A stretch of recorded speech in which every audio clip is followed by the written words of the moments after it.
I'm Robert Therrell. And I'm Chase Bridges. We're both screenwriters. Listen along each week as we either work together to write a new short film or go head to head with competing movie pitches. This is Written By.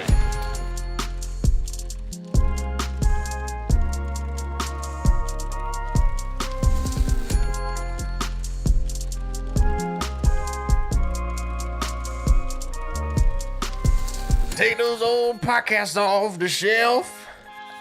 I sit and listen to them by myself. Today's podcast just ain't got the same soul. I like that old time written by. I like. Welcome to Written By. What? Oh. Now I'm embarrassed. Do you think when this generation is old, they're going to show their kids their old favorite podcast? Yeah. No, yeah. Because the same doesn't exactly translate with radio, because radio back in the day was broadcast, and then for the most part it was gone. I think there's nostalgia for the time of radio where there was like radio dramas. Yeah, a little bit. Like The Shadow. Like that's a really big nostalgic point for a lot of people. I think there's already nostalgia for me in podcasts. Oh, yeah. Which is interesting. Because there's a podcast I listened to religiously when I was in high school. And they ended, and I went back last year and re-listened to all the podcast episodes, and I was like, oh, this was so great. I missed this. I remember listening to this in the Walmart parking lot after school when I was working. So, hey, maybe all I one know day... is when I'm a grandparent, when I have grandkids, I'm going to sit them all down and make them listen to Written By. Yeah. This is when I was young. Oh, shit. I had a lot of ideas. Yeah. This is going to be me, right? I'm going to be like, well... You know how Grandpappy wasn't successful? Well, it wasn't for the lack of trying. In fact, me and my buddy Robert, we made 100 episodes of a show that no one listened to. Well, hey, I'm successful now. I directed every Christian music video. Hey, congratulations, sincerely. Yeah, everyone wants to get coffee now. Really? Yeah. Have you had people reaching out? Yeah. Woo! But I'm just like, I don't mean to like be bitter about it, but I'm like, hey, where was y'all last week? Yeah, I've been doing this the whole time. It's just now there's a famous dude. Where was y'all last week when we needed you? Yeah, we did that film festival, and we were in the recap video. You got a laugh in the recap video, dude. Man, you're killing it, dude. This is the era of Robert. Now, I say that now. By the time this comes out, it could have all gone away. Exactly, yeah. See, I'm not saying it. I don't want to jinx it. No, I don't believe in jinxes. But you can say it. I don't believe in jinxes, and I don't believe in sphinxes. A lot of people don't believe in sphinxes. I don't believe that a cat's going to ask me for riddles. I don't believe it. If anything, a cat would demand... Actually, you know what? I could see where a cat would want answers from you. I think all cats ask riddles. It's just you can't understand them because they don't know English yet. Oh, Jesus. They look at you that way. They do. They're like, yo, man, what has a face but no arms? There is something like that. Yeah. That's what they thinking, you know? Yeah. I messed up the riddle. Guys, welcome to Written By, the number one podcast in the world. Right behind all the other ones. I almost forgot to do that. Yeah, almost. But you took the reins of the horse, man. The sturdy steed we call Written By. You grabbed it by the reins, man. I'm a little all over the place because to be completely honest, man, I'm tired. Everyone is. I don't know what it was. I was editing with Gunnar all day. Both of us came in. It's like we just don't got energy. Yeah, I don't know, man. I don't know. I think maybe we're done. Maybe us as humans are done today. Yeah. Like this is it. Just collectively, everyone is over. Well, okay, we aren't tired. We aren't not putting in effort. We're just supporting the actors' strike. We refuse to act like we're okay.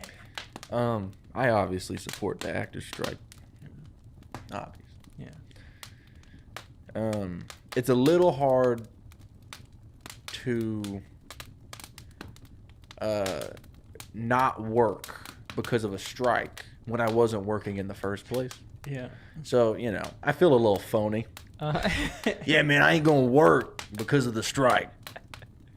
What about last week? Well, I knew the strike was coming. Yeah, exactly. You were supporting the strike before there was a strike. Yeah, man, I've been on this ahead of the curve. I've been on this strike, dog.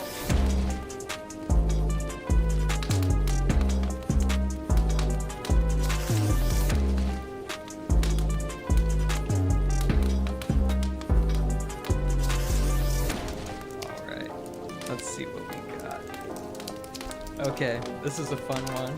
Oh, I hope so. We got 12-foot skeleton. What do you know about the 12-foot skeleton? Did you put this in here? I did put this in here. Okay, I was so glad because I was like, I don't remember if it was me. So of course we could just do a skeleton that's 12 foot tall. It's about that. But there is a specific phenomenon.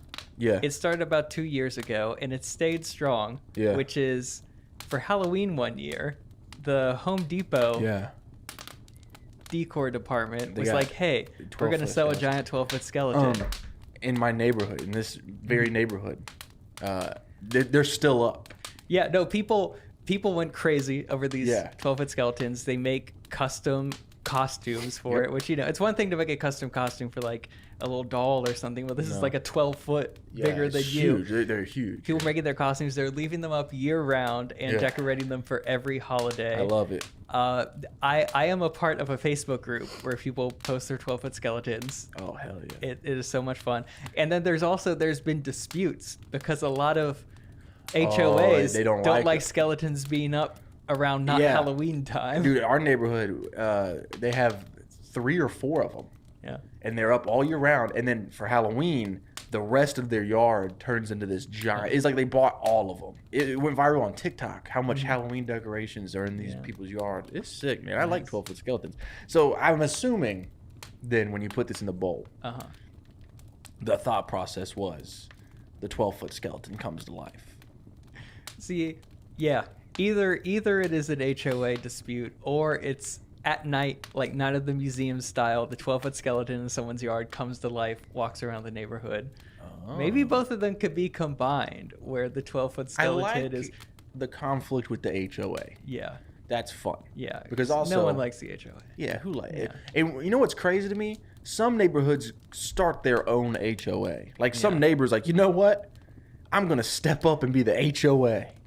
Yeah, I mean, I say I hate the HOA. I've never been in a place with an HOA. I hear passively other people complaining. It's like, that sounds like some rich people shit. Yeah, authority in general is just kind of lame. Yeah, exactly. Yeah. I lived in a neighborhood for most of my life where they tried to make an HOA, and it just didn't work. Like they went around and they were like, okay, everybody pay $25 for the HOA fees. And everybody was like, nah. Hey, everyone, pay $25 to me so I could tell you what to do. Yeah, exactly. That's exactly what it was. But then we moved, and it was a country club, and it's like a really strict HOA. And it's like those HOA fees are like required, and they expensive. And you don't even get anything. You just get told what to do. Yeah. You get told, hey, you can't have this in your yard. Yeah. It's crazy. And then this neighborhood, I don't think has one. And if there is, I don't know, they'll get shot or something eventually. I don't know. Okay, yeah, I like the conflict with the HOA. What if, I guess the HOA agent, or I don't know what they're called. The president. The president of the HOA. Yeah. He, has a very specific personality. He likes being an authority. It's typically, look, I don't want to sound judgmental. Yeah. It's typically an older white woman. Yep. Yeah. Take with that information what you will. I have limited experience. You were a part of a shoot that I directed where we had a run-in with an HOA lady. She was actually really nice, but it was funny because we were shooting in a nice neighborhood. It was this wacky project which included 3 people wearing like black cloaks and hoods running around this and the HOA lady got called because somebody thought there was a satanic ritual and had to be like, no, this is like a pseudo fantasy sci-fi thing I'm shooting for. I don't know how to describe it, but yeah, because apparently there had been sacrifices there before. Yeah. So they were like, these guys are back. Yeah, back human sacrificing at 1 again. p.m. on a Saturday. Yeah, broad daylight. Sacrificing. Woo! Yeah.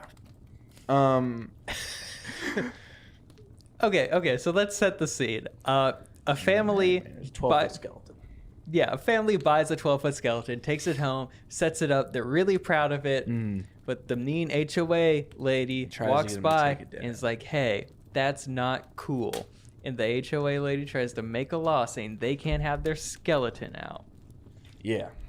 Or, we could play on, a lot of these places will let the skeleton be out during Halloween. What if they buy a skeleton and it comes to life, and so this is like a living thing, but they have to keep it a secret. Ooh. But when it's not Halloween, they can't pack it up. They can't send it back to Home Depot. Because it's a living thing. It's a person. Yeah. It's a 12-foot skeleton man. And so they're trying to find these loopholes to where they could keep it outside. Yeah. But the HOA lady is like, no, you need to keep it inside. But the skeleton can. What if it's the skeleton, it comes to life when the moonlight shines on it? Oh, so and it's if it's kind of inside, like, the moonlight won't shine on the skeleton. So it's kind of like werewolf rules? Yeah, but with the 12-foot skeleton. I like it. I think what we're missing is Mr. like... H. Depot himself sprinkled magic dust on it. Yo, bring me Depot. I think we're missing some, like, not to overuse this word today, but like some whimsy. Some whimsy. Like we don't want... Do we want this to just be... Do we want our 12-foot skeleton movie to be about the HOA? Yeah. Or should it be... Like, that's just, like, the main conflict in the 12-foot skeleton story? I don't know. Well, that's the main antagonist. Yeah, that's the main antagonist. So what do you mean when you say whimsy? Well, I just feel like... immediately when I think skeleton, I think of, like, Jack Skellington. Yeah. So, like, Nightmare on Elm Street kind of...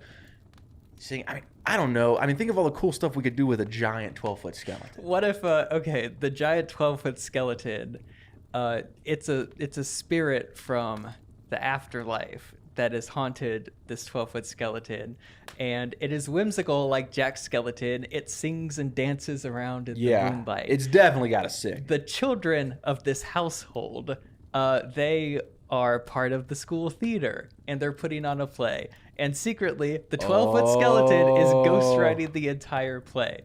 So if the HOA lady gets her way and they have to get rid of the skeleton, they can't put on the play. Oh, now you're on one, Robert. That's what I'm talking about.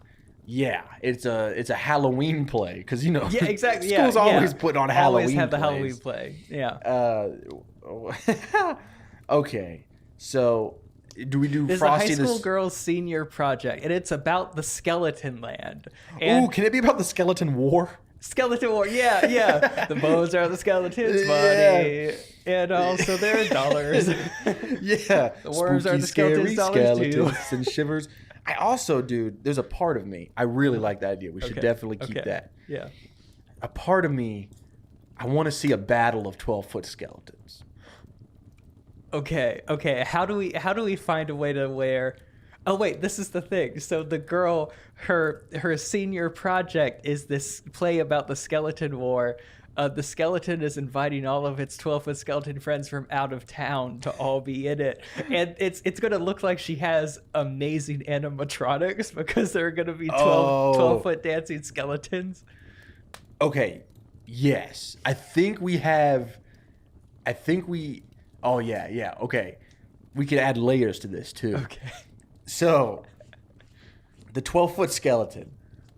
Okay, this is how we do it. The 12-foot skeleton is the last sole survivor of the skeleton war. Okay. And he has PTSD, post-traumatic skeleton disorder.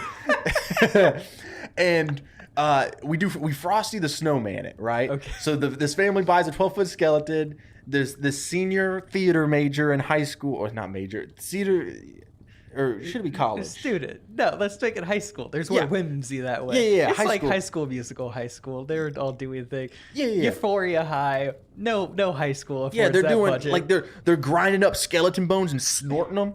Yeah. Yeah, and they're just getting high off that skelly, baby. So senior year of high school, she's got to put on a big production, but she's got writer's block. Yeah. She doesn't know what she's gonna write, and she's kind of like gotten like she did a play her freshman year. She had the chance to do a play freshman year, and it was amazing. Yeah. And so she feels like there's a lot of pressure on her to really deliver for her senior project. Yeah.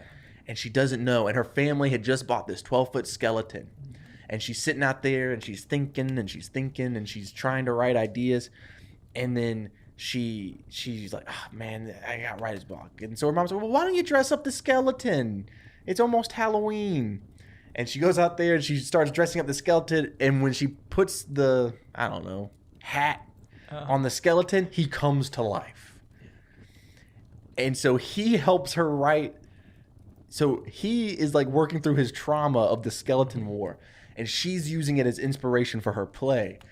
And so during him talking about the skeleton war, we could get flashbacks of actual scenes from the battles. Okay, I have a better, because I liked what you were saying earlier. We both want to see a giant war of a bunch of giant skeletons. Yes. So we lean into the girl. Also, let's just shorten backstory. She just wants to do good on the play, so she gets into a good theater college or something. But she's doing the play. She has writer's block. The skeleton comes to life. He tells her about the skeleton war, and then they're writing about that. What if, when he's digging deep into his flashbacks, the stuff that he has shoved deep down and not thought of, blocked out of his subconscious, he starts telling her everything. He's like, oh, well, there was this spell that is what brought the skeletons to life in the first place. The night when she is performing the play and the giant skeleton is on stage and the HOA lady that didn't want the skeleton around is in the audience. Yes. Is fuming that this skeleton is still around. The skeleton on stage accidentally says the incantation that raises skeletons from the dead. And so in the nearby graveyard, a bunch of other skeletons. 12-foot skeletons or little skeletons? Maybe just real skeletons. It's like a gnarlier. And of course, they walk in on someone acting out the skeleton war. They think a skeleton war is going down. And so now there's a battle happening in the auditorium. In the theater. And now our director has to save the school. Okay. Yes. I made a snowflake. I was asking what you were... I was going to ask what you were doing this whole time. Hey, man, this is called... suspense and intrigue. Called Chase's ADHD. While they were watching, they were listening. They're like, this is a great idea for a short, but what is Chase doing? Yeah. And then, bam, the reveal. It's a snowflake. Yeah.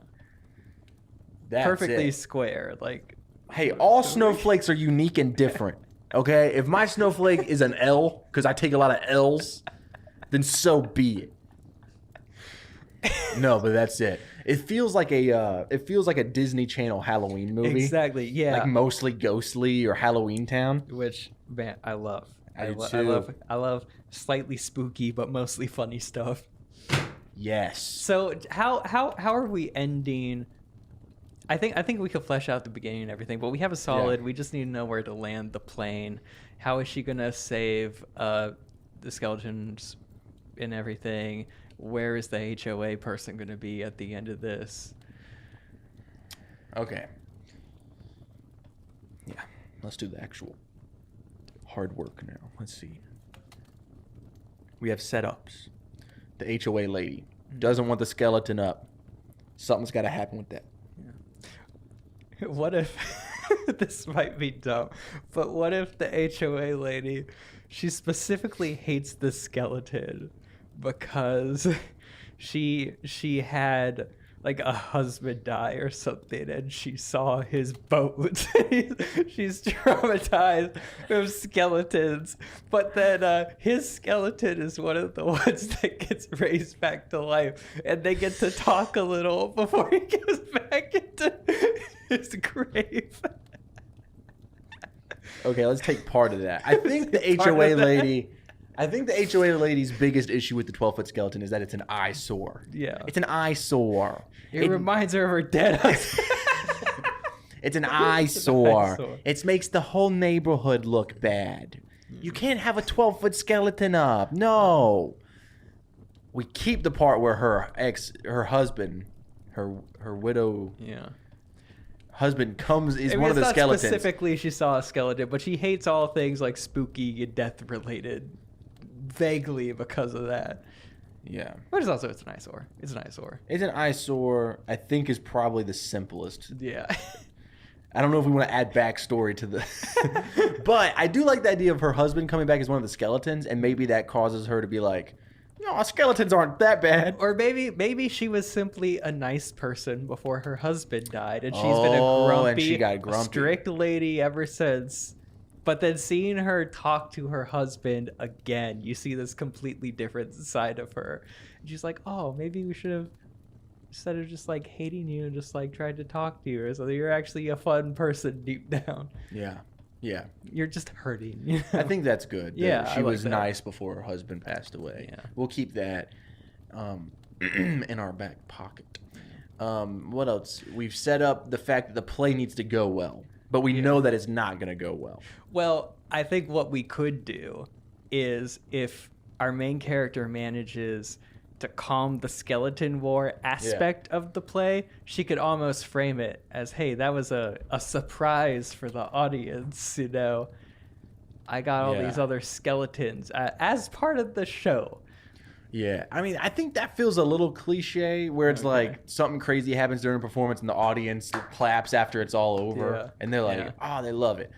I wonder if the end of this short is like a not complete thing. Like, what if the end of the short is all of these skeletons beginning to have a war? You know what I mean? I want to have some sort of resolution. What if though, skeleton war can continue to wage on? Maybe they managed to fight off a few bad skeletons.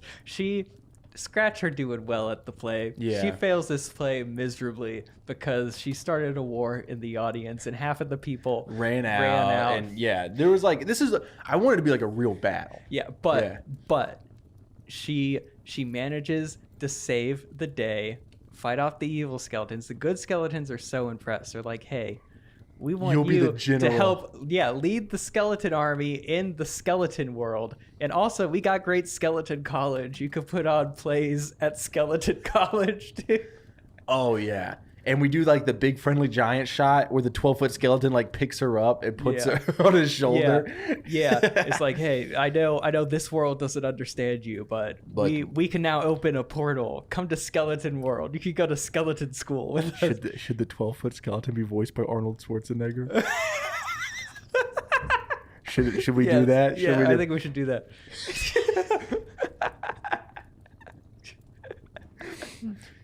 Come with us.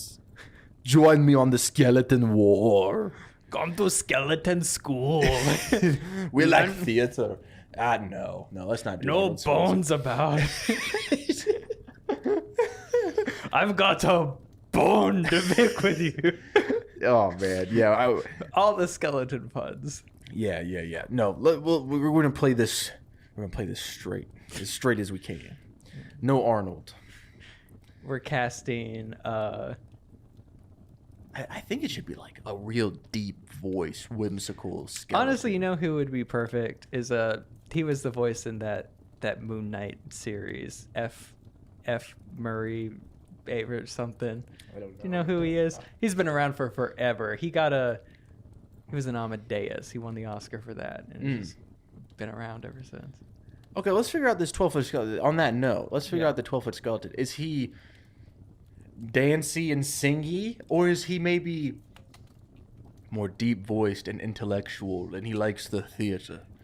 You know, like very... I think he is like that. I think he has the whimsy and the dancing in him, but he needs it brought out by this theater student. Yeah. The theater student lets him connect to this whimsical self that he buried deep inside. Yeah. That is like cluttered under this PTSD. But we do it like Aslan, where when it's battle time, you see he's a leader. Like he's like whimsy and prancing on the stage, but the moment skeleton war starts, it could even be maybe he writes down, or maybe he manages to have some sort of, I don't know. He needs to have the spell that brings skeletons to life. It has to be like, now don't say this or whatever, but she puts it in the play anyway. Yeah. Okay, so beats. Let's open with our main character is writing a play. It has writer's block. The mom is out decorating, and she's like, hey, why don't you finish decorating the skeleton just as a break? She puts hat on a skeleton, moonlight shines on it, it comes to life. He's like, whoa, what are you doing? It's like, oh, I'm just a skeleton or whatever. And What is it? What's his name? What's a 12-foot skeleton name? Bones? That was the first thing that came to my mind too. I feel like that might be too easy. I mean, I want something skeleton related. Yeah. I want a good pun name. Marrow? Marrow? Mr. Marrow? He's a Marrow Streep. Mr. Marrow? I like Mr. Marrow. Yeah, I like that. I'm Mr. Marrow. Nice to meet you. Why is my 12-foot skeleton from Home Depot talking? He's like, I am That is a good the question. spirit of a skeleton from the skeleton realm. I've been in hibernation for many years. You placed a hat on me in the moonlight, and it has awoken my spirit. Oh, wait. Maybe there's like some like legend, right? Oh, when the skeleton war lay dormant, and there is but one skeleton left, a hat placed on his head will bring back all the rest. Oh wait, maybe the mom just has this really old hat in the attic because she collects a bunch of antique, spooky-looking stuff, and so it's actually like It's a this hat from the legendary skeleton hat. war. Yeah. Yeah, so it's like, my name is Mr. Marrow. And he's like, what is my 12-foot skeleton talking? What just happened? And he's like, oh, what a beautiful hat. I haven't seen one of these since the Skeleton War. The Skeleton War? Yes, the Skeleton War. Should we make the whole short kind of musically? Yeah. The Skeleton War? Yes, the Skeleton War. Not long ago there was a war. A Skeleton War. Please tell me more. Well, an evil warlock rose the bones to life with a magical incantation. And when the skeletons waged war, this will all be in song and rhyme. When the skeletons waged war, they sought destruction upon the land, upon each other's lands, and so the wizards, they took all the souls out of the skeleton, but you had the magic hat that if placed on a skeleton will bring a soul back to it. And I guess it doesn't matter that this is a plastic skeleton and not a actual bone skeleton. Yeah, magic, bro. Yeah, magic. Yeah, I like this. Yeah, I like this. And she's like, "Hey, Skeleton War. That sounds like a great story. You have any stories about the Skeleton War?" I have a tale or two. Let me tell you of the Ballad of the Skeleton War. Oh, okay. And this is how we structured to go quick. Yeah. We just get a great song of him recounting a great tale of the Skeleton War, and you instantly, like, as he is performing the song, you see her writing it all down and asking questions about it. And then the next and she keeps like popping in like, and what was his name? Clarence. And she's like, it's a back and forth. And she was like, and then Bones McGee said the incantation. He's like, what's the incantation? You must never speak the incantation. Oh, dude, yeah. And the lights get red. Yeah. And it's like the moon turns red. You must never speak the incantation. And she's like, and it gets real dramatic music stop, and he goes, but this is what it is. But I can write it down for you. I'll write down the incantation, but it must just never be spoken. Because if it's ever said again, the bones will be awoken. They'll come out from their graves, you see. They'll come out here for you and me. And we will all be doomed all once again. Skeleton War. Hey, man. This is good. This is good stuff, dog. So we get that song, and then you instantly just cut to her backstage of the theater. She is shuffling a bunch of fellow students who are all in costume. They're all asking questions about the Skeleton War lore. It doesn't make sense to them. It's like, hey, just trust me. It's just like, how is it that we're all skeletons, but also bones are our money? And she's like, hey, shut up! You don't know what you're talking about, Sheila. Wire bones and worms are buddy. Hey, if we're all dead already, how are we dying? Your souls get taken Eric. out of the bones. I told you that. That's on page 2. That's the incantation. What's the incantation? Don't say the incantation. But it's on page 3. You could only write the incantation. Yeah, that's really good stuff. So she only can visit. So maybe the skeleton only comes to life. The 12-foot skeleton only comes to life during the moonlight. Actually, I think now it's when it has the hat on, because I'm picturing that she's backstage telling people where to go. Mm-hmm. That's like 45 seconds of screen time. We just know that the song we just saw, it is now the play, and then he's pretending to be a prop. Yeah, skeleton. he's pretending to be a prop. She walks up to him and he's like, "I still don't understand what you want me to do," and he's like, "Well, look, this is gonna be like what seals the deal for my scholarship is when it looks like I have a 12-foot animatronic skeleton moving on its own with no strings. I got this in the bag. So I just need you to, sing the song like you did yesterday. Yeah. And we'll all be good. And, whatever like skeleton stuff you need, I'll help you out." Yeah. No, I'm in love with this. Yeah. We get a good few, like 45 seconds of the skeleton play. We have the students dressed up, but then the 12-foot skeleton comes out, and that's when everyone's really impressed, except for the HOA lady that's in the audience being like, "That's skeleton." I'm almost wondering if the HOA lady is too much for this.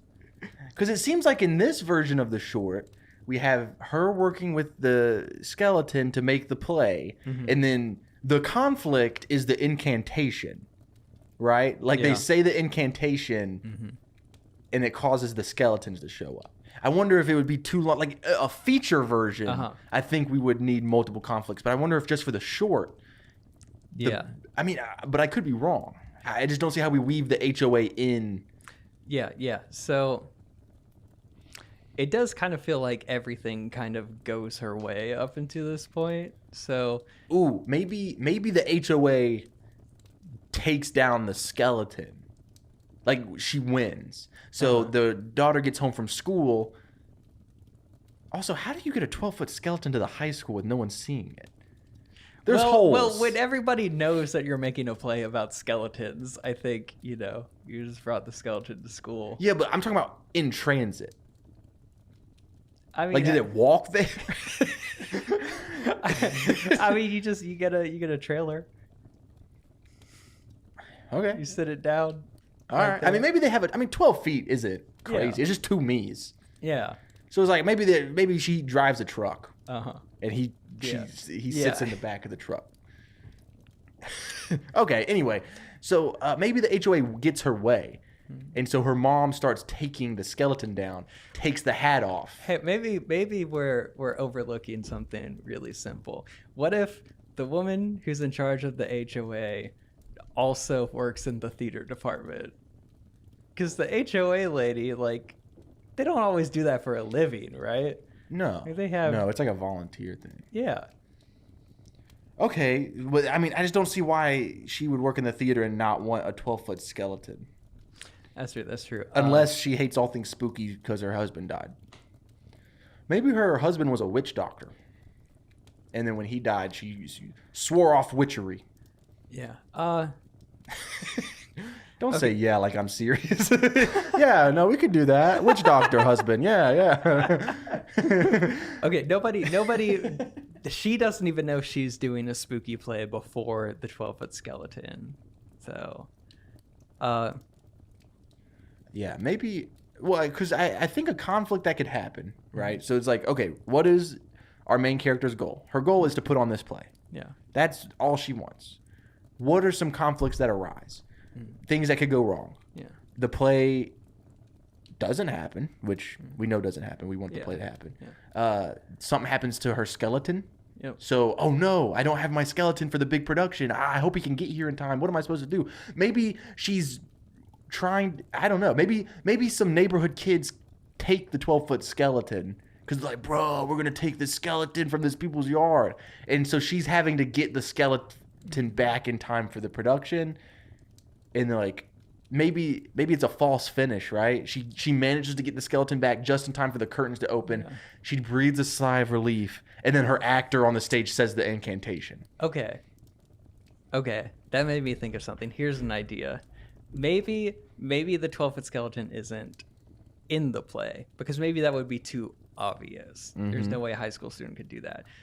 There's an HOA lady who does not like the 12-foot skeleton. She specifically does not like the decorations. She hates this gaudy hat that's on the skeleton. Yeah. And so whenever everybody is at the school doing the skeleton play, the HOA lady is like, this is my chance. I'm going to take the skeleton down.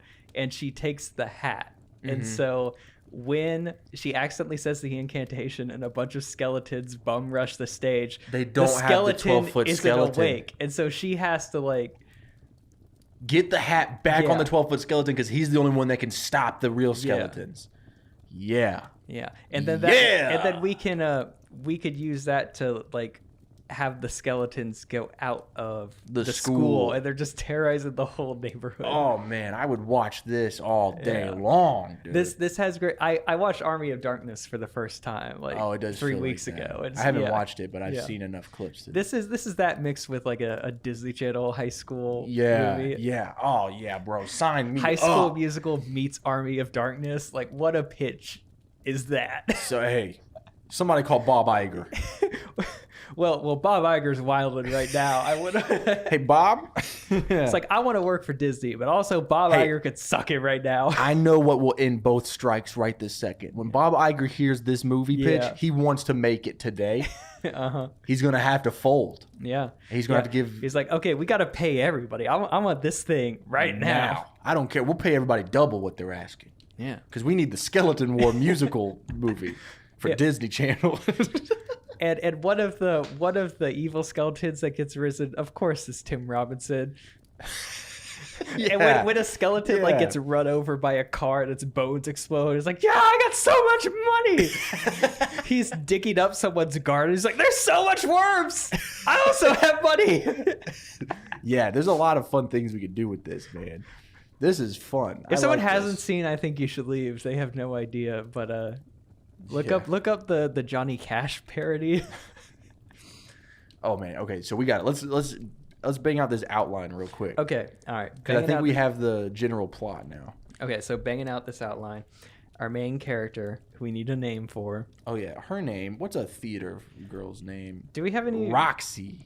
Do we have any female names in the Discord suggestions? Cheryl, Samantha, Erica, Samantha. Tasha. Let's go Samantha. That sounds like a Sam. She goes by Sam. Yeah. She's a theater kid. Yeah. So Sam is writing a play. Meanwhile, her mom is outside. She's unpacked all the Halloween decorations. The HOA lady comes by and is like, you should take that down. He's like, I'm not taking it down. And it's like, well, I'll see what the HOA thinks about that. Yeah. And mom comes in. She's still struggling. He's like, well, hey, why don't you take a break, finish the skeleton? She puts the hat on the skeleton. It comes to life. You get the intro. Then it sings a song about the skeleton war. Yeah. You cut to her getting ready to put on the play that she's written based on this. Yeah. And while she's putting on the play, we see segments of the play. People seem to be into it. Yes. While everyone's at school, the HOA lady drives by, takes off the hat. I guess now we should bring the moonlight thing back, because that's why the skeleton didn't just stop her from taking the hat. Yeah. It's not night. It's not nighttime. He comes to light, and that's why he's not at the school either, I think. Yeah. So it's just like, it's like her secret friend that she gets to see at night. Yeah. Which, hold on, that sounded creepy. No. Oh, the skeleton war. So the HOA lady takes off the hat. Meanwhile, she makes a mistake because, of course, we made a big deal about how you could write down the incantation but don't say it. But she wrote it down in the script, and she forgets a line, but she has a script like on the floor. She says it out loud. The local graveyard starts to shake, and all these skeletons pop up. They bum rush the stage. They're running around the neighborhood. She's like, quick, Mr. Marrow, help us. And then she looks and she sees the 12-foot skeleton standing with no hat. And so She's running to the HOA lady to try to take the hat while skeletons are terrorizing. We need some sort of conflict to where she manages to take the hat, and then she puts it on the head, and the skeleton, with her help, I guess they need to find like some sort of other incantation that will like either like get rid of the evil spirit of the skeletons or bring some good skeletons too, or just transport them all away. We need to figure out how they stop it. But I also still like I think there should be some fighting. The 12-foot skeleton fighting the skeletons. Yeah. But I think maybe it's a thing. Maybe the only way to get them back into their graves or whatever is you have to... I don't know. My first thought was you have to have 20 skulls. 20 skeleton skulls, and then say a new incantation. Or maybe that's why she has to go wake him up, because he's the only one that has the incantation to take them down. I don't know. Or maybe he just destroys all of them. Yeah. Because if it's a small town, it's a small local graveyard, maybe. I think most people get cremated. He knows this incantation that raises skeletons, but since she did it wrong, it raised evil skeletons. He knows how to raise good skeletons. And so they raise a few good skeletons, and there's still a fight. They just have a few reinforcements. But then they manage to just brute force, rip apart all the evil skeletons. Okay, yeah. And then, since the bones are the skeletons' money, and they've ripped apart a bunch of skeletons, they now have enough skeleton dollars that they could pay for a portal back to Skeleton Land. They can pay the ferry over the river Styx to the afterlife. And the ferry is just like a skeleton horses pulling a skeleton chariot. Oh, yeah, that's dope. Yeah, okay, so she puts the hat on his head, and she's like, Mr. Marrow, the skeletons are attacking. What do we do? And he goes, we call some friends. Oh, boys. And then some good skeletons come out. Yeah. And then we still get the moment where the HOA lady is terrified, but her dead husband talks to her.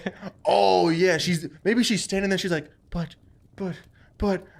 and then we watch a skeleton come behind her, put his arm around her and go, hey, babe. And she goes, Johnny? And then she turns to see the skeleton and goes, ah! And then he goes, ah! And then runs off. It's just like a short gag, and then we move on. No, I want to clue in that she used to be fun. I like that element. But if her skeleton, it like has a mohawk somehow. And it's like, Johnny Smooth. And it's like, yeah, your former husband, Johnny Smooth. So, yeah. He pulls up. We do the same thing, arm around her. And he's like, damn, baby, lighten up. And she's like, huh? My husband? And he's like, you used to be so much fun. What happened? She's like, you died. He goes, that's true. And then he runs away. There's a moment where the two of them are trapped among this big crowd of evil skeletons. And he's like, how are we going to get out of here, Johnny Smooth? And he's like, remember how we used to dance, babe? And apparently they used to be really big swing dancers, the type that like throw each other around and do flips. And so you just get the old HOA lady and the skeleton with a mohawk. Man. Like he is swinging her around using her feet to kick other skeletons. She is throwing her in the air and she's doing flips. Hey, bro, we cooking. I want to watch this movie today. Yeah, okay. No, that's great. So we have a whole set piece where they swing dance, fight skeletons together. Yeah. And then at the end of the battle or whatever, he's like, grab the bones, boys. They're money. Yeah, they're money. We can finally have enough for the grab river. The worms too, boys. Yeah, and he's like, we finally have enough money to pay the fare across the river Styx. I think there's a little subplot where immediately next door there is just a gardener, and we only show this in the background that he's really proud of his garden, but then everyone keeps on digging it up for work. We were leaning heavy on this Tim Robinson sketch. We're counting on him giving us his blessing. Oh, yeah, of course. Yeah. I mean, who wouldn't after you hear this pitch? Yeah, we'll give him a part in the movie. We'll give Sam a part, too. Yeah, they can both be in it. Yeah. I mean, they can be the skeleton. Yeah. All of them. All of them. Mocap. Yeah, and then we have this romantic moment where he's like, I gotta go. And she's like, but Johnny Cool. Or Johnny Slick or whatever. Johnny Smooth. I haven't been the same since you've been gone. And he's like, I'll see you again one day, girl. And he flies away. He's like, just because I died doesn't mean my cool had to die with me. And then he kick flips a skateboard onto the river Styx. Yeah, I think we got it. I think that. Yeah. I think that's so it. okay. I think the one thing we are missing is we got the B plot, which closes perfectly. Yeah. She manages to get the hat, place it on Mr. Marrow. Mr. Marrow calls some good skeletons. I think she and Mr. Marrow need to collab, and she needs to specifically do something that helps save the day. She's the one that saves the day and impresses Mr. Marrow, so she gets the invite to the Skeleton Land. So, like, just what can she do? Oh, to yeah, save I forgot the day? about that plot point. Yeah. Okay, so going back to the incantation, all the skeletons are fighting, and she realizes this is gonna go on a while. Yeah.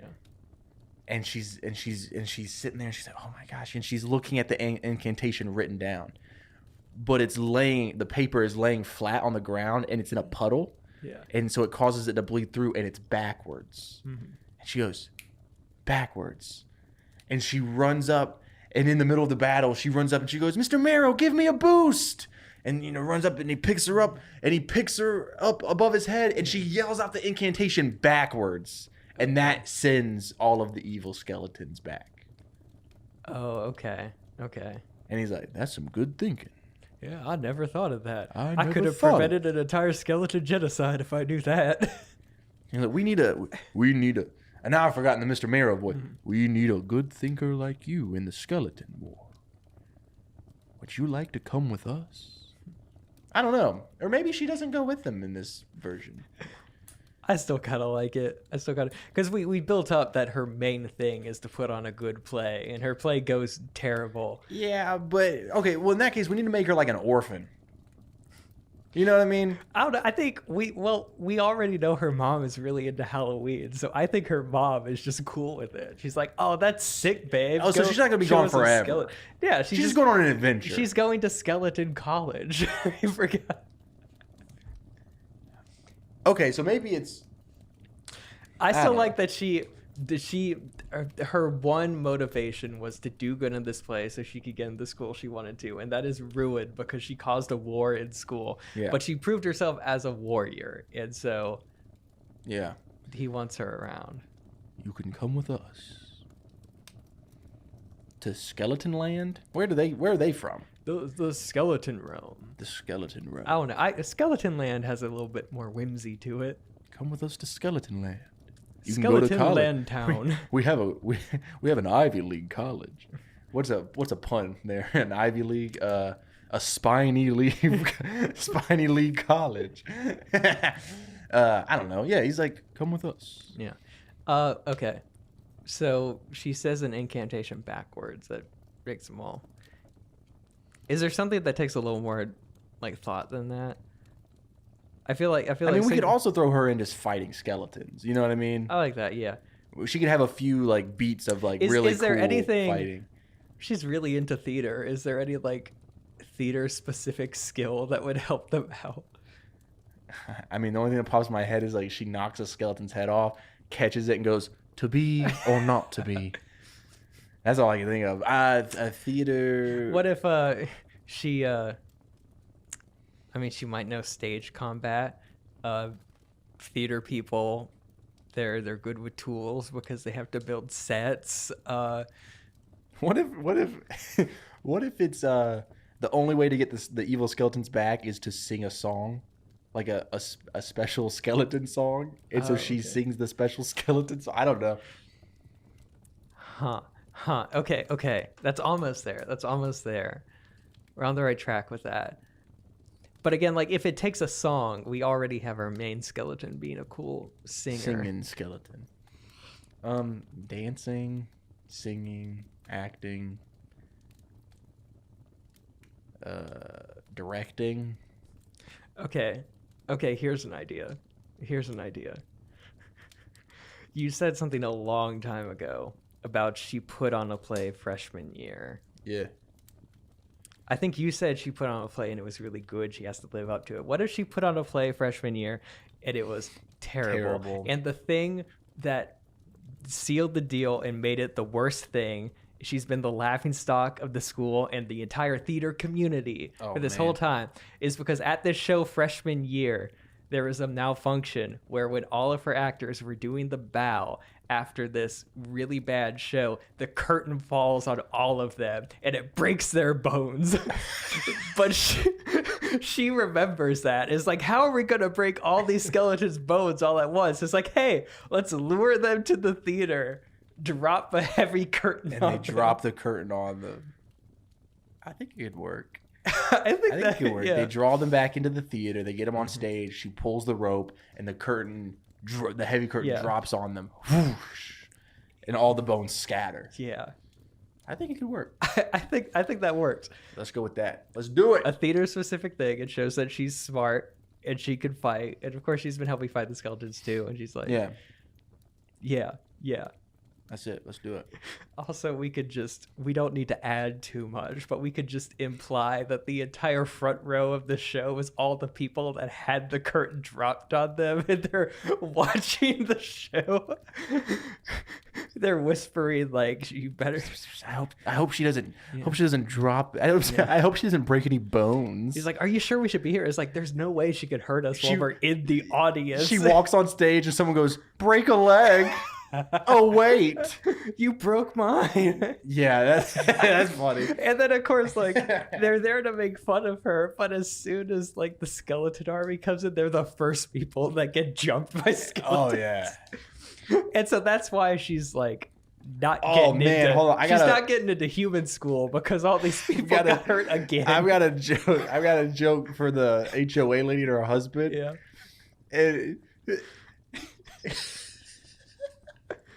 And so the skeleton husband goes, after the battle's over, he's like, I gotta go. And she's like, but I didn't get a chance to jump your bones. And that's it. We got a movie. Boom. Yeah, that's it. All right. Woo!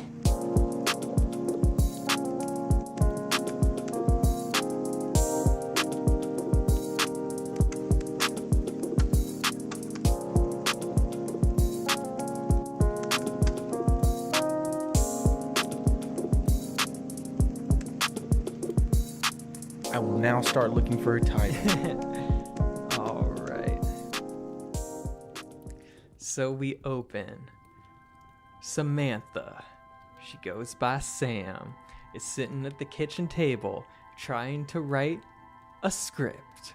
We see this play script she is trying to like, but she looks really frustrated. She's typing.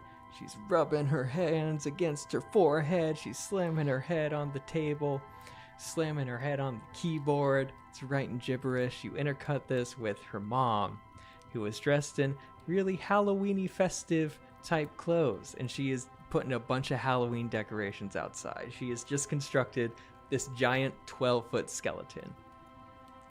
As Samantha is struggling to write the play, outside the HOA lady walks by, and she's like, I told you those giant decorations weren't allowed this year. It's like, well, there is no rule that says that I can't put a 12-foot skeleton. It's like, well, we'll see what the HOA thinks about this at our next meeting. It's like, yeah, I guess we'll see, lady. Move on.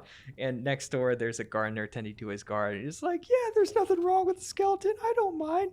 And he's like, hey, get back to your gardening. And she walks away. Anyway, she walks back inside, and Samantha is totally distraught.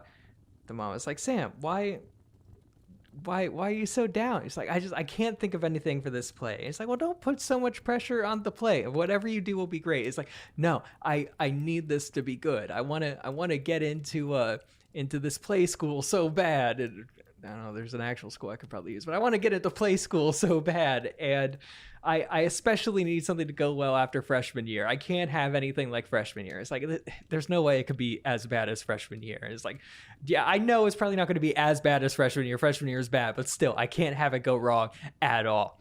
And so he's like, hey, why don't you just calm down? Why don't you take a break? Why don't you finish decorating the outside? I got all this stuff from the attic. Why don't you go do the decorating stuff? She's like, okay, fine. She walks outside. The sun has set. she opens up a box of a bunch of really old looking clothes. They're all dusty. They're from the attic. She picks up this magical looking hat. She looks up at the tall skeleton. It's like, I think this will fit. She goes on a ladder. Maybe she's sitting on the roof so we get a cool visual. She puts the hat, the antique hat, on the skeleton. The moonlight shines on it, and then it starts to move. Its head slowly turns toward her. She slowly turns to it, looks at it closely. It moves. She's like, ah! The skeleton's like, ah! He's like, what? Wait, what are you moving? He's like, yes, it's talking. And she's like, why are you talking? He's like, I appear to be alive. And it's like, I could have told you that. Why are you alive? He's like, my spirit has occupied this. Ah, I see, this hat. I have not seen a hat like this in ages. Where did you find this? He's like, my mom collects a lot of old spooky looking stuff. I don't know. He's like, well, it looks like this hat has summoned my spirit. For when this hat is placed on a skeleton during the moonlight, it summons the skeleton spirit. And I guess it doesn't matter that this is a plastic skeleton and not an actual bone, but it appears, yeah. He's like, wow, that is crazy. He's like, yes, I have not been alive since the Skeleton War. It's like, the Skeleton War? What was that? It's like, oh, it was so traumatic, but that is over. What are you doing here? And she's like, I just came out here to take a break. I mean, it's nothing compared to a Skeleton War. I have to write this play. It has to be really good. It's really important. I can't have it go like freshman year did. But what were you saying about the Skeleton War? That sounds really interesting. He's like, well, I haven't told this tale in ages, but let's see if and then he immediately launches into this dramatic song about the Skeleton War. He starts singing about how this warlock said this incantation that put these spirits and skeletons and they came to life, but also evil spirits went into evil skeletons, and the two skeletons fought for generations until one day this spell took all the spirits out of all the skeletons. But now he's back, and he was in this terrible war, and he was the general, and he was helping the good skeletons win. And meanwhile, she's interjecting, asking for like little details. And he's like, hey, what about that? He's like, oh, well, it's like this. And it's like, how does skeleton society work? He's like, well, the bones were our money. And she's like, what? You're made of bones. He's like, yeah, well, worms are also our money too. He's like, how does that make sense? Worms are alive or whatever. And then when he's talking about the incantations, he's like, what was the incantation? He's like, you must never speak of the incantation. And there's like lightning. He's like, geez, okay, but I can write it down for you. And he writes it down for her. And then this whole song goes, she's like typing while this is happening. He's like, this is going to make a great play. Thank you so much for telling your tale of the Skeleton War. And it's like, sure, you could tell my tales to whoever you want to. He's like, yeah, I really can't have this go like freshman year. He's like, what happened freshman year? And she's like, freshman year, I had a play go terrible. And at the end of the play, everybody went on stage to do their bow, and I accidentally broke the curtain, and the curtain fell on everybody and broke all their bones. He's like, oh, that sounds terrible. Meanwhile, we cut to the night of the show. A bunch of students are walking around dressed up as skeletons. They're moving a bunch of skeleton props around. She has her clipboard and she's talking to a bunch of people, and all the actors have questions. They're like, hey, what were the skeletons even fighting over? He's like, they're just good spirits and evil spirits, and they occupy good and evil skeletons. And there's someone who's like, wait, what, if we're made out of bones, why are bones also our money? It's like, that's just the way it works, okay? The audience is filling up. We see the front row are a bunch of people that are all snickering, and we kind of recognize them from the flashback when the curtain dropped freshman year, and they're all like, I wonder if she'll break a leg today, ha ha ha. And then one of them was like, are you sure we should even be here? Like, what if she does something even worse? And he's like, hey, there's no way she could hurt us when we're in the audience. The lights dim, the play starts. She is at the front row singing songs about the Skeleton War. It sounds a lot like what our main skeleton, Mr. Marrow, was just singing about. Meanwhile, while everybody is at the school, the HOA lady is driving past their house. She sees the 12-foot skeleton with the hat. He's like, I just hate that skeleton and its gaudy hat. She looks around. Nobody's there. She crawls up a ladder and she takes the hat off the skeleton and just runs away with it quickly. Like she maybe hears the gardener next door and she quickly just like drives off. All she managed to get was the hat. Anyway, back at the play, she is about to hit the big number where she's talking about how all the skeletons were raised to life by the incantation. And he's like, the incantation that raised the skeletons. The warlock raised its staff and said, and she's starting to forget her words, but she has a script that's down on the floor, and the script has the incantation written out, and she forgets for a second, and she says the incantation. Oh no, whatever, gibberish. And then there's this shudder. The earth shakes. Everyone's like, what's happening? We cut to the town graveyard. As the sun is setting, the last bit of sunlight gets covered by a cloud, and skeleton hands pop out from the ground. Skeletons crawl out of their graves, and they all are cackling to each other, and they storm the school. So they're in the play. There's like, what is happening? The lights are flicking on and off, and then a bunch of skeletons bum rush the stage, and then everybody is screaming and freaking out. The people in the front row are like the first people that get jumped. It's like, no! She's breaking our bones again! Anyway, Samantha, she knows what's going on, and so she immediately runs out of the school, and she runs to her house. It's like, Mr. Marrow! Mr. Marrow! I said the incantation! Evil skeletons are here! And she sees from the distance, there's no hat on Mr. Marrow. She turns around, and she sees a bunch of people running out of the school and a bunch of skeletons chasing after them. And the skeletons are running in the neighborhood. They're terrorizing the whole town. A skeleton is digging up other bones in the graveyard. It's like, oh my god, we have so much money, we're gonna be rich. Another skeleton goes to the gardener's garden, is digging it up and sees all these worms. It's like, we have worms too, we're double rich. Anyway, Sam, she runs to the HOA president. The HOA president is hiding, but she has the hat in the room with her. And she's like, give me the hat now. It's like, I know you're responsible for this. You and your people into your Halloween stuff. That's Satan stuff if you ask me. I'm not giving you anything. And Samantha really lays into the HOA agent. She's like, hey, you're just a mean old lady that hates fun and hates everybody, and you do nothing but hate other people. You're no good, and you should just stay in here where you belong and not talk to anyone. Everybody hates you. Just nobody wants to tell you, but everyone hates you. I'm taking this hat. She takes it by force. She runs out of the HOA president's house. She has to dodge a bunch of skeletons as they're tearing a bunch of stuff up. She manages to get to the 12-foot skeleton, put the hat on him. Mr. Marrow comes to life again. And he's like, what is going on? And she's like, I accidentally said the incantation. I told you not to say the incantation. It's like, I know, but you wrote it down. It's like, yes, you can write down the incantation. Yeah, but I forgot about that, and I said the incantation. And he's like, oh no. Whatever should we do? I think we gotta fight these skeletons. And a bunch of skeletons see this giant skeleton has come to life, and so they're all running after him. And so he has to like fight a bunch of skeletons. Once the two of them work together, she uses some for stage combat to fight off the skeleton. He's like, good work. Okay, now, if you could hold them off long enough, I could say the incantation the right way and summon some good skeletons. He's like, all right, summon some more skeletons.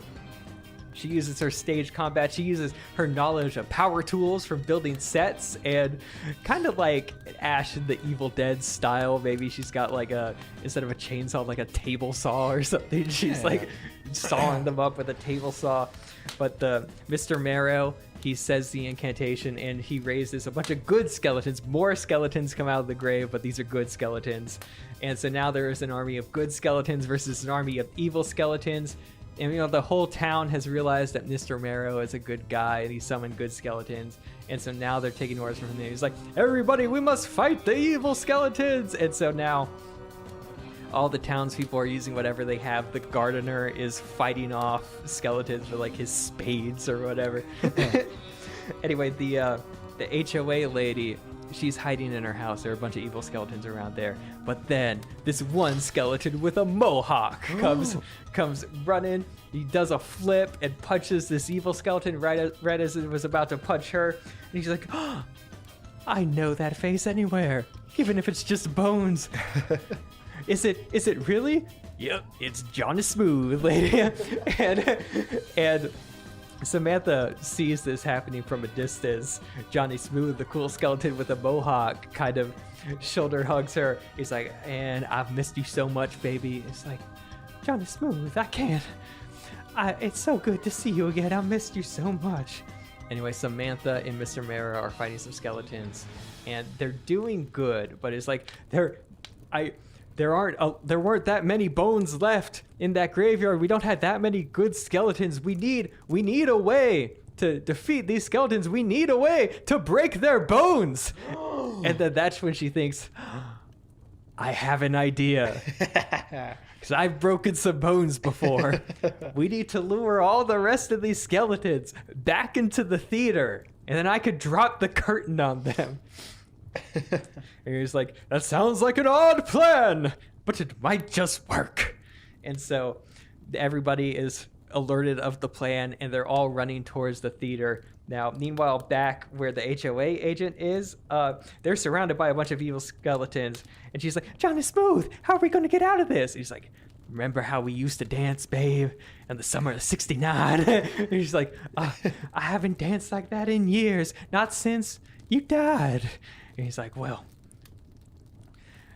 there's always time for one last dance. And so they start doing this really elaborate jazz swing dance where he's flipping her and swinging her around. She's swinging her to where her feet are kicking other skeletons. He throws her in the air and she's flipping and she's kicking skeletons, and they manage to dance their way out of this horde of evil skeletons. Meanwhile, everybody gets to the theater and they're barely holding their own, but they manage to get all of the evil skeletons cornered in one place. Samantha's using her street fighting skills. Marrow is just using his giant size. The gardener is using a hoe now, and he's hitting people with the hoe. and even the HOA lady, she is, with the help of her husband, they're like kicking, dance kicking a bunch of skeletons. They get them all under the curtain, and Mr. Marrow's like, now, Sam! And she hits the rope that broke before, and the curtain falls down on all the skeletons, and all their bones shatter. And immediately all the good skeletons start cheering. It's like, yeah! They're looking at all the piles, like, we're so rich now! Look at all these bones! And then one of them comes in with a clump of the gardener's soil. He's like, we got all these worms, too! He sees the gardener just look distraught. He's like, okay, we'll put them back! We'll just take the bones! We cut to all the skeletons. They've piled all these bones together outside. Mr. Marrow's like, well, that was some quick thinking there, Samantha. I really enjoyed doing this with you. Even though you kind of caused the problem, you also solved it really well too. And I admire that, Samantha. You are a true warrior. And Samantha's like, well, where are all you going now? He's like, well, we must go back to where our spirits belong, to Skeleton Land. And look, we have amassed enough skeleton bones, we could use them as money. And we have already purchased a skeleton chariot and a chariot pulled by 2 skeleton horses. The chariot's also made of bones, which technically means it's also made of money, but we won't get too deep into that. Lands in front of them, all the skeletons cheer, they hop on the chariot. Mr. Mayor is like, good luck with your theater school. And then that's when all of the students from freshman year and the theater teacher walk up, and they're all in casts. One of them has a broken leg. And he's like, you're not getting into theater school. You failed that project. He's like, what, really? It's like, yeah, you can't cause a war during your play and expect to pass. You should be lucky you aren't expelled. And she's distraught. She's like, I guess my dream's not happening. I can't go to theater school. And her mom walks up and hugs her. Mr. Mara, he's sad. And he's like, hey, since you were such an admirable warrior and such a quick thinker, would you like to come with us to Skeleton Land And he's like, Skeleton Lands? Yes, we have a great school at Skeleton Land. No bones about it. He's like, oh, well, I mean, that seems like an awful long way. Like, I don't know if I even belong in a skeleton land. He's like, you've got a skeleton in there. You'll be fine. It's like, yeah, I guess I do. Like, Mom? And of course, we expect the parent to be like, no, babe, you can't go to skeleton land. But this is a mom that's really into Halloween stuff. She has skeletons on her shirt. He's like,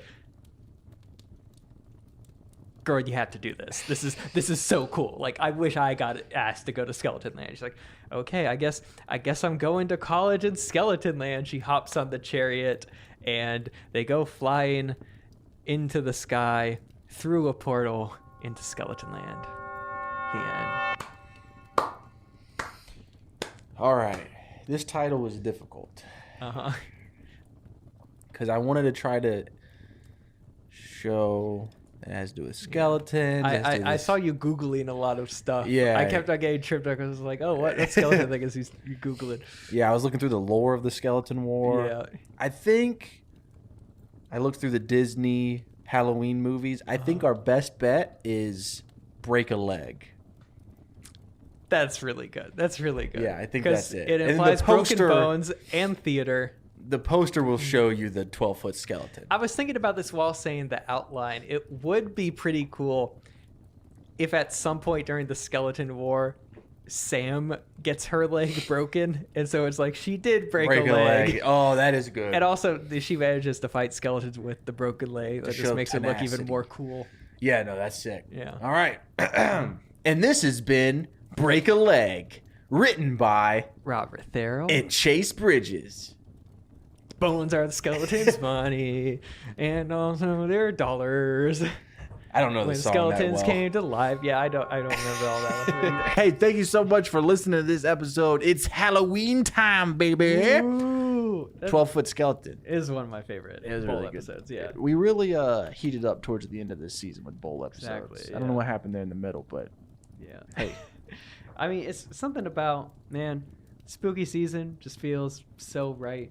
Yeah. I've always, like, my birthday's into September. I just always felt like the fall is my time. Yeah. And growing up, getting more into, like, horror movies. Yeah. It's like, Halloween. I mean, horror movies and also, like, the Over the Garden Wall, like, comfort shows that are also Yes. fall related.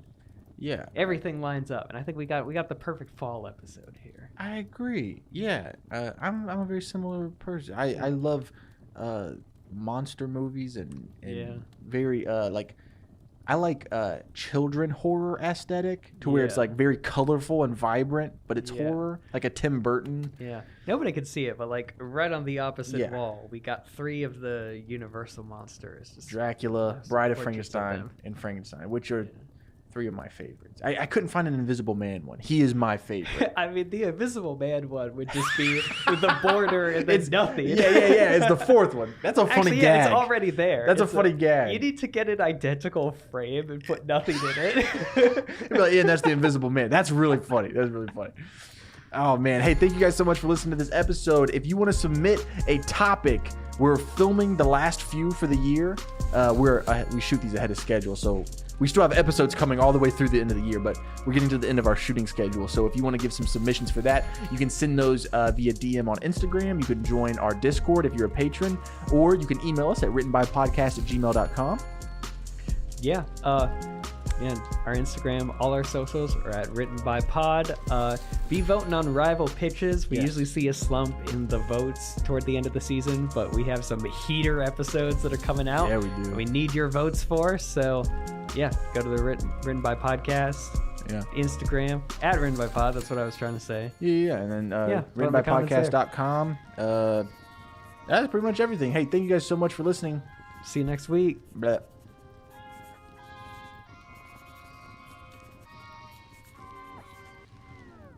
I'm Robert Therrell. And I'm Chase Bridges. We're both screenwriters. Listen along each week as we Either work together to write a new short film, or go head to head with competing movie pitches. this is Written by.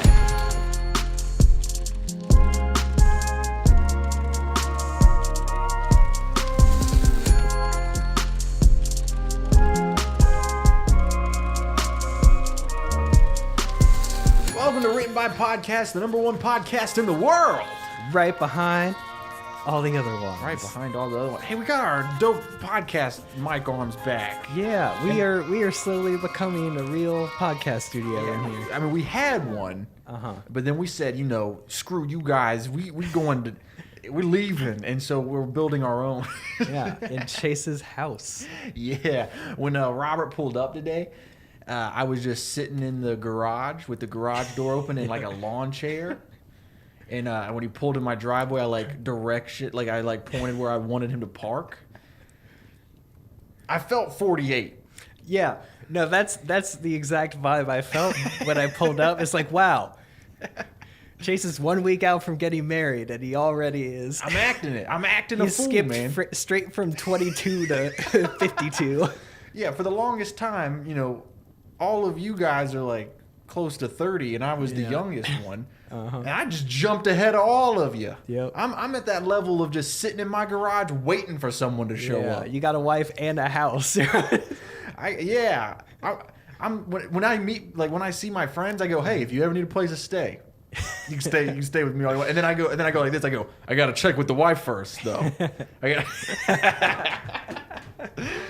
All right, so this week's rival pitches. Yeah, and Trying to get used to this. I know the arm's a little. We'll get used to it. It definitely beats like constantly having to put that stand back up because it kept on drifting down. Yeah, there we go. This feels better. Ladies and gentlemen, Written by presents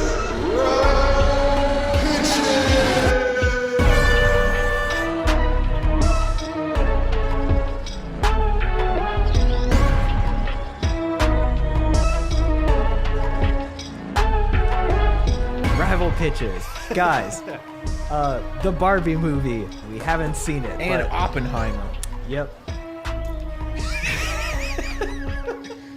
I am so looking forward to the day both of those come out, but I think I'm going to see Barbie first.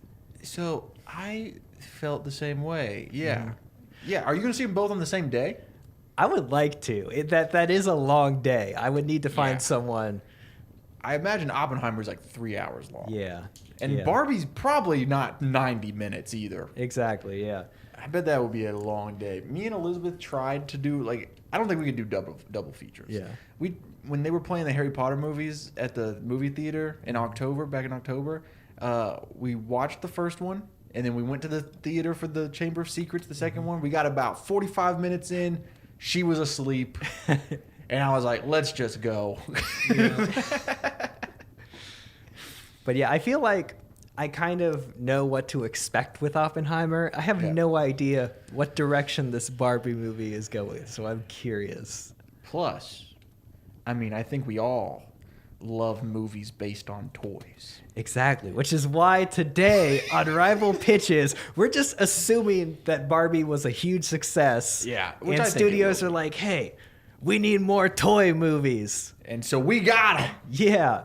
We're adapting really just any popular toy. Yeah. We got to pick whatever. We're making a feature film based on it. Yeah. I'm really curious to see what you ended up going with. I really struggled to find a toy to write about. Yeah. Because I didn't want to do something silly. Well, hold on. I ended up doing something silly, but I didn't want it to be a cop-out. Sure, yeah. I didn't want it to be like Toy Story, where it's like Mr. Potato Head. Mm-hmm. I really wanted it to be like, this is a $100 million budget movie about a toy. Yeah. And then I love, G.I. Joe and He-Man and these franchises, but I felt like that was a bit of a cop-out. Yeah. Because that's kind of like write a He-Man movie instead of writing a movie about a toy. Exactly. And so I'm curious to see did you feel the same way?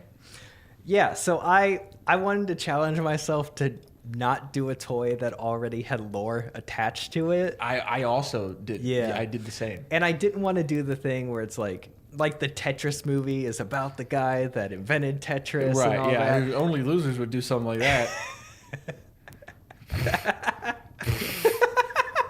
I didn't do that. Okay, really. did you? Oh, okay, I didn't know So I was about to ask, did you? I was tempted to do like the Silly Putty movie, and it's about the guy that made Silly Putty. Which still I would have enjoyed listening to. Yeah. But I didn't do that. I did something kind of. I didn't really, but it's in the same vein. Yeah. But you'll see. You know what? Let's just jump right into yours. Okay. Let's do it. Let's do it. So, say right off the bat, this was a hard prompt. This was probably the hardest one this season. And I ended up having a busy week. So this isn't going to be like a normal pitch where I try to like flesh things out and make them good. And Oh, you're going the chase approach. what I want to do, my goal with this, do you ever see a movie and the trailer is so off the wall and you're like, what were these people on when they pitched this movie? I'm going for that kind of movie. I'm assuming cocaine. Yeah, exactly. So you're going for like the Weird Al movie. Maybe it's okay. Now this is a big blockbuster. Our only goal is to make a ton of money. Well, of course. So if you just picture me, I got my disheveled Hawaiian shirt. Okay. I've got sunglasses indoors. Of course. There's still coke on my mustache. Oh, absolutely.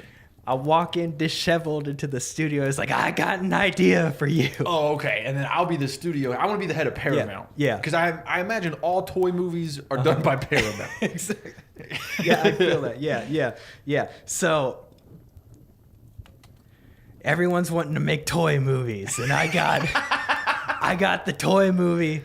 Let's go and put butts in seats. All right, let's hear it. So we open. Our main character's name is Miguel. He's a dude in his late 20s.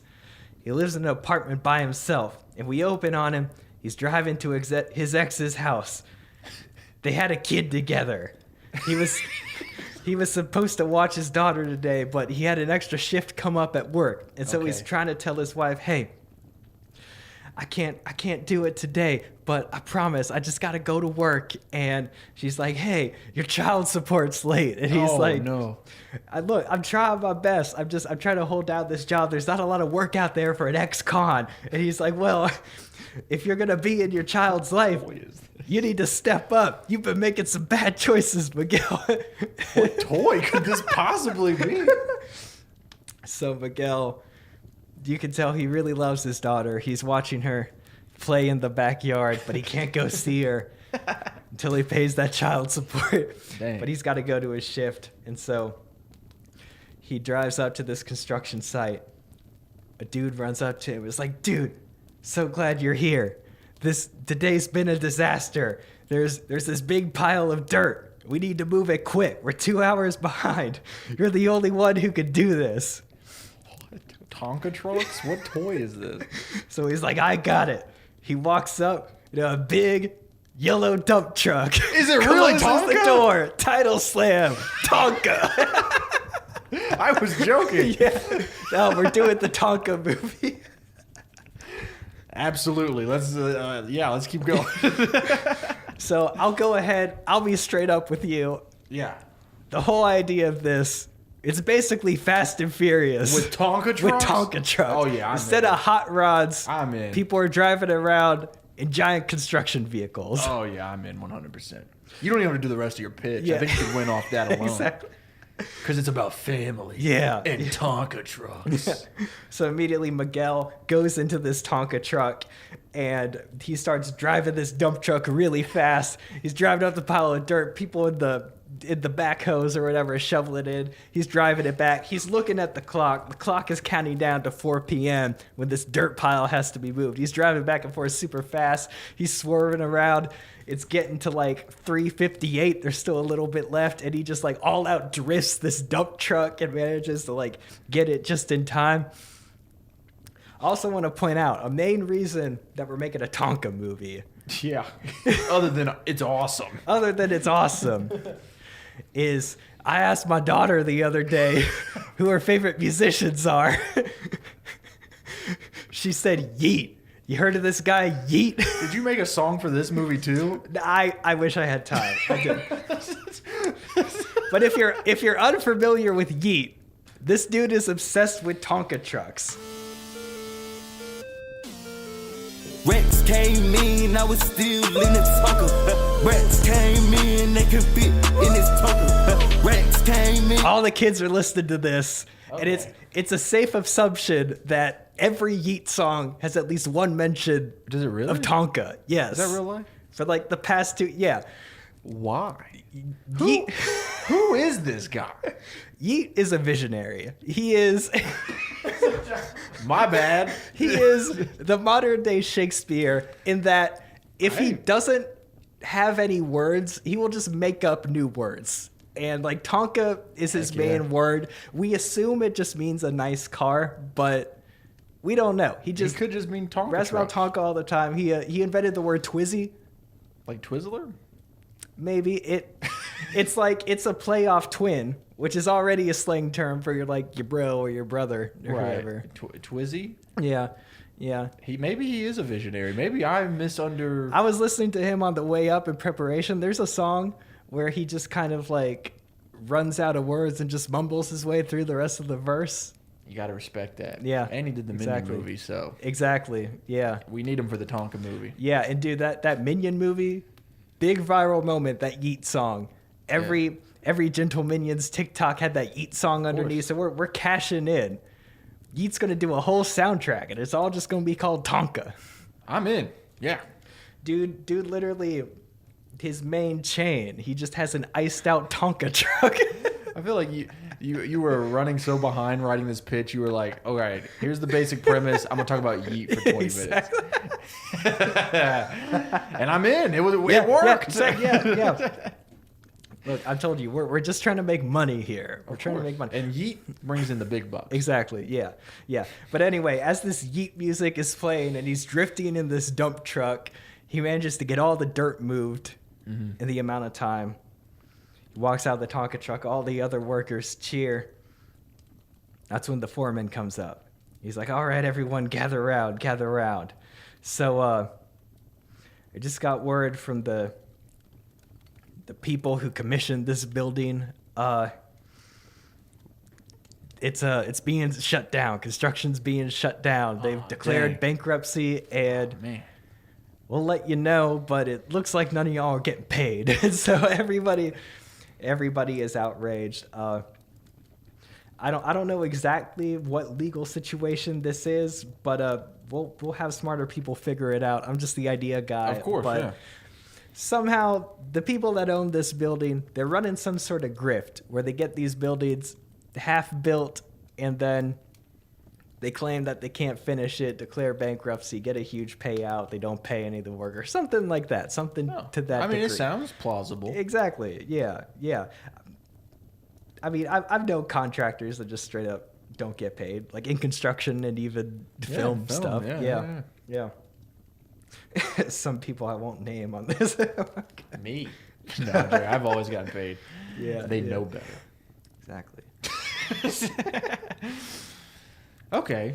So anyway, everyone is angry, especially Miguel, because he was really counting on this money from this job so he could pay his child support. So he could see his be in his kid. daughter's life again. Of course. It's And all now about he can't do family. it. And again, we've built up that he's an ex-con. We don't know what for yet, but For Tonka, that's why. yeah. But anyway, he and a bunch of the other workers that we saw before, a crew of like 5 of them, they're all getting together after this. It's like, man, it just keeps on happening. It's these same people behind it. I know it is. Yeah. It's like, we ought to do something about it. He's like, hey, Miguel, you used to commit robbery. Yeah. And he's like, Theft by Tonka. That should be the name of your movie. But anyway, they all get to talking, and Miguel's like, you know what? I need this money. Maybe I should do just one more job. Oh, yeah. He's like, we're gonna rob these people. We're gonna take our money back. This is our money. We're taking it back. Yeah. These corrupt businessmen. But then one dude who's, like a newer dude is like, but they got all the best security in the world. Their headquarters is in like the Indianapolis city or something. I don't know. I just came up with a city. It's in the middle of the city in the tallest skyscraper. There's a vault at the center of it with all our cat. How are we going to get in there? My man freestyling his pitch right now. And Miguel is like, we're going to rob them with the Tonka trucks. And then Absolutely. Heck yeah. the first act is you just get a bunch of training of them. They go to the construction site by day, you know, just acting like they're tearing everything down, doing their job or whatever. But by night, they sneak back in. You've created this obstacle course, and they're training with their Tonka trucks to do this snap. job. So we're basing the crew on like the core original line of Tonka trucks. So we got the dump truck, which is Miguel. We got a backhoe. We got a bulldozer. We got what's called the wrecker, which is really, it's just a tow truck. I don't know why it's called the wrecker. It helps cars that have been wrecked, but we got the shovel and we got the car carrier. And so basically we're splitting them up. So some of the trucks are just responsible for pushing things out of the way. Some of the trucks are responsible for carrying the payload, the cash, and then some of the trucks are just responsible for combat. So Combat. yeah. So anyway, they've devised this plan to where the dump truck and the car carrier, they're the main ones that got to get in the building. Now, Our main boy got to get in there. the bulldozer is going to just move everyone out of the way. It's like when the bulldozer will knock over a wall that everyone else could go through. Yeah. When the cops start coming, the bulldozer will start pushing them out of the way. Our like backhoe and shovel trucks will like use the little shovels to like knock people over. Oh, snap. People getting yeeted? Yeah. While they're Yeet is playing? Exactly. Yeah. I'm in. The tow truck is just basically like using its little, gets a lasso, hooking on the axles of cars, Just flipping yanking them it. over. And Yeah, man. And yeah, I think that's all of them. But anyway, our midpoint is when the big heist is happening, and they manage to, they just all in one big glide just drive to the center of the city to this skyscraper. The bulldozer smashes through. Oh, yeah. And so just the wacky nature of the later Fast and Furious movies, where it's Yeah. just hot rods driving in ways that hot rods shouldn't drive, in places they shouldn't be driving in. Tonka truck. Exactly. Yeah. Big boy. yellow construction cars. But anyway, during the midpoint, they managed to, the bulldozer breaks through the bottom floor of the skyscraper. The dump truck and everything is pushing through it. The cops start coming, and it's a lot of cops. Oh, yeah. And- So it's a lot of cops. Exactly. It's a lot of cops. The bulldozer's pushing them through. The tow truck is like using its hook and it's like flipping things over. But then it starts to be a lot more than they expected. And also, they can't get the safe open in time, so like they're down to the wire, but they manage to escape. And during the midpoint is when we get an FBI agent who's been put in charge of catching these people, because this is a really high-profile robbery at this point. I'm picturing like a Michael Douglas type, just like old, white, kind of angry guy. Oh, yeah. Like a Mark Maron. Yeah, Mark Maron would be Yeah. great. But anyway, the Tonka trucks managed to escape, but they've been chased so closely, they've escaped so narrowly that they can't go back home. Oh, snap. But Miguel, he has a close friend from his past life as a thief named Morgan, and they managed to go to Morgan's house and hide out there. Morgan has like a farm or something, and so that's where they keep all the Tonka trucks. And That's cool. basically, Morgan is like, "Hey, I could help you guys get home undetected. Also, I can help you launder this money because you've stolen so much money. People will be able to track you if you Yeah. try to spend this. I could take care of that for you, but in exchange, Miguel, you are the best thief You gotta work for in me. the universe. Yeah, you need to do one more job. for me. Yeah. And so it's like the second half of the movie, we're leading up to another big heist. They're stealing like a diamond or something Oh, snap. in the middle of the city. But now they're being pursued by our Michael Douglas, Mark Maron, FBI dude. Oh, heck And yeah. This is good. I want to watch this. Now, again, I'm just the ideas guy.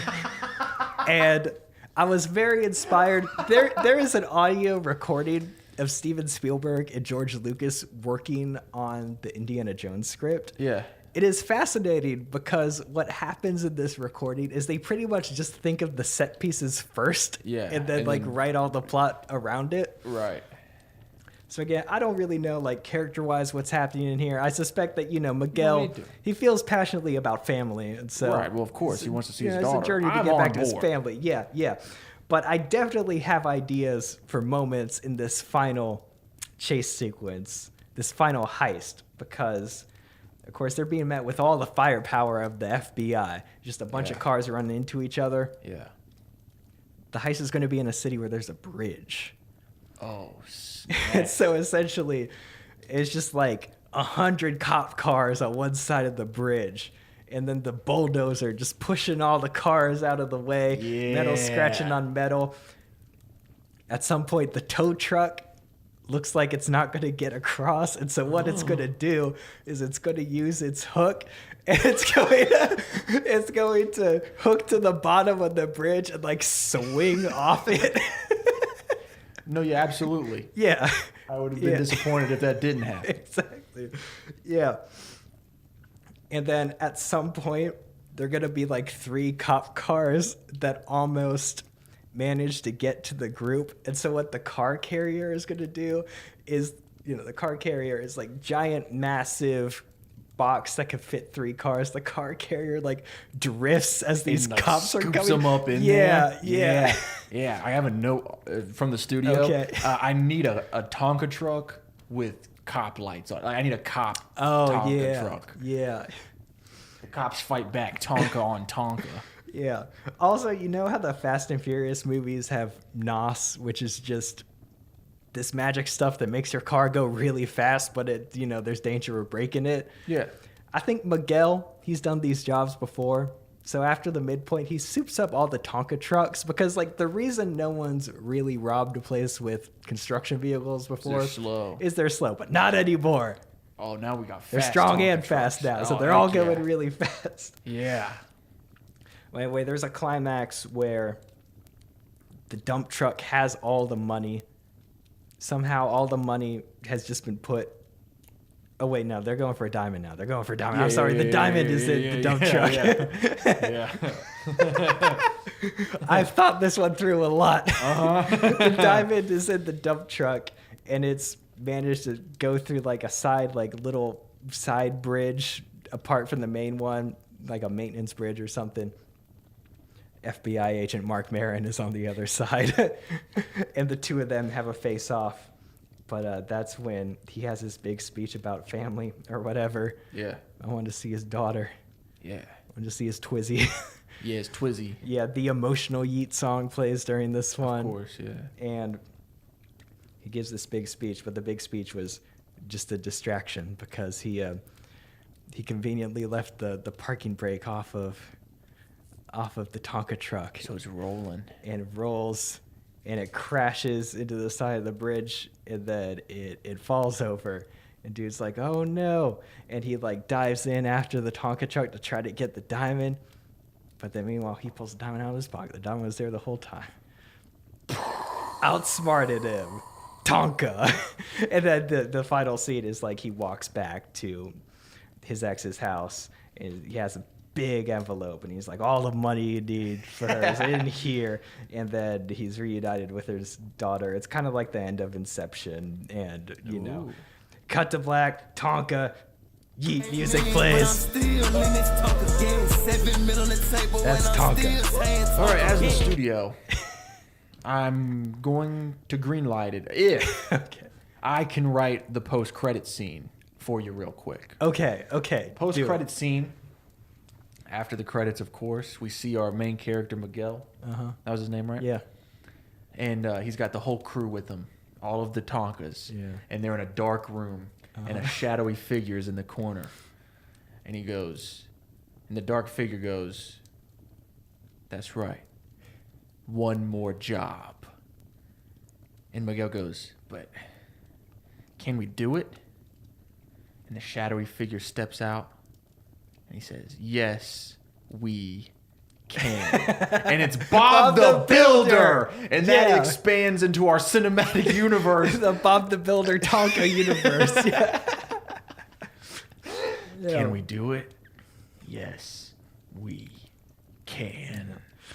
So obviously, no, there are a lot of story beats. Like I would imagine most of the movie is like the heist team struggling to get together, Ocean's 11 style. But of course, him learning to lead a group of a bunch of people is applicable for him learning how to, have a family of and his be a own, father. And exactly, yeah.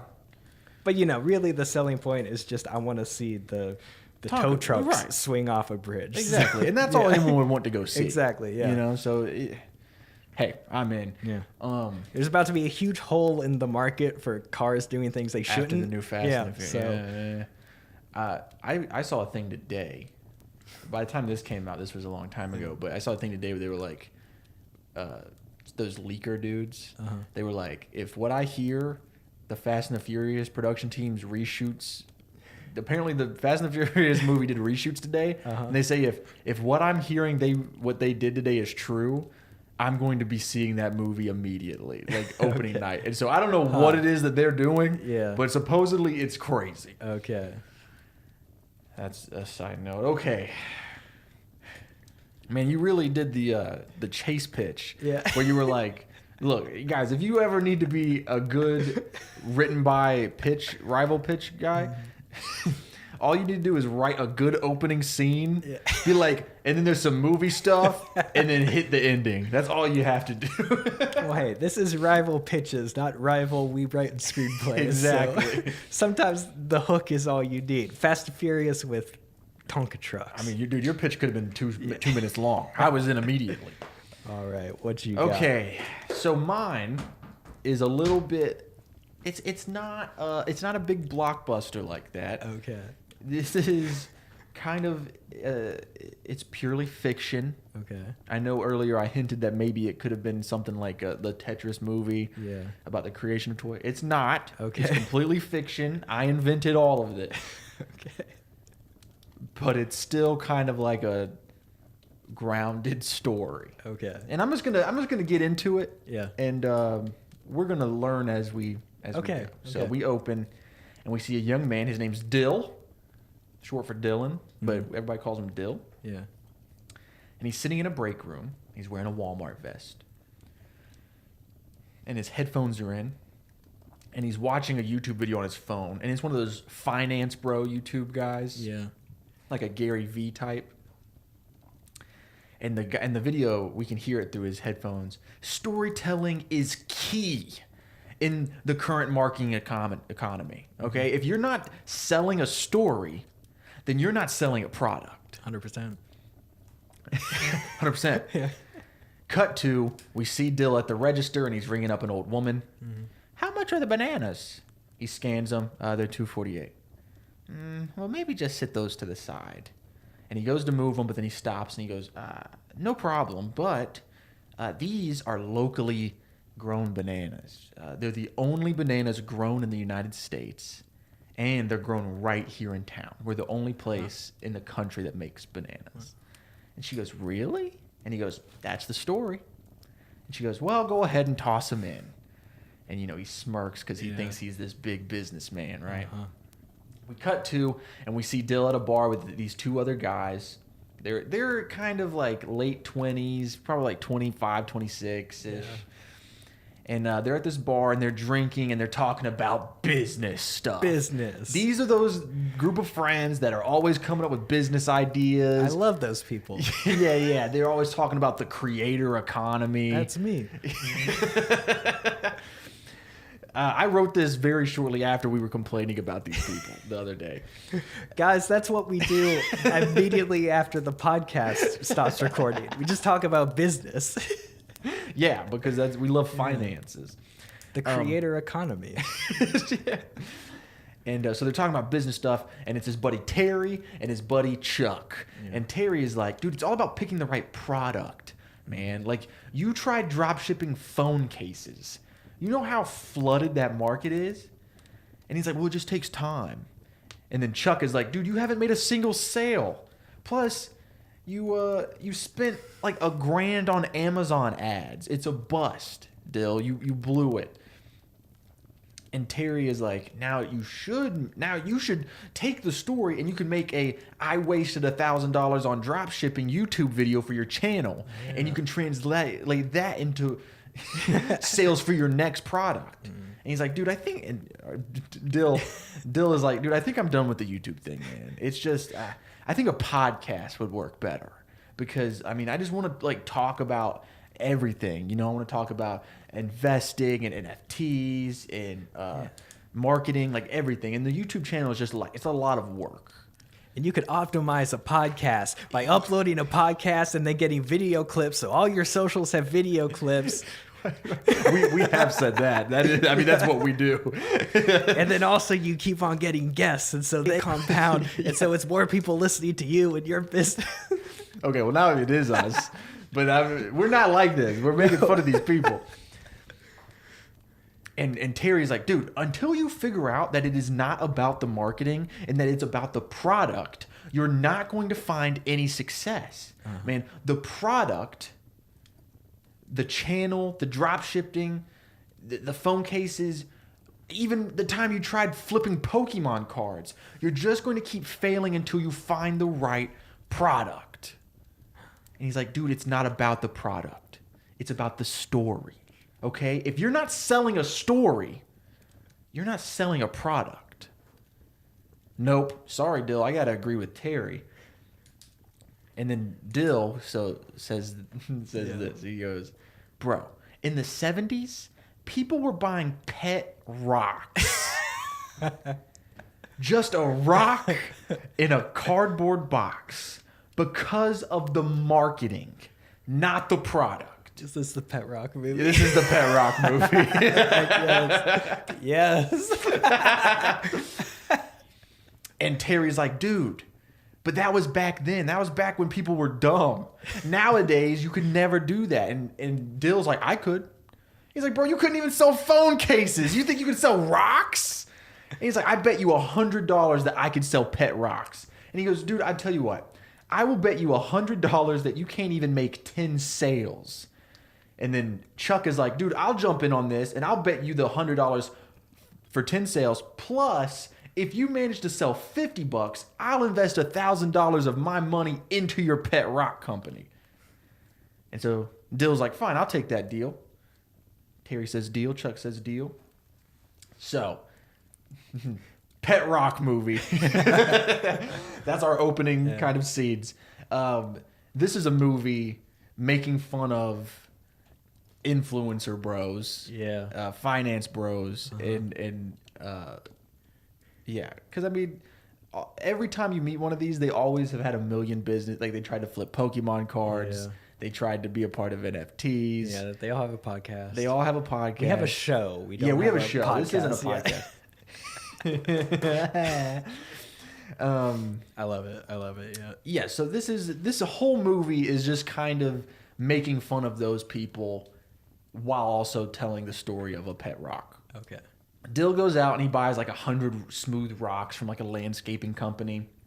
He buys them in bulk, so it's not that expensive. And then he goes and he buys a bunch of little googly eyes from the Hobby Lobby. And we see him sitting at his kitchen table and he's just putting these eyes on all these rocks and they're piling up. And then he's just sitting there. And he's just staring at 100 rocks on the table in front of him. And he realizes, like, I don't know what to do next. So he's like, okay, we need a story. What is the story? I need a story to sell these pet rocks.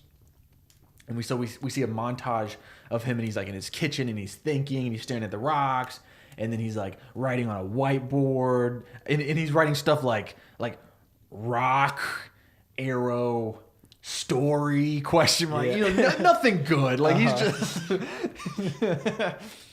And we see him laying on the floor, and he's like banging his head on the floor, and then he's juggling some of the rock. Just a montage of him stuck. He doesn't know what to do next. And usually, this is the part where he gives up on his phone cases or his Pokemon cards because it gets hard. Does he have just boxes of other products he didn't sell? Probably.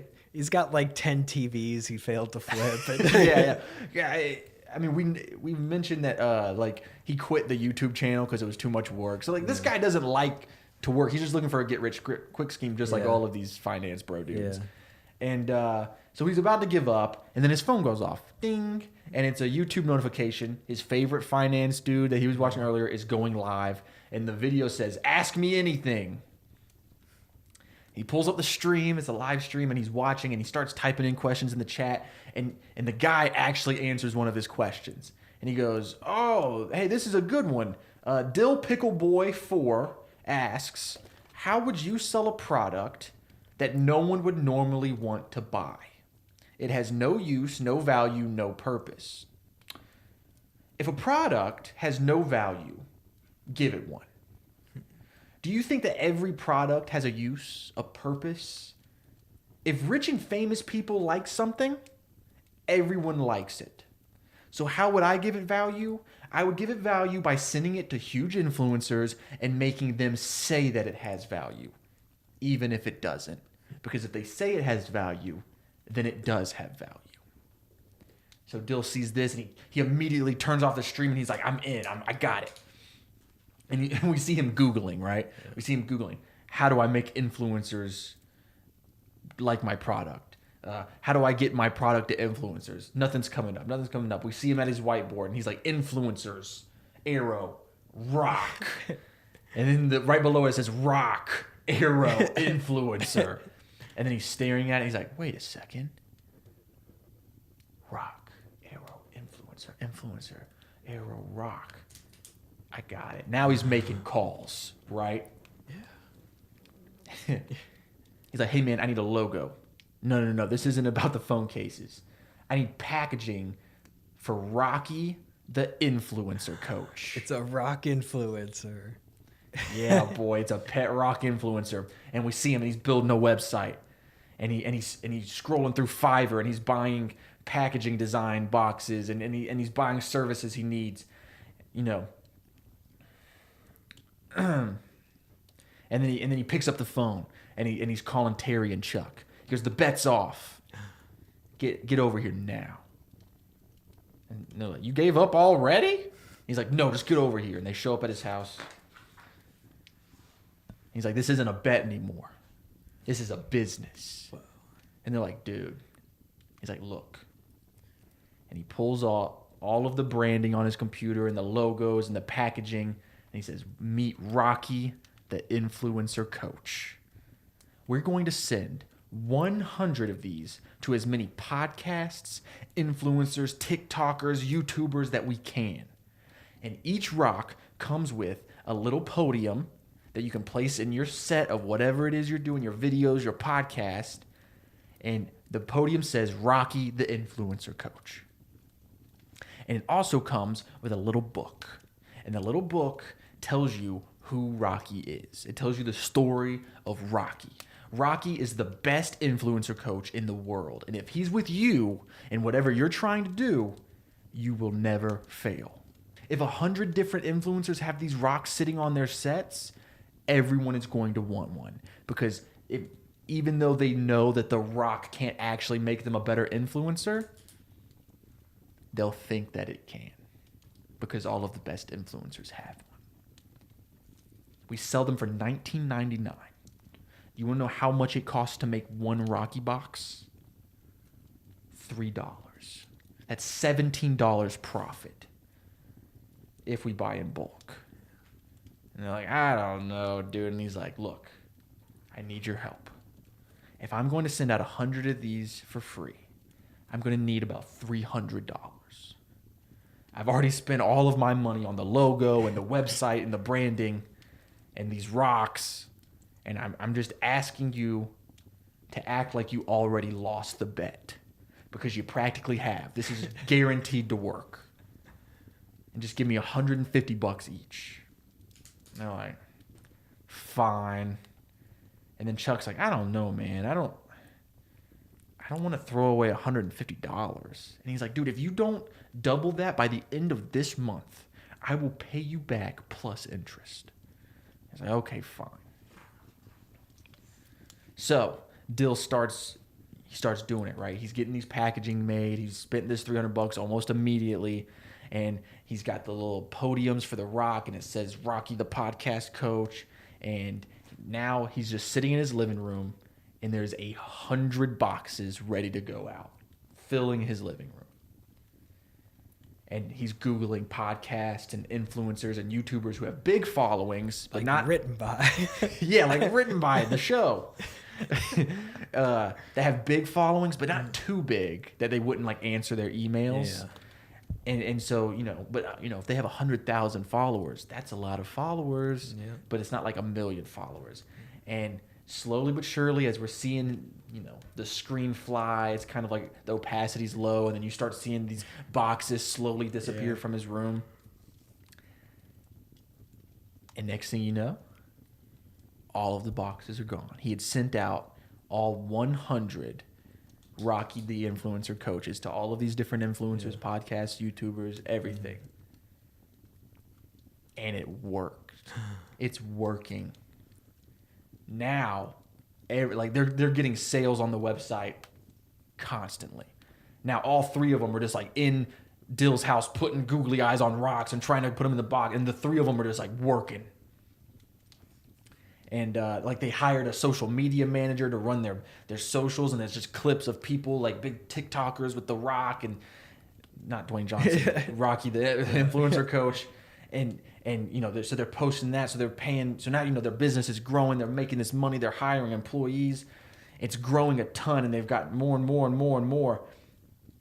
And then 3 months later, I mean, there's other stuff going on in this movie, but I'm just giving you the story. Of course, yeah. There's morals and stuff, I'm sure. Exactly. It's 3 months later, and they just sold their 100,000th Rocky. Whoa. That is almost $2 million in sales. Yeah. Life has completely changed for the 3 of them, right? Dill doesn't work at Walmart. It's perfect. Like, this is exactly what he has been wanting to do this whole time. His idea worked. Their company, Rocky the Influencer Coach, has made almost $2 million.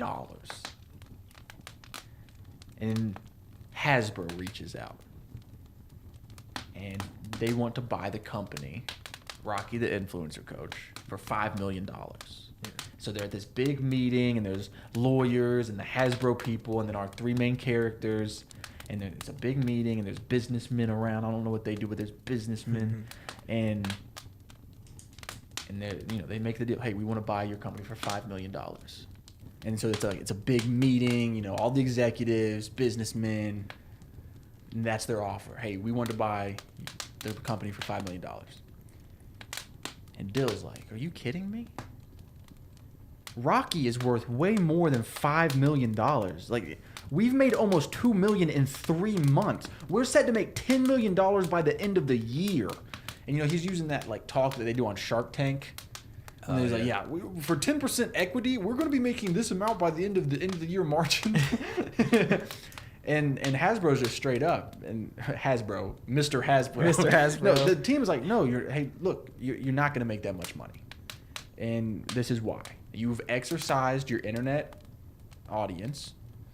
You've made the sales that you're going to make. If Rocky's going to go any further, it needs traditional marketing, and it needs retail distribution, and it needs the resources that Hasbro has. And they're like, well, Dill's like, I can do all those things without you guys. And they're like, hey, no, you can't. Okay, you've made $2 million. You probably don't even have all of that $2 million because that's not profit, that's just sales.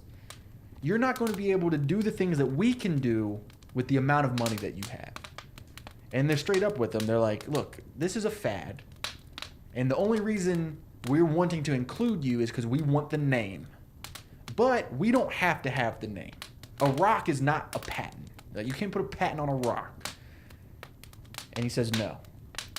And his friends, his 2 buddies, Terry and Chuck, are like, yo, dude, Dylan, man, we've reinvested all of this money back into the company. Like, we don't have any money. They seem to really know what they're talking about. We should make the deal. $5 million. We could walk out of this with something. And he goes, walk out of this with something? If you stick with me, by the end of this, we're going to be billionaires, not 5 millionaires. And he's getting himself worked up because his friends are still like, no, dude, please, like, take this deal. Don't do this. And he goes, you know what? You're both out. You're fired. You're out of the company. And he pays them like $200,000 each or whatever they have invested in the company. Like, you know what I mean? They don't see the vision. Yeah, they don't see the vision, so they're out. Yeah. There's a lot of money in the pet rock industry. Yeah, there's 2 million actually. So Dylan cuts his friends out, pays them out, and starts trying to get Rocky, the influencer coach, into retail stores and trying to get commercials and stuff like that. And very quickly he realizes that he messed up because Hasbro releases their own pet rock brand, which is called Influencer Rock. And they push it into Target and Walmart. They resurrect a Kmart and put it in Kmart. And they're only selling theirs for $10. And the next thing you know, another company's making a pet rock for $5. And then you can get them at the Dollar Tree for $1. And next thing you know, by the end of the year, just a few short months after the meeting with Hasbro, Rocky, the influencer coach, has joined fidget spinners and Kadamas and Crocs as a fad that has become oversaturated to the point where they are practically worthless. I mean, Crocs are back, but And Rocky will be back, okay? Let's be... Post Malone will get a pet rock, and all of a sudden... yeah, and then we'll be back, baby! And so it's over. And Dill's broke because he had reinvested all of the company's money back into the company, which was not smart. He didn't save anything. His friends hate him. Yeah. You know, they got out with a little bit of money, but it could have been a lot more money. Yeah. And also, you know, he cut them out. So there was like a riff. And so now Dill's reapplying to Walmart again. He's back where he started. And the person doing his interview is Terry. Before you ask, I don't know what Terry did with his $200,000. He immediately started another business. I don't know if like he bought a house and was like, I still need gas and like food. But bought a really nice car and then tried to flip it, which everyone knows you aren't supposed to do. Right. It's like Beanie Babies. You're not supposed to do that. But anyway, so Terry is the one interviewing him to come back to Walmart. And the scene is like very awkward. Like there's no music. This isn't like a very like beautiful shot. It's like this. It's just the two of them in that little cramped office at Walmart. I used to work at Walmart. It's not a fun office. And he's like, Terry's talking to him, and he's just like, you didn't listen, Dill. You didn't listen to us. You didn't listen to Hasbro. You didn't even listen to the original story that you kept preaching about. The original pet rock was a fad that lasted for 6 months. You should have known that this was going to happen. He's like, but I'm an entrepreneur. I thought, and he's like, no, you're not. You're not an entrepreneur. You just watched a bunch of YouTube videos and you got lucky. You didn't go to business school. You don't have any idea what it's like to run a business. You have no experience. You don't know anything about accounting. You're just a guy, Dill. And you call yourself a guru and you call yourself a finance influencer. And you know what? If you would have actually sold a rock to Hasbro for $5 million, then you have the right to call yourself all of those things. But you didn't. And so all you've done is prove to us and everybody watching that you are exactly what we thought you were. A loser. Dang.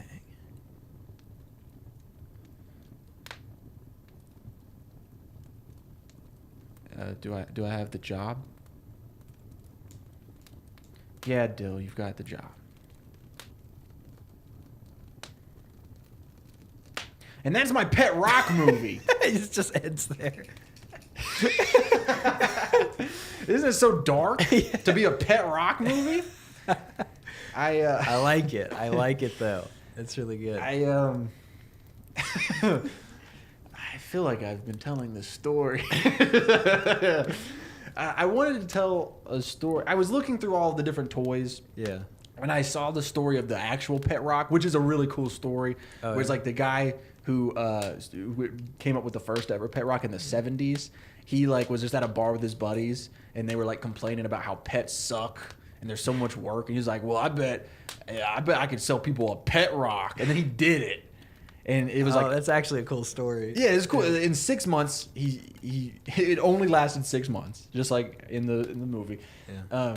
And he made it $1 million in the 70s, so that's probably like $5 million now. Yeah. But and then he just like, unlike Dill in our story, he was just like awesome. He knew that it was a fad and it was over. And he cashed out.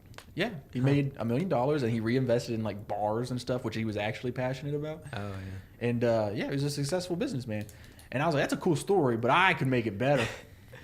I mean, you obviously have a lot of pent-up aggression against a certain type of internet personality. So I'm glad that it made its way into a story. Yeah, and I think this was a good way, because this is exactly what would happen because everybody has a buddy who watches those TikToks and watches those YouTube videos, and they always, like, Dylan in the story quit all of those businesses as soon as they got hard, and that's what all of these dudes in real life do.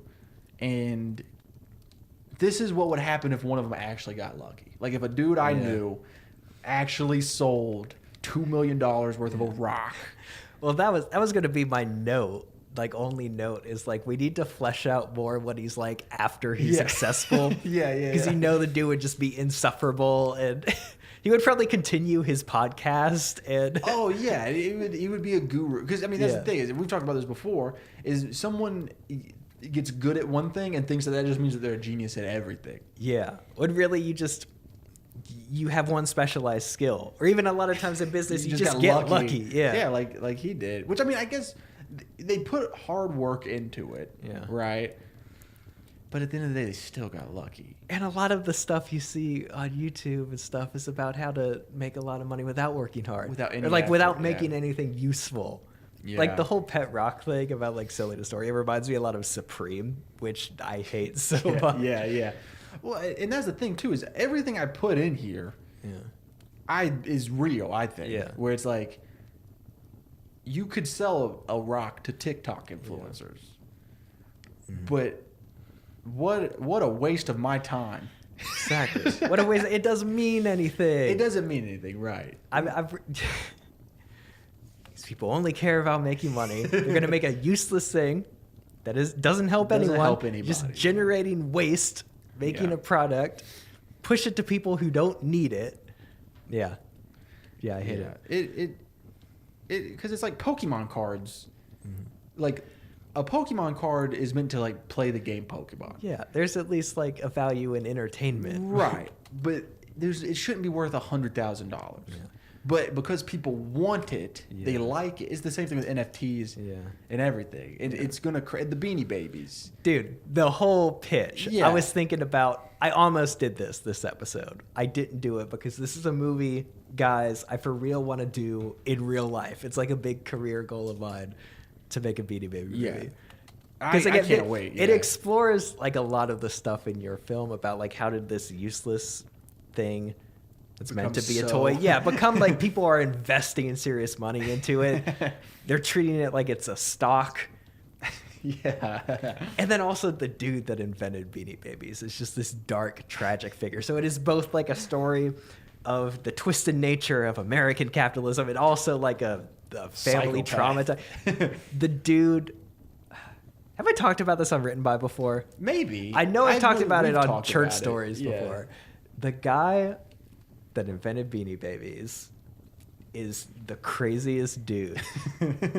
When I tell you he is a cross, he got like a ton of plastic surgery after he got rich. So just appearance-wise alone, he is a cross between white Michael Jackson and Johnny Depp's Willy Wonka. The dude legit like considers himself like real life Willy Wonka. Or he's trying to be that at the time. So it's like that Yeah, that crazy dude with Megatron.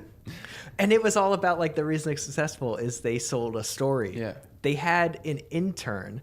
This is right around the time the internet was blowing up. This intern wrote personalized stories for each Beanie Baby. And that created attachment to them. And then the intern never even got paid. more than like Dang, $20 an son. hour or something, even though like this $1 billion empire was Dang. based on, yeah. Dang. Yeah. Man. Yeah, I think, man. Guys, help me make my movie. Yeah, I mean, I really want to see that because I either need to read that book or wait for your movie to come out. An HBO documentary came out, Yeah. but there's so much craziness around Beanie Babies. The documentary doesn't even cover like the full extent of everything. That's how you know a story's good. Yeah. Yeah, man. So yeah, I like the story a lot because I think it really does capture all of my feelings about the dude bro finance influencer stuff. Yeah. And it feels very therapeutic because it's like, Yeah. I've said Like, like you said your piece on it. And, I'm gonna say it's well written, well structured, like thoughts about that industry. yeah. And now I can kind of just let go. And whenever someone's like, "Hey man, I got a really great idea. I'm gonna make a revenue stream based off of this," and I'm just gonna be like, "Hey, listen to this episode of Written By Podcast or show, the Written By show." Man. Well, yeah, guys, you're the studio head. Let us know which movie you want made. Do you want the Tonka movie? They rob banks with Tonka trucks? Do you want the Pet Rock movie? Here are the 1-minute pitches. Let us know. So since Barbie already looks like it's going to be a huge success, I think we need more movies based on toys. Now my pitch is the Tonka Truck movie. So basically what it is about a disenfranchised construction worker who has had all his money stolen from him by an evil corporation. And so he's going to get it back. He and his construction worker friends are going to rob this bank using Tonka trucks, and we get all our favorite Tonka trucks, and they make a whole team of Tonka trucks with each of them using their own special abilities. The tow truck is using his hook to tip over trucks and swing off of buildings. The bulldozers are knocking things over. The car carriers are swallowing police cars in their chassis containers or whatever. And essentially, if you're picking up what I'm putting down, this is basically Fast and Furious with construction vehicles. I don't know who wouldn't want to see this. I did a whole pitch of this on our podcast. You can listen to it. The success of Barbie shows that we're needing more toy adaptation films. So I wrote a movie about the Pet Rock. Essentially, my story is about one of these like finance bro crypto guys who's always looking for the next business, and he takes direct inspiration from the guy who created the Pet Rock back in the 80s. And so he essentially uses influencer marketing and a bunch of business guy gibberish to sell the Pet Rock product in the current TikTok model. And it basically tells you the story of flying too close to the sun when you're one of these finance bros and you get lucky once, consider yourself a guru and a genius, and it kind of ruins his whole life. If you would like to listen to my whole pitch, it's about a 30-minute pitch. You can listen to it on Written By Podcast, the toy adaptation episode. Hey, thank you guys for watching or listening to Rival Pitches. What week is That's a toy adaptation. Toy adaptation. What an episode. Man, dude. This is the one where we switched brains. Yep. You wrote your most grounded and thematic and dramatic while still being funny movie. And you went off the rails. Just came in hot. Heck yeah. Remind me, I did Pet Rock and you did... I did the Tonka Truck movie. That's right, Tonka Truck. I, never done drugs before, but my whole thought process for this pitch was to just be like, okay, from what I've heard about people that do cocaine, what do they think about? Yeah, there's like, let's do that. Tonka trucks. Yeah. We're robbing a bank with Tonka trucks. Yeah. Great. I think one of the best episodes of the season. One of the most entertaining, yeah. Super fun. I love both pitches. Love the movies. Hey man, what a great episode. Yeah, we can't wait to see your votes. Speaking of votes, I have the results for the Tokyo Drift rival pitches. Oh yeah. The winner, almost unanimously, Lady Bird, Tokyo Drift. Man, dude, you're starting to take a lead on me, man. I think I have one over you now. I think it might be two. No, it's one. We wait, it might be two. I think don't it's know. two because last time we said that you moved one ahead. Oh, maybe. Yeah. You're starting to get a bit of a lead on me, man. I don't know what happened. I think maybe the next couple I stand a chance of winning some and maybe pushing forward, but Yeah. I started off hot, but I guess I just made you work even harder. And now Exactly. Yeah. It's that push and pull. But Man. I think you got some heaters in the catalog yet to come. So. Yeah, we'll see. I mean, I think really what it was though is a Lady Bird Tokyo Drift is just way more far fetched, and I think that's what people are looking for. They want to.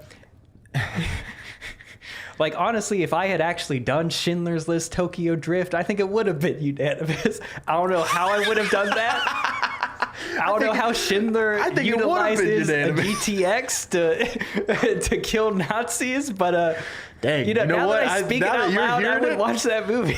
You're right. It would have been unanimous. It has like Abraham Lincoln Vampire Hunter energy, yeah, which it's is like just Schindler's. We've talked got a about. hot rod. We've talked about doing blank Vampire Hunter. Yeah. For a The rival only pitch. reason we have it is Story Break Has one- a has podcast done it. that also broke stuff. Yeah, and it's one of their best episodes. They So did it's like Random President hunts random monster, and they did Grover Cleveland versus unicorns. I need to listen to that one. I've never listened to that one. Yeah, Story Break podcast, Grover Cleveland versus unicorns. Yeah, Story It's a Break great is listen. what inspired us. We started before they quit, though. Yeah. And then when they quit, in my head, I was like, it's time for us to shine, baby.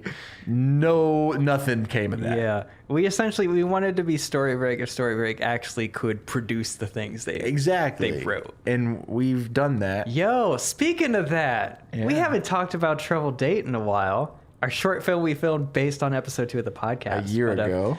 Yeah, just a little over a year ago we shot that, but we've been laying low because we've been waiting for some things to work out, but we can finally announce that Trouble Date is done. It is finished. It's been a year. Yeah, it's been over a year. Like, at there's this the point, writing yeah. and pre-production and everything. It is a finished film. We have the finished file, and Wow. guys, you are almost ready to watch it. Oh, man.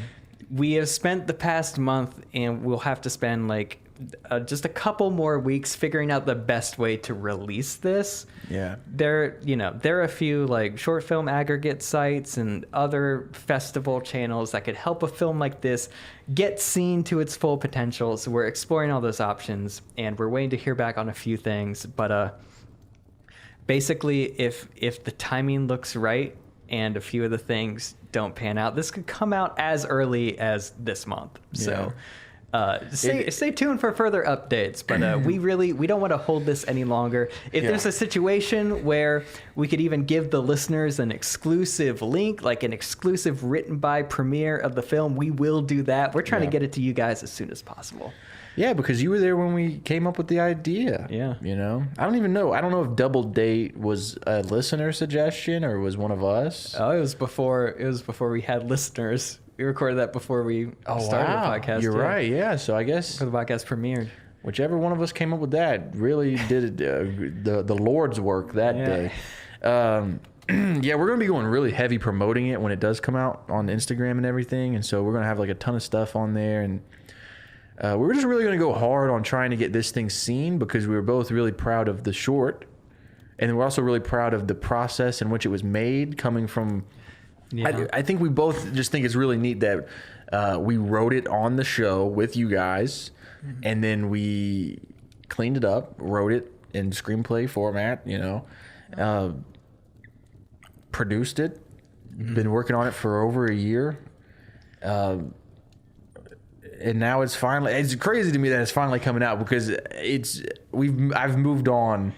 We've done Exactly, so many yeah. projects since then. It's like I Yeah. thought that this was over a year ago, but it's Yeah. finally time to release Yeah, it. but it was worth the wait. We were Yeah. waiting for certain things to cook, and they just came out the oven. Oh yeah. Yeah, but yeah, we're trying to get a scene by the most people. If anything, we are so proud of the work our crew did on this, Yeah. and our thought process has always been if a crew is going to work for free or like way below their rate, then It should be something that it they deserves can be to proud have their of. work seen as many people as we could get. So that's the plan. Also, I mean, if everything goes as well, there'll be a BTS podcast episode. Yep.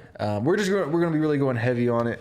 Yeah, and we're talking about this like it could come out in a few months, which I guess is possible. It also is very possible it could come out in like 2 weeks. Yeah, so, this could happen at any time. It really just depends on some of the external factors that we got going on behind the scenes. I'm not going to say any names, but it rhymes with Gref Grazos may be interested in it for something called Gramazon. Yeah, Gramazon Grime. Gramazon's new UK hip hop channel. Hey, thank you guys so much for listening. Our logo was designed by Taylor Lockery. Our music was produced by Robert and Drew.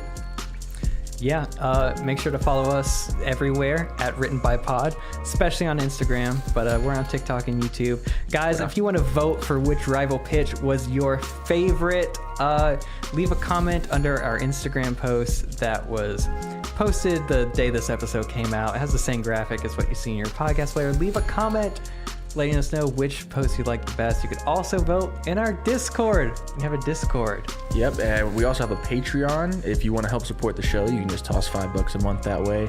You get some cool stuff. But we have potentially another project in the works, and we could definitely use some help funding that. So if you like listening to the show every week and you want to help support us, you can join us on Patreon.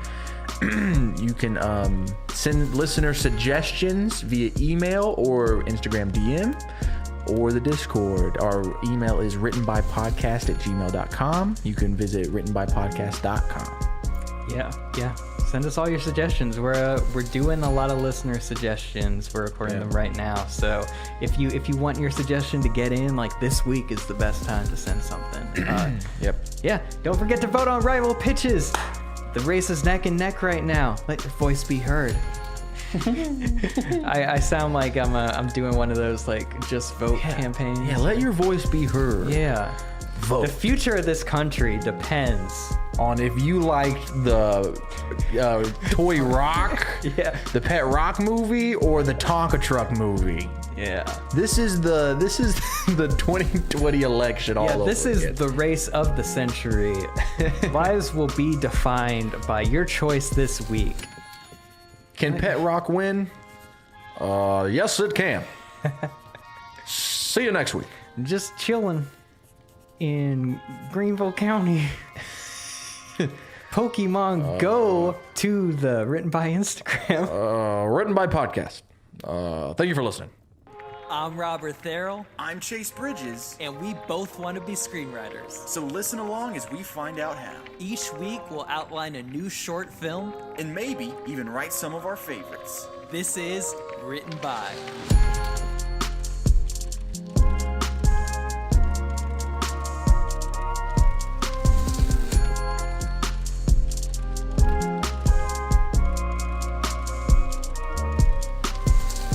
Welcome back to Written by Podcast, the #1 podcast in the world. Behind all the other ones. Right behind the other one, guys. It's season 3 premiere. Season man. Trace. Yeah, Trey. I thought you were about to say 2, and I was like, no, It's season 3. It's Written by Podcast. I'm Jimmy Store. Shop in the window. I thought you were going walking at first. No, but- walking. Welcome to Written by Podcast, the #1. So I don't usually drink energy drinks, but I drank one before this because I was like, I gotta get hyped for the premiere. And then we spent over an hour getting everything set up. Exactly. And so but we got a new video set up. Yeah, and it looks you can good. watch this if you're watching on Spotify, which I recommend because we get more money. Yeah. If you're watching on Spotify, oh, by the way, I got these sunglasses on because our future's so bright this season, big dog. Let me tell you what we got going on. What we got going on, Chase? What was I saying before I interrupted myself? YouTube. Yes. So you can either watch on Spotify or you can watch on youtube.com/writtenbypod. We should tell them about all the things that's happening this Yeah, season. we tease big changes for season 3, and we're delivering on That's that. right. Video's one of them. Yeah, video's a big one. The YouTube channel, growing that is another. We also, 2 other major changes. First Yeah. of all, Yeah. last season, for Last season. bowl episodes, Yeah. we didn't have as many listener suggestions as we Picked. would have liked. Yeah, we that were wanted to picked pick out of more. the bowl. And so we decided we wanted to find a way to have listeners get picked more frequently. So Yeah, bro, because y'all a bunch of pick-me girls, dog. what we're doing is we have created a whole second bowl. We don't have just one bowl now. We have got two 2. bowls. They're we have matching. a whole other bowl. Yeah. I just happen to have a lot of these at my place. But so we have a second bowl that is just for listener suggestions, and we will have special episodes where we pick out of this bowl so that we're guaranteed a listener A suggestion. listener suggestion, which leads us into our next announcement. Exactly. If you want to support us, we're not going to push it like crazy. Yeah. I'm going to say that, and then like Then you're every gonna episode, push I'm it all gonna- the time. So we do have a Patreon set up, and for $5 a month, you know, a cup of coffee. That's what That's what guys everyone are- says, Hey, yeah. just one cup of coffee a month, you can help support the pod, man. So for $5 a month, you get we'll put your suggestion. You get priority suggestions, which just means we'll put your suggestion into the suggestion bowl like 2 or 3 times. Exactly. So that- Whichever, we'll feel it out, but whichever feels Yeah. about right, just so you have a higher likelihood of getting picked. We'll be picking names for characters from the Patreon. So if you're a patron, then your name could be the name of one of our characters. Yeah. And also just name suggestions. And the really fun one is you'll get access to our Discord, where we're going to be joking around and talking about writing. Yeah, and just general shenanigans. yeah, and, boy. Yeah, we could share our work and stuff that we're doing. Just it'll be a really cool place. We're working on getting that set up as of recording this, but yeah, that anytime we're stuck and we're like, oh, we need a character name, we're We'll gonna have just a jump big in. sheet Yeah. of your suggestions if you're a patron. Yeah, or your name. Yeah, You know, your name or too. we'll hop in the Discord and be like, "Yo, what we doing, boys? Uh-huh. We recording right now, boy."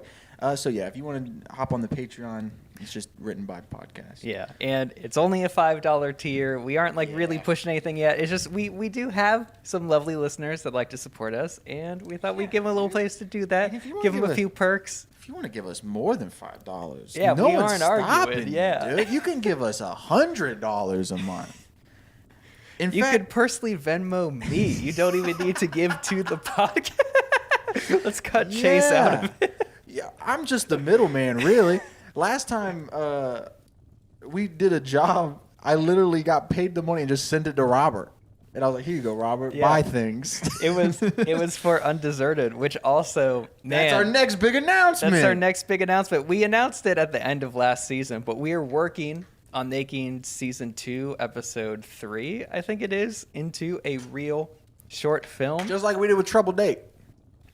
Yeah, I don't know as of coming out exactly when, like what stage of the project we're in, but Yeah. as of recording now, we're pretty close to nailing down a shoot date, so that's Yeah. exciting. We got a bunch of stuff happening, Yeah. man. We're busy boys. I'm in a movie.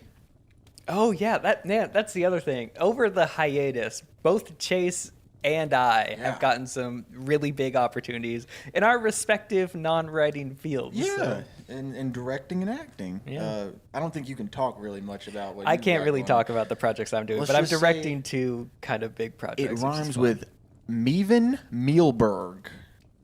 Yeah, and Beth Clogan. I'm working with Seth Rogen, and you're working with Steven Spielberg. No, I'm in a movie. I can't talk about Yeah, it. you can't I'm in a talk movie about called Are You There? It's a horror movie, independent movie. By the time this comes out, I should have already shot it. Yeah. But so you can check out my Instagram for more info. Speaking of which, follow Written by Pod on Instagram because we're gonna be posting hella clips, dog. Yeah, Unless so I many really drop the clips. ball, but I don't expect I will. No. I'm. Yeah, we got a bunch of stuff going on, dude. Yeah. But hey, that's all the big season 3 changes. Enough housekeeping. Let's get to what this podcast is Let's about. get Physical. We're doing a classic bowl episode. From We're the bowl gonna this draw from the bowl.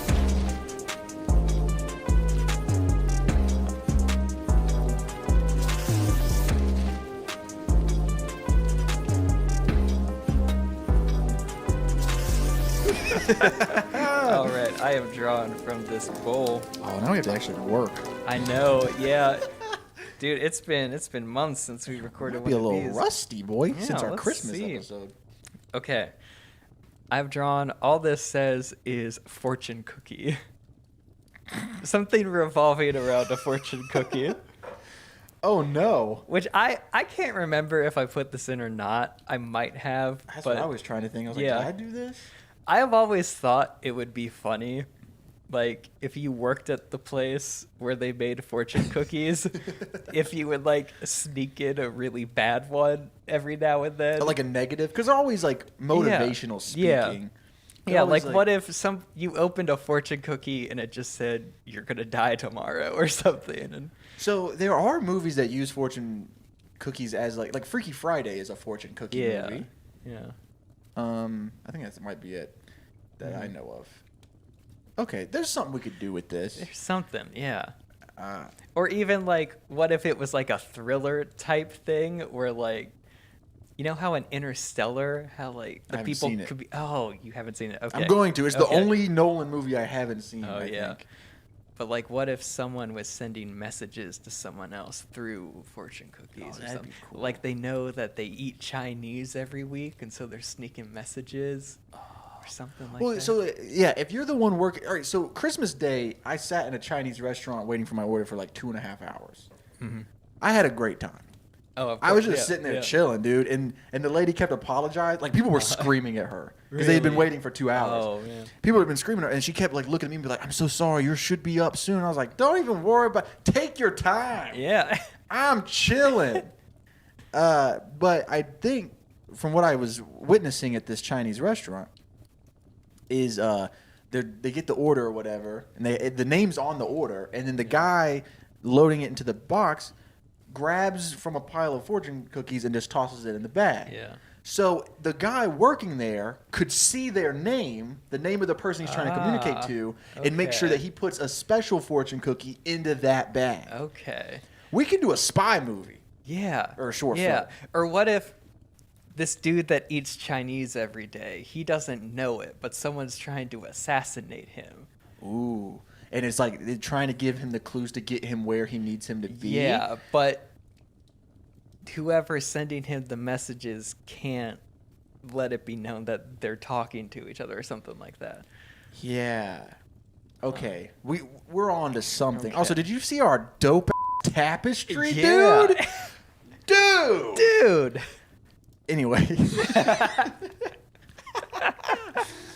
Okay, we're on to something. So we know that we want someone to communicate with someone else through fortune cookies. Yes. And now we need to take a break for our sponsor. We don't have sponsors yet. Hopefully we will. dude. Hopefully, I would love yeah, to make a man. lot of money. That's our main goal with this podcast. We don't do it for the love of the Yeah. game. We don't do it for you. We do it for the money. Okay, I'm done. Yeah, that's actually why I put fortune cookie in here, so we could do a film like with big fortune cookie and make a lot of money. Oh, with that big way. fortune Yeah, cookie. Yeah. Do you think that there's different fortune cookie brands? Because I don't pay attention. See, I don't know. I feel like there's like one major one Oh, you that think like they a have, lot of like- the independent Chinese shops use. Oh, and you think like I'm not big, sure about that, but it's like They how the have the Chinese monopoly. shops, they always have the same like plastic bags. right? Yeah, I bet like they have the same fortune cookies distributor. too. I wonder if there's like one company with the monopoly, Yeah. and then there's like some struggling little companies, and they're like, we just can't beat Yeah. whatever you would call it. What would be? I'm gonna look this up. What is the biggest fortune cookie brand in America? Yeah. Well, while you're looking that up, do we like dude is about to get assassinated, or do we? Is there another scenario where you'd have to communicate through fortune cookie, or Yeah, it could why are even you be communicating through. it could even be like, have you seen the first episode of The Rehearsal? Yeah, Okay, so I've seen all of the rehearsals. Oh, okay.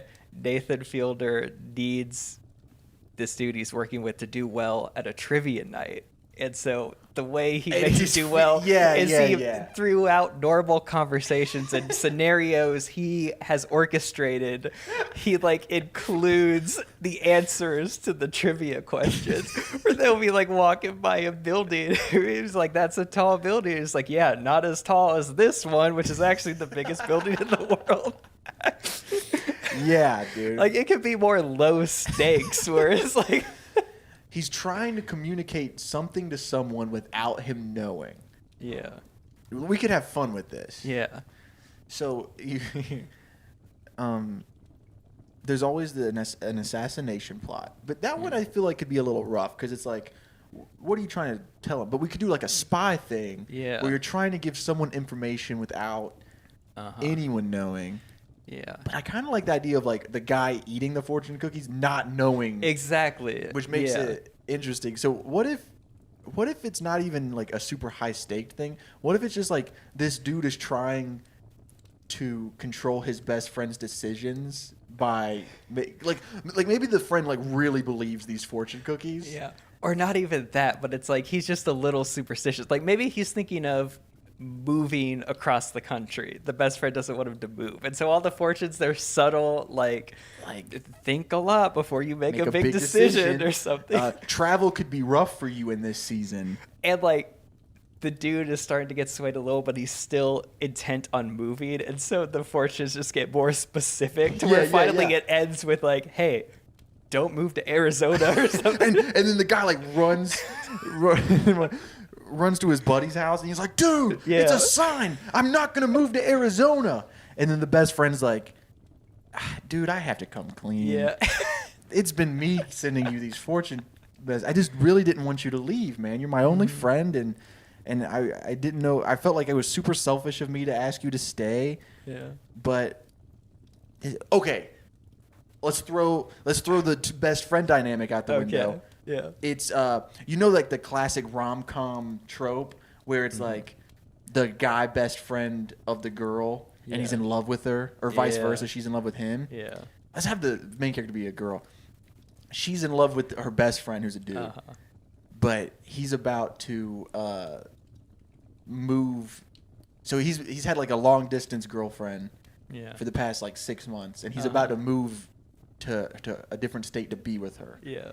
And our main character, she just doesn't like. She wants to profess her love, but she's too afraid. Yeah. And she doesn't want to ruin the friendship, so she's doing it subtly through these fortune cookies. Yeah. And finally, it ends with, "Don't move to Arizona." And he's like, "What in the world? This is crazy." And she's like, "That." Then the big climactic moment is, "I've been sending you those fortune cookies. I love you, and I don't want you to go, but I felt selfish and blah blah blah." And he's like, "Well, we could have a good one of two ways. We could go the classic way where he's like, 'I love you too,' and then they end up together, or we can go the written by way, where he goes, 'You're a psychopath,' and then leaves anyway." Yeah. Okay, I like where that's heading. Maybe he doesn't even come clean. I like if it gets so obvious, it's to the point that she kind of figures it out. Like maybe the It's long, like we have the gradual from like this is a believable fortune cookie to very specifically about her. long distance relationships never work out. Yeah. And he's like, "What?" And then it's like the next one's like maybe his long distance girlfriend is named Sabrina, and she's like, and then he opens it and it's like, "Women named Sabrina are untrustworthy." Or maybe she's even after the really specific one, she's freaking out a little bit. He He. And then she like goes to he goes to her house and he's like, "Okay, ever since the fortune cookie, I've been like freaking out." But what he doesn't know is right before he busted into her house, she was making more fortune cookies. And so they're just right off camera in the other room and she's doing her best to like, she's got him exactly where she wants him, but she just needs to keep him from walking further in the house. Okay, let's give And him. then he sees all the fortune cookies laid out. It's like, you psycho. You. Okay, let's give This him makes names. a lot of sense now. Let's give them names real quick so we don't get confused. Now, patrons, this is the part where we would pick your Right. names. So, But we record these in advance, Yeah. so no one's signed up yet. Yo, what if no one does? That would be mad embarrassing. Hey, I got hit by a drunk driver yesterday. Oh, we completely glossed it. We were too busy with all our announcements. Yeah. We were supposed to record this last night. Yeah, but I got hit by a drunk driver. I forgot, but then my neck started hurting while I was listening to Robert. And I was like, oh, yeah. Okay, so we need names. So the main character, what's the... Am I going to get in trouble for this? What's the name of a girl that's like just a little crazy that you know in your life? let Let me think. Like, you know how like there's this like... Let me think of someone who this won't get back to. Because, like, you know how there's just some names that like everyone with the name like Jacob is a little hot-headed? Yeah. Like, what's just the name of like a crazy... Kyle and Karen type thing. Right. But, like, she's not crazy. Yeah. She's just, like, passionate. Exactly. Yeah. The type of girl who would get a job at a Chinese restaurant just to send Honestly, messages. I feel like Sabrina is that name. Sabrina could be it. Do you know any Sabrinas? I don't know a Sabrina. I know some Sabrinas. They would work at a Chinese restaurant and send messages. Well, I don't think she works there even. Maybe she's just, like... Intercepting? Yeah. Maybe she's an Uber driver. No, because you could see who... No. I like that the Chinese restaurant is like their place they hang out, and it's like their thing.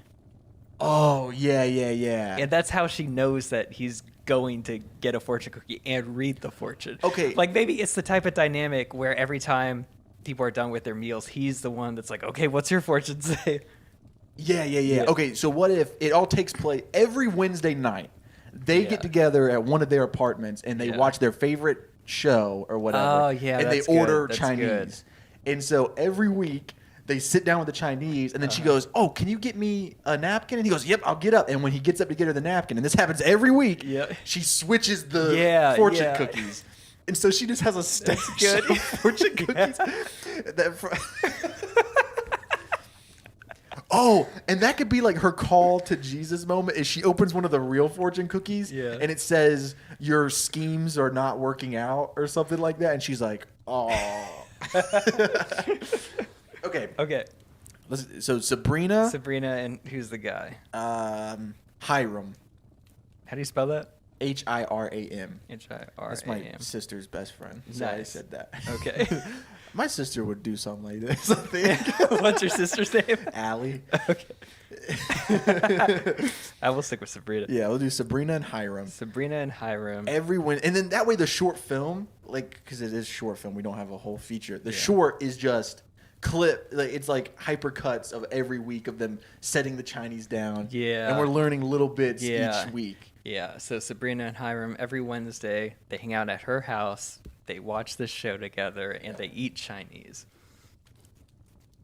So Hiram is talking about how he's about to go move to Arizona. To be with his long-distance girlfriend. Yes. He's only been dating for 6 months. We don't want this to be like she's toxic. Yeah. But it's one of those things like, you know, she She's wears felt- short skirts, I wear T-shirts. And she's felt a way about him for a long time, but has always been too nervous to admit it. Yeah, And now it's starting to feel like This if is- it's going to happen, it has to happen now. Absolutely. Yeah. Yeah. I mean, we've all been there. I've never been there.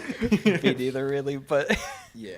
so But we've all been there. we've all been. That's what Seinfeld. I've started watching Seinfeld. Oh yeah. And he's just like, what's the deal with couches? We've all been there.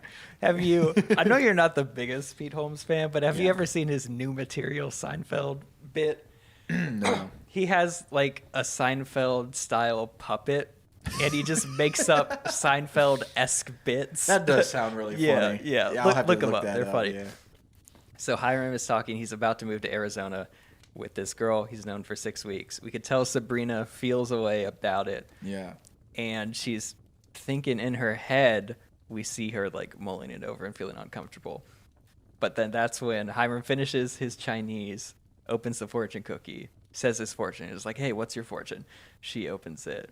And then that's when she gets the idea. Maybe she gets the idea from her fortune cookie. Yeah. Like, what does her fortune say? You should pursue all love. Pursue all love. That's a good one. Yeah. Yeah. Me and Elizabeth get Chinese a lot. Uh-huh. And we're kind of like that. Like, we'll open Oh, the yeah? fortune. Like, I opened my fortune the other day, and it was like, you will do fine well financially this year. And I was like, oh, good. Like, as if that Yeah, solved all my yeah. problems. I was like, woo, woo. Yeah, so she opens it. It says, "You should pursue all love." And then That's that's when when it she starts gets the to idea. click. And then we see her, Making the fake fortune cookie. because this is the other thing. I watched an episode of Great British Bake Off or Baking Yeah. Show or whatever where they had to make fortune cookies. That's fun. Yeah, they're really hard to make. So she's got to like look up The how to recipe. cook them, and we get the montage of her like trying and failing to fold it Yeah, the yeah, right yeah. way. Yeah. This would be, you know what this is? This is like the perfect episode for a sitcom. Yeah, totally. Like, this is yeah. a sitcom episode. And this is like the big will they, won't they episode where it's finally Yeah. up for the two characters that's been in love all season to Exactly. Yeah. like a new girl. Yeah. Put Zoe Deschanel up in this. Dude, Oh, I Zoe shouldn't cuss. Deschanel I would shouldn't do cuss. this. Sorry. We'll bleep it. I don't know if we're a clean podcast or not. The thing is like, I was thinking about this because Yeah. like I curse a little in real life. I curse a Sue lot. me, yeah, but I don't know. I feel like part of me like wants to like fully be myself around here, but also it's Yeah. like we've gotten a lot of listeners who are like, we listen to this Yeah, with our kids. Yeah. our kids enjoy it. Our kids Oh, wait man. stories after Oh, listening, yeah, so it's and like that just feels so Yeah. nice. And I don't want Yeah. your kid to know the word. so because of that, we'll probably keep it clean. Yeah. We'll do that. We'll do PG-13. Yeah. So, like, Alright. no more cussing this episode. Okay. Chase. Okay, so you should pursue all love. She Yeah. immediately looks at the fortune cookie, looks at the fortune, looks at him. And then we just see her Googling how to make fortune cookie. yeah. She's experimenting in her kitchen because you have to. I forget exactly what it is, like flour or like I don't know. I haven't seen what that it's episode made of of. Bake Off. I don't know, but all I know is like you have to cook this thing and then really quickly before it dries, you have to fold it. Oh, so it's, like, difficult. Yeah. Okay, so we have a montage of her trying to cook that. Cooking, and folding, then- and then also she gets out. I feel like she's like a craft kind of girl. She has like the cutting board and the really nice paper. Yeah. And she's good at. Well, actually, she'd be printing them, but yeah, we see her like typing and printing out just like a ton of fortunes. Yeah. Like she has a bunch of different ideas. Well- We see all of them, and they're all like vaguely, think carefully, don't move or whatever type fortunes. Yeah. Or maybe we only see her make one. Okay. Because I think that could add to the stress of, like, each week he's just not getting it. Oh, And then- so maybe it builds on top of each other, and we build up to her like having just a ton of Because fortunes. I can see where, like, the shot where he opens it Yeah. and it says, "Don't make any rash decisions this month." Yeah. And he goes, "Oh, I don't know what that means or whatever." And then you see her face. She's like, "Ah." And then it hard cuts to her Hard cut typing. to her typing and it's board. like, Yeah. "Moving should not be in your future." Okay. So I think yeah, we kind of get the dynamic that way, where maybe 3 is too few. Maybe we need to see like We need 5 or 6. The where majority of the short should be pulling fortunes and typing a fortune, pulling. he opening it, and he says it, and he's like, "Ah," and then he's like, "Ah," and then right back to Yeah. typing. So thinking about it like structure wise, like we need it to look like it's not working, and then for a little bit, oh maybe it is working, and for a little bit maybe it isn't. Yeah. We have a low point where he like talks about, he just brings up like, oh well, I've started packing already. Yeah. Or maybe he even, while they're hanging out watching their show, their sacred time, he Yeah. takes a phone call with the girl or something. Oh, and that's when she gets upset. And that's when she finally pulls the plug on the big one, like the most obvious one, the don't move to Arizona one. Don't move to Arizona. Or I think that there should be several of those like really obvious ones. So it's like don't move to Arizona is like really specific. Yeah. But Yeah. you could still get away with it. And then there's the ones like let's get a name for his long distance girlfriend. Katie. Katie, okay. Girls named Katie are cheating on you. I feel like that one's almost like too.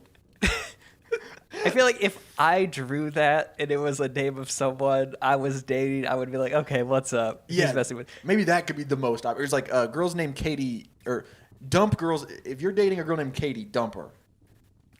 And then that's when he's like, okay, what is this? And then that's where she has her big like.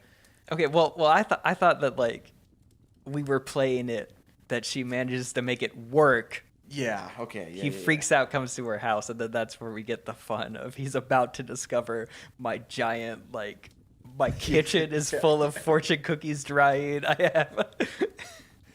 Yeah. Okay. Yeah, I forgot about that. Let's do that. Yeah. But I think Don't Move to Arizona is a good like one to end on. Yeah. That's And fair. then on the other end of the spectrum, maybe something about generally just like put a lot of thought into your decisions or something. Yeah. Moving is not in your future. I like that as like a second or third one. Yeah. Sometimes what you're looking for is right beside you. Oh, that's a good one. That's a good one. Man, hey, big fortune cookie, hire me, dog. Yeah. Which, by the way, I did look up the biggest fortune cookie distributor in America, and it's Yeah. Wonton Foods. Okay. Yeah. That makes sense. All right. Put a lot of thought into your decisions. Yeah. Sometimes what you're looking for is right in front of you. Moving is not in your future. So we're starting to get a little more specific. What's some more specific ones? I'm gonna put that on the Instagram. Oh, nice. Some more specific ones are like rethink current relationships. Rethink current relationships. That's good. Did you already get the sometimes what you're looking for is right Yes, beside you? yes. What's like another aspect of it? Because like she's attacking all of the fears of moving, which is like maybe the move won't work out. Yeah. Maybe the relationship won't work out. Financial, you'll have financial trouble soon. I like where that's going. That might not relate 100% to the. Yeah, maybe something like friendships are important. That could be one of the first ones. Okay. Or even like to live a balanced life, value your friendships over anything else. I don't know. So Yeah. I'm trying to make it sound fortune cookie. Yeah. Bros before.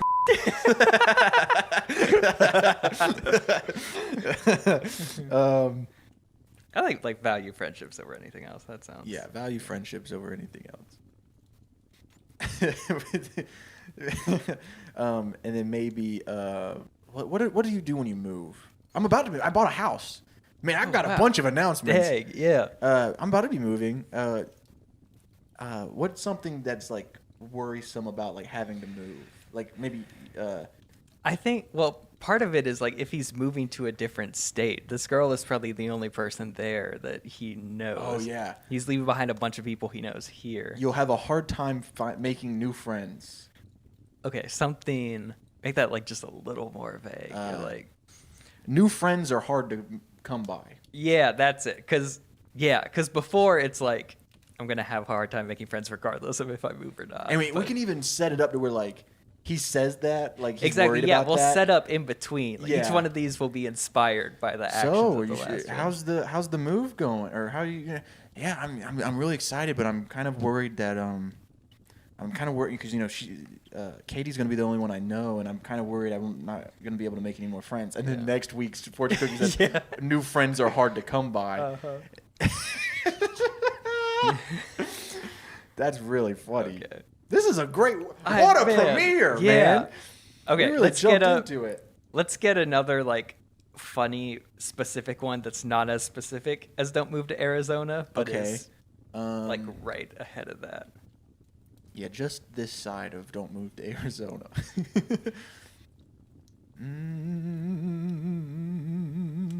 Okay, so like What if it's just like true love doesn't exist? It's like maybe because maybe he says to her because at this point he's seen all these fortunes and he's like all these fortunes, man, like I'm starting to They're get a getting little worried. dark. Like what if this doesn't work? But and she's like, yeah, I mean, what if it doesn't? And he's like, but I just feel like this is true love, and true love really exists. True love conquers all. And then the next week the fortune goes, true love conquers nothing.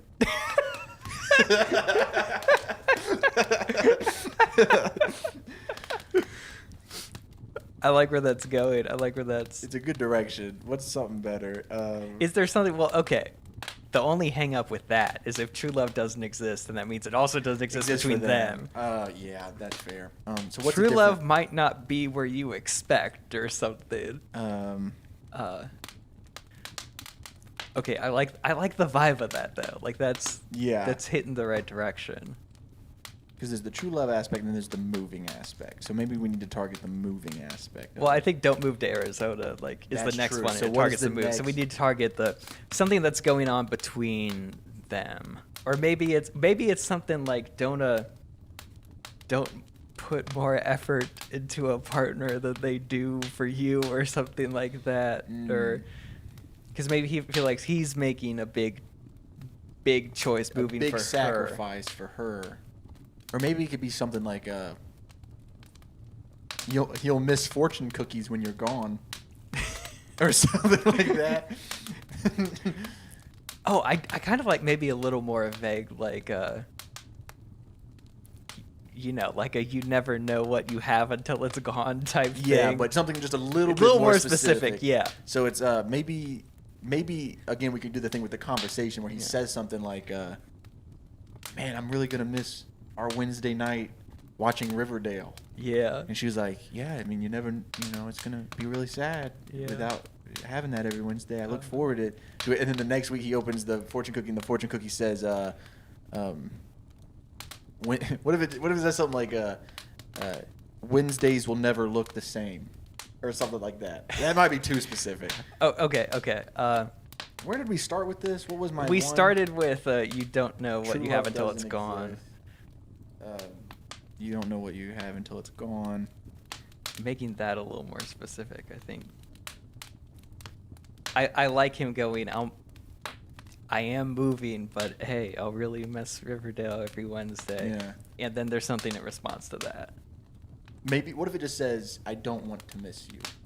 Wow, what a great name for this, by the way. "I don't want to miss you." That's a Netflix rom-com for sure. Yeah. Ooh, missing someone is a choice. Hey, that's it. Woo! That's it. Missing someone is a choice. I think we got all the fortunes we need. So let's just go in and figure out like what motivates each one. Yeah. And then that's the structure, baby. Yeah, boy. We get the montage of her trying to figure out how to make the fortune cookies. She finally gets it down. We make a big deal out of her typing one singular fortune, and it's put a lot of thought into your choices. I have to edit out a lot of me typing in this. Click, click, clack, click. Click, clack, moo. Cows that type. Yeah. Okay, so the next day they're eating Chinese. She switches out the cookie, and we see him put a lot of thought in your choices. And he's like, So maybe she like starts a little bit of conversation about moving, or she like says something like, "So have you thought So- any more about moving?" "Yeah," and he's like, "Yeah, I think I'm leaning towards doing it. I know it's crazy, but I think I'm gonna do it." Yeah. He pulls out the fortune cookie. Put a lot of thought in your choices. And then she's like, And she's "That's like, wow. You that's should really." yeah." Wow, that's wow. Now here's a question. Okay. Is she tampering with both fortune cookies or just his? See, I was thinking about that. I think it might be simpler to do just his. Because I imagine he would be like, "What's yours say?" And then She opens it, and it's just like, something. it's just like a regular, like, Yeah. the sunshine shines most on a sunny day. You really do eat a lot of Chinese. Dude, I'm out here spitting, dog. I like that. So, We should order Chinese for tonight. dude, I've been craving Chinese. Let's do it. Too bad we can't just like get it delivered here. Do you deliver to the studio? Okay, so put a lot of thought in your choices. He's on the fence, but it looks like he's gonna do it. Mm-hmm. He pulls out put a lot of thought in your choices. He's like, "Oh wow!" She's like, "Wow, yeah, you should think about Yeah. that." Then we see her go home. She starts typing up more stuff, makes more fortune cookies. Next Wednesday, they're eating Chinese, and he pulls value friendships over anything else. And I like if there's like just a shot of it's close up on the cookie and then it just Yeah. kind of pans up Rack's focus to Right. her. Yeah. Yeah, and it's like, and then in response to that, she's just kind of looking, and we need the sense that she's trying to like push it a certain way, but she knows not to push it too far. She's just kind of smiling. Maybe she doesn't even say anything. I like if she just makes eyes. So maybe she just Oh, gives because him a the look. next one is sometimes what you're looking for is right beside you. So she's feeling good, and she feels like this is really going to bring it Okay. home. But Yeah. then he goes, he opens it, he goes, sometimes what you're looking for is right beside you. Wait, hold on. Before he opens the fortune cookie, Okay. when we come back, he goes, man, have you seen my phone? Uh-huh. And she's like, no, I haven't seen it. And she's like, but you should open your fortune cookie. And he's like, oh yeah, here, let me get my fortune Yeah. cookie. Opens up. Sometimes what you're looking for is right beside you. He looks down, his phone's beside him in the cushion. He's like, bro. okay. To make it even better, you know what would be better? What? He has the girl as his background.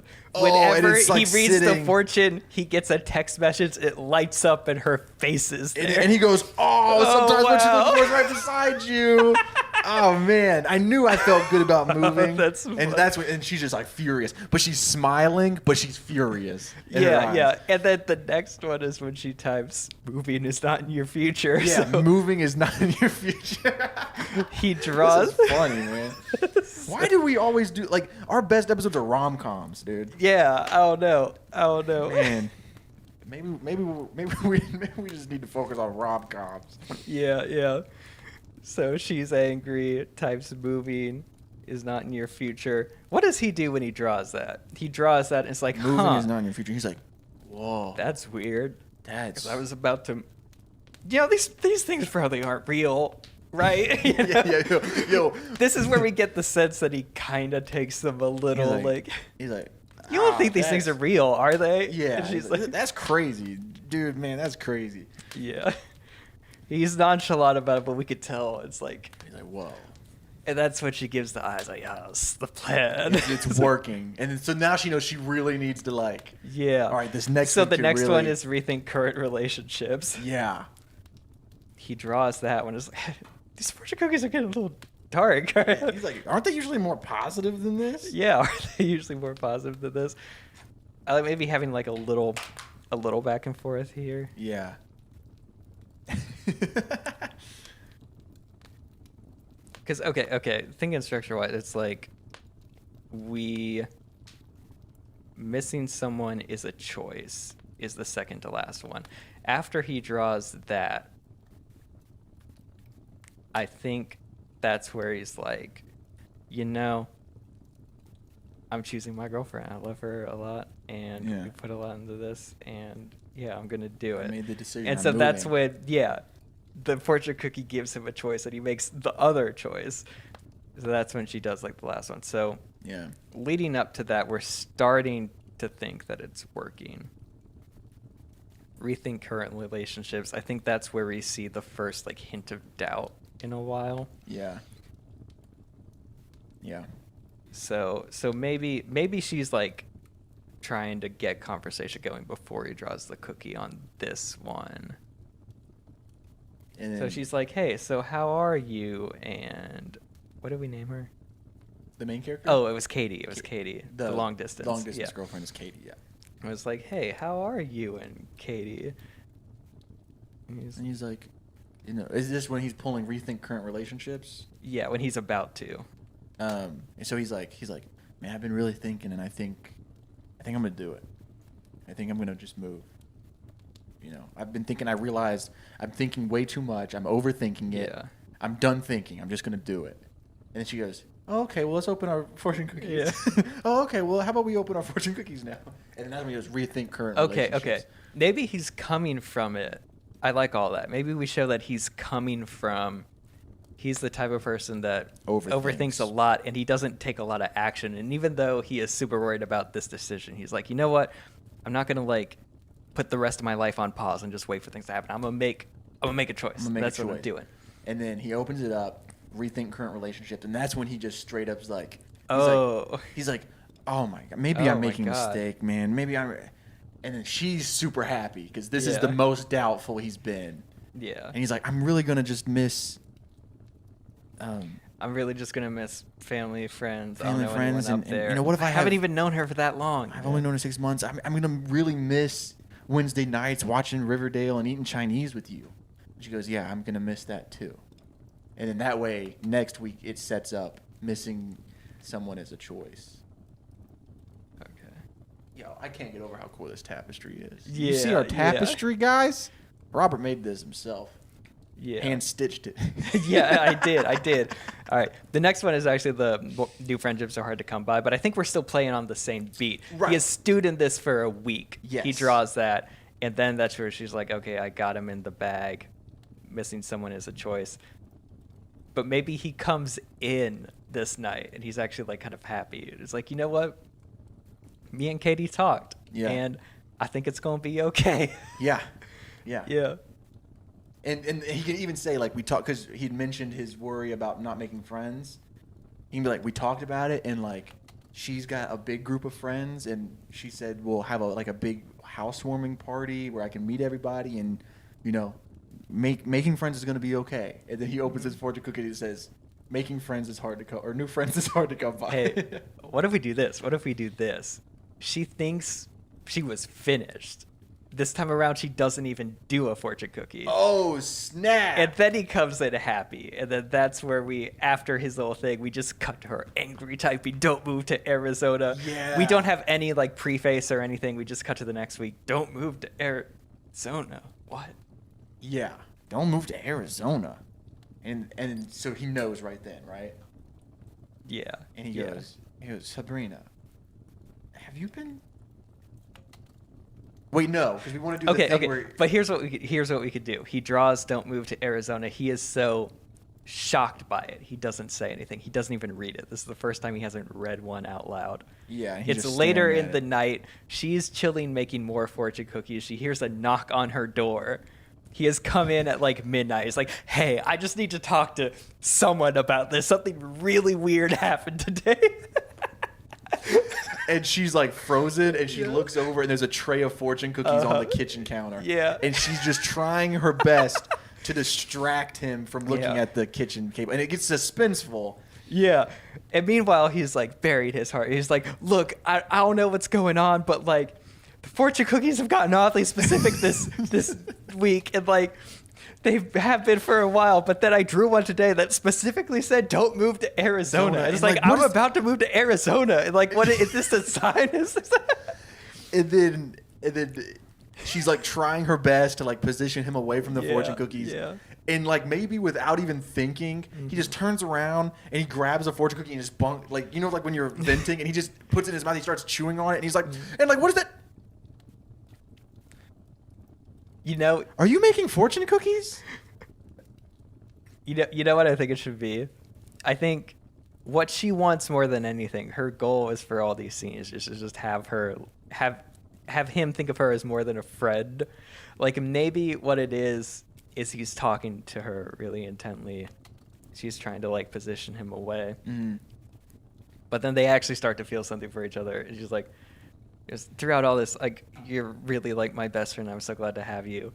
Maybe they hug, and she's so lost in the hug, she forgets to like push him away. And of Yeah. course, like when they're hugging, now his face is over her shoulder. And he can see the fortune cookies. Yeah. And so it's like a really nice moment.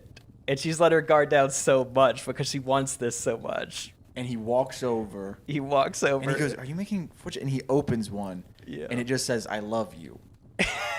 And he turns around and she just goes, please don't go. That's real sad. Yeah. And then it's an emotional buildup. And then he pulls out a gun and he shoots her. That's the written by That's way, it, baby. Okay, how are we gonna do that? I mean, listen, man, I'm a sucker for a happy ending. I think that they belong together. That being said, if this is a comedy, we can go crazy. You know what would be funny is if because again, this whole short has just taken place in this house. Yeah, So on a couch, really. Yeah. yeah. So he sees all the fortune cookies. He looks at her computer and sees like a bunch of like drafts of cookies, cookie like papers and everything. Yeah. It becomes really clear. It's like, have you been doing this? Like, yeah. Look, I'm sorry. It's just, I didn't know how to tell you, but I love you or whatever. Yeah. She lays it all out there. We just cut to a shot of him looking shocked and confused. We instantly like cut to her in a restaurant, and she's like, yeah, so that's the craziest thing I did. So, or she's like, yeah, so what's the craziest thing you did for a day? And then we turns around, reverse cut and it's a different guy. And he's like, and they're in a Chinese restaurant. they're in the Chinese restaurant, yeah. And he just like is like, And he's I need "Oh." to go to the bathroom, and then he like very clearly walks out the door. No, wait, hold on. This is how we end it. This is how we end it. We do all that, and she goes, so what's the craziest thing you ever did? And he goes, oh, nothing like that. And he opens his fortune cookie, and it just says leave or like run exclamation point. What if he opens it? He looks. I'm trying to think of how it works. Like, I'm trying to imply that someone that works at the Chinese restaurant has heard this story and they put the message in there. So like he looks up, or like maybe the waiter just drops some fortune cookies in front of them. He opens his. He looks up at the waiter. The waiter's like, Yeah, that's it. Okay. That's it. That's it.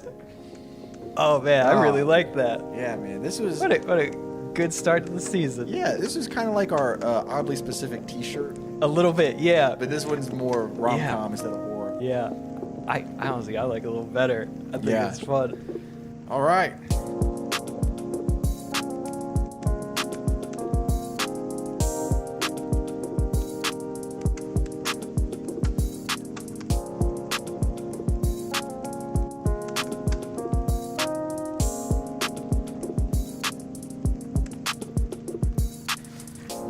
I think you're right. I think this could really be like a 20-minute sitcom episode or something. Yeah. All right.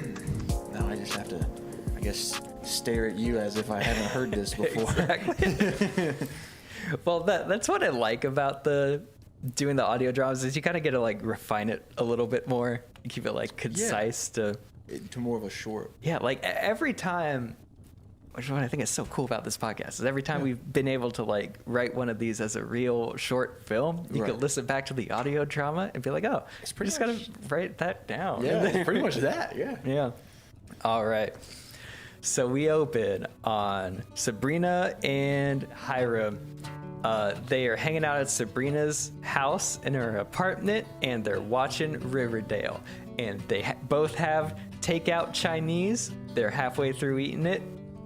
They're chilling, having a good time, cracking jokes. Sabrina keeps on eyeing Hiram. She's looking at him. They're enjoying their time together. Hiram is like, hey, I have something important to tell you. I just, since you're such a good friend, I just wanted to let you know that, Katie and I have been talking, and we really like each other, but we're having a really hard time with the long distance thing. And you can see Sabrina's eyes are kind of lighting up a little bit, just like, oh, really now? You might break up with your girlfriend, huh? It's like, yeah, I just don't know if it's something that we could sustain long term. So anyway, it kind of makes me sad, but thinking about moving to Arizona with her. And then she's just got you can tell she's like a little disappointed by that. She's like, oh, really? Yeah. And while she's still in shock, Hiram has finished his food and just like opens his fortune cookie. He's like, huh, brighter days are ahead of you or something. I don't know. Hey, what's your fortune? And she's like, okay. Because she's trying to keep her cool. Mm-hmm. She opens the fortune and it says, you should pursue all love. And he's like, oh, that's interesting. And then that's when you see she has a little idea. She's looking at the cookies. She's looking at Hiram. We instantly cut to her in her kitchen, and she's Googling how to make fortune cookies. She's trying to like cook the stuff. She's trying to fold the stuff, and it's never the right consistency. It's never folding into the right shape. She's got a real fortune cookie next to her to compare it with, and it doesn't look great. Meanwhile, she's taking out her craft supplies and is like cutting up paper to like format the perfect paper strip. She's got an Adobe Illustrator document ready to go, and she manages to cook a successful cookie. And we see her typing on her computer. She's thinking a lot, and he's like, put a lot of thought into your choices. The next Wednesday comes, they're on their couch eating Chinese, watching Riverdale, and she asks him if he's thought about moving more, and he's like, yeah, I still don't know, but honestly I'm leaning towards doing it, because like I've lived here my whole life, and this would be a new experience, and I think maybe I should have new experience like that. I shouldn't just be in my hometown all this time, even though I'd miss everyone I know here. And he was like, hey, why don't we read our fortunes? He opens this up. He's like, put a lot of thought into your choices. Wow, that's deep, I guess. Yeah, I feel that. I got to put a lot of thought into this choice. And what does yours say? She's like, she wasn't expected to be asked this. The sun shines on the sunniest days, or something. Like, the sun shines on interesting. the sun. I mean, maybe they don't mean like everything like that. She's like, we see her typing the next night, next Wednesday. He's talking, and he's like, man, I don't know. It's just, I have so many good friends here, and it's like, you don't make friends like this anywhere. I don't know, like, what if I don't again? And she's kind of smiling a little bit because she knows what the fortune says. He opens this up. Value friendships over anything else. He's like, huh? And she's just sighing, and I'm like, I've got him where I want him. She's typing really happy one night. The next day, he's looking around. He's like, have you seen my phone anywhere? I think I misplaced my phone. He's like, I don't know. Hey, why don't we read our fortunes?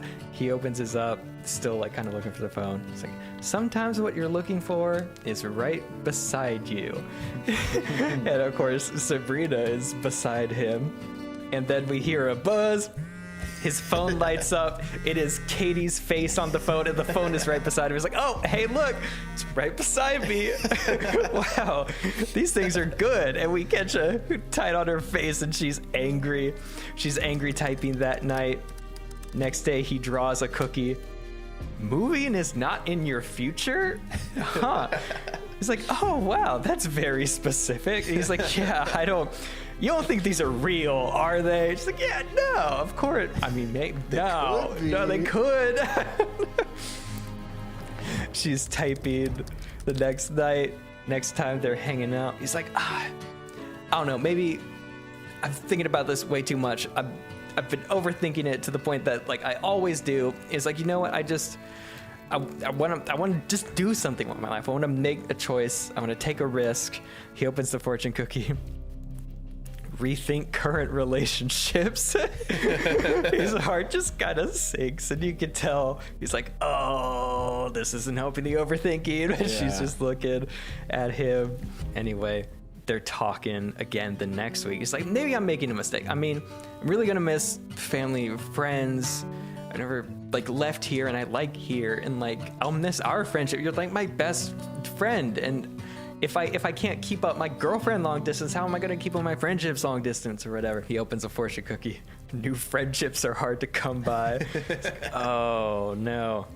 She's typing next week. She's like, I don't know. It's like, I'll say this much, like if I do move, I'll really miss just watching Riverdale every Wednesday night, eating Chinese with you. These are some of the best times of my life, just right here. And you could tell she's like, oh, maybe he likes me like I like him or whatever. He draws a fortune cookie. Missing someone is a choice. It's like, huh. And he just lets that stew for a little bit.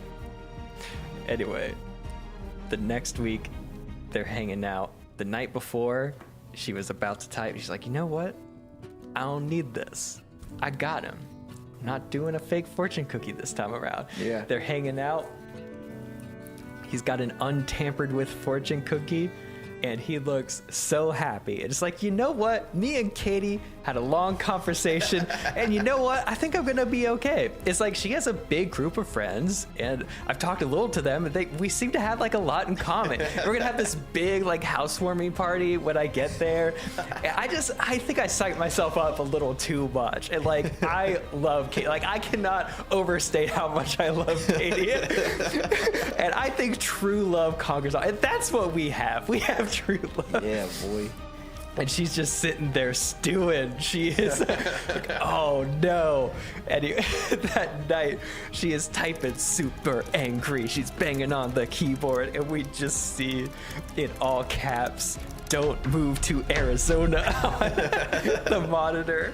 The next time they're hanging out, he opens the fortune cookie. He doesn't read it out loud. He just looks at it. He's like, oh. And then she's looking, because she knows what it says, but she's trying not to act like she knows what it says. Anyway, that night, she's working on what the next fortune cookie is going to be. She has a whole new batch of fortune cookies she's cooked. She has like all the wrappers laid out, and she's at the computer. She's typing. There have been a lot of drafts of other fortunes that haven't made it, and they are just strewn across her desk. The trash can is filled to the brim with unused fortunes. Here's a big knock on the door, like pounding. She's like, oh, what is that? She opens the door. It's Hiram. And he's like, okay, I'm a little freaked out right now. I need someone to talk to. Something crazy happened today. She's like, oh, what is it? Meanwhile, she's eyeing her surroundings. All the fortune cookie stuff is everywhere. He's trying her best to block his view of it. But he doesn't know the difference because he's so caught up. And he's like, okay, so like the fortune cookies recently have like started to get like oddly specific, but like there was one crazy one today. I opened it and it just said, "Don't move to Arizona." And like, what are the chances of that? Because I'm moving to Arizona, and it said don't. And is this some sort of sign? Should I not move to Arizona? I'm freaking out. I'm psyching. This has been the hardest decision I had to make my whole life. And he's moving frantically, and she's doing her best to like move with him to block it. It's like, I don't know. I mean, you know, maybe it is a sign. Maybe fate is a real thing. Maybe if you are having a hard time with decision, you just need to open yourself up to the universe, and the universe will give you a sign. Maybe this is a sign. He's calming down a little bit. He's like, okay, maybe I just, you know, I think this might be a sign, because throughout the whole thing, I was just thinking like how much I would miss this town, and like especially how much I would miss you. Like, we've been friends so long, and I don't want to damage that relationship. Like, you've always been there for my life, like since preschool, and I don't know what life is like without you in it all the time. And they're just kind of looking at each other, and she's like, yeah, I feel the same way about you. And he goes in for a hug, and the music's swelling, and you could tell that she's like, oh, this guy, I've got him where I want him. When this hug is over, I'm gonna tell him how I feel. But then of course when they hug, his face goes over her shoulder. His eyes are closed at first, but then he opens them, and he sees that this is all the fortune cookie stuff. He's like, wait, what is that? We cut to her face. Her eyes get wide. She's like, oh, I messed up. He lets go with the hug. He walks into the apartment. He sees all the fortune cookies that she baked laid out. He walks over to the desk and sees a bunch of different fortunes. He's like, Sabrina, what is this? Have you been doing the fortune cookies? And she's like, okay, I'm really sorry, but he's like, what? This is psycho. This is great. How long have you been doing this? He's like, you know, I was thinking about doing this. This is a span over like 6-8 weeks or something. It's like, just like 3 months. 3 months! It's like, look, okay, I know it's great, but I only did it because of how much I love you. And like, I've been scared to say it, but I love you.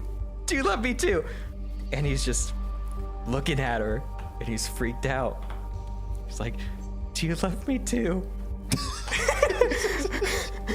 And then we just see a close-up of his face.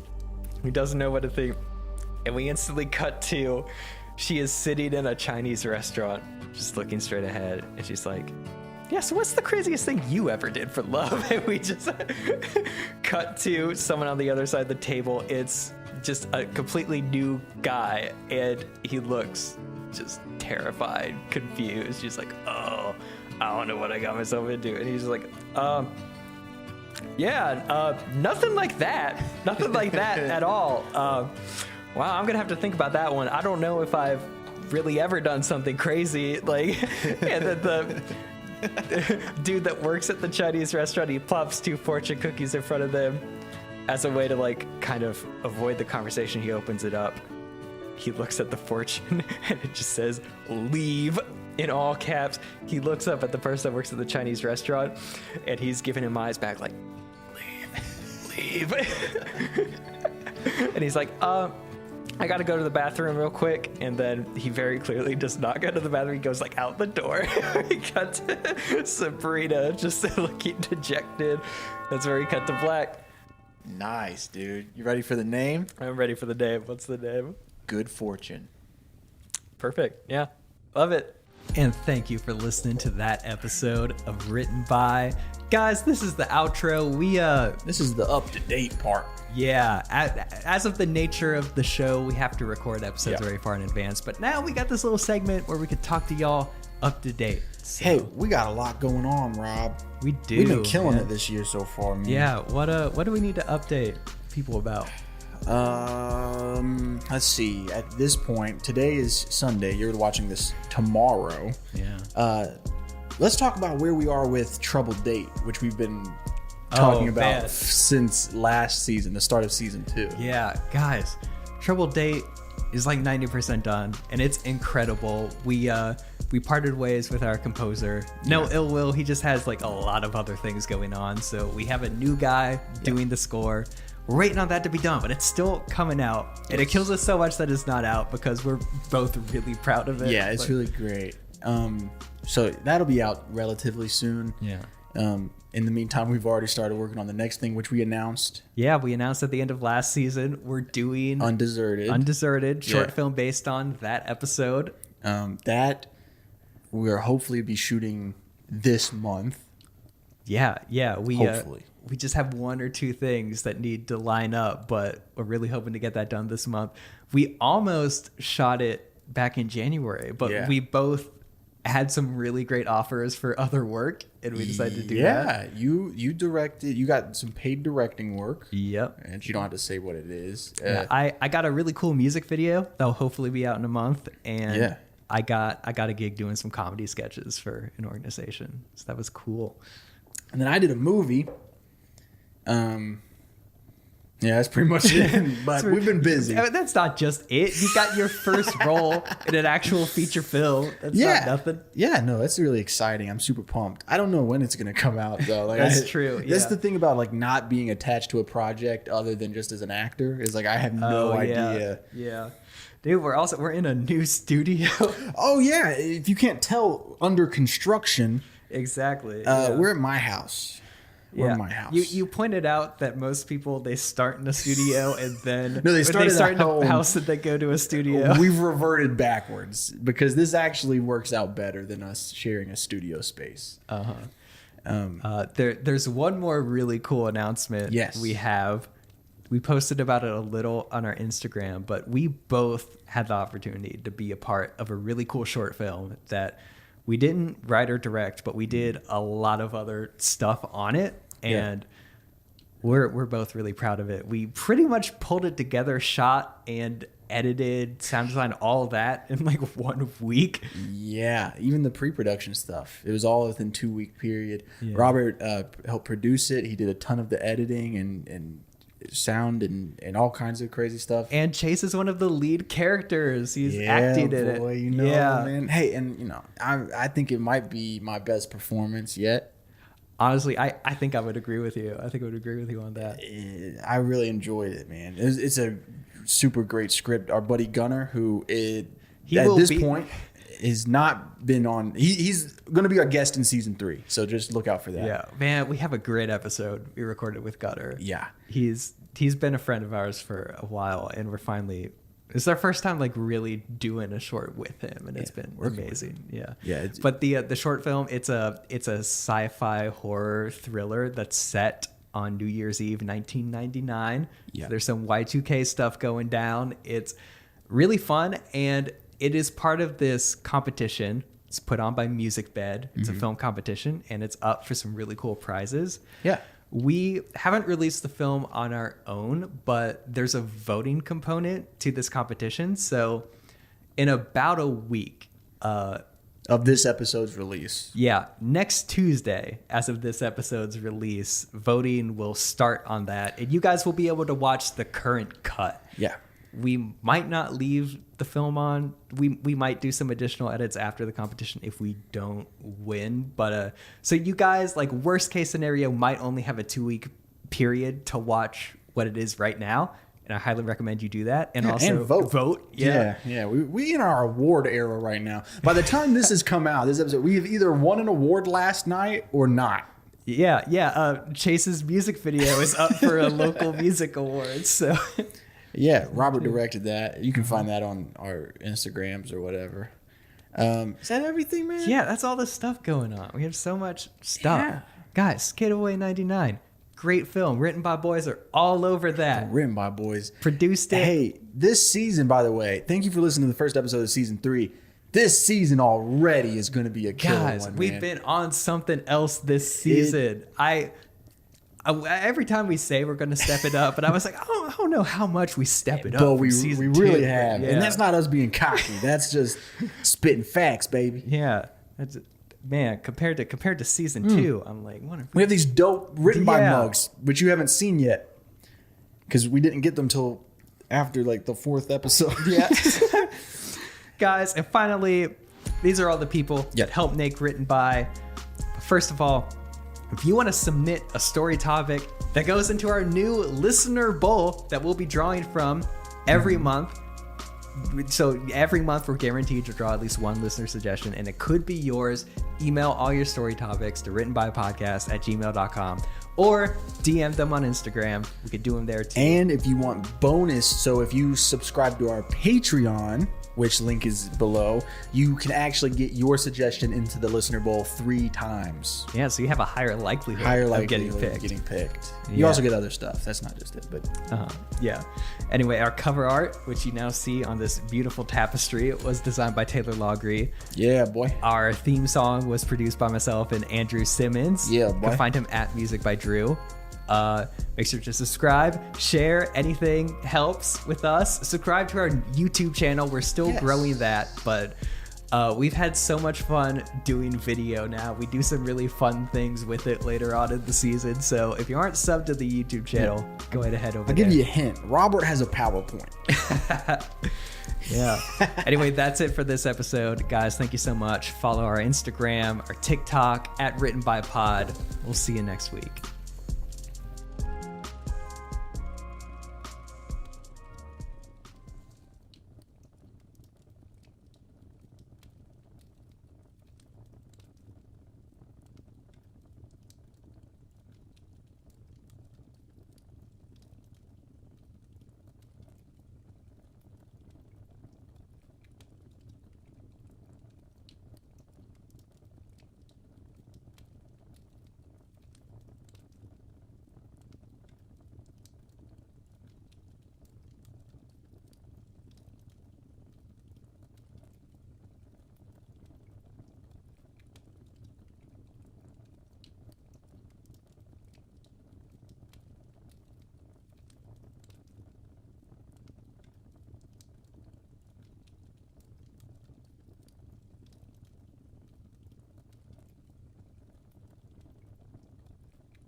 Love it.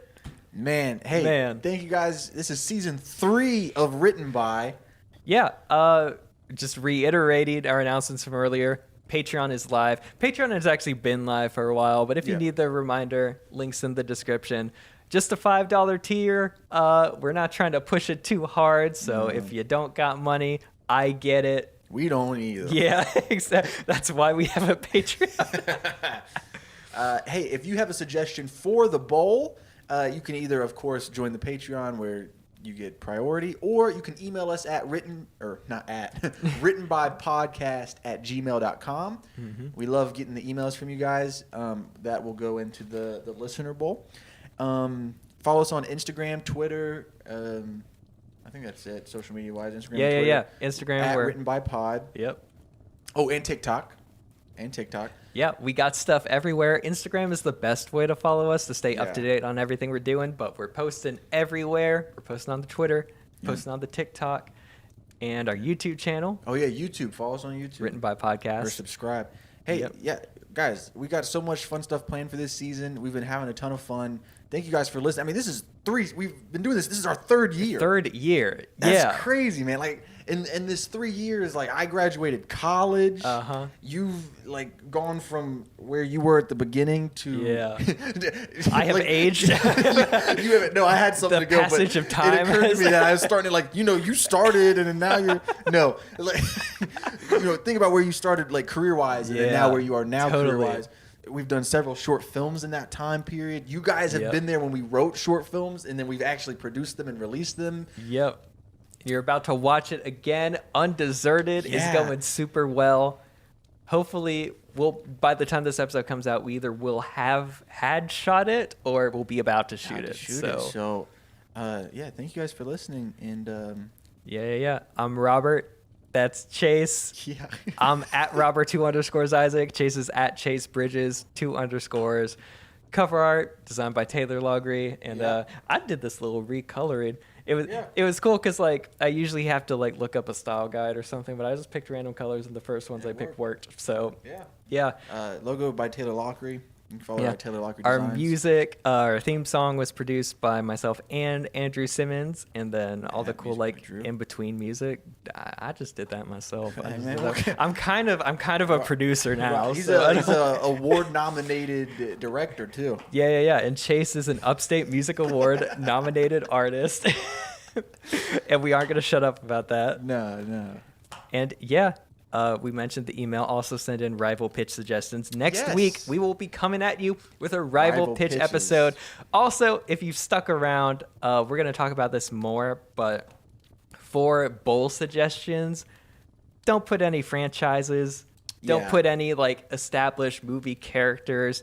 The closest you could get is if it's something classic like a Frankenstein or something, we'll do that. But Right. franchises like So- Star Wars, superheroes, That's- character like Walter White, you would put stuff like that in rival pitches. Yeah, Rival pitches is where we try to pitch on existing stuff. Yeah, we try and we pitching a want movie.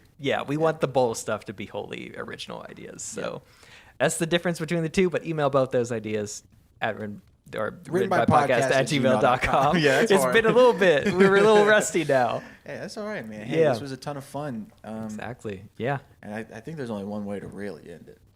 How do we end it? Written by Podcast. See you next week.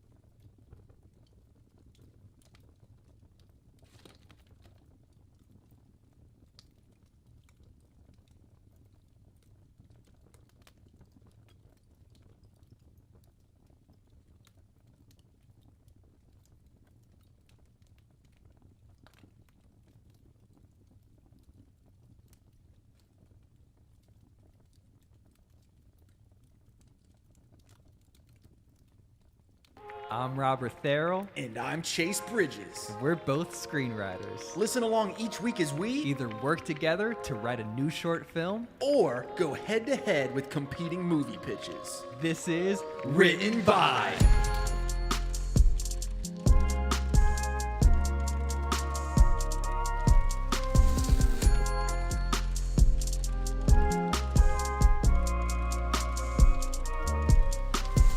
Welcome to Written By Podcast, the number one podcast in the world. Right behind all the other Right ones. behind all the other Other ones, Robert. partner. Yeah.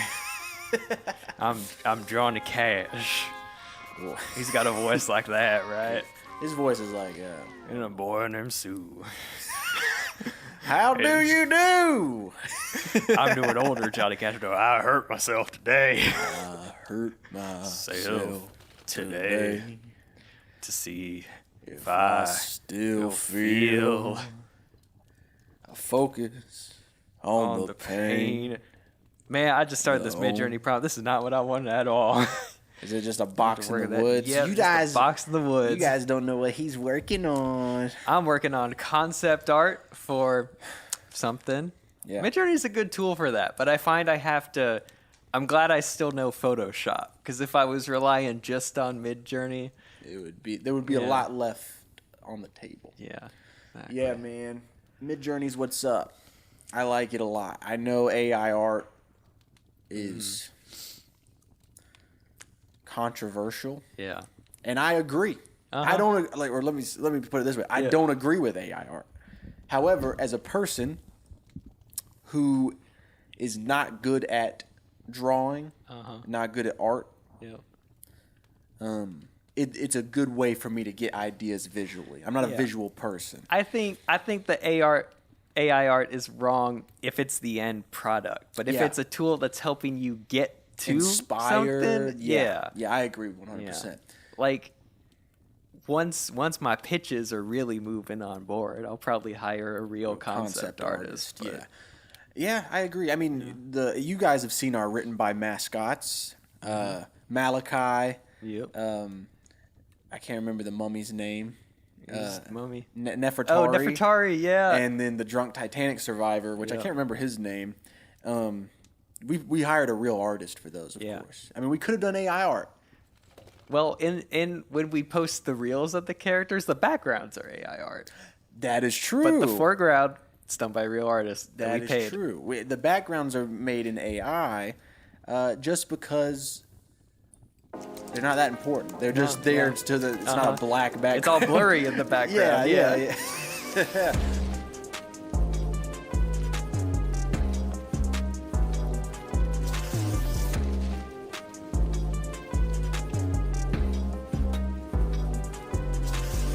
Welcome to Written By. Hey, today we're pulling from the listener suggestion bowl. The listener suggestion bowl, guys. And again, we don't want to hound you, but Uh-huh. if you join the Patreon, then you get access to the priority suggestions, which means that you already have a higher chance because it's a listener bowl. They're not in the same bowl anymore, but we put your suggestion in 2 or 3 times, so your chances of getting picked from the bowl are a lot likely.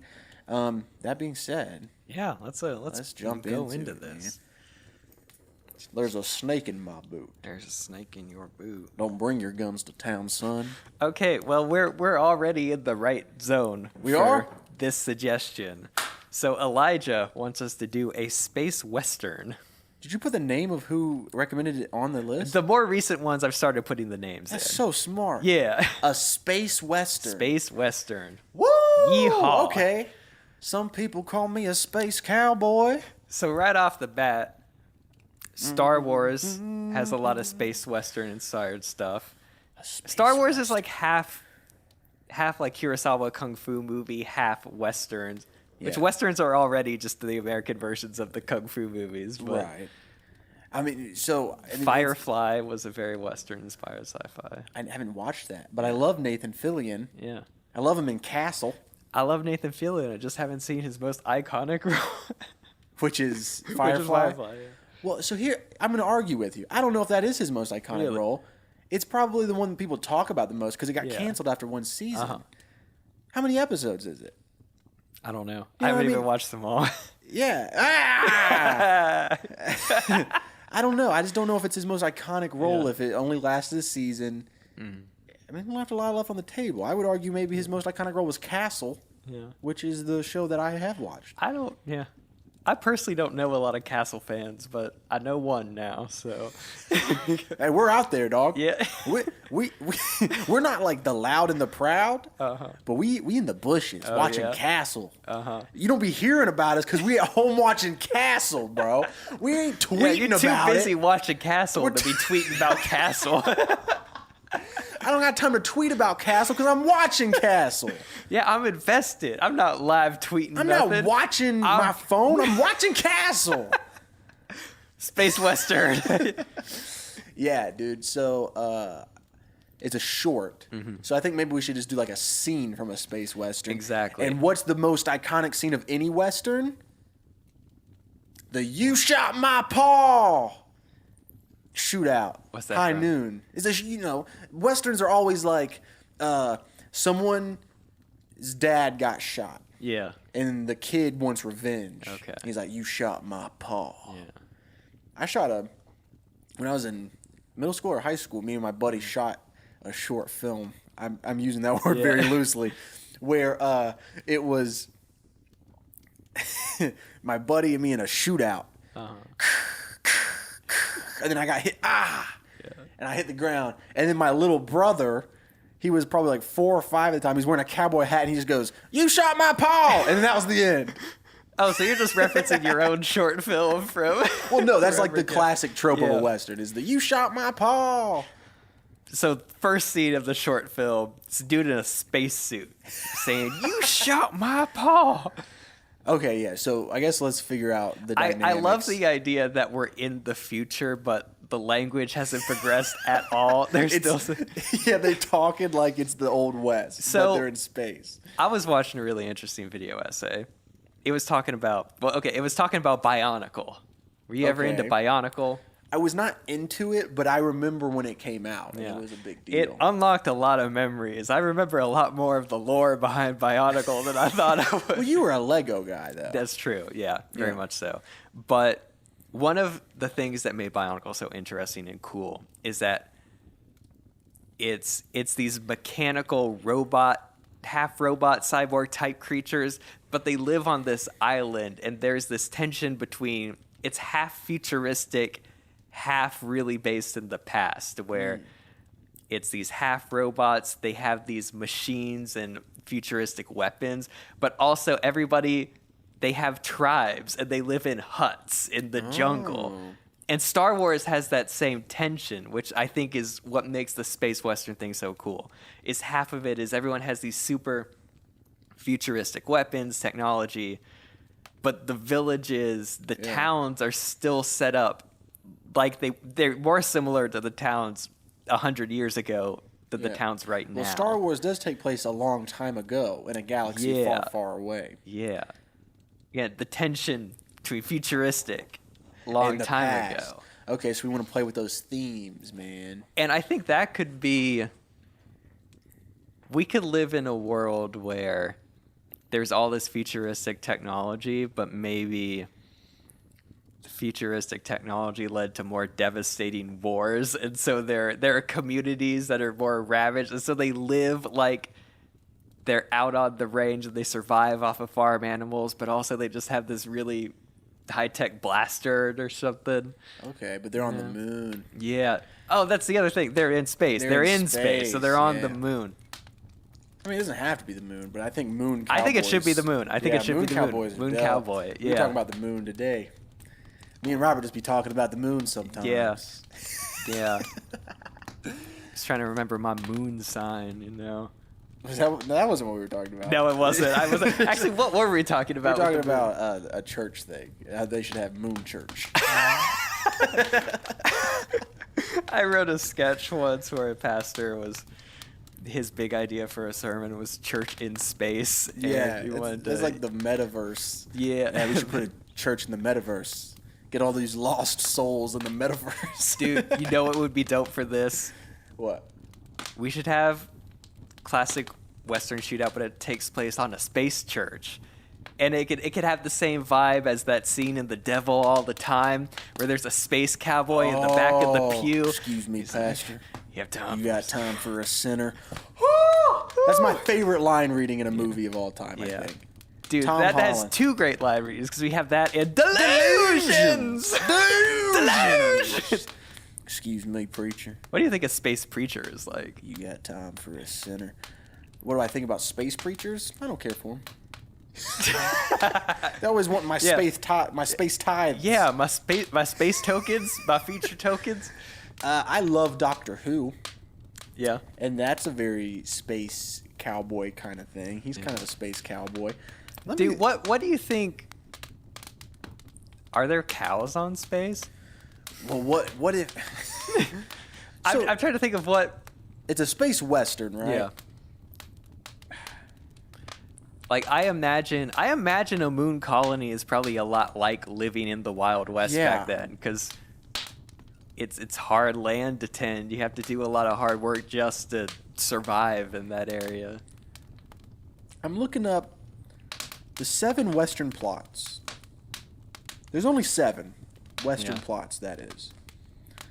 They are the Union Pacific story, which means that the plot concerns construction of a railroad, a telephone line, some monorail. some sort of modern technology, which goes along with the Yeah, themes that we were talking yeah. about. Like a wagon train stories fall into that category. Then there's the ranch story, which is the plot concerns threats to the ranch from rustlers or large landowners attempting to force out the proper owners. Then there's the empire story, which involves building a ranch empire or an oil empire from scratch, like a rags to riches. Yeah. Then, my favorite, the revenge story. An elaborate chase and pursuit by a wronged individual, probably because they shot his paw. Yeah. But it also may include elements of the classic mystery story, which is right up my alley. Calvary and Native American story, they put Indian. Oh man. Dude, what article is this? Goodreads.com. Oh, nice. Shout out to Goodreads. For being racist! Yeah. The plot revolves around taming the wilderness for white settlers. And then there's the outlaw story, an outlaw gang Yeah. dominating the action. And then there's the martial story, which is a lawman and the challenges that drive him. I'm trying to think. What's that Arnold Schwarzenegger sci-fi movie? I think it's. Get to the chopper! I think it's The Fifth Element, where You shot my paw! you.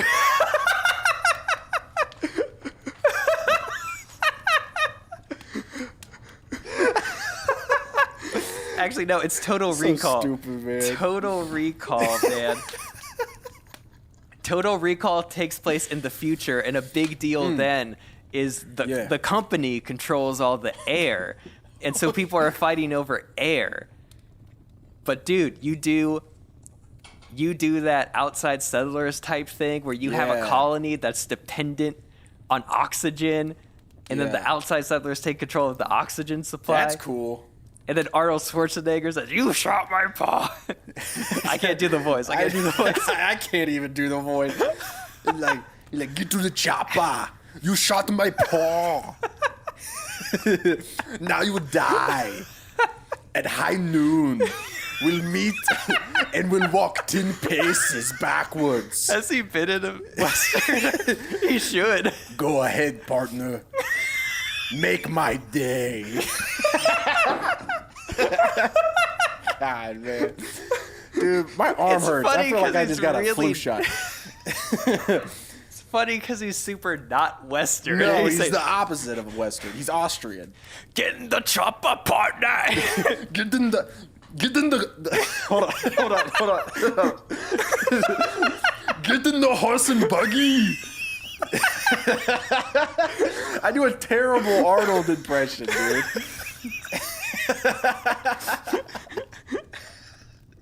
There's gold in California, which I was the mayor of, or governor of. The colony is New California. He just got ousted as the governor because the outside raiders took over. Oh snap! So we're casting a space western starring Yes. Arnold. I can't even say his last name. Schwarzenegger. Yeah, I'm not good at that name. I mean, you gotta be careful with the last part. If you got the wrong inflection there. Yeah, I think that's why I'm so scared to say his last name. Yeah. I ain't gonna get caught tripping, dog. No. I'm just gonna call him Arnie Swag Boy. Arnie Swaggit buddy. Yeah. Arnold Swag Boy. We got some good stuff. Okay. No, we don't. Yes, we do. Yes, we do. Okay, Everyone, oxygen is the most important thing Yeah. on the moon farm. yes. Outside raiders It's like a ranch on have the moon. taken over the oxygen on the supply. moon ranch, and they killed his paw in the progress. Okay. So if this was a feature, Yeah. this isn't what I'm pitching for the short, but Yeah. just to help us get into this situation, the story. The opening scene would be a young Arnold Swag Boy, Yeah. and his dad is like, or maybe the opening scene is Arnold's dad is like working on the space ranch. Yeah. And then the outlaws attack. And it's like it's a young outlaw, Yeah. black space suit. Yeah. With a bandana around the giant This helmet. matte black chrome helmet. Yeah. Yeah. And he shoots the dad. Yeah. And then destroys the oxygen supply and Yeah. takes whatever they do in those movies. And then we flash forward to the future. We have a grown up Arnold. Yeah. Let's say Arnold in like his 30s. You know what this reminds me of? What? This is my Woody pitch. Woody's dad gets killed. Dang. Well, all westerns are kind of the same. No, that's what I'm saying. That doesn't mean we can't Yeah. do this. It's like So I like where it's going. he runs into that outlaw Yeah. and he's like, "You shot my paw. You took away the oxygen. Yeah. You will die." Dude, okay. What if all that is great? What if for the short we don't see any of the backstory? Yeah. We have our outlaw character is in the space church, and Oh, yeah, maybe Space Church. maybe he's in charge of everything, so he's collecting all the ties from Space Church. It's way after Space Church, but one person is left in there. He's like, Excuse "Hey, me, preacher. You got time for a sinner?" You got time for a sinner. And then throughout this gunshot, we learn that that's the backstory. That'd be cool. At first, we think Arnold Schwarzenegger is the Arnold Swagaboy or what. I forget what we called him. Yeah, Arnold Swag Boy. Arnold Which I don't Swag- at even know. first- Is that more problematic than just? I don't know. Let's just call him Arnold. All right. At first, we think Arnold is the outlaw, but as it progresses, we learn that the preacher is corrupt and he killed his paw and drove him out. That makes We sense. learned that throughout the gunfight. Yeah, that's cool. So the person How do we think learn is the that? villain first is the hero. Flashbacks or dialogue. Subtle dialogue. Maybe there would have to be some sort of visual cue of it. Like, What if we did this super stylized? Like, I'm talking like, we go full. oh, dude, you know what it should. Go for it. Like, do you have time for a sinner? He's like, what's your deal? He starts telling a story. He killed his paw when he was young, so he doesn't recognize Yeah. it. He starts telling a story about how he needs forgiveness because he's killed a lot of people. He's killed a lot of people because way back in the day, someone shot my paw, and then that's when he starts to realize, wait, who are you? Or what if instead of talking about that, what if he starts telling the story of the pastor? Yeah. He starts telling Oh, he's like, and he then- needs forgiveness, and he says everything he's done. He tells the story, and then that's Yeah. when the pastor realizes, like he slowly realizes as he's telling the story, and then it's a who can draw Yeah. first. Ooh, that could be cool. that's spicy. And That's the dope. music is getting intense as he's telling Yeah. the story, and the pastor is kind of like it's super suspenseful. Yeah. Dude, we're on to something there. so what is our tell? Because we have this really dramatic confession scene. We're pushing in on each of them slowly as he's telling the story. Preacher's face is starting to look a little funny. And then what's the tell at the end where like we as an audience know it's about him? I don't know. I feel like it has to be something, some sort Yeah. of dialogue. Like, I mean, I feel like we should tell from the body language that he gets uncomfortable and it's getting intense, and maybe he's looking for the gun. What if Oh, what if at the end? So I'm not going to do it in the Arnold voice because I'm going to do this kind of seriously. So he's telling the story. He's like, "Forgive me, Father, for I've sinned. A few years ago, I was making my living on the run. Stumbled upon a ranch. I needed the oxygen supply for whatever reason. Maybe I was hungry. Maybe I needed the money. But regardless, I had to shoot him dead right there in that field, right in front of his little boy. You think God will forgive me for that? Well, I think God will forgive you for everything if you repent. Well, I'm glad he will, but I won't." Bah, bah, bah, bah. Pew, pew, pew, pew. I like that a lot. What if there's some sort of object or memento that like belonged to his dad that was left on his dad body that he could like pull out or something? So as he's doing his monologue, telling the story about the guy killing his dad or whatever, we're seeing a visual, a flashback. Yeah. And maybe he's got like, the first thing that comes to mind is like a two-faced coin thing. Like he flips a coin, catch.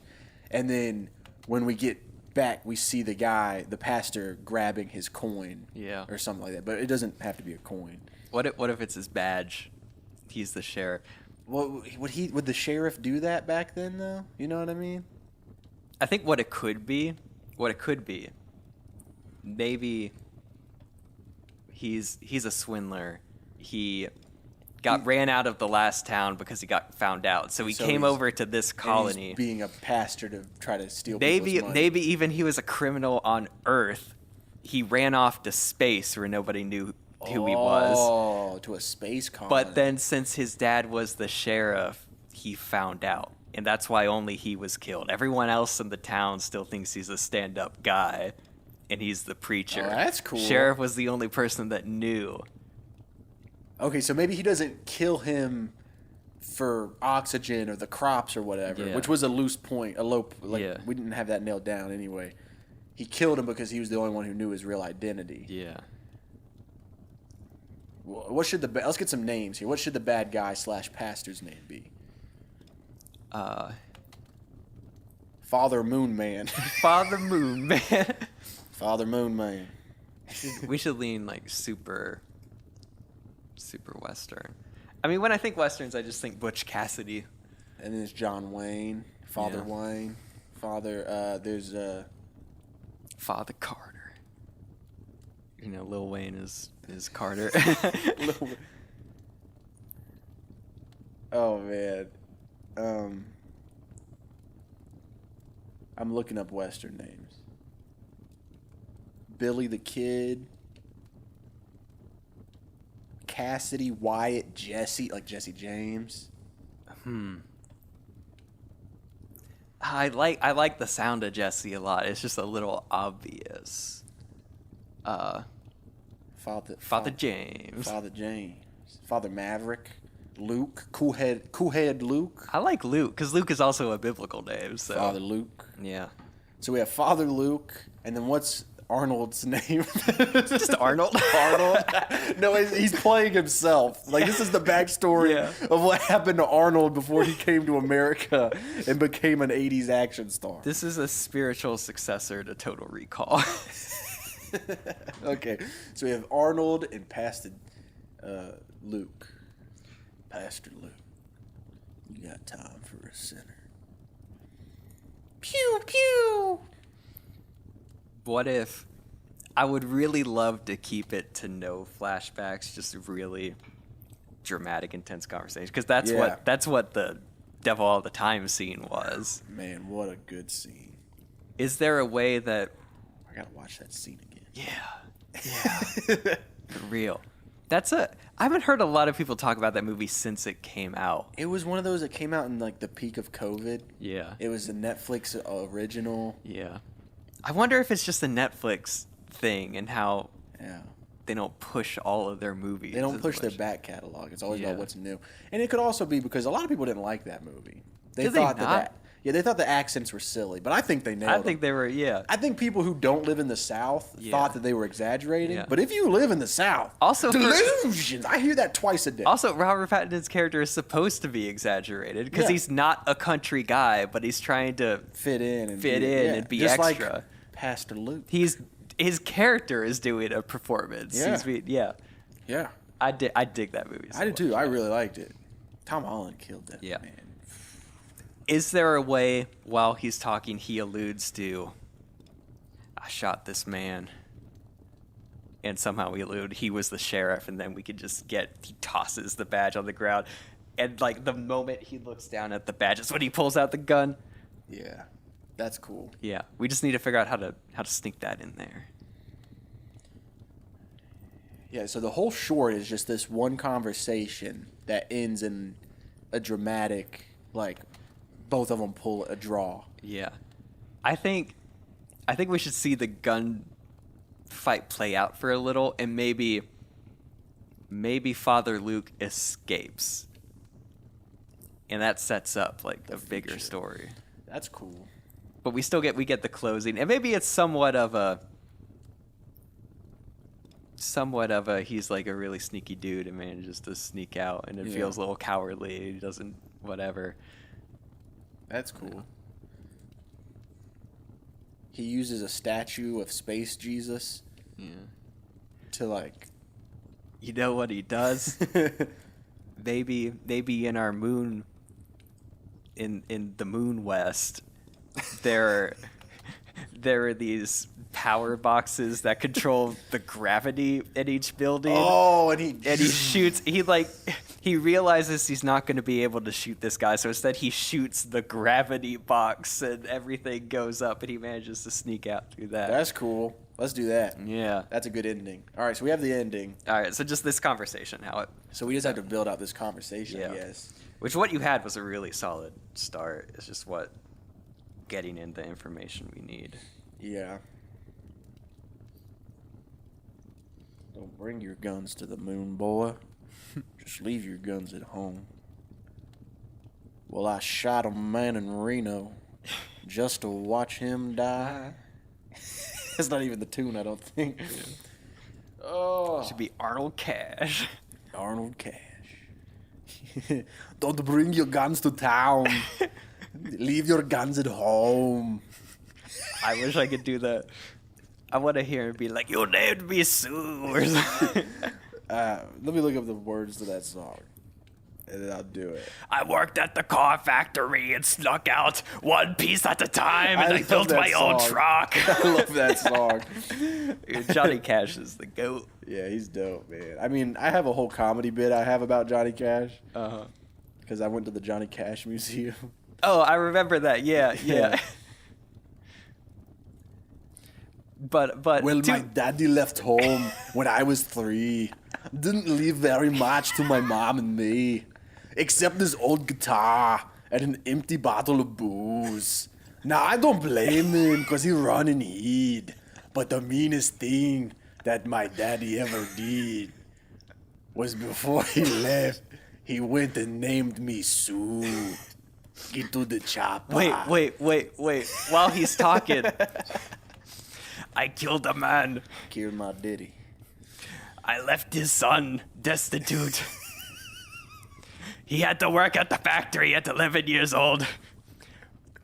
But I saw him make his own spaceship one part at a time. He snuck out one spaceship part. First just some day, thrusters, he would take then a a reactor. Then he take the reactor. 20 years later, he had had a his wo- own Ford F-170.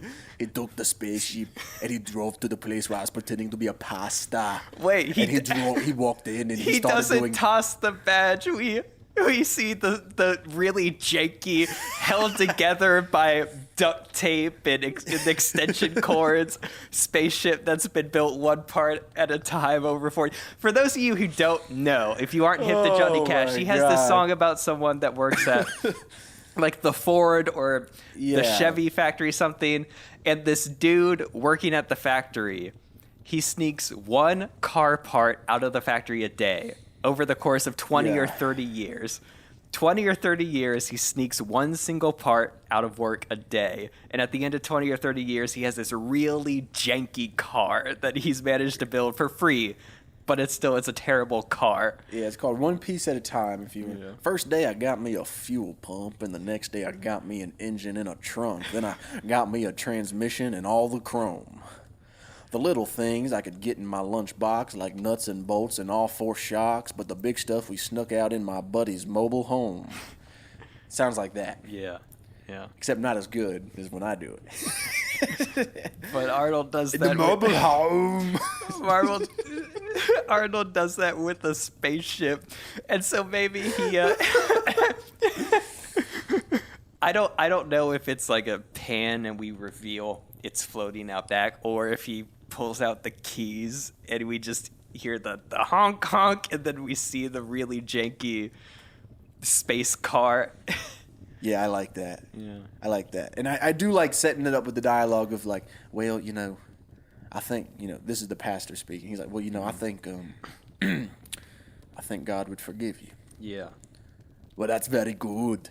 But I would not. And then we pan over, we pan, we see the janky spaceship, we whip back, he's already got the gun out. Uh-huh. Well, that is very good. But I would not. Wow, wow, wow. You shot my paw. Parentheses, in space.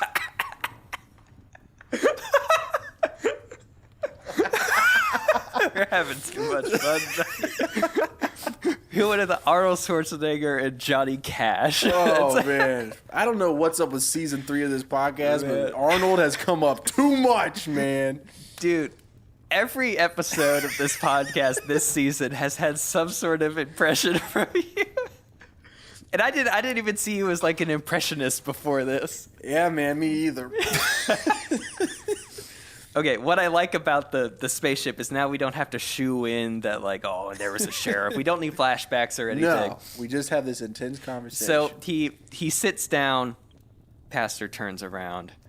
It's like, do I have time for a sinner? We should think of another like really BA line that's not. Well, I think that, it's like, forgive me, Father, for I have sinned. It's like, well, this ain't really a Catholic church, but I'll hear me out. Tell me about it, old son.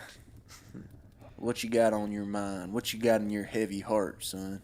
It's just like, what are the beats for Yeah, we once don't he's have to write telling the story? scene. So it's just the first beat is maybe he walks in the back of the church, kind of like like Okay, in yeah, westerns. we're already there. I'm asking about when he's telling the story.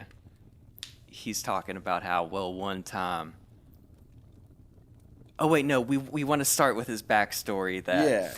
I got found out on Earth, so I went up here to space to try to start a new life. I was a petty criminal on Earth until Dude, he should have some really messed up past, and like he starts peppering that in more. Yeah. To where like, what would be so bad that you would go to Leave the Earth? moon? I don't know. What's the worst thing you could do? Kill a kid? Yeah, Killed a kid. That's what I he did. He killed a bombed kid. a place. You set dynamite off in a bank looking for some money, but all I got Oh was... wait, you know what? He should be like a gangster of some sort, because then that shows that like he's shifty, you know. Like a gangster in the Old West? And he's still. We need to establish that he's like a. Yeah, that's true.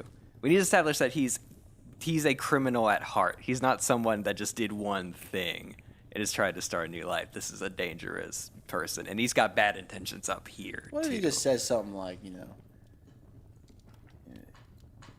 I left a trail of blood across Yeah. across Earth. No man, woman, or child could quench my thirst for violence. Yeah. Woo! And when things got too hot down there, I decided I got to my take- tail up here. Yeah, when things got too hot down there, the jig was up. There was not a spot of land on earth I hadn't criminalized. Criminalized. There wasn't a spot on earth I hadn't been found out, so I made my way off earth. There was one man here, I think he was a sheriff. He knew my name, he knew my game. And so I took him out back and shot him dead. Like a dog. Yeah. And what I didn't know was his kid was watching the whole time. His little boy was watching. I left that little boy with no father or mother. He had to work at the factory when he was 11. That little boy had to work at a factory just in order to have a roof over his head, food in his mouth. Sometimes I think about what that kid's up to now. Yeah. And then you have the parts where it's like, but I watched that little kid. He smuggled one spaceship part out of that factory every day. That little kid, he had to work at a factory. He worked at a spaceship factory, just a tiny one right over here past the crater. Yeah. Every day after work, he'd sneak just one small piece. And it got harder and harder, but he was fueled by the desire, the burning fire in him that longed for revenge. And by the end of it, he had himself a nice little spacecraft. So It he wasn't could- nothing fancy, But it was enough that he could fly over to that town. it was enough for him to fly up to a church and visit the man who shot his paw. Parentheses in space. Yeah. So, do you think God will forgive me?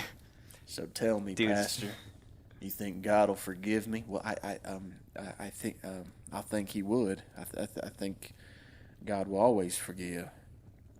Well, that's good, 'cause I don't. Quick little shootout. They're hiding behind places. He realizes he's cornered. He's a better marksman. He sees the box, shoots it. No gravity. No gravity. Flies out the window.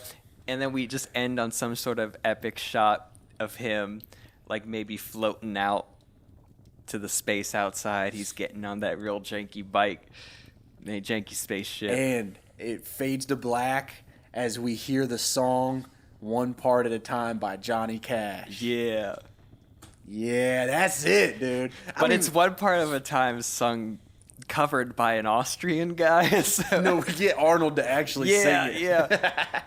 yeah. he does like a, well, it's already kind of a more like spoken word type song, he but can it's do like it. it has almost a William Shatner vibe. Yeah, but yeah, since yeah. it's Arnold, it's way cooler. We get Corey Feldman to sing it.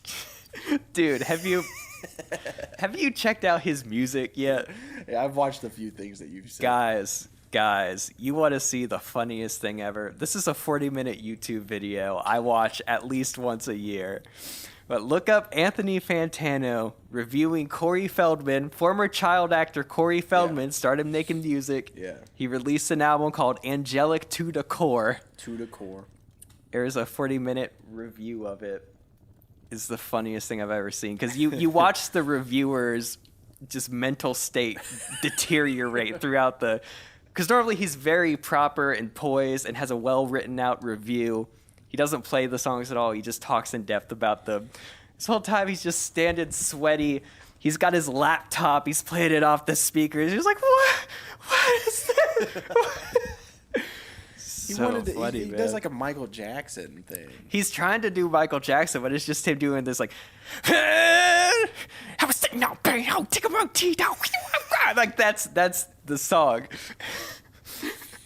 Oh man. The instrumentals are crazy. And Losing in the chocolate. cover art is unhinged. And when you look at the cover art, it's Corey Feldman lifting these two these women that look like Victoria's Secret angels out from hell. And then there's two black crop bars on the side, and then there's just an awkward line of white at the top that looks like it's not cropped white, but it's not cropped right, but that's need to the look actual it up. artwork. That's the for real artwork that they went with. What is the... I'll put it up right now so you can see it. It's called Angelic to the Core. Well... It looks like he made it on Microsoft Paint. Yeah. And This poor man, dude. He's been through I so get many if hard you can't do the graphics right, but the cropping, the crop bars. I do feel for him because I know he's been through a lot. He has but- been through a lot, but yeah. Hey, man.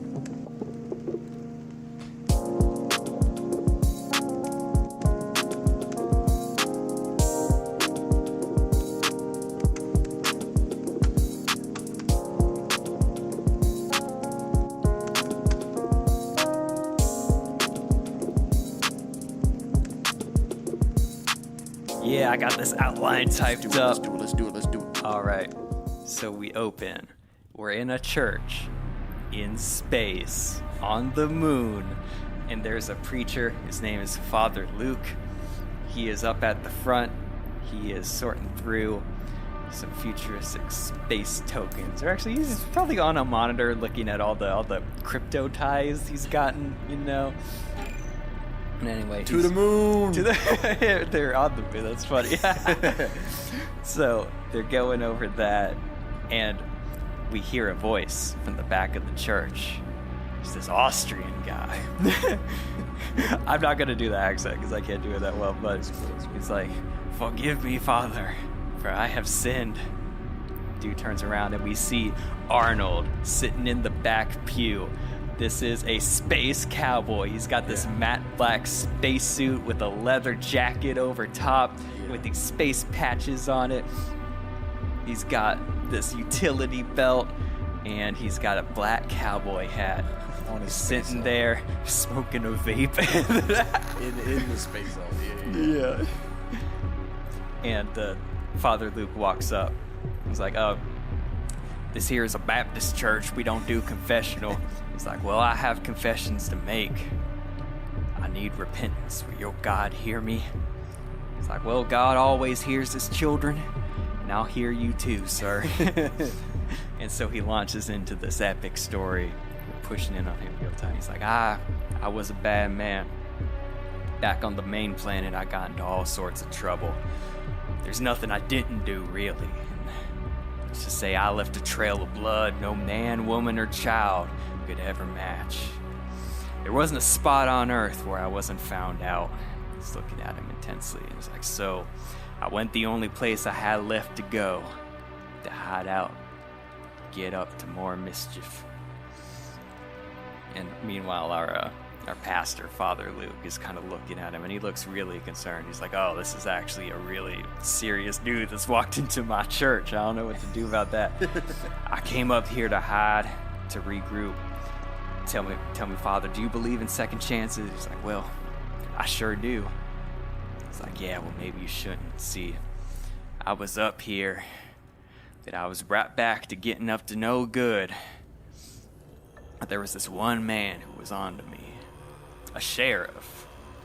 His eyes perk up when he hears sheriff. "I caught him alone. The sheriff was on to me. You know, it doesn't take too long for word to spread, even all the way up here on this moon ranch. But the sheriff was on to me, and did what I had to do. It was him or me, so I caught him alone, and I shot him dead out by the oxygen plant. And I didn't know it at first, but as a little boy, I saw the whole thing." And of course, he just confessed to murder in front of this preacher who was not expecting this on a Tuesday. So he's looking pretty scared. His face is turned just completely white. Meanwhile, Arnold, our space cowboy, is just staring off in the distance. He's like, "You know, sometimes I would think about that little boy, what I had done to him. So I kept an eye on him. You know, he had no mama. Now he had no pops. So he had to fend for himself up here in the wild moon plains," or whatever you call them. Eventually he got picked up by some outsiders. He was taken was taking 100 miles down south to work at the rocket plant at the ripe old age of 11, but he wouldn't give up. He had a lot of fight still in him, so after every day at that plant, he would sneak out one single part of a spaceship. And over the course of 20 years, he slowly built up all the parts to build his own spaceship. And it got hard. It took a lot of perseverance, but he was fueled, I think, just by watching him, by this burning desire for revenge. And our dude really doesn't know what to think here. We see him kind of shifting, like he's kind of checking to where the church exits are. He's like, you know, that ship, it's not a lot. It's a piece of sugar honey iced tea, if you ask me. But it was enough that he could fly over to that town where his pa was shot. Anyway, that's what I did. That's what's weighing on me. So tell me, Pastor, you think God will forgive me? The pastor, he's trembling. He's just like, well, you know, I think God would forgive you. That's when Arnold looks at him deep in the eyes. He's like, well, that's very good, because I wouldn't. And then that's when he pulls out a blaster and he shoots. But the pastor, he's quick, because he's heard this whole story, so he knows what to expect. And so he jumps back, and now there's this gunfight, this shootout with these two laser pistols happening at this church, and they're shooting. And we could tell that Father Luke, he definitely knows his way around a gun. He is not this meek little pastor that we thought he was, but still, Arnold, he knows his stuff much better. He's a really powerful cowboy. He's got him pinned behind these pews and he's blasting, and the preacher knows that he can't escape. But we know he's a pretty good marksman, so he sees this box kind of in front of him on the other side of the church. Looks like this utility, like electrical box. Points the gun at it, aims it, he shoots it, and at the moment he shoots it, the gravity turns off in the church. And dude, Arnold was about to deliver the kill shot. He had it aimed, but then he just shoots up, he misses, and then that's when Father Luke, because of course he was checking for all the exits, he manages to escape through a stained glass porthole, and then yeah. That's fun. But anyway, Arnold realized what has happened, and he manages to float his way out to space. We see this really cool looking spaceship that it is super rickety. It is held together by duct tape and bungee cords. There's no cosmetic anything. There's just all the parts are completely exposed. He gets in this spaceship. He flies around back and he doesn't see Father Luke. And so that's when he gets his pistol in his hand. He reloads with some more lasers. Maybe he recharges. I don't know what you do with space pistols, but and then he flies off into the distance, and then over this final shot of him flying out into space, this super rickety spaceship, we hear a cover of One Piece at a Time by Johnny Cash. Cover done by Arnold Schwarzenegger himself, who is Arnold in this short. Cut to black. Man, that's good. And all I could think about is, so for the title, I think we should do You Shot My Paw, parentheses, in space. Okay. I think that's what we should do. Yeah. But I also can't help but think, like, if we got the real Arnold in this, he'd be like, what if we call it, It's Time to Kick Your Anus? He's got that Mr. Freeze energy. Like, what if we're like, no, Arnold, this is a super serious movie. He's like, I want to make space puns. Yeah, man. Yeah. So either we call it You Shot My Paw, parentheses, in space, or It's Time to Kick Your Anus. So whichever one you there's want. another world where we do a play off of One Piece at a time, but I don't got a pun for that. I don't know.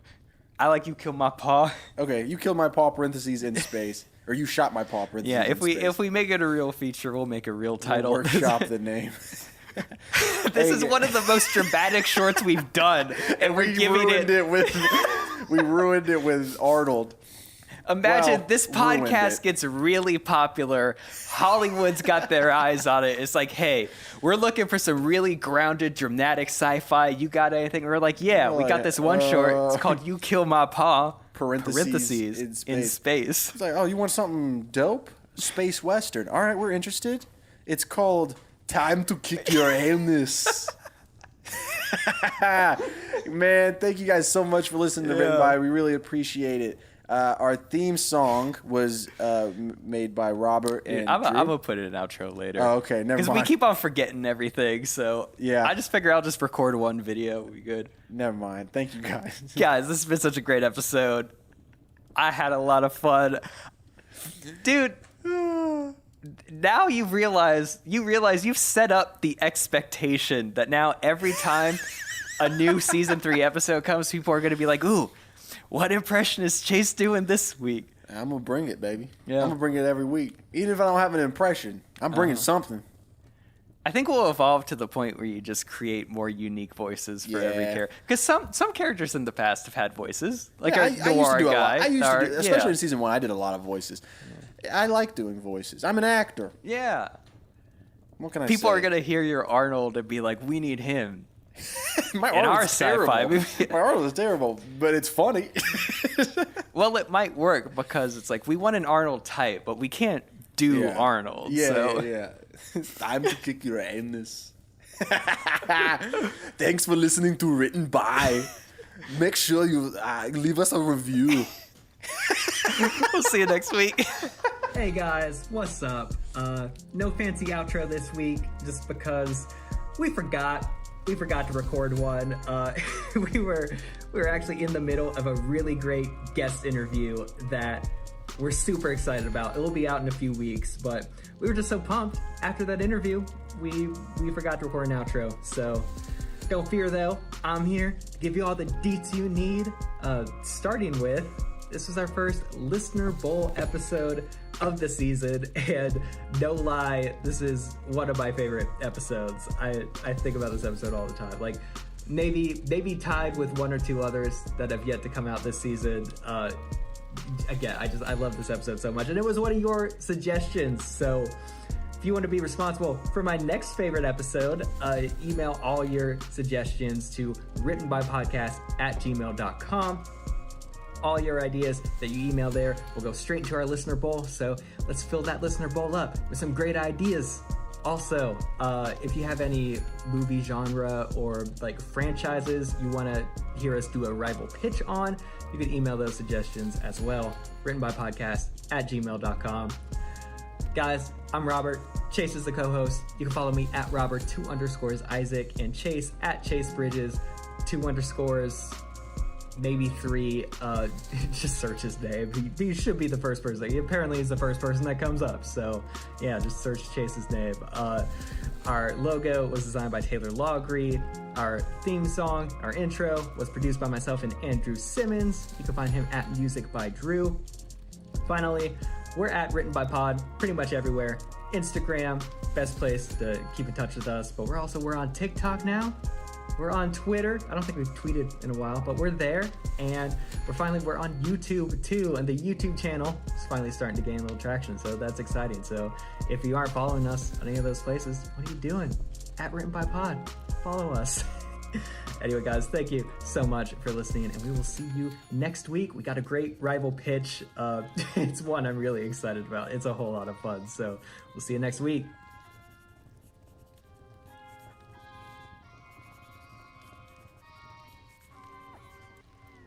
Oh, real quick, guys, this episode of Written By is brought to you by Storyflint. Storyflint. Are you looking to hone your writing skills and elevate your storytelling abilities Yes. above the rest? Well, look I no am. further than StoryFlint. Whoa. Our growing library includes a wide range of resources, including guides, articles, and curated tools and videos to help writers of all levels improve their craft. Now that all sounds really cool, but what really sets StoryFlint apart is their exclusive Notion templates. Now these templates are tailor-made for writers and world builders to provide an easy and intuitive way to organize their story elements. Oh, heck yeah. So whether you're an aspiring author or a seasoned vet, StoryFlint is the perfect resource to help you grow your skills and take your storytelling to new heights. Your one-stop shop for learning the art of storytelling is here. Visit storyflint.com.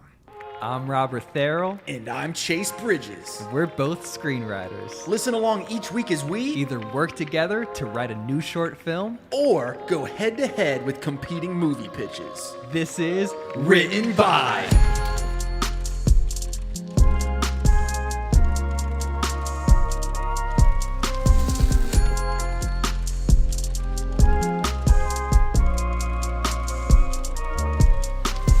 Welcome to Written by Podcast. The #1 podcast in the world.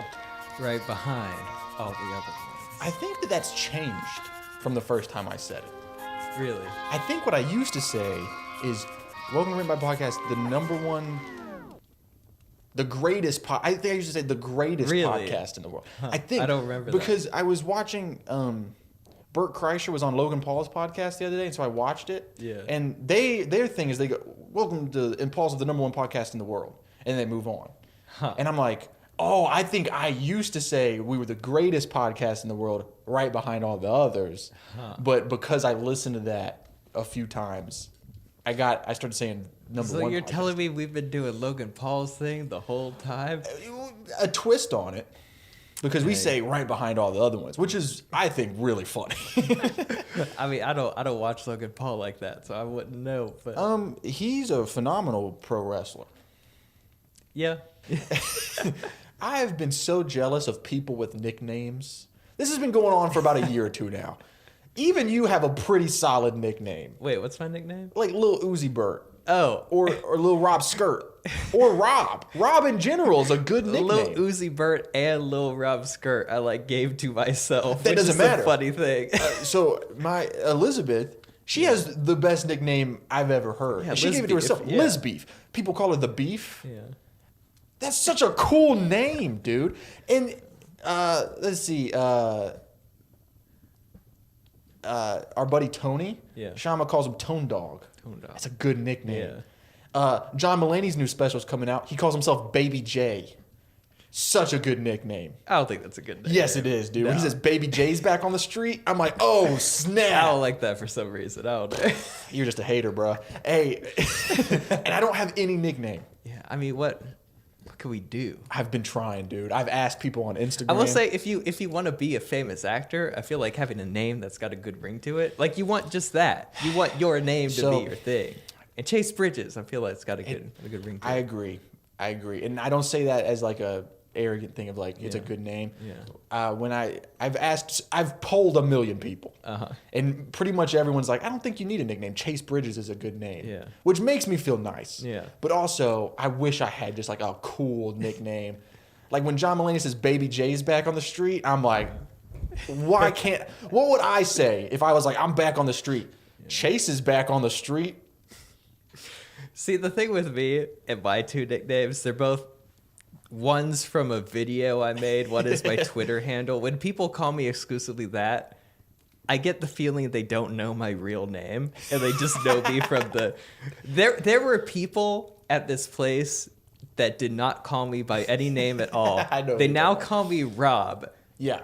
I bet they don't know I go by Robert. They just saw So here's the the thing. little Rob skirt. I have always called you Robert. Full Yeah, name Robert. yeah. Always. But then when I got around these other people that all call you Rob, I've started calling you Rob. Yeah. And I think it could be a problem. Yeah. I mean, I don't really have a problem with it, but it's always a good barometer to see. Who knows Do you know really me from well. a thing, or do you just know me? Oh. I saw a thing. Man, I know I'm really taking up our time, but I have a lot to say. Well, we were in a bad mood before this Yeah, started, so we we're gotta- getting back in the swing of Yeah. things. What was I listening to? I saw something where they were talking. No, John Mulaney was on Theo Von's podcast. Not to keep talking about Logan Paul and John Mulaney. Yeah.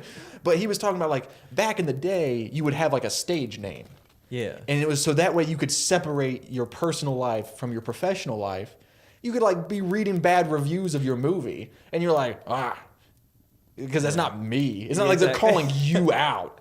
There's a separation. And I think today, not to be like that podcast guy, it's like, I think in today, like used to, but today, today there's no separation of the artist and the person, man, you know? Yeah. I saw last thing. I saw a great bit. Roy Woods Jr. was talking about, you know, people being mean to trans people, not calling them by their preferred name. And it's like, hey, half your favorite performers don't call them their.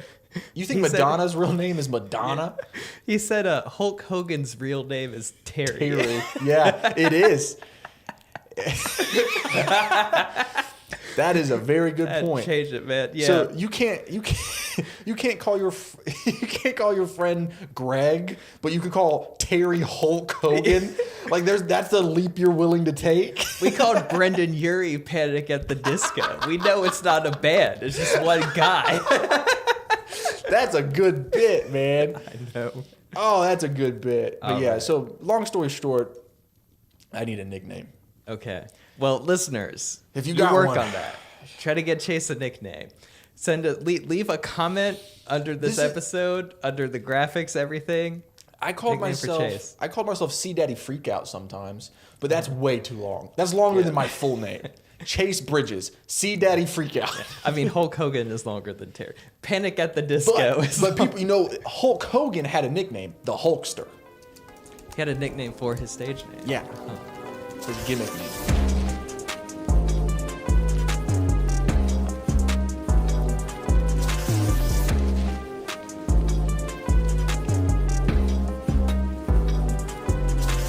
So today is From the Bowl, but it's not a listener from the bowl. It is a generic from the bowl. So where did we get all these? These are just like our ideas? Yeah, we put a ton of ideas in the bowl when the podcast started, and we haven't drawn all of them. No, not even close. I mean, that bowl's full. Yeah, it could get to the point where we exclusively do listener stuff, but I want to get some of these. Yeah, and I'm curious because when we first started, we did get a lot of suggestions, and I don't think we differentiated. Yeah. So there could be, these are some listener suggestions, but we just don't remember that they were listener suggested. Okay. Well, I drew one. It's funny we get this because we've done a version of this in real life before, but we got Hallmark movie. Oh, dang. Okay. So we've done several of these. Yeah. So for those of you that don't know, toward the end of last year, we collaborated with our buddy Shama. We wrote and shot 2 reels that were every Hallmark movie ever. Yeah, and one of them like took off and got both of them 1 million views or something. The first one has over 5 million views. Oh wow! On Instagram alone, has an additional 5 million views on TikTok. Oh, that's 10 crazy. million total. The second one has about 1 million views on Instagram. Wow, I didn't know that it got that big. Yeah, I'm a big deal. Wayne Brady shared it. Yeah, see, that's how I knew it was a big deal because Wayne Brady started following Shama. That was the first thing that I like co-wrote with Shama and like co-starred in, and it did really well, and it made me feel like it made me feel really nice. Yeah. What was so like kind of sad about that whole situation is he just put out a video that cost a lot of money and it had really high production value. It looks like a movie. Yeah. And it did okay. But then a reel we shot in our backyard randomly on a Wednesday. In an hour and a half. Yeah. Is the thing that got 10 million total views. Yeah. And this is the thing too, is it comes down to the writing. Yeah. Even though it only took us an hour and a half to shoot and we didn't have the highest production value. Yeah. It was pretty high quality writing that we took a long, like we wrote, we pitched a bunch of stuff, we came up with ideas, we pitched it to you and PD and you guys had some ideas, and then so it was just like really, it's a 90-second video that was like really, I don't want to say fine tuned, but like really worked on in the writing process. Yeah. And I think that's I think story comes first. Yeah. Well, we could use those same skills here since you know so much about writing Hallmark movies. This would have been a great one to have Shyamalan as a guest. Yeah. But we could So do I it. mean, what was the initial thought process doing those, and think how it was- how could we expand on the idea even? I don't even remember. I think it was Shama's idea, and the initial premise. I don't remember. I have the original script. I'm trying to remember what was like the first joke that got the ball rolling. But here's the thing, though: we're not writing a comedy sketch. I Right mean, now. we we're writing a could- short film. Yeah. So it'll definitely be a little longer.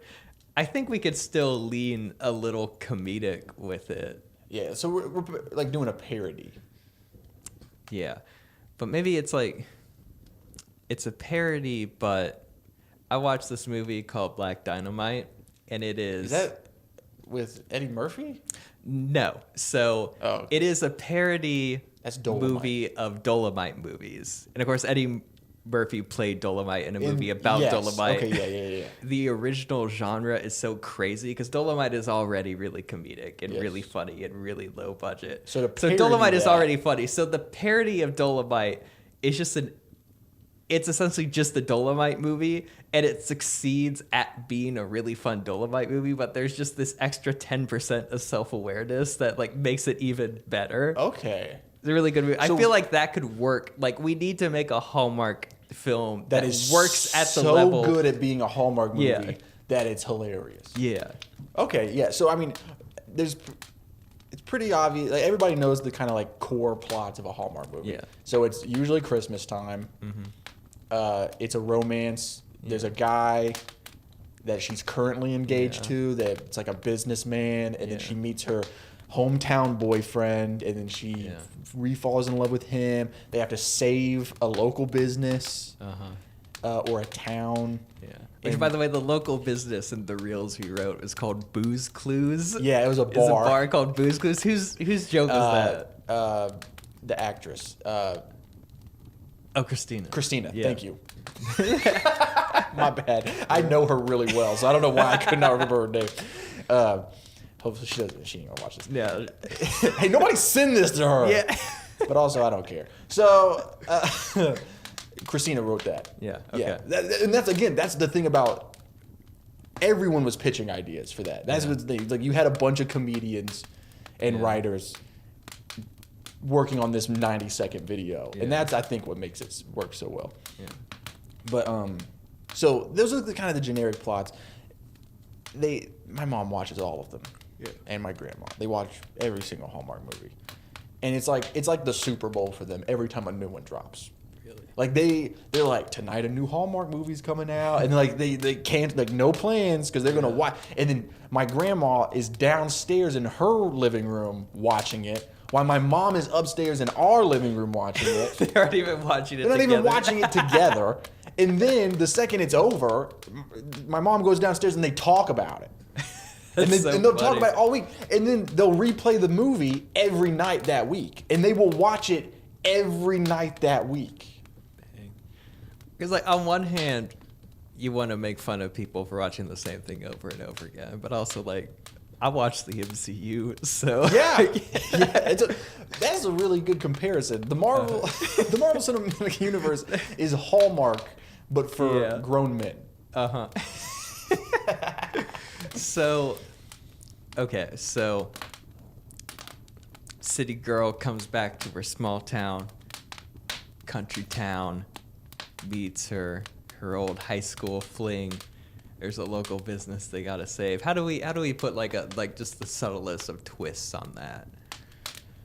Yeah, like what takes it to the next level? Because there's Hallmark movies that like dabble in the supernatural too, like witches. Like there'll be witches in the cast. There are more Hallmark movies that aren't just Christmas. Too. Yeah. Like I know an actor that's been in a couple of those, yeah. And like, sometimes they'll do like, even if it is Christmas, Santa's real. Santa's a real person. We should probably cut that out of this in case kids are watching. I feel like if you're mature enough to listen to a screenwriting podcast, you probably know by now. But Once before, on one of our Christmas episodes, we put a warning at the beginning. no, it was the Tooth Fairy one. The Tooth Fairy one. Well, we We're had to just warn good them guys. anyway because we don't want someone to be like, "Ooh, That the was Tooth scary. Fairy," and then it's a horror. It was very scary. Yeah. What if what if we do like the Hallmark horror film where it's like Krampus is real? Okay, so I feel like typically, like that's like the first thought, right? Is all right, Yeah. we'll take Hallmark and make it horror. Yeah. What if we take Hallmark and make it an action movie? Huh. Because has there been a Hallmark action movie, like a Michael Bay explosion in a Hallmark movie? That could be fun. You do run the risk of it still needs to tonally feel Hallmark. And, like Yeah. the appeal of Like, what if Hallmark it- is that it's very slow and Oh, that's true. But I mean, you lose that with horror as well. a little. I mean, there's slow burn horrors, but what if it's just as simple as like the relationship doesn't work out? And it's like But I think that she tries to have a fling with her boyfriend from high school or something, and then he's like, "What? Why you?" Like she assumes that since she is the big successful woman that has come back, that he's automatically going to be into her. But he's like, "Dude, it's been 10 years. I like don't know you anymore." So we do like the And actually, anti-Hallmark I'm- movie. Yeah. So everything is just reversed, essentially. So the big city girl comes back to her small town, and she runs into her small town ex-boyfriend who runs a Christmas tree farm or whatever, and she's like, there's this moment of like true love and like a sparkle, and she's like, "Oh my God, I've missed you." And he goes, "What's your name again?" And she goes, "I'm Tiffany. You don't remember me?" And he's like, "Oh man, I haven't thought about you in years. That's crazy. How you been?" And she's like, "Well, I'm engaged. I came to visit my boyfriend. That's a big time lawyer is going to be coming to visit." And he's like, "Oh, that's awesome." And then we're expecting the big time lawyer from New York to come and Yeah. just be, like how they always are, Yeah. terrible. But he's way nicer than Yeah. everyone in this small The town. lawyer's really not. Yeah. Or even like maybe you save a little of that. Like maybe the whole appeal of this, especially since it's a short and short films thrive off of just a big twist moment. Yeah. Is like it starts off very much by the numbers Hallmark, and it just like at the end it falls apart. Like it just the appeal of it is it does not end how most Hallmark movies do. Or even like what I was thinking of was there's an episode of Dave where one of the girls meets up with somebody she knew in high school. She's just gotten out of a relationship.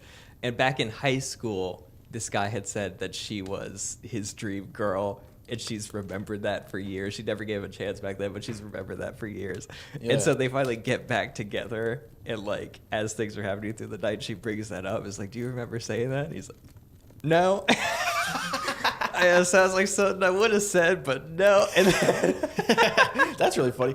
Okay, I can't get this idea out of my head. Okay. This is what I see, right? Yeah. I see the big romantic moment where she gets back with her small town boyfriend from back in Okay. high school. They embrace, they kiss, everyone cheers, and she's so happy. The New York boyfriend is like upset, and he throws his coat down and he storms away. And she's like, "I've always loved you." And he's like, "I've always loved you." And they get in the car and they're going out on their date because it's going to be their first date together. Or maybe he even says something like, "Dinner and a movie?" And she goes, "Let's go." And they get in the car and they're driving and they turn down this dark alley.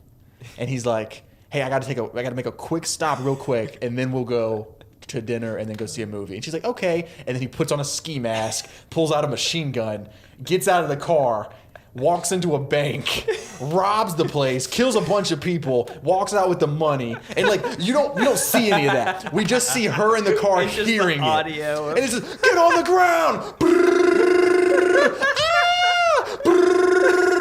Oh my God! He gets back in the car, takes the ski mask. He's covered in blood. He tosses the money in the back seat and he goes, "Let's go.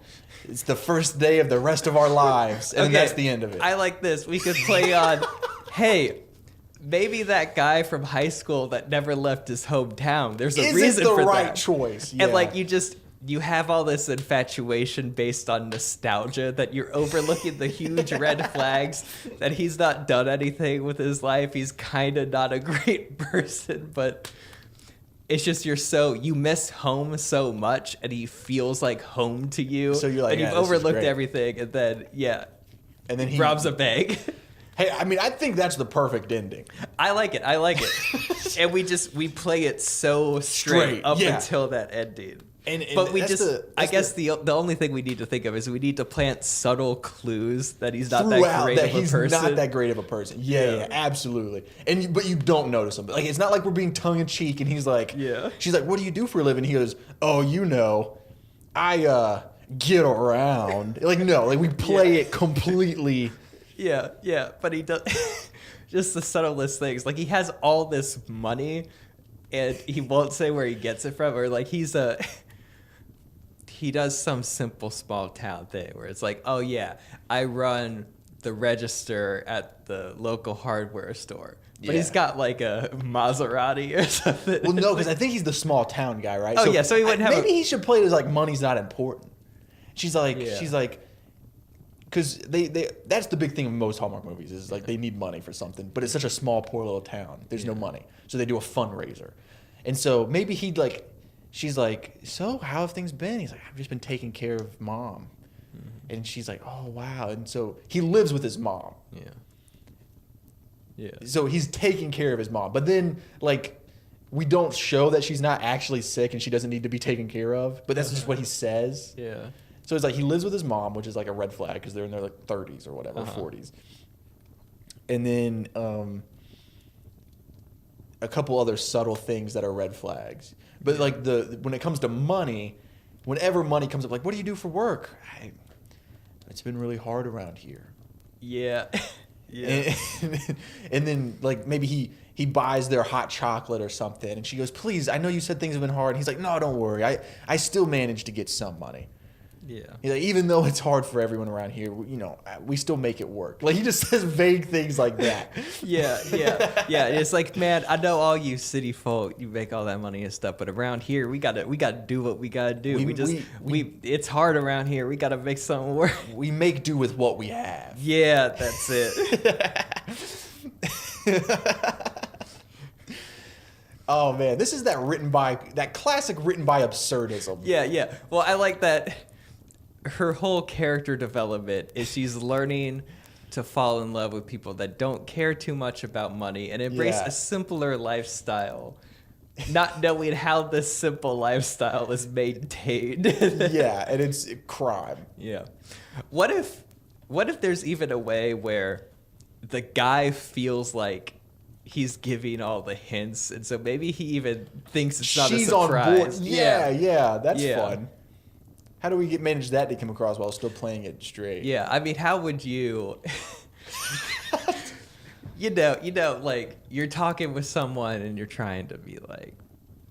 I'm a bank robber. Yeah. Or I'm a criminal. Without, like, saying it out loud in public, or... I'd be like, I get in my fair share of trouble. And then she's like, don't we all? Don't we all? Don't we all? No, what he's gotta do is he's gotta ask questions about, like, dude, you've been in this corporate job for so long. Don't you want to have a life of adventure? Just the two of us on the open road. No, we don't need to worry about responsibilities. Yeah. We don't need to worry about the law. She's like, what? The law? And then you play it off as like we just assume he's joking. Yeah, or also we assume, based on how all these other movies do, that her boyfriend back home is this really bad guy, but really he's just like normal, he's just lawyer a normal person, dude. Yeah. And he's just like smart. Yeah. He's just kind of successful. He might be a little arrogant. Yeah. But like it's not like he's the worst man of all time. Like he comes to the small town to try to win her back, and that's when we realize, or maybe that's adding an extra dimension we don't need. Maybe it's just... I'm thinking that this is like 10 minutes tops. So I think it could be really tight, like an almost 7-minute. Like if we want to break it down, scene level is like we have the initial scene of her rolling into town. He's at we need to land on where he works, but maybe she's at the Christmas tree farm. She sees him there. Maybe after that, they go to like a bar or something and are talking over drinks, and like that's when a lot of this is happening. Yeah. Maybe there's an additional third scene. They're back at his place with his mother, who's not actually sick or something, but they're really making the plans to run away together. That's when she makes the choice to go with him over her boyfriend back home. And then fourth scene is just the driving off together. Oh, I gotta make a quick stop. Yeah. Boom, boom, boom, boom, boom. Yeah. I think that's good.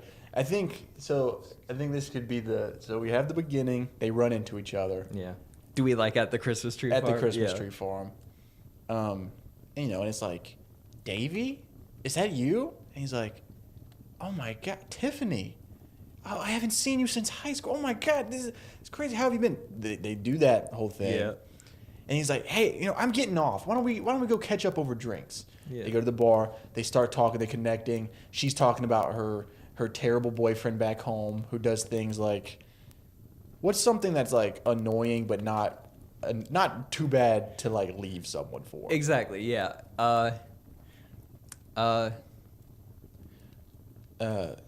He works too much.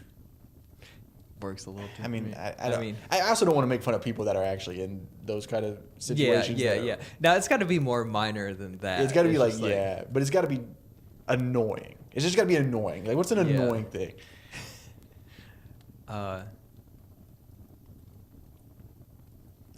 It's like he has his friends over too much, and they're all too loud in the house or something. Okay, yeah. And so he's like, oh, so you're engaged. And she's like, Or wait, it's even like he's really into like college football, and he's always watching Oh, college yeah. football with his buddies. but you know what? I feel like that's justifiable to leave someone. I mean, honestly, actually, me too. I take that back. Me too. Let's think of what is something that would be like an annoyance, but not too bad. Oh man. Yeah. He snores really loud. It needs to be the type of thing where it's like Wait. when you hear it from her mouth, We it can- sounds like a big deal, but then when you really figure out what it is, it's like, oh, it's Yeah. Okay. I think we could also tie this into the theme. Okay. He cares about money too much. okay. She's like, I mean, we're happy, but it's just like, money is everything. Oh, you know what? Wait, go ahead. Did you have a twist in mind, or? No, I was just gonna have it be Because like, he cares about money too much, but you find out towards the end it's because he's saving up for an engagement ring. oh yeah, And that's yeah, what that's he says it. on the phone. Yeah, that's what it is. Yeah, that's exactly what it is. So he just cares about money too much. Like he's working a ton of extra Yeah, hours. he's been doing all these extra shifts lately, and extra I don't know what shifts. that's about. and every time I want to like go out and eat, he's saying we need to save money, and it's just money's not everything. Being back here at home is like everyone's so simple. They're not worried about money. And the guy's like, yeah, I mean, we make do with what we have. He's Matthew McConaughey. Yeah, We yeah. make do with what we Yeah. have, man. I've been watching True Detective. Oh, nice. And I like with True Detective, they just let Matthew McConaughey be Matthew McConaughey. Yep. Like this one Yep. part, Woody Harrelson's character goes, hey man, I wish you would stop saying such weird stuff. And he goes, I don't say weird stuff. I just say what I dream. And he goes, that's not an exact quote, but that's pretty much it, because I don't want to spoil anything or cuss. And- I say what I dream. yeah, I That's think so the actual funny. line is like, I don't sleep, I just dream. Oh, I remember that. That's what the line is. Yeah. He's like, yeah, well, man, we make do with what we got around here. Money's not everything. Yeah. We just got to do what we got to do. And meanwhile, we established this conversation has gone on for a while. There are all these empty cups around them, and he's been paying for the drinks. And she's like, oh, well, you want me to get this next round? I was like, nah, I got you. It's We like- make do with what we have. And you notice, like, the Christmas tree farm, it's not the best farm. The trees aren't the best quality. There aren't It's a lot of just people there. a money laundering operation. Yeah, there's a more successful Christmas tree lot just across the street where all the families are. Oh, snap. Hold on. Yeah, what if we, she's like, how are you paying for all this? And he was like, oh, we trade with the bar. I give him some of that green stuff. And we think he means Christmas trees, but he's talking about drugs, Yeah. weed. I give him some of that green, stuff. I even give him a little white stuff to put on the green stuff. Yeah. It's like, oh, fake snow. Okay. She's like, It's oh, like, yeah, people call it snow sometimes. yeah, fake.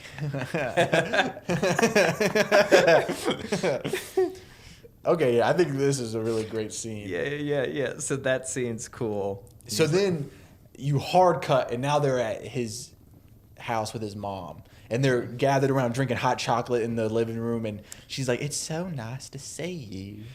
You're such a sweet young lady. Oh, you know what?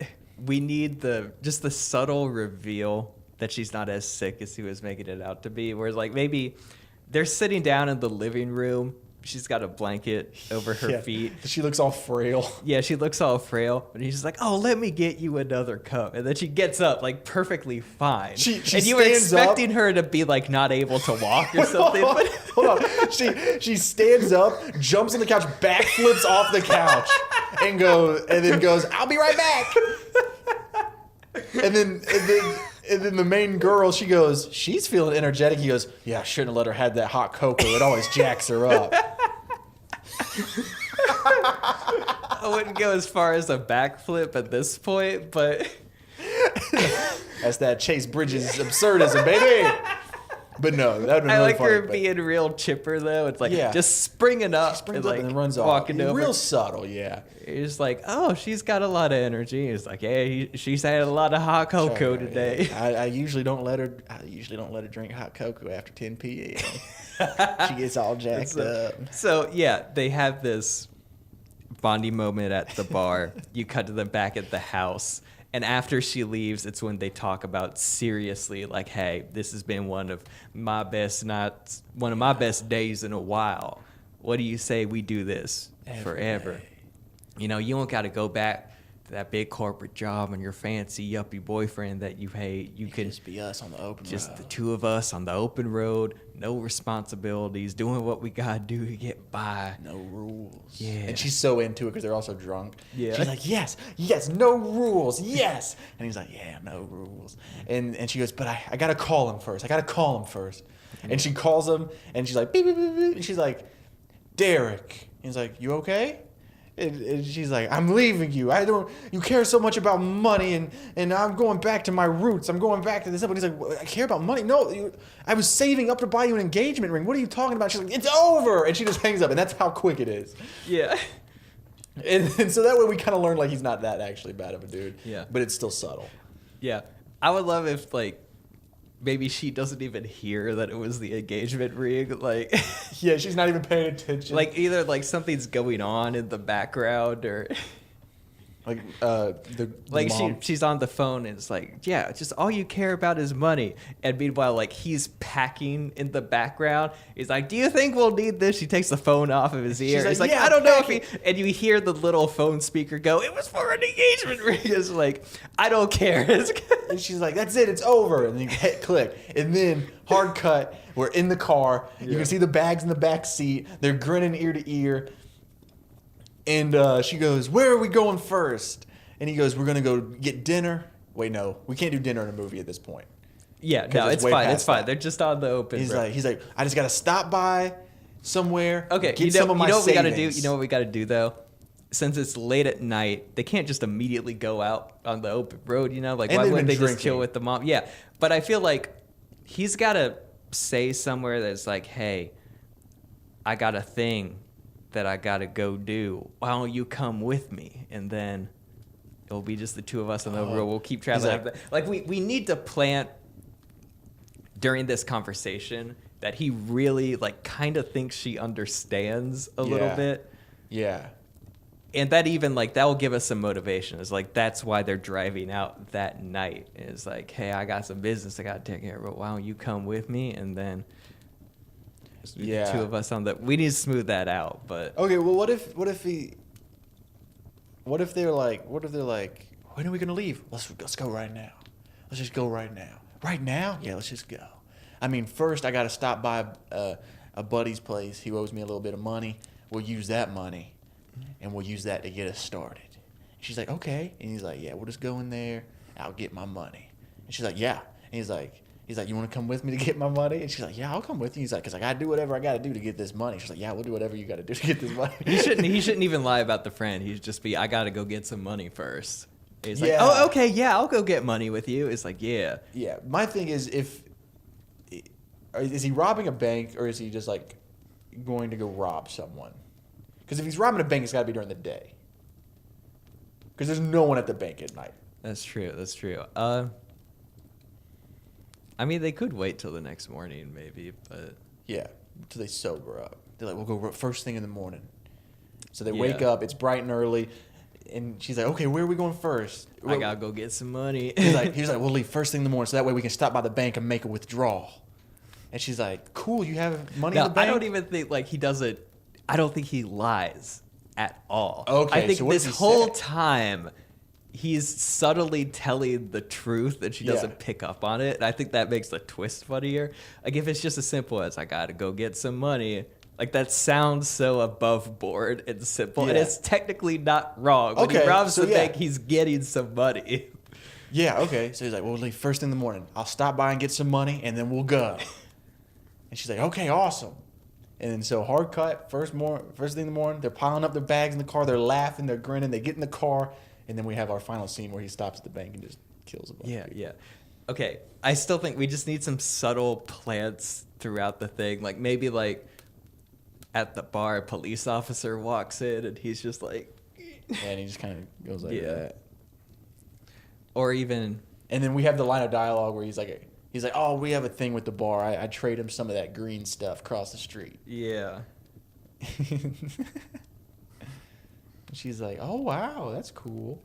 Or maybe if we want to plant that, maybe we do. It's like a drug deal gone wrong or something.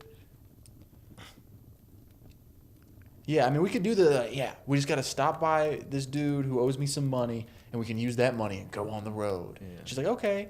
And then the dude that owes him money, like, he kills. Yeah, yeah. Yeah. Okay, yes, so run into each other. Christmas Tree Farm. Christmas Tree Farm is not doing great. But they go for drinks and what are some of those questions you would ask, like catching up with somebody? Like, what are you doing right now? It's like, oh, I get by Yeah. doing I Yeah, got. you know, got the Christmas tree farm, but it's not very profitable. So, you know, we do with what we can. Yeah, you know, I hustle, huh? I hustle, you know. Yeah. And she's like, okay. And then a cop walks in. He kind of just, like, hides his face a little bit subtly. And then it's, oh, my goodness. You know, they say something about, like, you know, I don't really make a lot of money.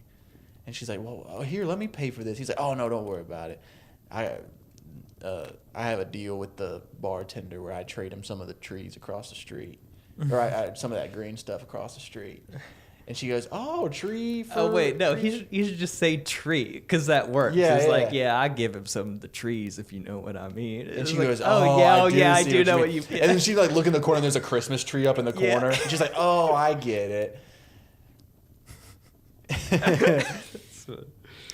And then at the mom's house, there should be some sort of clue. I mean, there's the clue of the grandma not being actually like sick. Well, okay. So like mom. the main thing we have to accomplish in the bar scene is show that she's nostalgic for this simpler life, and he exemplifies the simplicity. Yeah. Well, I mean, I think you do that when she talks about her current fiance, about how he's all Okay. about money and stuff. Yeah, he's like, man, I don't stress over money like that at all. It If just I need money, I just go get some. And she's like, That's such a good line. That's a such good line. a simple way of looking at it. I like that. That's what we needed there. Yeah. If I need money, I go get some. She's like, it's so simple, and I've missed this. Yeah. I think we got it. Yeah. And then they're talking with the mom. She's not that sick, so that should be a little tell. Kind of but a red flag, yeah. they're still getting into it. And then, yeah, I think we got it. Yeah. She does the call with her current fiance, ends things. That ties up that loose end about how he's actually not a bad person. Yeah. And then the ending is he pulls up. Are we doing bank or are we doing drug deal gone wrong? I kind of like the bank. I do though. too. So it was the like- bank's the funniest thing. So we'll just have him Yeah. say, we'll go first thing in the morning. We'll stop and get some money and be on our way. You'd be a drug dealer and a bank robber. That makes sense. Yeah. Yeah. They So pull when he up needs outside money, the he bank. goes and gets some. She watches him put on a ski mask, pulls out a machine gun, walks out of the car. Here's what we need to plant the ski mask and gun somewhere earlier. Like it's in his car, and he's like, "Oh yeah, I go skiing a lot. You know, we do that around here." Or What if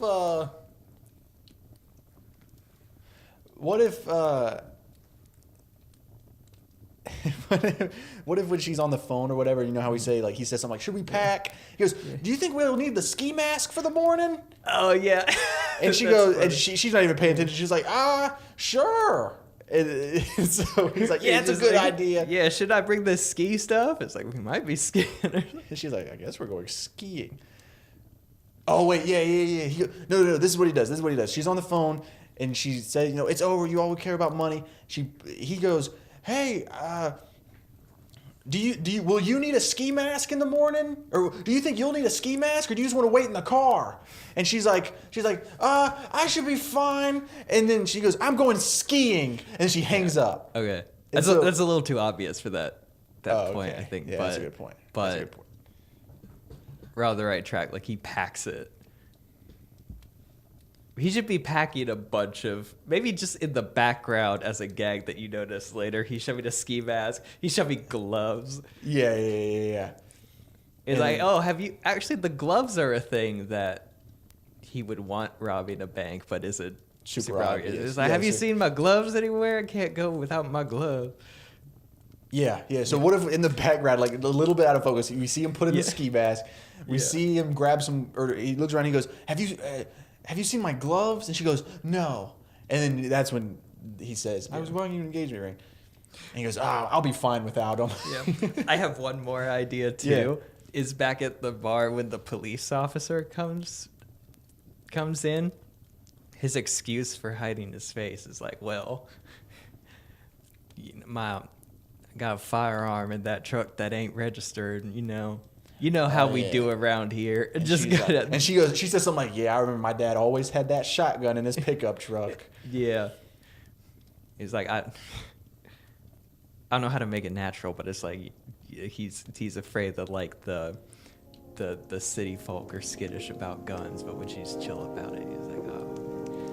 And he thinks that admitting to an unregistered weapon like Kind maybe of lets gives it. her. Yeah, that's good. That's good. Let's do that. Yeah, I feel good about it. Awesome. Let's do it. All right.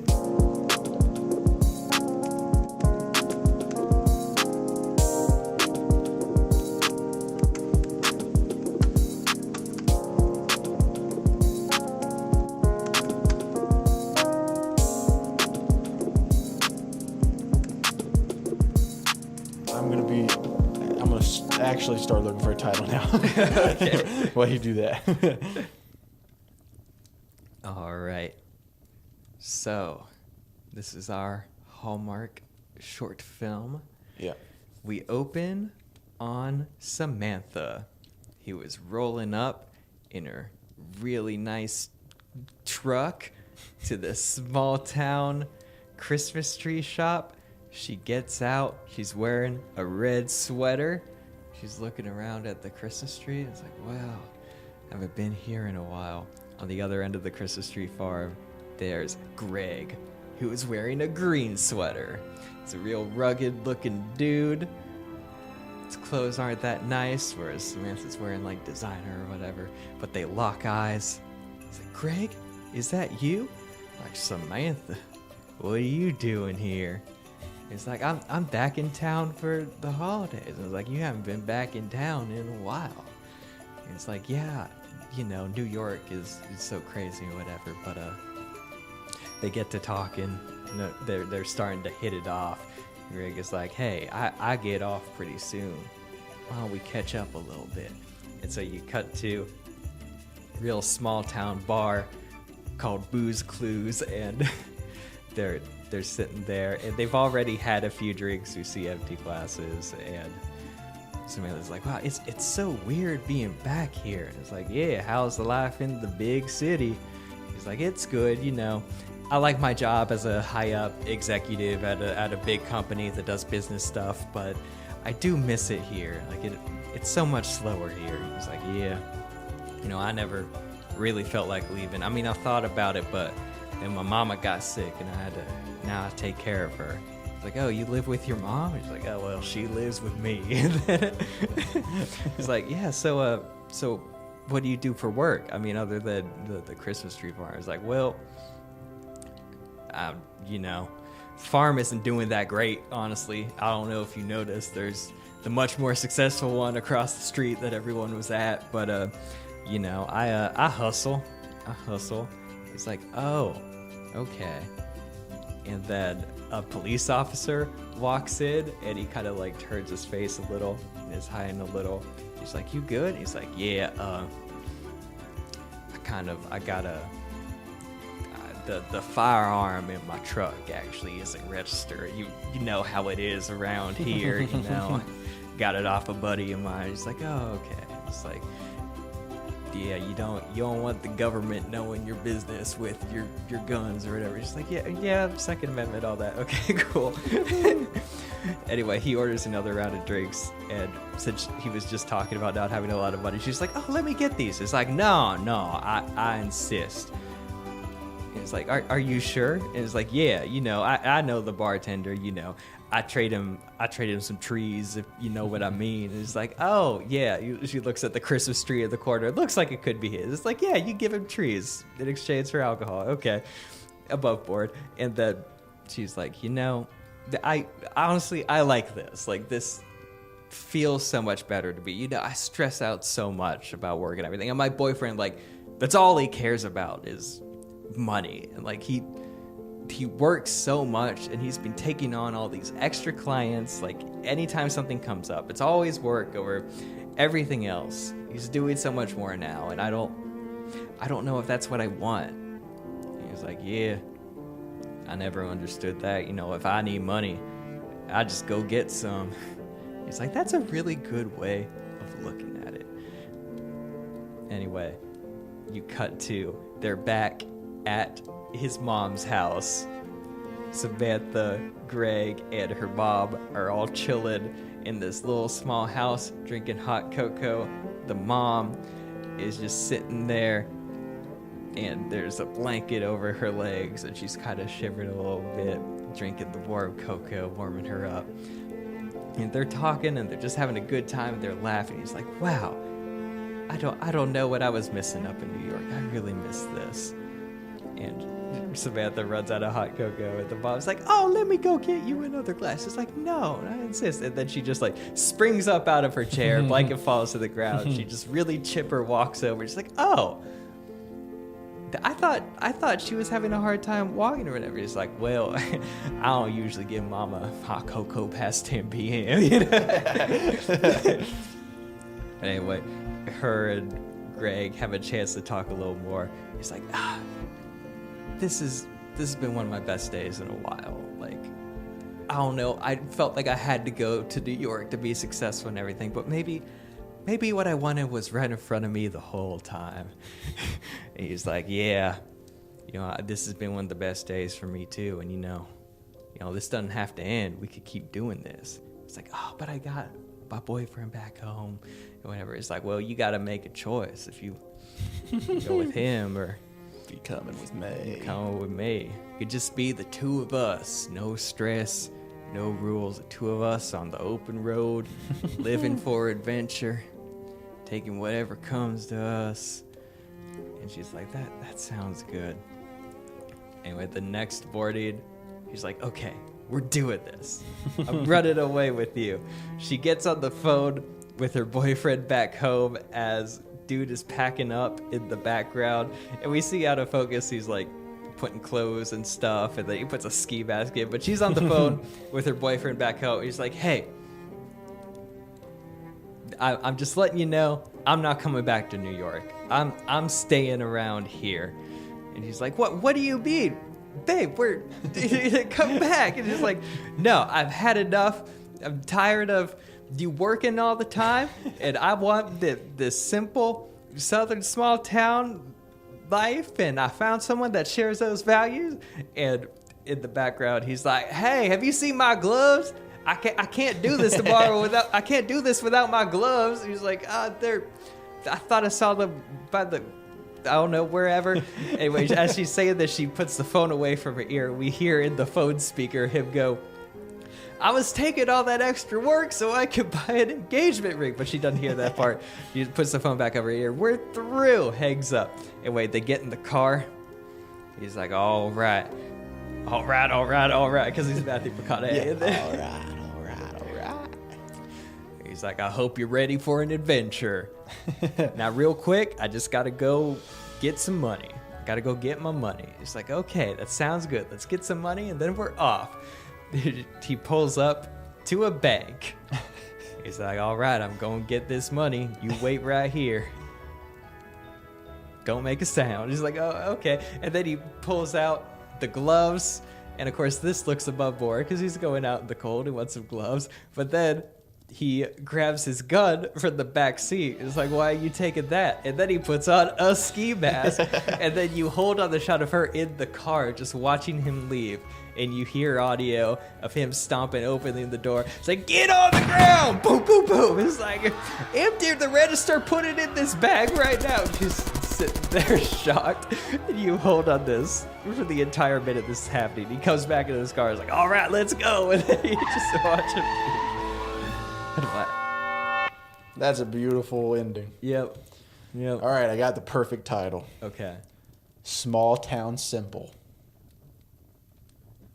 Yeah. That's it. Yeah. And then, of course, the poster is like every Hallmark poster. Yeah, There's a red and a green sweater. They're in a living room. There's a Christmas tree. And I think as a tease, he's wearing gloves. Yes. He's wearing gloves. Yes.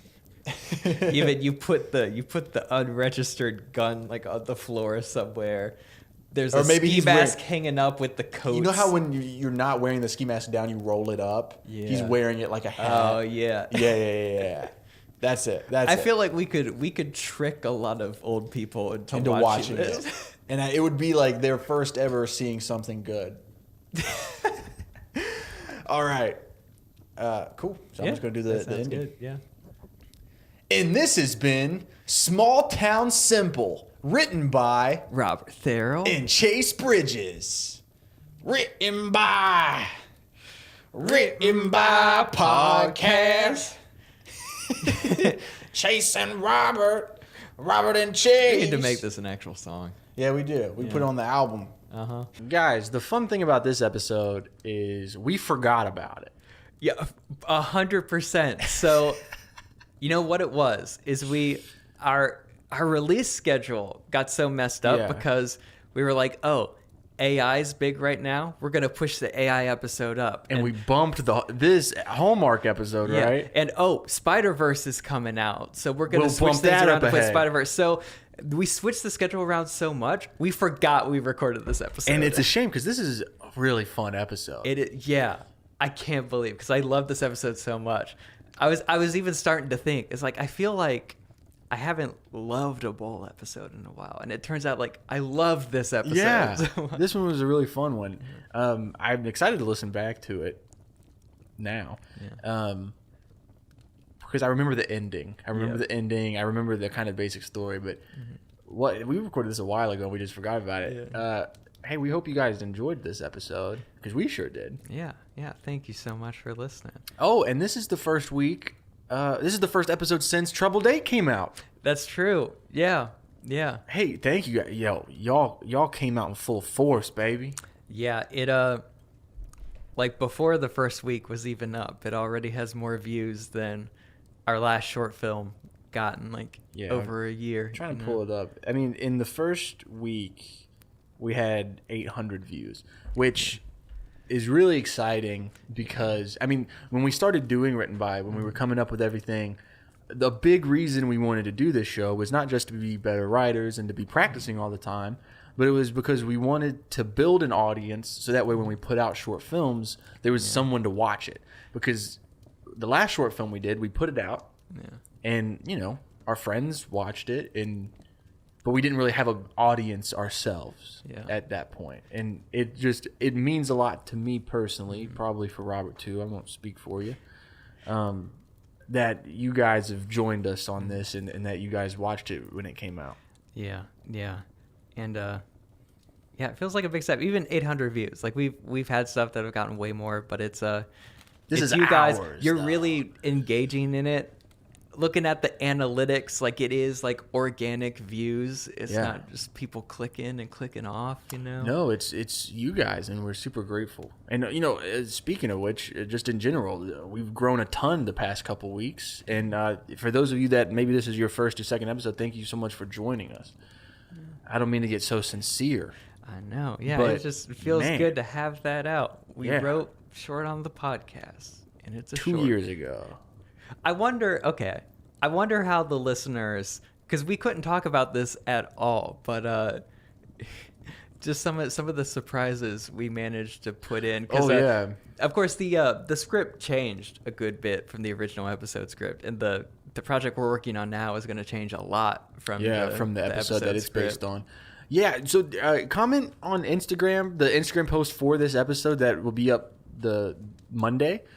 It'll be the episode graphic. Comment on, or even you go back and comment on the Troubled Days posts, if that's easier. Tell us what you thought about the parts that weren't in the original episode. Like, for example, the kind of more horror-inspired bits, like where they're like cyberpunk dancing stuff.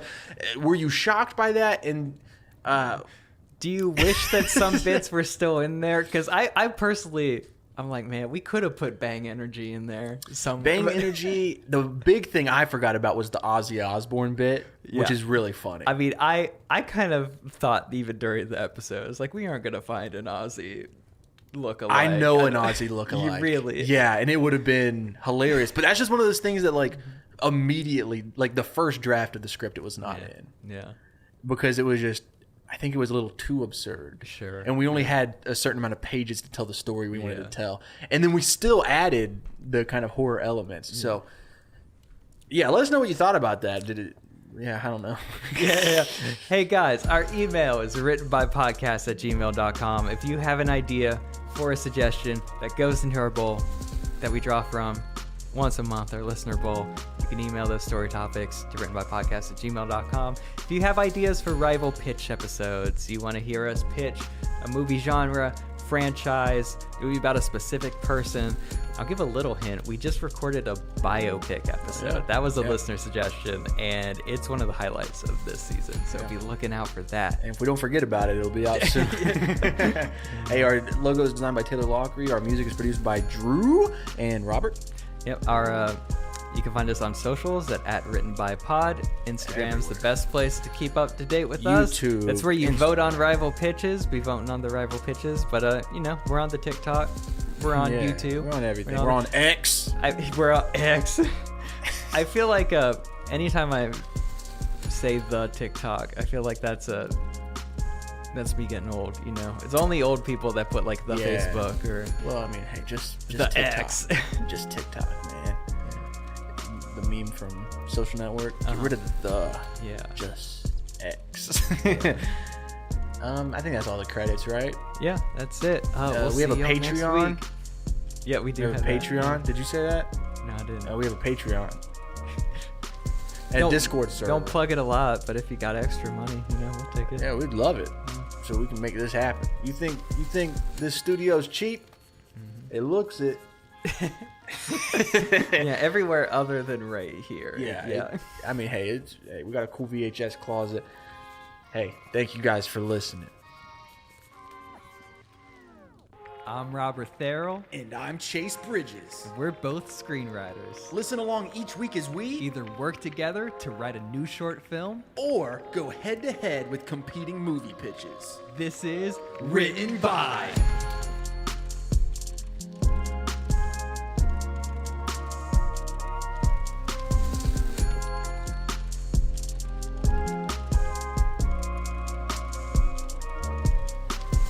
Welcome to Written by Podcast, the #1 podcast in the world. right behind all the other ones. Right behind all the other ones. Guys, I don't know, man. I'm straight up, man. I'm just gonna say it. Okay. I think we're the #1 podcast in the world, right behind all the other ones, except for a few. You know, I agree with that. I agree Yeah. with that. There are a few podcasts. We're better than that. Yeah. Yeah. I see a lot on TikTok, and I'm just like, yo, y'all ain't got the drip like us. Y'all don't have a written by hoodie, written by a wall. Hey, I need to wear my hoodie too. We should have coordinated. Hey, man, it's easier for me because I live here. But to be completely honest, I've been wearing this thing even Really? not on written by. It's a Really? very comfortable hoodie. I wouldn't want to sell these. I'm not Yeah. a big fan of the quality. I'm not Of the either. logo. I'm glad we tested some out Yeah. just with us, but Yeah. but it is a comfortable hoodie though. Very comfortable hoodie. Yeah. So this week is rival pitches. Yeah. Ladies and gentlemen, Written by presents Rival Pitches.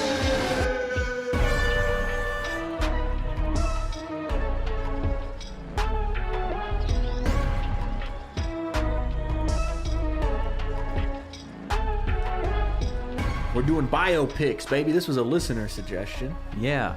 And it's one we've been kicking around for a while, but finally a listener sent it in. I'm Yeah. like, we gotta do that. I think we were both really excited about it, but we also had our reservations because I think we both have biopics that we want to do, and we were Yeah. like, should we do that one or should we just keep that in our pocket? Yeah, the difficult thing about the biopic was there's a lot of great stuff to do, but the key to making a great biopic is doing a lot of research, and there's only so Yeah. much we could do for a podcast episode, but I came across a lot of promising people. Again, Yeah. my one of my dream projects is a biopic, and I didn't do it for the episode because I wouldn't want to put something out that isn't fully what I Right, want because it you to be. want to do it one day. Yeah, my pitch for today is the one I want to do. Okay. And I probably will write it, and I Okay. probably will do it. I one day. think I know what this is. Yeah. But I can't wait to find out. I've talked about this guy a lot. So when Yeah. it was time for us to do a biopic, when I was like, I got to do it. Yeah. So, anything else you want to talk about before we jump in? I feel like usually our intros go on for a little bit, but we really jumped right into it. Yeah, I think now let's get to these biopics. All right, Let's learn about some interesting people. One thing about biopics is for most directors that's their Oscar bait movie. Yeah. It's like either they're a director that does blockbusters or they're up and coming and they want something serious that's going to make a splash, or it's they do a lot of experimental stuff but they need something that'll pay the studio bills. So Yeah. Do you think this would be your Oscar bait movie, the one that you did today?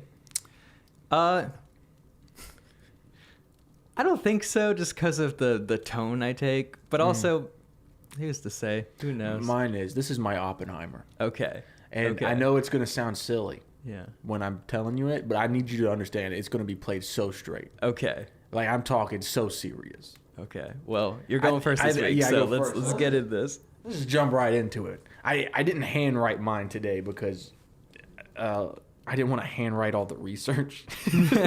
I also did something a little different for my pitch today.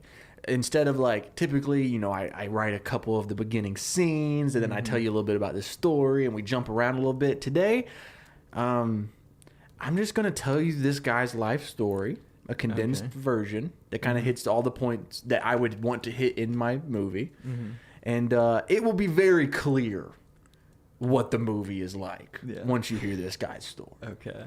So, ladies and gentlemen, Timothy Dexter was born in Malden, Massachusetts in 1747. This is pre-Revolutionary War. Just because for the people out there that are like me, where it's like, if you say a date, I have no context. Same, yeah. I need you to tell me what events were happening. So this is right before Yeah, unless it's 1812, I need to know. Right. Yeah, I feel that way. The only reason I know that the Revolutionary War kind of started in 1776 is because of that one Hamilton song. Oh, yeah. And I haven't even seen Hamilton. Which everything you've heard of Hamilton has been against your own will. Yeah. But it's been getting to a point where I'm like, well, maybe I'll watch it. Like, Yeah. no one's talking about it anymore. Maybe I can watch it. Anyway, So it's 1747. Timothy Dexter was born. 8 years later, he drops out of school. That's right, at 8 years old. 8-year-old dropout. 8-year-old dropout super baller. So he dropped out of school at 8 years old to work as a farmhand. But as he got older, he felt like he deserved better than just to be a lowly farmhand. So he married a woman named Elizabeth Frothingham, and she was an older woman who was a rich widow. And he was this young man and decided she needed some company. So he married her and got her fortune. So now that he's got some money, thanks to his sugar mama, Frothingham, that Frothingham fortune, he began his quest to become a true aristocrat. He wanted to be one of these fancy dudes with the wigs and the hat. And now he's got a little bit of money. And so he, for his first step, he thinks, okay, all the rich guys that I know are in positions of power. I need to get some power. And so he's like, I'm going to run for office. Now, the town of Malden, they weren't so sure about appointing like a bumbling idiot with a second grade education. But he harassed them to the point where they were finally like, fine. And they created a position for him. He became the town of Malden's informer of deer. He's an elected official who's tasked with keeping logs on the local deer population. He had to have statistics about the does and the bucks, and he thought he was killing it. Like, day one on the job, he was so excited and just full of this narcissistic pride because he did such a great job. First day, he triumphantly concludes to the town what everyone else had already known, which is there was no deer in Malden. And so he was like, yo, nailed it. And so he thought, with his political career being a total success, that he needs to set his sights on some greater financial opportunities. Like moose or yeah. So maybe a bear or two. This is where like a little bit of history will come in. All right, so in 1775, this is right when, the Revolutionary War is about to break out. Everybody's wanting more independence. The Continental Congress, which is what was the first version of America breaking off from the English, they decided to establish their own currency. And it was called the Continental Dollar. I think I know who this guy is. Okay. Okay. But then the Revolutionary War started, and so the value of the Continental Dollar kind of plummeted because it was just starting, and then the war happened, and so there was like no need for it anymore because they were going to be completely independent of England.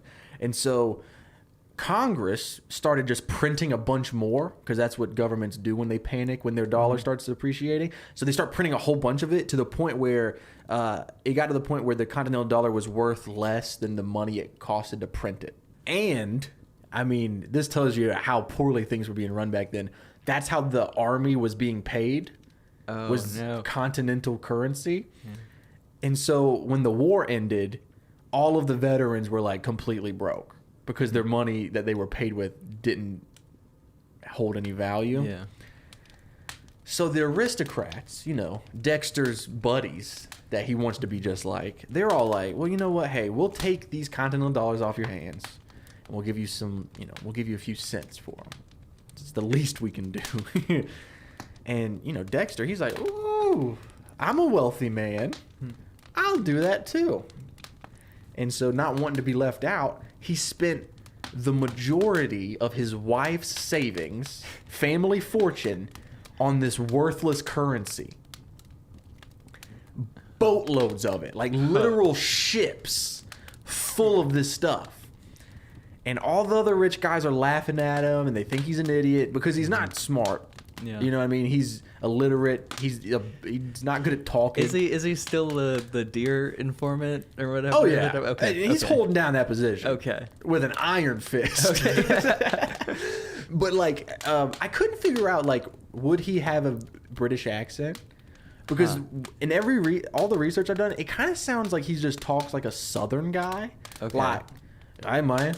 That's kind of how they talk about him. Yeah. But I like to think that because he wants to be an aristocrat, everyone else talks normal and he talks with a fancy British accent. I think it's like that Sunny episode. Yeah, where exactly. Mac and Dennis are trying to talk like aristocrat. Yeah. I'm tracking. This is That's fun. perfect.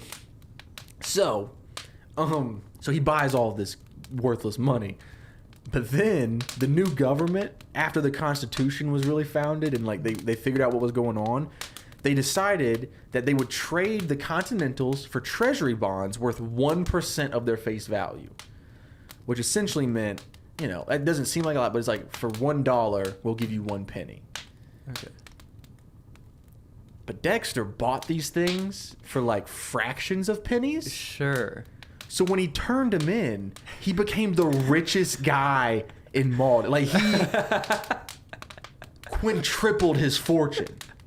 Okay, yes, I have heard of this guy. I've heard you talk about this guy. I almost looked into him for my own thing, but I'm glad I didn't because, Yeah. okay, Yeah. this is great. We're getting...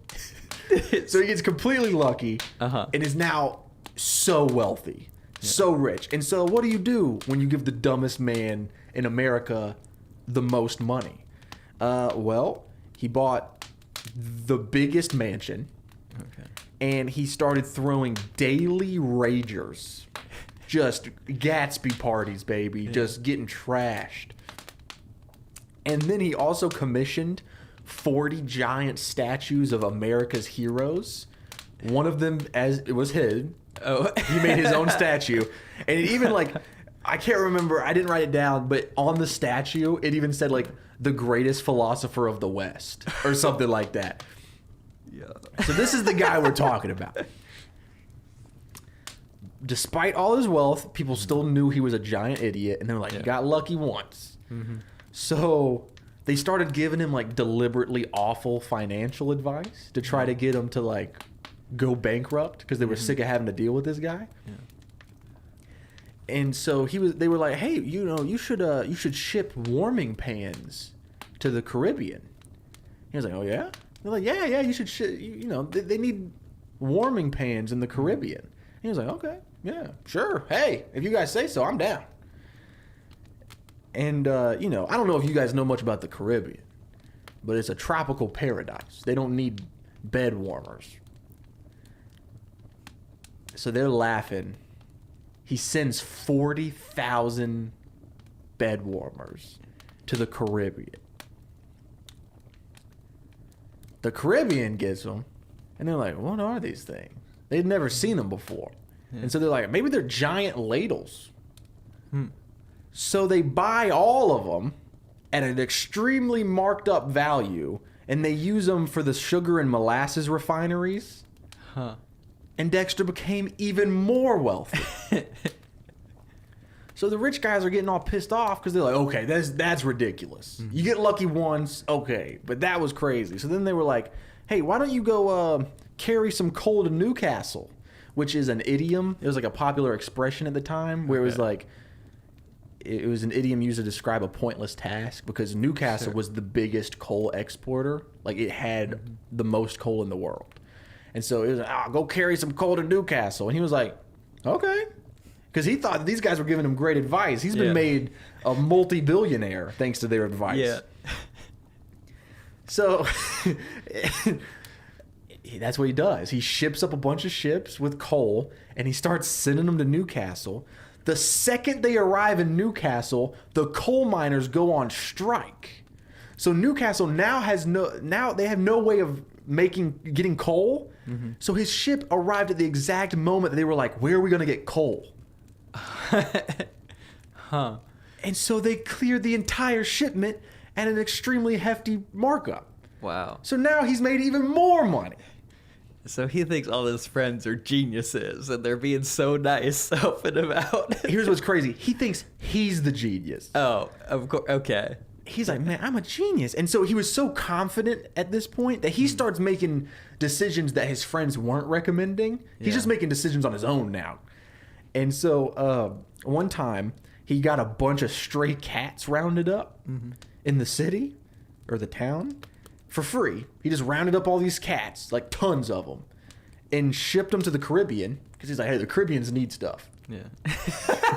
And so they send cats, and everybody's like, why would you send cats to the Caribbean? They get to the Caribbean, they have a huge rat problem at the time. And so they buy up all the cats to help with the rat problem. I like how his solution is just, well, the Caribbean needed one random thing. I would just send over it. Speaking of the Caribbean, because since he sold out all the bed warming pans, he was like, oh, it must be cold there. So he sends a shipment of mittens and like coats and like all this stuff for the winter. On the way there, the ship runs into this other ship that's headed to oh man, where is it headed? Siberia. And they meet this ship and they're heading to Siberia and they're like, oh, you got mittens and coats and stuff? We'll take the whole shipment. Yeah. And so he made 100% profit. It's the world's luckiest man. Right, so then like, oh, and then one time he bought up every whalebone in Boston. And this is like right when, what are they called?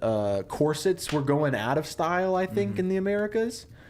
And so they were super cheap. And so he just bought them all up. And then France, men started wearing corsets. And it became a huge industry over there. And so he sold it to them for a ton of money. So just stuff like that. Everything he did was super successful. And so at this point of the story, like people start to be like, well, maybe he actually is smart. Like if you have 100% success rate, you're taking the dumbest things in the world and making a profit. Maybe you're a smart guy. He's not. Let me tell you about his personal life. This is the kind of stuff that this guy, Timothy Dexter, did. One time, he stumbled upon a guy painting a sign to go along with this big new statue of Jefferson, Thomas Jefferson. And Dexter, at this point, was so confident. This is like after he's made all his money. And he thinks he's a genius. So he walks up on this guy and he's painting the sign for the statue. And he's painting the sign. The sign says, Jefferson, the writer of the Declaration of Independence. And when he sees that, he loses his mind. He starts screaming at this guy. Are you an idiot? Jefferson didn't write the Declaration of Independence. He wrote the Constitution, you moron. And he starts screaming at this guy. He did not write the Constitution. He wrote the Declaration of Independence. But he refused to believe that he was wrong. But the painter was like, dude, I'm not changing the inscription. So he just pulled out a long rifle and started shooting at the guy until he changed it. Also, I feel the need to explain, like, it's not like at this point it was 20 years, 30 years after it. It had just happened. It had just happened. Like 5 years before. Yeah. And it was like a big deal. Let's see, what else happened? He had all these weirdo yes men. Like any great moron that finds himself in a position of power, like Elon Musk, for example. They all have yes men, right? We know a couple. Yeah. And one of his best yes men was this guy named Jonathan Plummer, and Dexter paid him to be his own personal poet. And he would write these amazing poems just about Timothy Dexter. Him. Only problem was Jonathan Plummer had never written poems before. He was a fish salesman and a porn artist.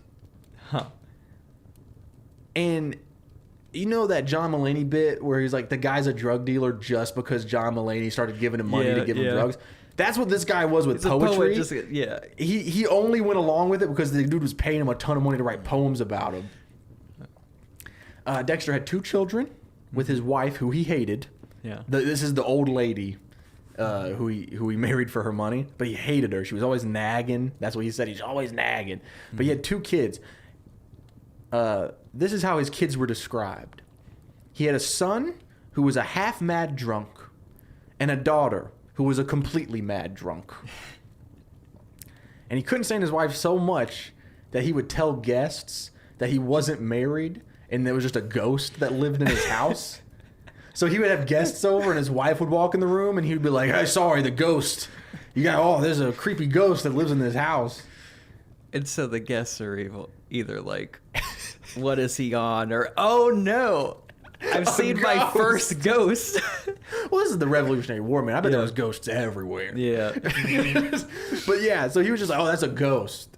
And I mean, this is a terrible dude. So like he was beating her all the time. You know what I mean? Yeah. And so like I just like that he was like this old woman walks into a room and he's like, ghost, and starts beating her with a shovel or something. Really terrible stuff, but funny. So this is something funny Dexter did, and I think this would be kind of like the big climax of the movie. You know, towards the end, he decides to fake his own death. I think I remember something about this. He decides to fake his own death because he wants to see who would show up to his huge funeral. Okay. So he throws this giant funeral service. He doesn't tell his wife and kids. They all think he's dead. Yeah. 3,000 people show up. And he's in the bushes watching, and he is so happy. He's like, look, 3,000 people are going to come to my funeral. They love me. Everyone loves me. But then he sees that his wife isn't crying. I wonder why. So when he sees that his wife isn't crying, he jumps out of the bushes and starts beating her with a cane in front of 3,000 people. So this is this man in his prime, right? Yeah. This is him. But as he gets a little bit older, he decides he needs a legacy. And so he starts writing a book called A Pickle for the Knowing Ones. And that's the name of my movie, A Pickle for the Knowing Ones. Yeah. And this book was about 20 pages of unhinged ranting and complaining about politics, religion, his wife, and like whatever else came to mind. There was no punctuation. The capitalization was random, like the middle of a word would be capitalized because he was illiterate. He had no idea how to read or write. And he had like the worst spelling of all time. He spelled George Washington Jorje, George. Like, it was crazy. You can look it up online. The spelling is insane. You want to know the worst part of this book? What? It sold like crazy. Really? It was a huge success. I mean, I could believe it because Drake put out a poetry book 2 weeks ago. Have Really? you heard anything about this? No, I haven't. Oh, it's fantastic for a lot of the same reasons. It sucks. He at least has punctuation, but yeah, that's it's good. Well, maybe he got all his poems from Jonathan Plummer. probably the fish yeah, salesman. yeah. Okay, so it's a huge success, but he did get a lot of complaints about the lack of punctuation and like spelling. And so what he did was, in the second edition of the book, he put an extra page at the end full of nothing but punctuation marks. I've seen this. And it had a little note, and it said, anyone who feels like whining can just stick these wherever they want. That's actually the first smart thing he's done. That's the first purely smart thing he's done. That's actually incredible. So, ladies and gentlemen, this is the story of the absolute dumbest, terrible, despicable human being who just also happened to be the luckiest man of all time. And this is going to be my Oppenheimer. Because who better to play an absolute moron from the city of Malden, Massachusetts, than this absolute moron who lives in the city of Malden, South Carolina? Thank you. It's a solid, yeah. Thank you. This is gonna be my Oscar. Yeah. When I play it with the sincerity of Cillian Murphy in Oppenheimer. Oh, exactly. He's so serious about how books don't need punctuation. Or they need mittens in the Caribbean. And like it would be funny because like this guy would also say I am become death, but he would think that's the proper way of saying this. I love him thinking that is Cillian Murphy Oppenheimer in his own world. Yeah. But we also see the outside where none of that is. It's not what's happening. I love it. You the thing with all biopics is like it's hard to find conflict in the drama of anything, but I think that story has I think you could center a lot of the conflict on the feud between he got super rich by accident, a bunch of other rich people are annoyed and want to take him down. I think that could probably sustain most of the movie. I think like the majority of the second act would probably be them in that like office room in the town hall or whatever, and them going back and forth like, oh, maybe you should send warming pans to the Caribbean. he's like, Yeah. oh, okay, sure, yeah, I can do that. Oh yeah, absolutely, yeah. I could picture it as a. I mean, speaking of Oppenheimer, it's fresh on our minds. Yeah. Chris Nolan kind of based the dynamic between Cillian Murphy and Robert Downey Jr. Yeah. off of the movie Amadeus, Yeah. which I think Amadeus would have a super similar tone to what this movie would be. You should check it out. I've seen Amadeus. You've seen that? Okay. It's been a long time. Okay, I thought you said you hadn't seen it, but okay. Wait, Amadeus is in like the biopic about. Wait. It's like is a composer. I forget who it is. Yeah. Yeah, I've seen that. Okay. They played it in my music class in 5th grade, Oh, nice. Okay. but I haven't seen it. In a I long feel time. like the young guy that's disrespectful but just keeps winning. Yeah. That's Timothy Wexler. And you assign like maybe one specific rich character To be that's the the- older guy, and you have that comedic feud. I think Amadeus, you. Yeah. Amadeus. Sorry. No, yeah, I think. Yeah.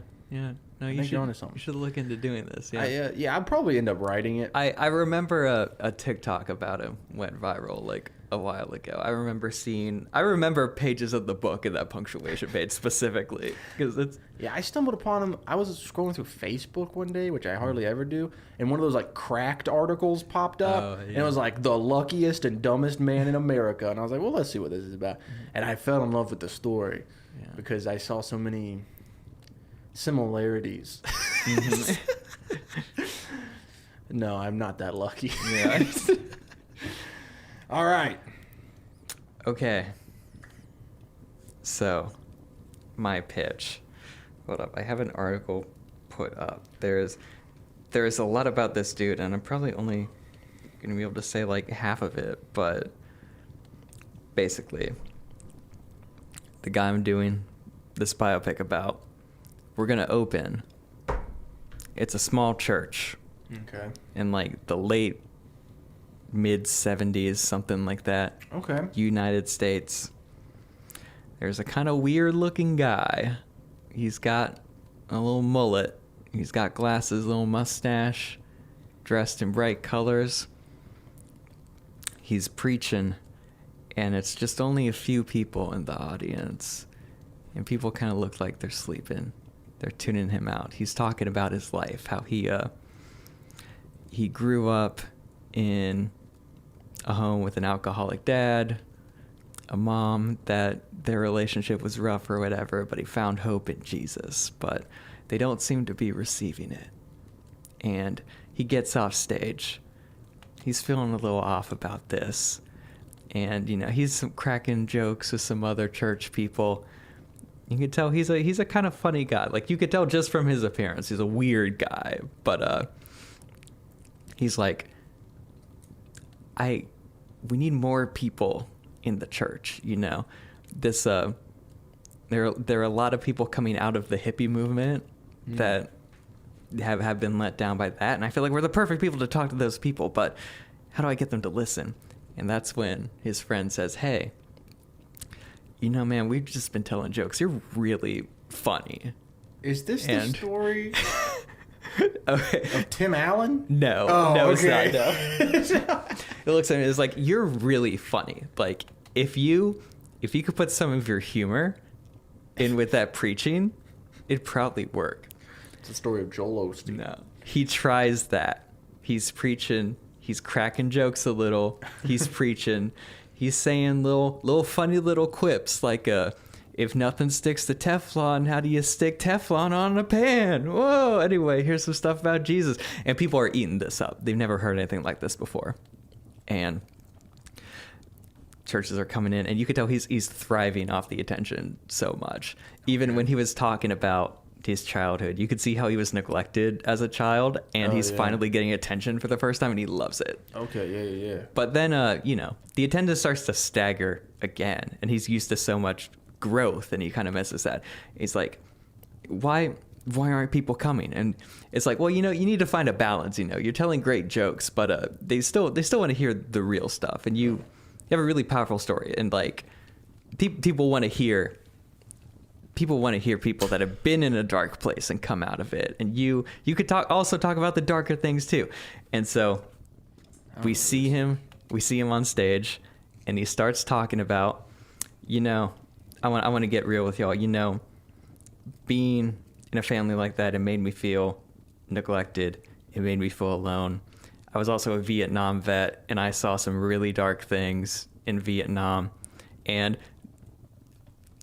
I never mentioned this before, but I'm going to tell you guys now. So before Vietnam, I was in college, and I fell in with the wrong group of people. I joined a Satanist cult, and I slowly rose to their ranks and became a high wizard, and I participated in baby sacrifices and murders and everything, but What the in the Lord world? saved me. What? And then everybody is just flabbergasted. They're in awe. And then he cracks a little joke, and they're all laughing again. Title slam. This is Mike Warnke. And you're left feeling like, that is a crazy story. Who is that? How did this preacher fight in Vietnam, get a Purple Heart, and was also a former Satanist? But immediately after the title slam, you cut to a reporter. He's at his boss's desk. He's like, I looked into this. None of this is true. Oh, this is cool. Who is this guy? So Mike Warnke, I'll put a picture up for the Spotify and YouTube video. Heck yeah, dude. He's this weird looking dude. He is technically, by like all official accounts, the first Christian comedian. Hot dang. Which fits in our wheelhouse. But as I get more into this story, it will just become crazier and crazier that Christian comedy was his day gig, because everything else in his life is completely wild. Let's hear it. I'm completely excited. That sinister. was insane, dude. Yeah.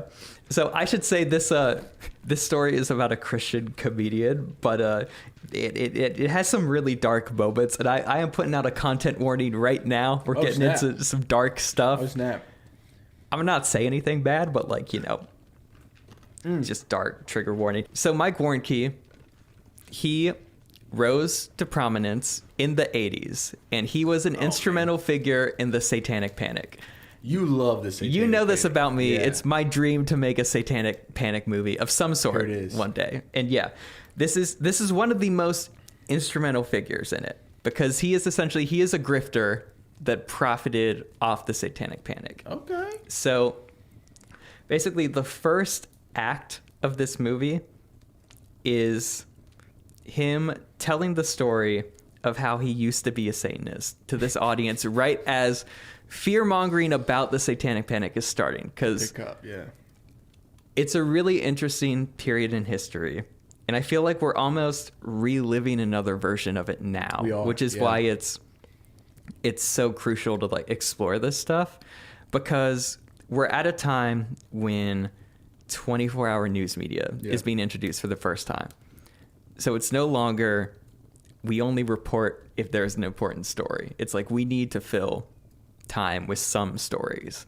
Thus, every single negative thing that is happening anywhere is getting covered on the news. This has a profound effect on the population.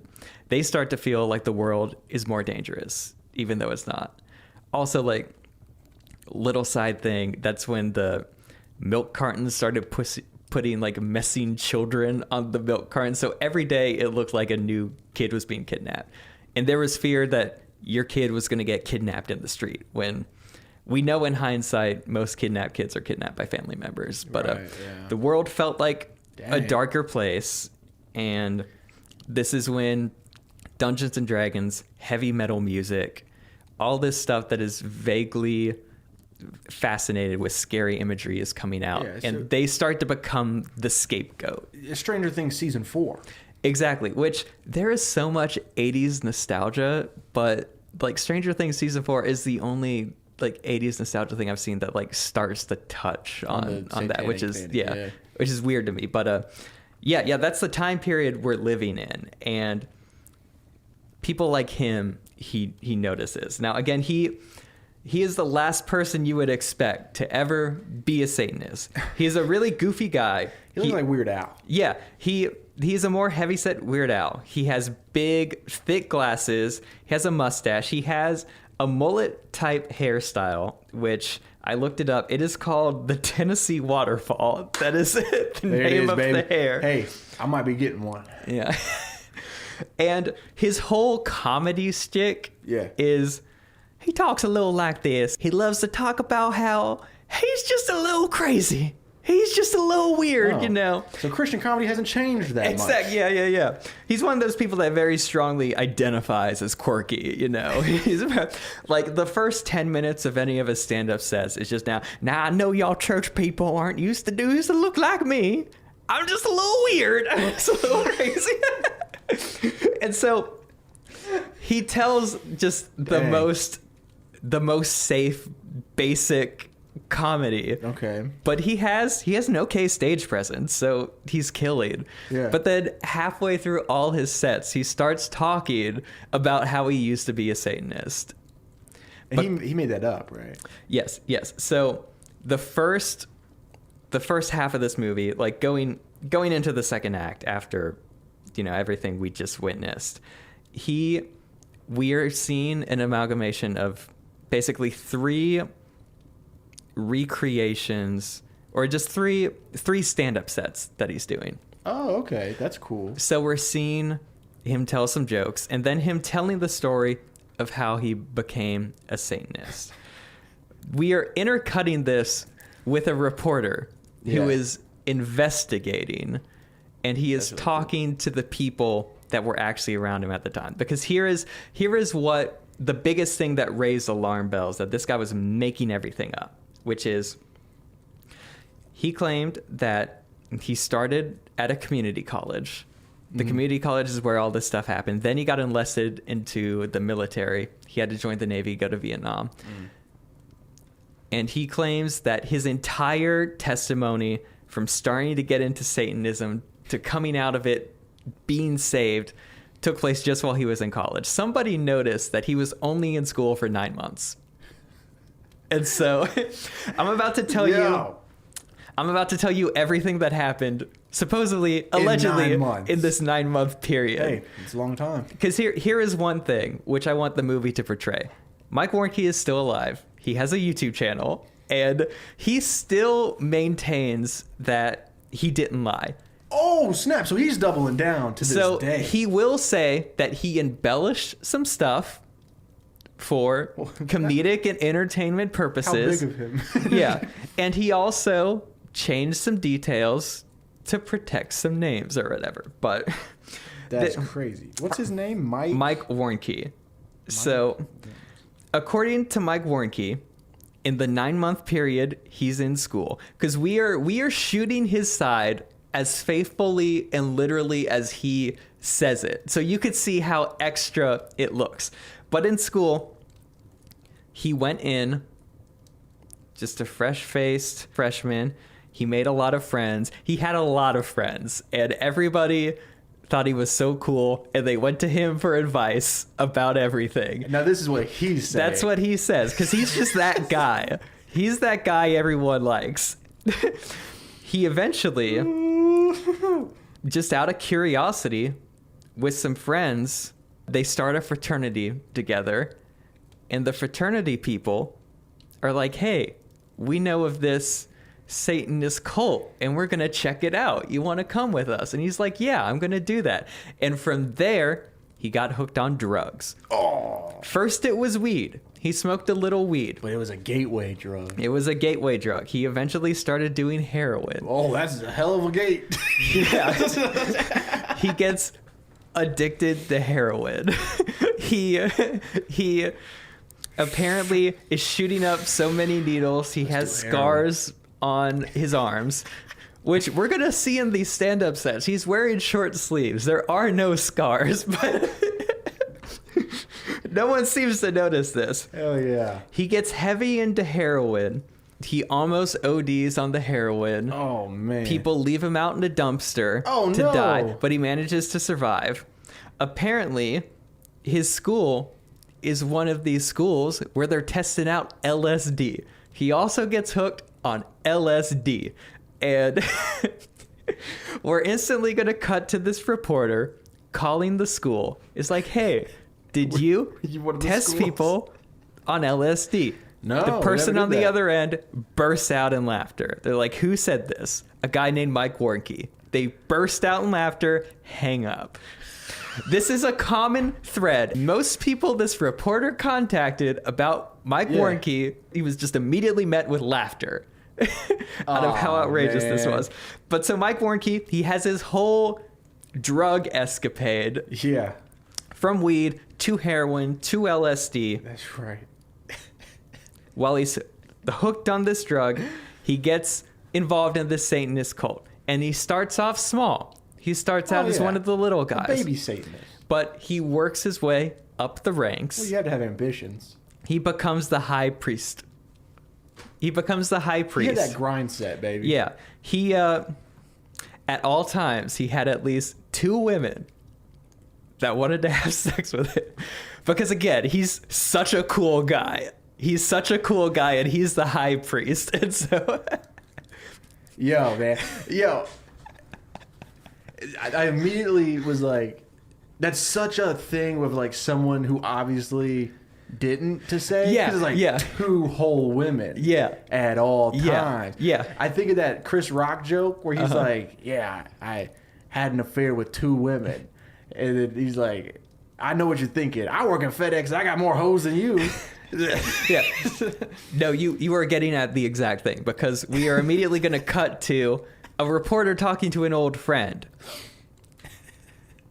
It's like, did he have 2 women at all times that were always having sex with him, even when he didn't really want to have sex because they snap. just wanted to have sex with him so bad? It's like, no, of course not. He barely had friends because people found him to be a little annoying. Dang, man. It's like, wait, so no one ever came to Mike Warnke for advice? It's like, no. No one would come to him for advice. How funny would it have been if they'd been like, hey, did this guy have 2 women on him at all times? And Yeah. they were like, are you kidding me? He had 4 women at Yeah, all yeah. times. But okay, so he apparently becomes the high priest of the Satanist cult, where at the time they are regularly doing human sacrifices. What you got? And this is why there's a content warning, because apparently they were involved with a lot of ritual rape too. Ooh. Because this is the thing that everyone is scared of in the 80s. He Yeah. claims that. He does go into detail about one alleged event that I won't, even for Yeah, this I podcast wouldn't. with a I content wouldn't. warning. But And he says that he did it? yeah, he says he did this on stage. He does give the caveat that he never participated in anything sexual. He claims he was just Jeez, man. around when these things were happening. But also he says he was the high priest. But again, we're going to show him during his stand-up sets talking about this, just to drive in how crazy of an era this is. Everyone's going crazy. He openly admits on stage to Of being assault. a part of assault and rape. And And everybody's just everyone like- is like, but he's good now. That's not even the word, like, because he's already worked his way up to the high priestess. He's the high priest. He's given this crazy number for the amount of people this cult has killed. He says there are about 1,500 people in this cult, and he's in charge of them all. But then he starts to travel. He travels around the country. Wow. He claims he went to a Satanist convention in California, and there he met a little guy named Charles Manson. Hey. And he and Charles Manson were great friends. I believe that part. Like, if you're going to have a cult meeting, like a satanic cult meetup Yeah. in California, he's probably there. Yeah. We cut to the reporter. He's looking at Oh, no. some old papers. Oh, no. The year before he enlisted into the military, when he was in college, Charles Manson was in jail. There's no way they would have met. Maybe the meetup was in jail, you know? That's where most Satanist cult leaders hang out, I think. I also want to point out that throughout the time, we're going to pull from like about 3 different stand-up sets. Throughout all these sets, he is also, we're going to cut from him saying the darkest, most disgusting thing Yeah. to all these jokes, which are, Clean, fun jokes. yeah, and you know the vibe Yeah, I of got Christian you. comedy. So it's You like, know how does Moses make his coffee? He brews it. yeah, Like that. exactly. Yeah. And then we're seeing people in the audience. We are going to specifically hang on a father and a son, and he kind of ages a little, like just a little, like by a year or Yeah. 2 throughout all these, because they'll become important later. But The reporter starts digging a little more. Oh, he also, throughout his cross-country excursion, he says he marched with Martin Luther King. I mean, hey, Satanists don't believe in racism, you know? Yeah. Which it's weird and telling to this culture that at his evilest, he was still wasn't a fighting for racist. civil rights. That's really funny because Because with the crowd he's playing to, it plays as MLK was probably a Satanist too. Like that's kind of the underlying, you know. Dang, Yeah. man. But anyway, all this from just starting a little fraternity with his friends, getting hooked on every drug imaginable, Right. working his way up to high priest, traveling around Gotta. the country, commanding 1,500 people in a cult, Manson. all supposedly happened in 9 months. Hey, great way to spend 9 months, I Yeah. think. Yeah. Our reporter is digging a little more. He's talking to some old friends. He's like, did you guys really start a cult or something? It's like, well, everyone was a little interested. Like, we had Ouija boards. Everyone kind of did it once, and then that's where it ended. And we did start a fraternity, but it fizzled out after a month due to lack of interest. Because a lot of us didn't have friends, but especially not Mike, because everyone thought he was annoying. And Dang. at one point, Mike claims that when he was high priest, he had magical powers and could make fireballs with his hands. Listen, man, you're doing the opposite job of convincing me not to join. You know what I mean? Yeah. He claims when he was a child, he figured this out. He stared at a building, summoned Satan's evil energy, and the building caught on fire. As a child? As a so he was child. a Satanist as a baby, too. He had evil influences in his life because of alcoholic dad or whatever. But he talks to a childhood friend. He's like, did he really burn down a building? It's like, no, that building didn't burn down. It used to be a restaurant. The restaurant went out of business and a church moved in. The building is still there. It was a Jack in the Box. Yeah, exactly. So that is about leading up to the midpoint. So we know everything that dude says is completely crazy.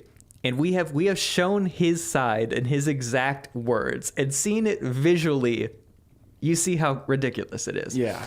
But the midpoint is he's finishing up one of these talks, and he really drives it home as I was in here in this dark cult, but Jesus took me out.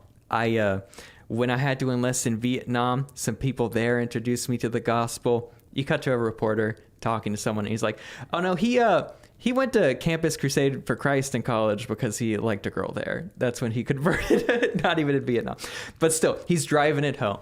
And, you know, there's a lot of dark stuff going on in the world right now. You see it on the news. You see it in the papers everywhere. Kids are getting snatched up. The world needs this message right now. And if you help me out, me and my team are going to save people. But you guys need to be on the lookout because these satanic cults, they're here.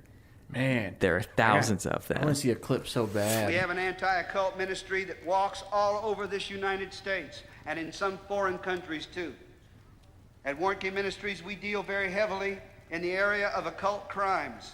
Not only do we do seminars for police departments and law enforcement agencies and churches and any other interested civic group that wants to do something about the problem of occult crime, we also help the police prosecute people who have committed crimes in the name of Satan. And everybody just stands up and applauds. They're going crazy. Yeah. I bet they're going so insane. So, again, the first half of this movie was kind of his story becoming the Satanist and conflicting it with reality.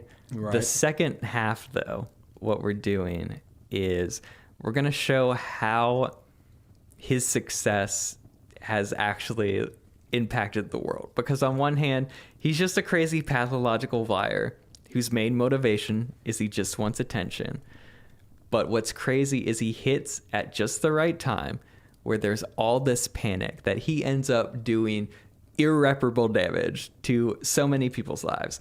Because essentially this message kills. He is on the forefront of the satanic panic in the 80s. All throughout the 80s, he is selling out these churches, touring. Again, he's like the first real Christian comic. Christian comedy wasn't even really a thing before him. Yeah. He kind of invented this whole industry. And He's talking about how he is a Satanist, and meanwhile, he of course, as you would imagine, is not living a perfect Christian life. Oh, no. He has been married 3 times. He's been married 3 times. Well, he had to make room for his first wife and the 2 women Oh, exactly. that yeah. are with him at all yeah, times. Yeah, yeah. So that's 3. That's 3. Yeah, he would regularly drink to excess. His road manager and him wore matching gold chains and carried matching revolvers wherever they went. Very Joe Exotic. Yeah, kind of. He eventually had his own plane. He would go to these places in limos, and his first wife and him, they ended up divorcing, and he basically framed her for some stuff that she didn't do. Like, he cheated on his wife, but he claimed that his wife cheated on her so he could like get out of the divorce with the church. While he's doing all this, his comedy albums are selling out. He marries a new wife named Rose, and Rose is actually also kind of a con woman herself. She claimed to be a Holocaust survivor. Dang. And again, like in the 80s, where it's even a little more recent. She's blonde. Yeah, yeah. He starts to claim even more wilder things about the cult. He also just realizes he could get away with anything because it's the 80s and no one Googles stuff. Right. And so he claims that, I have become a doctor in philosophy. I got 2 doctorates in the mail through Dang. mail school. Mail school. Rose and him are writing books. Warren Key writes a book detailing his time where he used to be in Satanism, and it becomes a bestseller. Of course. Rose writes a book about her own life and her life with Warren Key, and it is so loose. It reminds me of the book from your character. It is so loose and gets so much wrong. She gets her own wedding date wrong in the Dang, book. son. But he's talking about how he was in all these cults and everything. Meanwhile, we're following this reporter, but we're following one of the families that saw all his comedy sets, because his kid is friends with people that are just into D&D casually, and it's a fun thing, or into rock music, and it's a casual thing.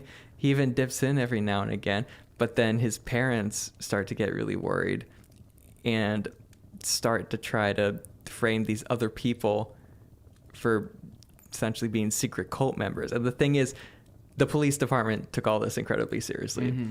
And this is the main thrust of this act, which is Mike Warnke got so big, and he is right at the advent of 24-hour television. They're looking for time to fill. Everybody is worried about Satanists. Like, who could we get on our TV show to talk about Satanism? Was this dude the original Alex Jones? Yeah, so, well, worse than that, because these aren't just any networks. These are major networks. So he was on most major news shows. He was on Oprah several times. Wait, Oprah was around? Talking for on this? Oprah. Yep. She's old, bro. She is. He was on Oprah a lot. 2020 did a whole 30-minute piece where he goes in detail about his time as a Satanist. Jeez, man. And the thing is that the police department is taking this incredibly seriously. They're seeing this expert touted on TV. And so local police departments and eventually the FBI start talking to him. It's like, you need to be our guy on the inside. Like, tell us everything about these cults. And he is so deep in the lie, he can't say anything else. And so he gives them all this information about how there are all these cults with 1,500 people.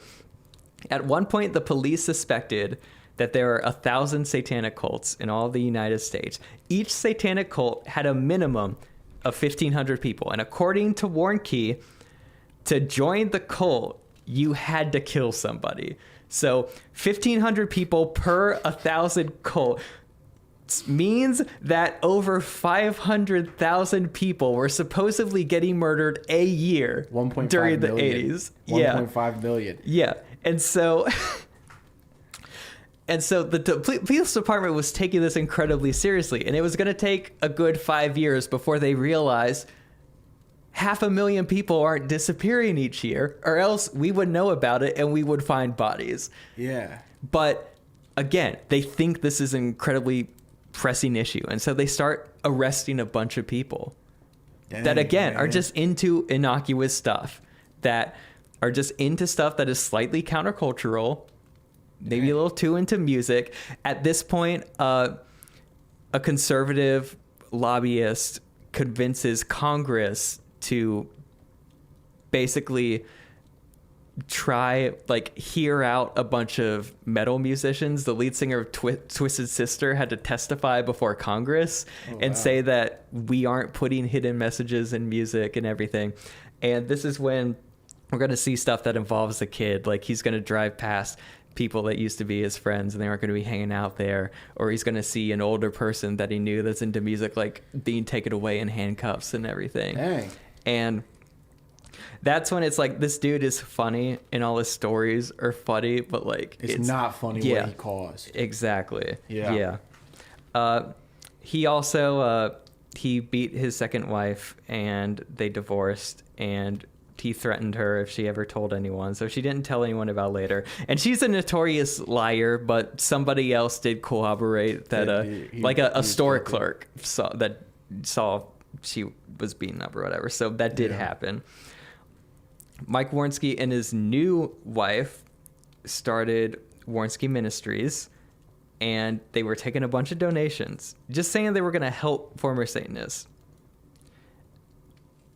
They made a ton of money. Exactly. They made Yeah. a ton of money. They made a lot of money. They made so much money that he started his own satanic cult. Yeah. That's how much money he made. Yeah.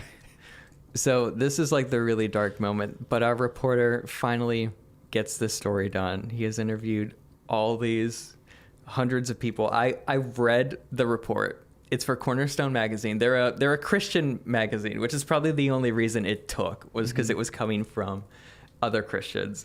But it is very thorough, and he interviews a lot of people. And so there is no doubt in anyone's mind that he did this. The article gets published, and I want to have this really good monologue moment for the reporter to kind of drive some of the theme, because again, we're living in it again right now. Yeah. Because we see it happen in the 80s. It's happening again. Like, anytime media changes, Yeah. that makes misinformation all the more possible, because we haven't figured out the new media. The 24-hour news, we didn't have it figured out. A lot of stuff got slid under the cracks, and all of a sudden, it's like we're back in the Salem witch trials, and we're believing this random stuff with no evidence. We've seen that again because the internet has come up, another new form of media that we don't understand. It's like, again, culturally, we've taken a step back a little, to the point where a year and a half ago, hundreds of people went to DC because they thought JFK Jr. was going to come back to life, Yeah. And just this monologue that gets at, we need to publish this story because when times are scary, we envision these scary monsters, and we create these grotesque images that personify the scary things going on in real life, and people latch on to that, but it's not enough. Like, people want someone to blame for their problems, and the image of these monsters gets assigned to the easiest person to blame, the most vulnerable person that can't defend themselves. But in reality, the monsters don't look like the vampires or the goblins or ghouls or anything. They look like Warnke.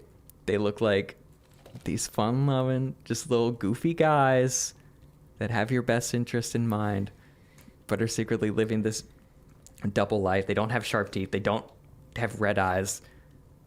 And if we think that's what monsters are, we're never actually going to catch any monsters. We need to put this monster to rest. And so the story gets published. Immediately, Warnke denies it, but it is just too thorough.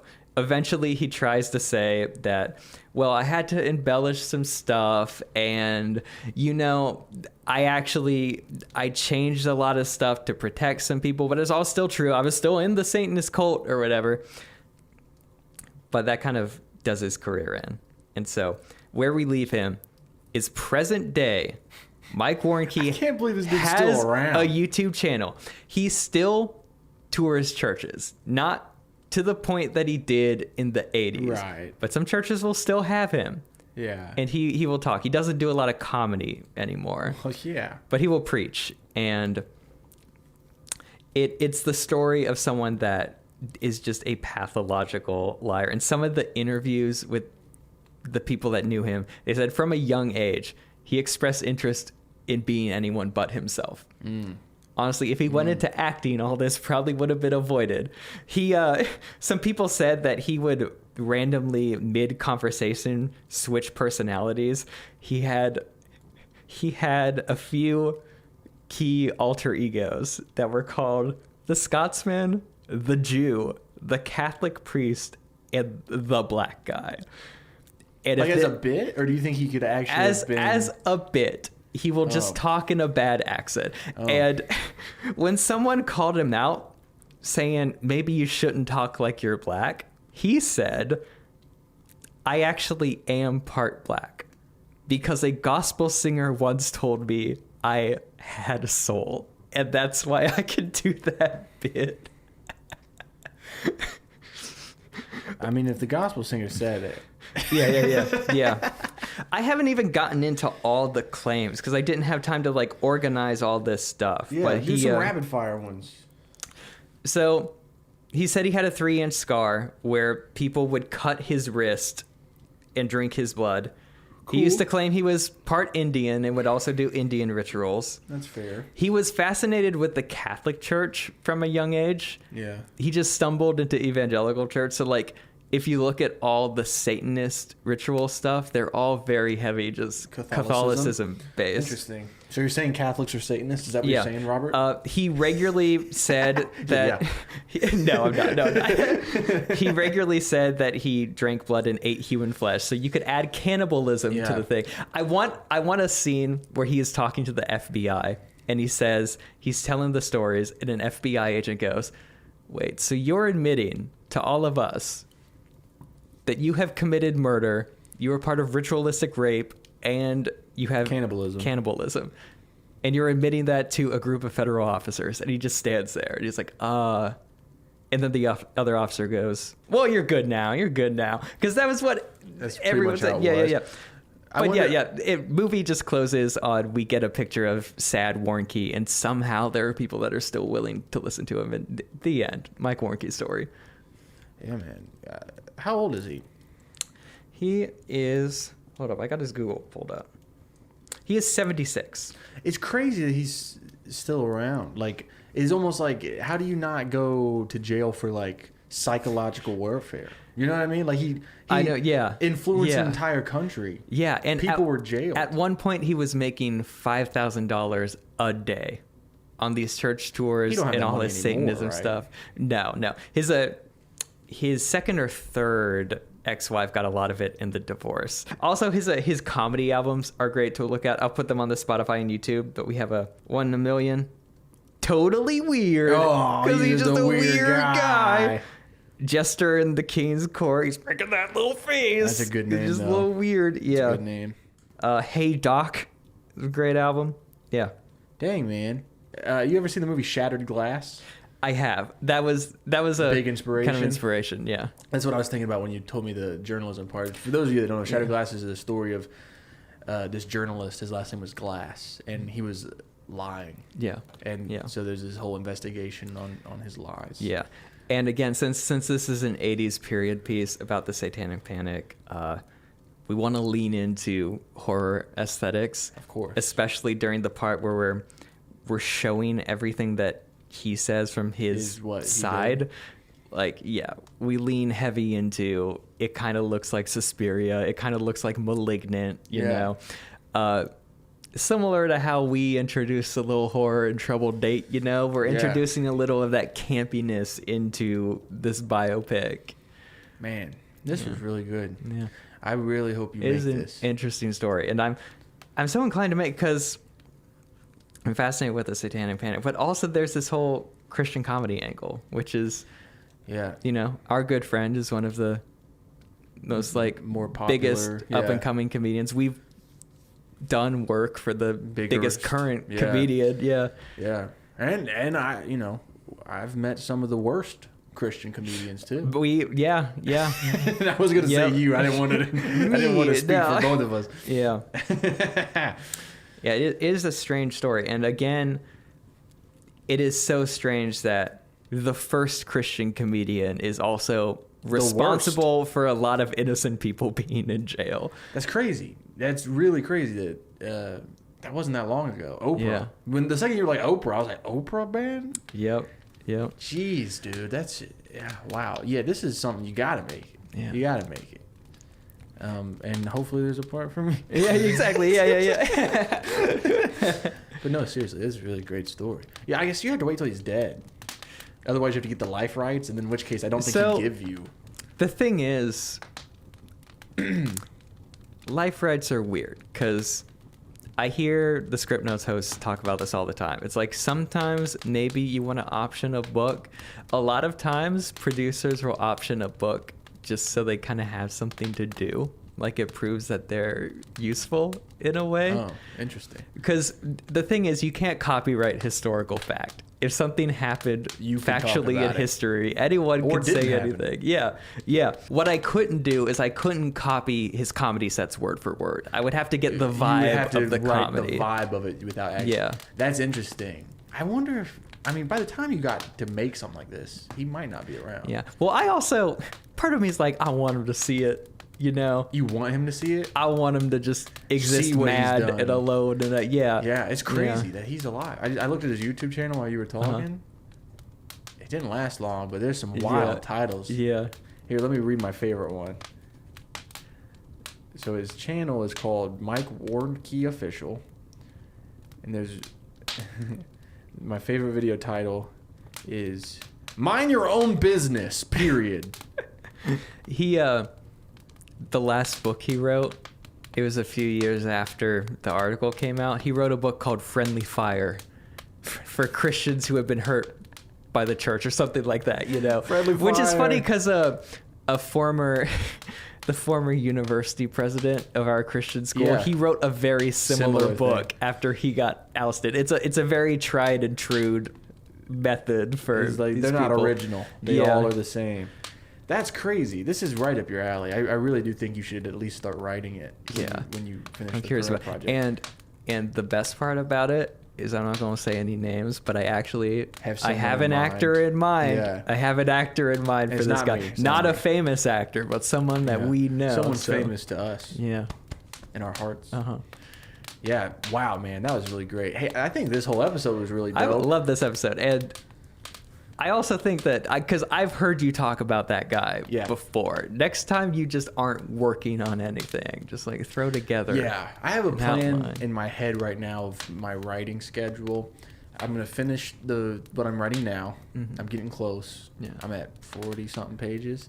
After I write that, I have a really funny project I want to work on. Yep. It's just but it would be a pilot, so it wouldn't Yeah. be near as long. And then I want to either work on a soap opera project, or maybe I'll write this. Maybe. Yeah. Yeah. But same for you. Once you finish what you're working on now, you Sure. should really. Yeah. Because Yeah. this is the kind of thing I think you could afford to do at low budget. I know, depending on locations. Like there's period pieces involve a lot of cost, but you could find homes that still look like the 80s if most of it's going to take place inside or in a church or something. You got to be creative, but it's doable. It's possible though. Yeah. Especially if you get some sort of funding. Yeah. I mean, you can do it yeah. for what? $1 million? You can do it for Something $1 like that. million. Yeah. Yeah. The listeners are going to have a hard time voting this week. I mean, I sincerely would vote for yours because I really do think that's a Yeah, crazy. I mean, I cool would story. vote for. I've heard people talk about how that should be a movie. That I actually, because in preparation for this, I completely forgot about Mike Warnke. Yeah. I looked into that guy. Yeah. But I remembered that you talked about him, so I didn't do it. Yeah. And then I found this baseball player. Oh yeah, tell me about this guy. There's this baseball player. He was Yeah. a pitcher, and at the time, he was the best pitcher ever. I can't remember his name, but he was a really weird dude, similar to your guy, which is he would regularly get distracted during games. Like if there was a cute puppy in the audience, he would just abandon the pitcher's mound, pet the puppy. During the off season, he would disappear for months, and then people would just randomly find him like wrestling an alligator, or it turns out he joined a theater troupe and was touring the U.S. for, That's very really funny. much a Charlie Day type character. Oh yeah. Well,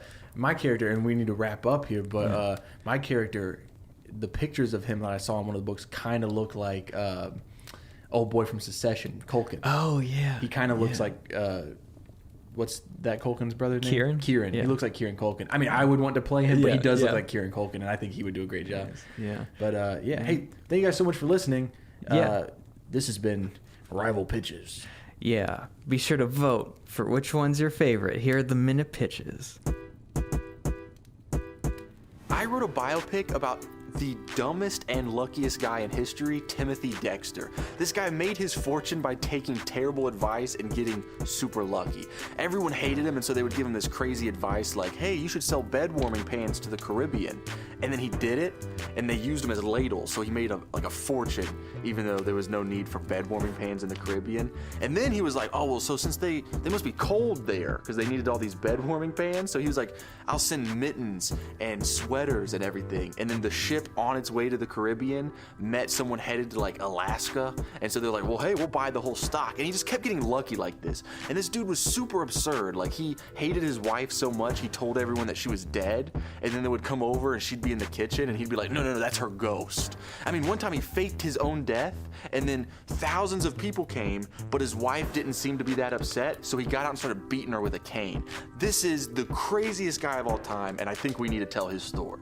I want to make a biopic about Mike Warnke. Now, this goofy looking guy that you may not have heard of was the first Christian comedian ever, but that's not the crazy part. The crazy part is that he convinced an entire generation that he used to be a satanic high priest. Now, this is during the 80s, and he was one of the main instigators of the satanic panic, where everybody was terrified of satanic cults and hidden messages in songs and D&D, and it's because of people like him, because he was always fascinated with telling stories. That's what made him a great comedian, but he found out he can make more money by exploiting the church and telling people he used to be a Satanist. He ran a giant ministry, which was all a sham, and he ended up being exposed by 2 journalists because they realized some of his claims were pretty crazy. And listen to the full pitch, because some of the stuff he claims is super insane. Why do you still have the hammer? 'Cause I can't be contained. Guys, thank you so much for listening to that episode. This is one of my favorite. Me too. Yeah, Biopics. I think we both went hard in the paint on this one. we did. Yeah, it felt like one of those history podcasts I'll listen to every Yeah. once in a while, where it's like you just hear about an interesting wacky dude. guy, yeah. Y'all got to hear about 2 interesting dudes. Yeah, in a funny way. Yeah. You've done a lot of research on your guys since the episode. Oh, yeah, that's true. I think I mentioned in the episode, but I've been fascinated with like 80s satanic panic, 80s church culture for a long time. And I have a draft of a film somewhere where I was even like, I'm going to make a short film and I'm going to have a Warnke-esque person Yeah. in there as just like a quick cameo. Oh, snap. Yeah. But yeah, I started diving more into his story, and actually, I got his Bought the book. Can I see it? Yeah, it's The Satan Seller. The Satan Seller. Yeah, and I found that book, and online I was able to check out the journalists that exposed him. That's super cool. Wrote a book, which has like everything they came across in their research for the article, and then a bunch of interesting stories about how they figured it all out. And so even like doing more research, there is stuff in my pitch that I would change a little. Like, I know more about Warnke's early life, and so kind of the first act I was dramatizing a lot, but now I know more of what really happened. And even like some of the real life stuff is even crazier, because I think I had the journalist doing a lot of phone calls and stuff, but the journalists, like, back when they were doing it, they actually like traveled to a lot of these places and talked to most people. Snap. Like, reading their book, it almost felt like is like a dumb spotlight, you know?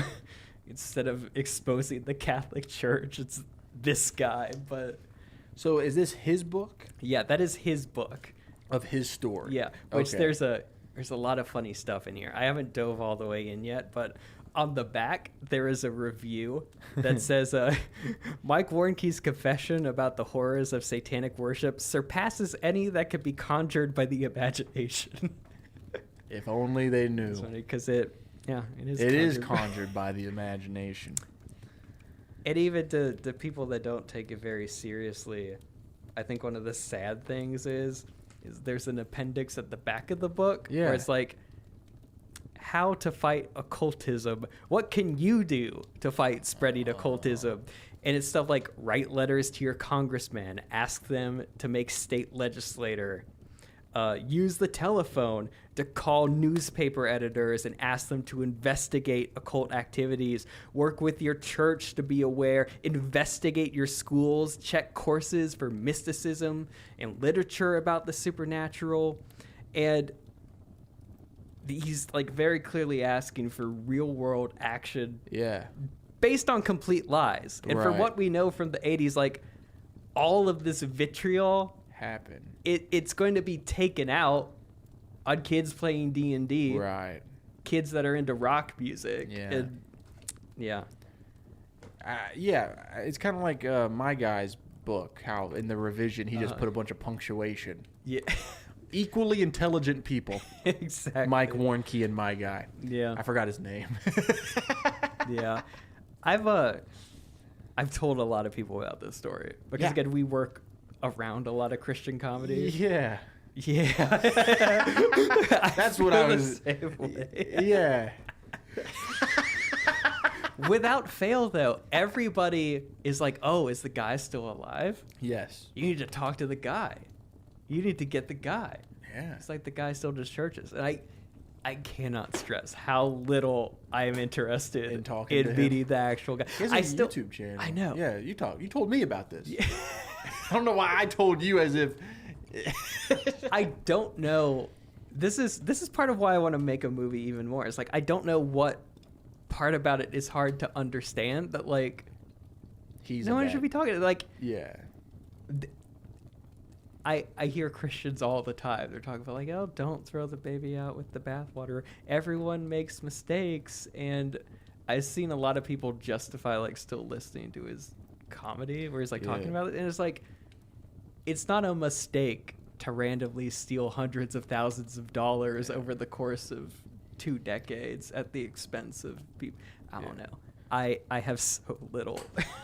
Right. I only but make. but he's so funny and charming. I think that It's it's hard. interesting how people act that way around entertainment figures, and Yeah. we've noticed that in like the work Oh, yeah. we've done over the years. Oh yeah. No yeah. I only defend like Michael Jackson.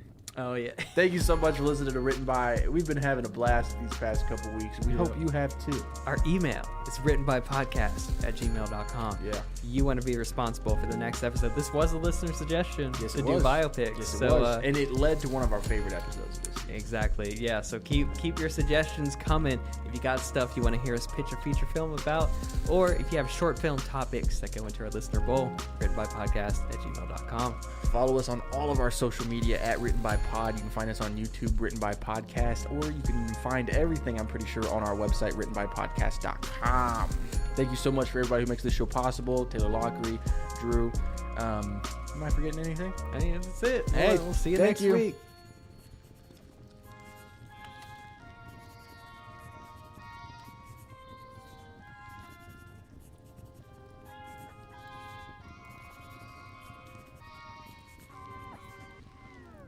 I'm Robert Therrell. And I'm Chase Bridges. We're both screenwriters. Listen along each week as we Either work together to write a new short film. or go head to head with competing movie pitches. This is Written by.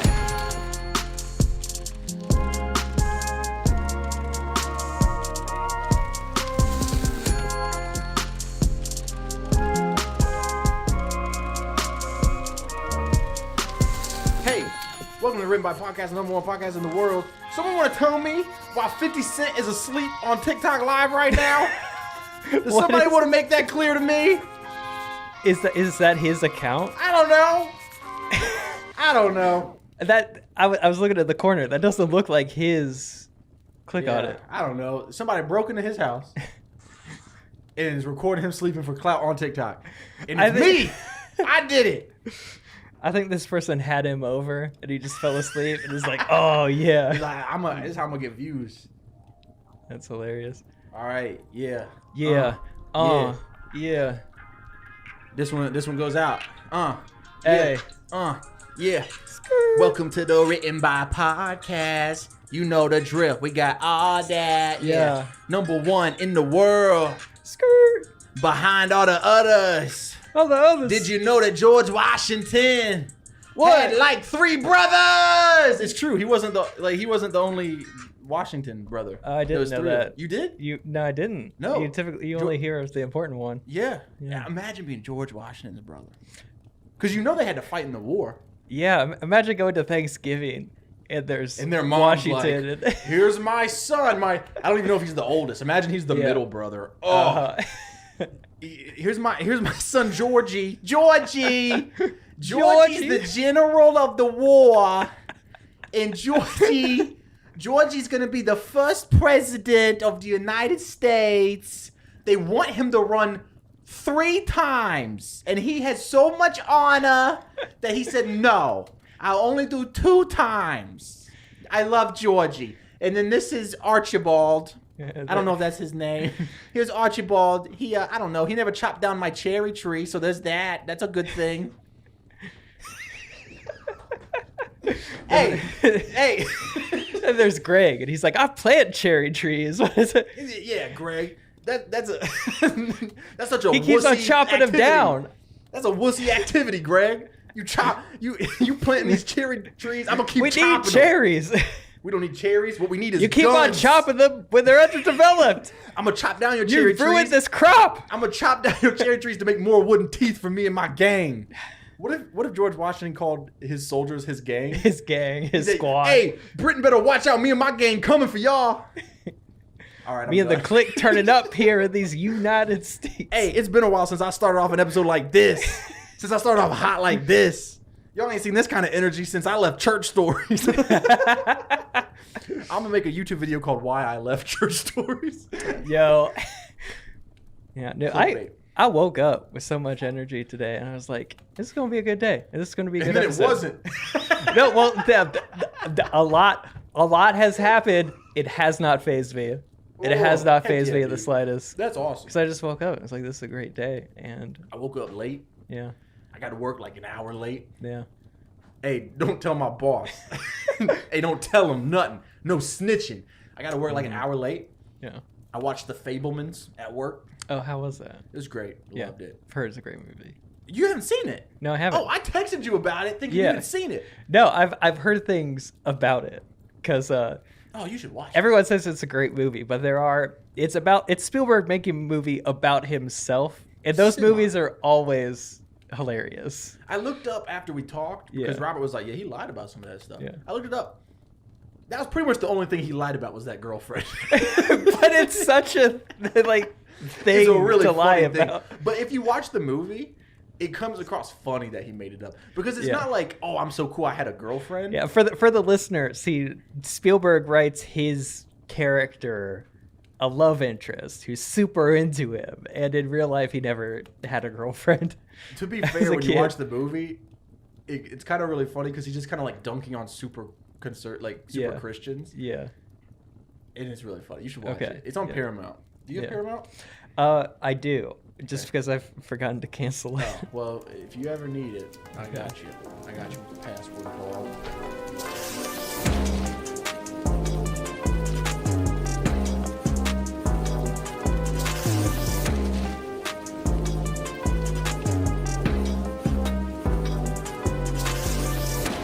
It's a listener bowl. Yeah, sir. I'm dying. It's hot. Hold up.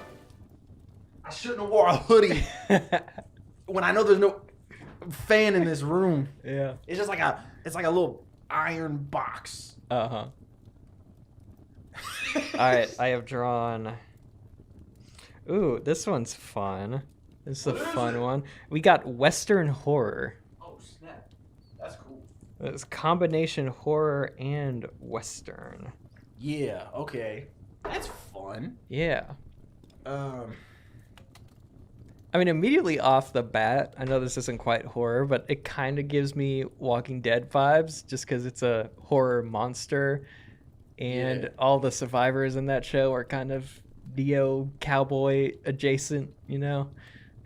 That is true. I wonder if that was what they went for when they made it. Because I guess the comics came first. Yeah. Comics are really good at like style bending. Yeah. What if we put cowboys in a post-apocalyptic zombie thing? Yeah. Which is pretty cool.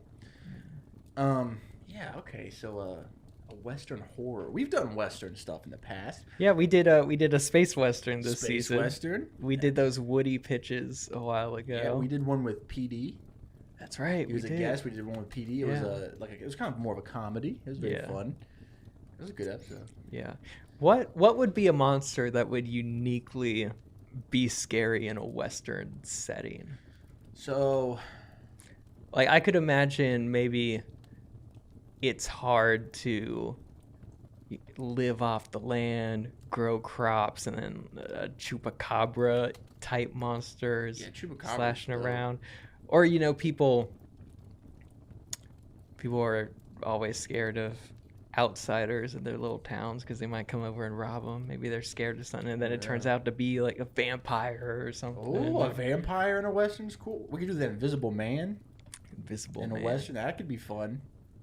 Imagine he's just in the middle of the desert and you don't see anything, then a gust of wind blows some sand and then you it goes see his- around him. What a cool visual. Yeah. You know how in the traditional Invisible Man movies, it was like gauze wrapped around and then he had like goggles? In a Western, it would be like a cowboy hat and like a bandana. Yeah. That's a cool design. That's a cool character. Yeah. In the newest Invisible Man, well, they do a lot of really interesting stuff. to I've only show seen about these in. 25 minutes of it. Yeah. I need to finish it. Yeah, it's great. It's great. Yeah. There is a shot. I think there's a shot in there where he's standing in the rain and you see him. That's so cool. But also they'll do things where this lady, no one believes her, but she knows that this guy is in the Yeah. room and Yeah. she's worried because she doesn't know where, but she knows she's in the room. The camera rack focuses to where Nothing. he would be, Yeah. but there's nothing there. Man, I'm gonna finish that movie tonight. Yeah. I'm gonna finish it tonight with Jimmy Fallon, baby. That's Jimmy Fallon. Okay, what is this invisible guy doing? Well, okay. in So this? it's a short. So Yeah. remember, it's a short. Yeah. I mean, I guess immediately I was like, with all those old westerns, it's always like this bandit comes to town and he has to go one-on-one with the sheriff at high noon. You know what I mean? Yeah. That's all westerns kind of end with the high noon shootout. But Yeah. what if you can't see him? That's baller. So there's this outlaw. Okay, I'm trying to walk through this. There's this outlaw, and he just Yeah. comes into a saloon completely covered head to toe, so you don't see his invisible skin. He picks a fight. It's like we're having a duel, and then he shows up for the duel. It's like, where is he? And then just this floating gun starts to. Okay, well, yeah. I mean, there's like a lot of fun stuff because in the western, so it's like bank robberies, saloon brawls. I mean, imagine think with me. You're a director. Yeah. Think visually here. Okay. Listeners at home, close your eyes, even if you're driving. The doors open to the saloon, Yeah. but it's just the doors opening Yeah. Yeah. because you can't see it. Because Okay. usually the guy walks in. Boom. Okay, you said something because you were talking about all the things that happen in Western stuff. You mentioned bank robbery. Yeah. I think it would lean more into the horror to do a bank robbery because what if there's one guard that has to guard this big vault, and maybe we could pepper in earlier, like maybe he could be at the saloon and the door is open. Yeah. And he notices like some water pour itself, but no one else does. But then he's alone guarding the vault, like a new shipment of giant gold bars just came in. Yeah. He's there late at night and stuff starts to creak, and because of the stuff he saw earlier, he's tense, and he thinks he's crazy, but he knows someone is in here, and now he's just swinging at the air. Yeah. And the air starts to fight back. Then somehow let's make it so we still end with a shootout. But Yeah. Well, we don't even have to do like the high noon one-on-one shootout. We Yeah, can just do yeah. a shootout on the street. also imagine that would be such a great tall tale people would tell at the end. The gold that stole itself, like the gold just man. drove its way out of town. And we end it. It's a couple cowboys by the fire eating beans. Tell us another story, Ricky.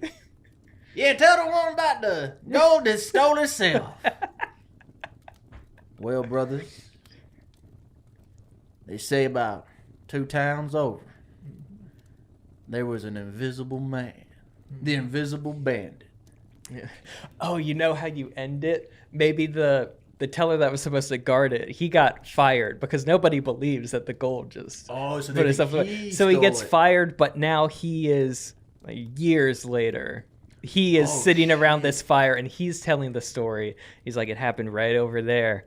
And some say that he's still walking around this desert. And you end on the shot of the sand blowing as the sun setting. The And people you that just heard this see him. story see the outline of him. Hey, let me do you one better. Okay. I think that's great. Okay. In the Old West, I don't think that they would just fire him for that because they were going to think he did it. Yeah, they put him in jail. They're Yeah. going to put him in jail. Yeah. Maybe even like set him up to be like hung Yeah. or whatever. Yeah. They hung people back then, right? Yeah, yeah. It's like Buster Scruggs, where James Franco goes first time. Yes. So and the third Back to the Future. That's how I Yeah. You know, did you know that they accidentally really hung Michael J. Fox in that movie? They did, yeah. He's with the other people about to be hung, Yeah. and he's telling them the story of what really happened. And they're like, yeah, right, we're innocent too. Hey, whatever helps you sleep at night. I don't know why they're from Brooklyn. Yeah. And then he's up there, the rope's around his neck. They're about to pull the lever. The guy looks out, and that's where you see the dust. He sees the invisible man. Yeah. That's scary. Yeah. I would have, yeah, his, right before he dies, he's looking Yeah. out in this crowd, and in the back, he notices something weird. The dust is really subtle in this one. The camera does that rack focus thing we talked about. Yeah. And you Yeah. just hear the sound of him being dropped, but you hang on that. It's a good ending. Oh yeah, that's Yeah. baller. This is really cool. I've always wanted to do an Invisible Man thing. I want to do an Invisible Man play A play. Okay. because I feel like the most fun part of that play would be figuring out how to do the effects for the Invisible Man Yeah. for a live audience. Yeah. I think you should really commit 100%. Like, don't even have an actor play him. Just and so at the end, when everyone takes a bow, like you'll have the cast come out, take a bow, and then you'll have the cast walk out. It was like, and the Invisible Man, just nobody there, and everyone still claps. That is great. Have you ever seen the original Man, the Invisible Man? 1930. Yeah, no, I've only seen moments of it. I have seen people talk about the VFX in it, and It's a great Yeah. movie. It's my favorite of the Universal monster movies.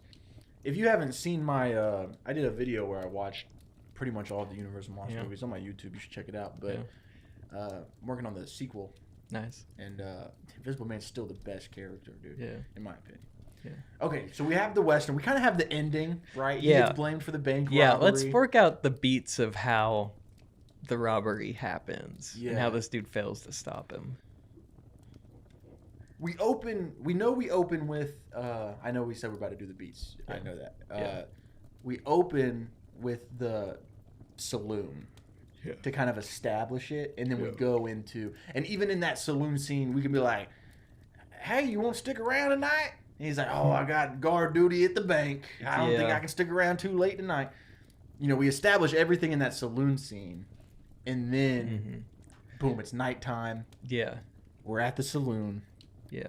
The one guard is watching over. Is he kind of a goofy, dumb guard, like a Barney Fife type guy, or is this guy a serious? I think it has to be serious because that would make it so unbelievable that he would let something like that slide, or Yeah. even like that would add to the mythos of it if people are telling this story afterwards. It's like, yeah, he just went crazy one He day. just went crazy that night, stole a bunch of gold from the bank. No one know, and that's that's what everyone says.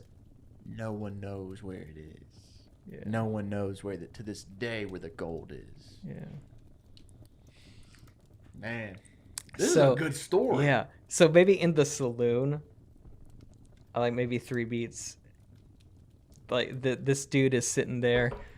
He's still tired because of his overnight shift last night. He's taking a drink. He's talking to some people. He notices the doors just kind of open themselves, but he thinks it's kind of weird. Maybe another thing, like he notices he just hears a squeak and a stool kind of Yeah. wobbles a little just out of nowhere. And then the main thing is, I'm trying to think of something that's not too much, but if there was even just like a loose shot glass that just really quick, like, and he is like, "What? Did you see that?" And everyone's like, "You're talking crazy," or whatever. Or, yeah. Yeah. You've had a little bit too much today. yeah. Yeah. We need to think of some fun like beats at the bank. Yeah. Yeah. Cause I mean, I'm assuming the majority of the short happens at the bank. Yeah. We'll just we plant at the saloon that one, he's really tired, but this thing that came in is important and he has to guard it with his life. Mm-hmm. That's what we get through conversation and the visuals there. And then when he's at the bank, it starts off quiet. I'm trying to think character wise if maybe there's something that would make people jump to the conclusion that he stole it, or I don't know. Okay, let's get into some character work here. This is the guy. He's the deputy. He's not the sheriff. Okay. Yeah. Everyone thought, this is backstory. We don't even necessarily show this in the short or anything. Everyone thought he was a shoo-in for sheriff, Yeah. but he lost to his older brother. We were talking about George Washington and his brothers earlier. Okay. Yeah. Yeah. He lost to his older brother. Or even worse, he lost to his younger brother. Lone Ranger is a lot about brothers. Yeah. Westerns are a lot about brothers. Yeah. And so now that gives him a little bit. So now he's just the deputy. His Yeah. little brother is Yeah. the sheriff. And so that gives people a little bit, that gives him a little bit of an edge where he's obviously disgruntled. He's a drunk because he feels Yeah. like a failure because his little brother beat him for sheriff. Yeah. I like establishing he's a drunk earlier. Yeah. He's working at the bank. And that's also why he won't say anything, because if he sees something weird, no one will believe him. Because, yeah. Yeah, I think we got some good stuff working here. Yeah. So we're in the bank. I'm trying to think what the Invisible Man's plan would be to get gold. Like, would he have to take this dude out? Would he? He's gotta get him he to would open the probably. safe. He would probably try to steal keys. That would be it. He's got keys on his yeah. belt. I'm imagining, to do a little backstory on the Invisible Man here, the Mm-hmm. Invisible Bandit. Yeah, the Invisible Bandit. I'm imagining he goes town to town. He's invisible, and he just robs banks town to town. Yeah. And so he's kind of like a professional criminal Yeah. at this point. He never gets caught, and like, so I imagine it's pretty routine for him, is what I'm trying to say. So he's like, Yeah. okay, I show up. I think there needs to be a moment where we, the audience, think, oh, this is it for the Invisible Bandit. Mhm. Maybe there's like a shootout or something. Sure. But this is just he because he's careless, because he does this so often. It's like a routine. He shows up, he gets the keys. He might have to take out the guard. He opens Yeah. the bank. He takes the gold bars, and then he leaves. Yeah, Gold bars are heavy.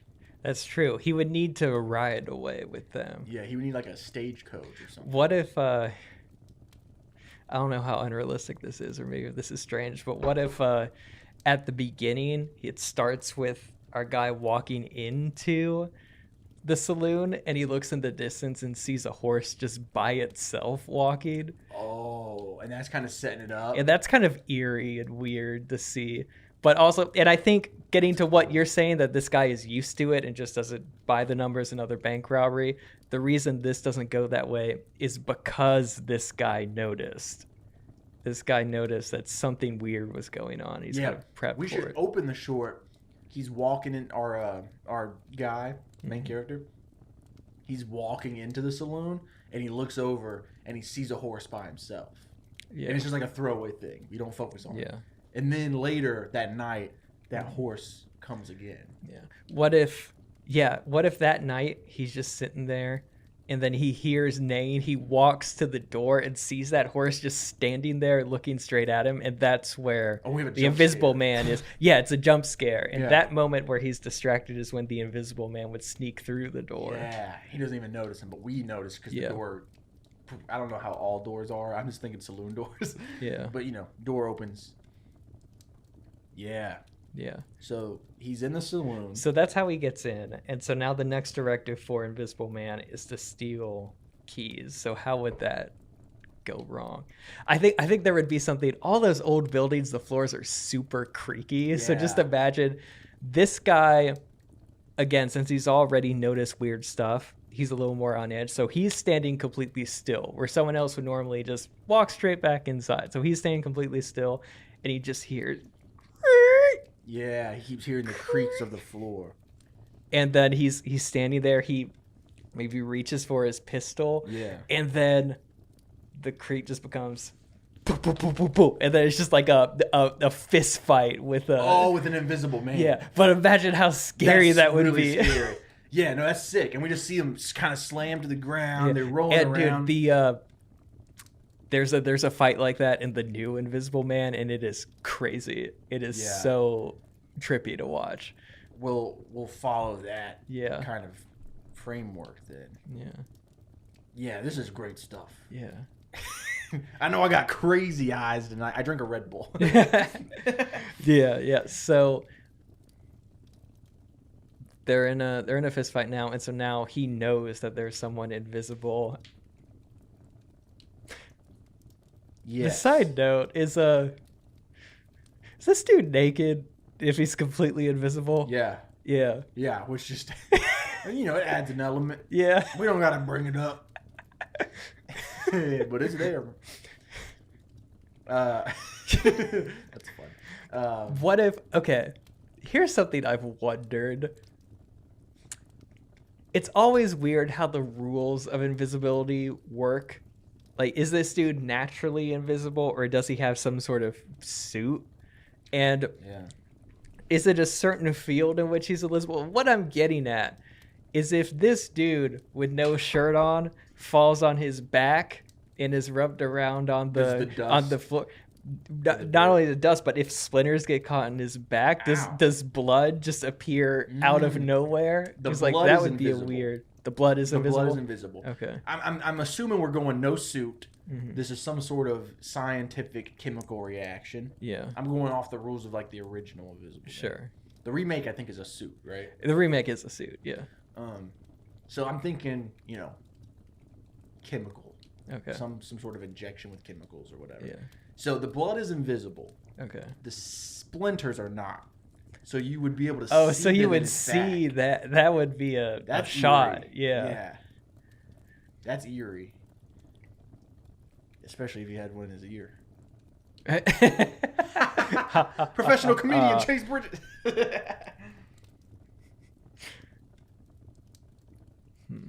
My wife just texted me. I got into a bar fight, bro. Really? This is what marriage is like. You're recording a podcast with your buddy, and your wife's in a bar fight. I'm sure she's fine. Anyway, you're Sure. saying. Okay. We'll need to. We could get into a bar fight tonight. We'll bring the audience with us. I mean, talk about a podcast. We keep the camera rolling. We take it off the sticks, drive there. Get in a bar fight. No, man, I've been to jail. I haven't been to jail. I haven't been to jail. I have a certain reputation I have to uphold, even though I don't know how I got it. It is weird because everyone I'm friends with, the few people that have been arrested are not the people you would expect. You never think at all. I mean, I've been put in handcuffs. But I haven't. Well, that's because of that crazy old lady. That's Yeah, at Waffle House, you remember. Yeah. I think the listeners have heard this. Yeah, Yeah. I'm assuming so. Yeah. I mean, we've done 100-something episodes. Surely I Yeah. brought that up. Uh-huh. Yeah. So they're in this fist fight. So we somehow have to get from that to hopefully our guard almost succeeding, but then somehow these gold bars that are in a vault have to end up on this horse going out. Yeah. Do we want to show everything, or do we want to cut ambiguously, like, oh, who won? And then we find out. We don't find out until we see him about to be hung for the crime. They're like, oh, he must have lost. Yeah, I mean, I kind of want to see it through. Yeah, there's nothing wrong with that. Yeah. So let's see here. The Invisible Man gets into the bank because the guy's staring at the horse. Kind of a jump scare moment with the horse. Once in the bank, he's on edge. He hears creaking on the floorboards. Maybe he even says something like, "Come out! I know you're here." You know, something like that. Yeah. That's what leads to the Invisible Man, pop, pop, pop, pop, pop, running towards him. Boom, they're fighting. They're rolling around. Bah, bah. Maybe he gets some good hits in. The Invisible Man's just invisible, though, so he's got a good edge. Yeah. Maybe it ends, the fight ends, because, I mean, it's a horror. So Yeah. we need to play with a lot of suspense here. You know what could be fun? I think we're missing like an extra. I love the shot of creak, creak, then boom, boom, boom, boom, Yeah. nothing. The only problem with that is we give away that Invisible Man is there. And I love the fist fight, but Invisible Man is there. Maybe what we could do just off. as a good moment of reversal or like a good twist at the end. Yeah. Maybe this guy, he lost the sheriff job because he went a little crazy or he had a loss or something, and he is scared of ghosts. He's convinced that he's seen a ghost. He tells ghost stories to people. And so the reason he's on edge is he thinks that a ghost is haunting this place. And then towards the end, we reveal that it's not a ghost, but it's an invisible man. That's cool. Yeah, let's do that. So we set it up in the saloon or whatever. And he lost the sheriff job to his brother because he Yeah. kept saying he saw ghosts. Yeah. You know, something subtle. We don't make it a big deal. Yeah.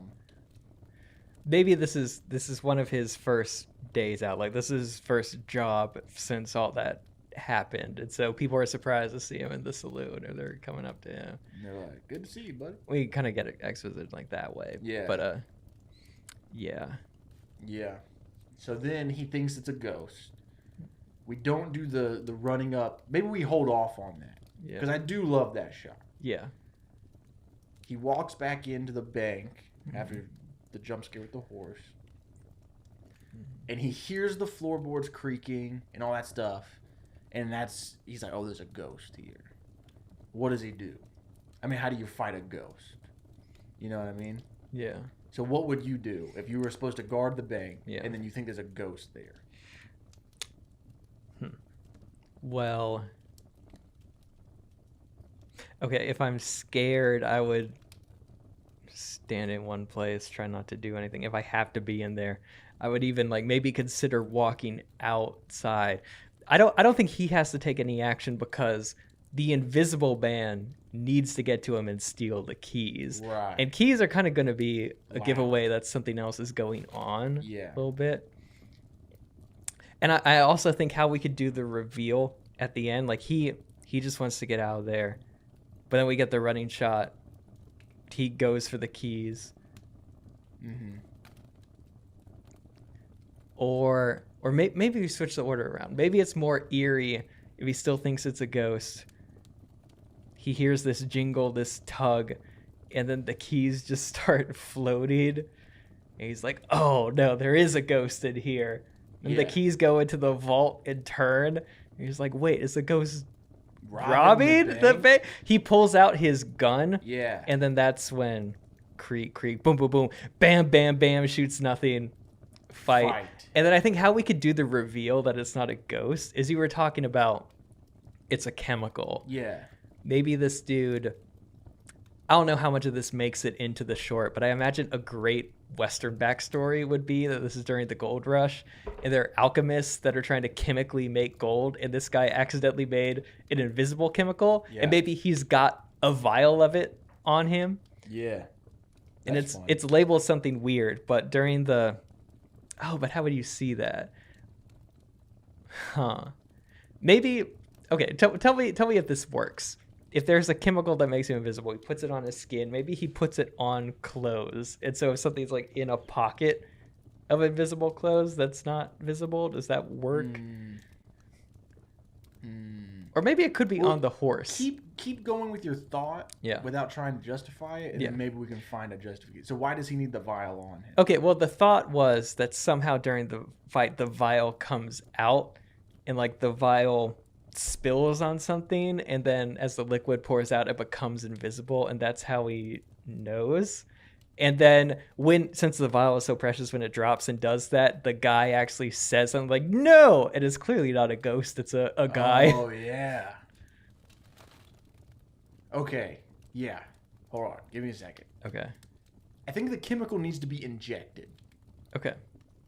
Or maybe not. Maybe that's his plan. He's going to cover the gold bars in the chemical so that they turn invisible. Yeah, but during the fight that spills? Yeah, but hold on. We got to think through that too, because now if the gold bars are invisible, are they worth anything? Yeah. Or maybe it's temporary invisibility. What if... Okay, here's an idea. Here's a little idea. Yeah. What if our dude is successful in stopping the Invisible Man? Yes. But during the fight, some of the gold gets turned invisible. And so nobody believes that it's there. They thought that he stole it. He just swiped a few bars while he was guarding it. And that's how he gets put in jail. And he put his life on the line to guard this stuff. And he still gets put in jail.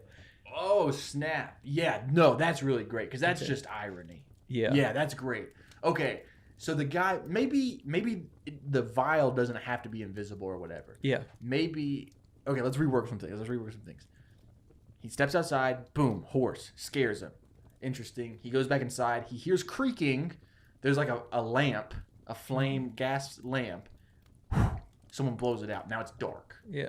That's scary. So this is where we do the horror stuff. Yeah. Suspense, horror. It all leads up to his keys getting taken off his belt. He watches the keys go over to the door, to the safe. It turns. The safe opens. That's when he leaps into action, pulls out his gun, pop. Yeah. He shoots the Invisible Man. Now, I know we said that the blood was invisible. What if it's not? Yeah. So when he shoots him, blood splatters, and now we can see the Invisible Man. Yeah. A little bit. Yeah. I like if it's a chemical applied to skin, then I think it's safe to say that if something under the skin comes out, then it's visible. So the blood splattered on him now. We can kind of see the Invisible Man. It leads into a fight. The Invisible Man, since it's applied on top, we can do the clothes thing. Yeah. He reaches in his pocket where he's got the vial because he's going to try to put it on the blood so that he can be invisible again. He does that during the fight, but our deputy knocks it out of his hand and it covers the gold. Yeah. Like a good section of the gold. Yeah. We the audience, watches the gold disappear. The Invisible Man and him are going at it. He gets the upper hand. He's got the gun on him. Yeah. And he's like, freeze! You invisible son of a bitch! Somehow, the Invisible Man gets away, gets on his horse, and rides off in the night. Yeah. Just as he's riding away in the night, the sheriff, his brother, shows up because of the commotion with the gunshots. Some townspeople have showed up. Yeah. What's going on? There was an Invisible Man. He's trying to explain it. They go into this vault. They see there's a large chunk of gold missing. And they arrest him. Yeah. So, love all that. That's great. two things we got to work out. Yeah. Or not two things, one thing. I love the idea of a commotion and then the town comes out and that horse just by itself is riding away and he's trying to be like, there's a man on that horse. There's a man on that horse. Like, there's not a man on that horse. Only thing we got to figure out is for the payoff that the gold turns invisible and they think he stole it, we would need those invisible gold bars to somehow end up outside. Because if they were just with everything else on the safe, people could touch it and realize that it was... Yeah. So he needs to almost get away. The Invisible Man needs to almost get away with some of the gold. So maybe some of the fight happens outside of the bank. That's what I'm thinking. And I'm thinking maybe even there's a scuffle. Invisible Man realizes this is botched. He just tries to grab a loose 3 or 4 and make the way out to the horse. Then everything with him with our main character getting the upper hand happens outside. Yes. That makes sense. Yes. So I think he gets shot. Yeah. He's bleeding. We can kind of see the Invisible Man now. Yeah. The fight continues. The Invisible Man gets the upper hand at some point, grabs a chunk of the gold, I would say like 10 or so bars, runs for the door. By that point, our deputy tackles him, grabs him, like they fall onto the dirt outside. Yeah. They're ruffling around. That's when the Invisible Man pulls out his invisible vial, tries to cover up his blood. Yeah. The deputy knocks it out of his hand. It covers those gold bars. Yeah. That takes care of that problem. And the rest of it's the same. They're fighting out there. Yeah, yeah. That's a great sequence. We need to hone in on the vial a little more. Try to figure out, because we don't want any loose. We need to make sure that the vial ends up on the things we want it to end up on. And if there's like a loose spill in the saloon again, it would, or not the saloon, the bank, it would give everything away. Right, this is outside of the bank. Yeah, but when he's trying to apply it inside. He's not trying to apply it inside. Okay. He tries to apply it outside. That works. That works. Yeah. We do have to fight outside. Okay. So what happens inside is it's tense. The horse appears outside. He goes to look at it. That's when he sneaks inside. Maybe lights don't go out. Okay. I'm thinking because we could play on that same imagery when we're outside at the night. Oh yeah. And so we get some daylight and some. Well, it's nighttime, right? Or I meant interior light and then exterior dark. But Yes. So he's standing there. He hears creaks. Again, at this point, he's like praying or something. He thinks it's a ghost. Then his keys start floating. He pulls the gun out. Keys open the safe. That's when he starts to fire. That's when footsteps come his way. He tries to knock him out. He's fine a little bit, but he's still very caught off guard. There's a little bit of a scuffle. He manages to draw some blood. Yeah. And so Invisible Man manages to punch him to the ground, just rushes towards the safe, grabs like 5 of the bars. Yeah. We see these bars float outside. He stands outside. I think at this point he would see the gold bars floating. Yeah, and that's how he does it. Because he's got a bunch of them. He's just running to the door. Yeah. So at that point, he chases after him, tackles him out like through the door outside. Yeah. Bah, bah. They hit the dirt. Yeah. And that's where we go into our sequence where he's trying to get the vial. Okay, to what if cover the blood.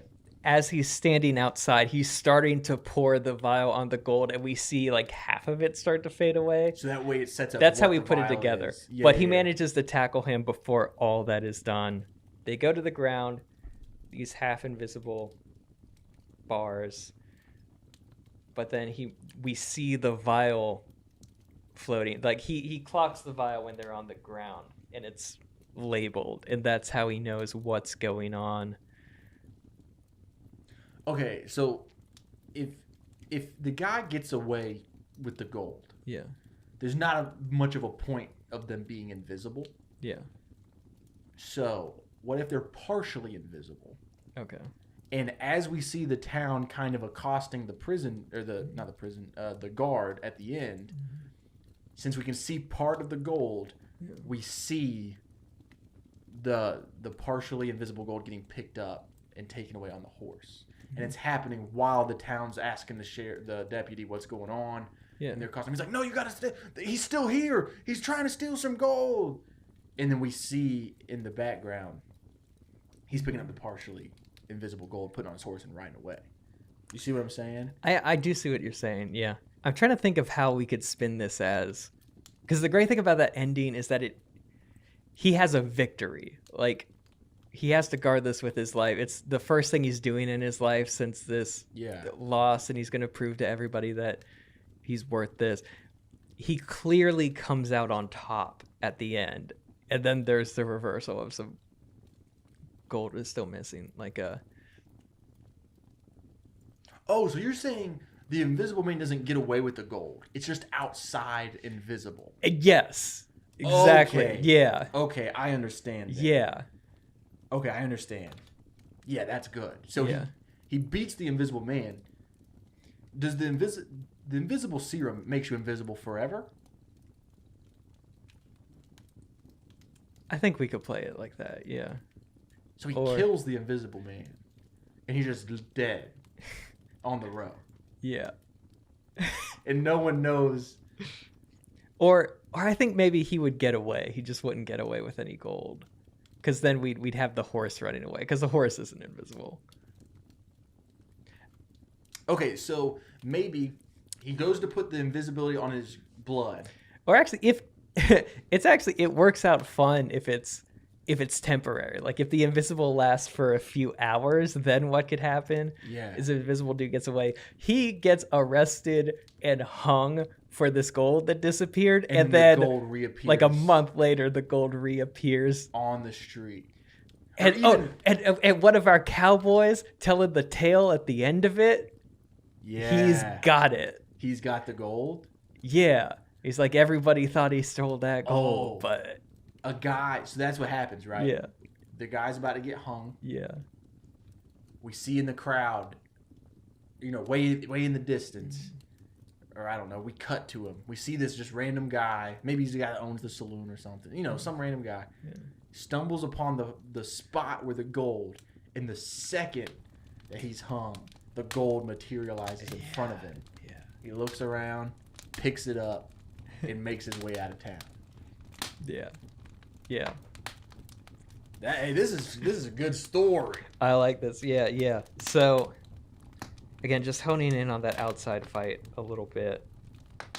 I agree that, like, the moment a gun is shot outside, townspeople are going to come out. So if we Yeah. could have a little bit of fist fight. Like, he steps outside, it's dark, he's looking around, he doesn't see anything. Then he just makes out some gold bars floating. Tackles him. Yeah, I mean, I don't think we have to write out beat for beat the whole fight. Yeah, I'm just trying to see if it just make sure it makes logical sense before Yeah. we call it, because we got everything else. But Yeah. how does the vial get poured on all the? I would think maybe he's successful. He's successful in pouring out. He's successful in getting the gold invisible. Like he stands there. Our guy who's looking around the dark notices just as the last little bit of gold is going invisible. He tackles, and then we hear the sound of gold falling. Maybe one of those bars probably falls on the guy's head, and it just like smashes in. He picks it up. He tosses it to the side. And we just we see blood pouring by itself on the ground, and then our dude punches like. There's some great shots in the new Invisible Man where people are being like grabbed and stuff by invisible hands, and it looks like he's it would be cool. Dude is on the ground. Invisible Man is choking him. He's feeling around. He feels one of the invisible gold bars. And we just hear that. I was just about to say that. Yeah. That's crazy. And then the end shot is this is loud and it wakes people up. The dude notices the vial that says invisible on it. There's nothing left in it. But then that's when the sheriff comes. And it's like, what happened? Is like somebody tried to steal. We don't see anybody. Like, no, there's a guy on that horse. There's no one on that horse. see the horse That take horse has off. just been around. We all know where it came from, another town or something. Yeah. And then they go inside. Gold's missing. Now And where's as that usual- gold? Yeah. I'm telling you, this guy, he was invisible. Yeah. The whole town. I knew it. You should have never gave him a second chance. You And know? also, at some point, he gets blood drawn, so everybody thinks the blood on the ground is his. And Oh yeah. That's it. I think that's From the town's perspective, they think he tried to fake a robbery, but they caught Yeah. it just in time, and so Yeah, that's it. Yeah. That's a good short right there. I like that. Yeah, I like it a whole lot. me too. We might mess around and do this one next instead. We've been working for like a year on their next short film. It's like, Yeah, let's just yeah. do this invisible I was cowboy. I was going to suggest that we update people on that, but we could just do that now. Yeah. We announced we were going to shoot Undeserted at the end of last season. We're still going to do it, but we want to flesh out the feature more before we Yeah. commit a lot of money into it. We came into some roadblocks. Yeah, yeah. Also, it was a really good learning experience being on that film Skate Away, because that is a short film that's supposed to tease a feature. Yeah. And so we've learned a lot about, both through the successes and some stuff we wish we could do better, how to make a short that teases a feature. So Yeah, we just really we're wanna just nail it. applying all that knowledge to it. Yeah. Yeah. But in the meantime, Yeah. maybe we need an Invisible Man Western. Yeah, yeah.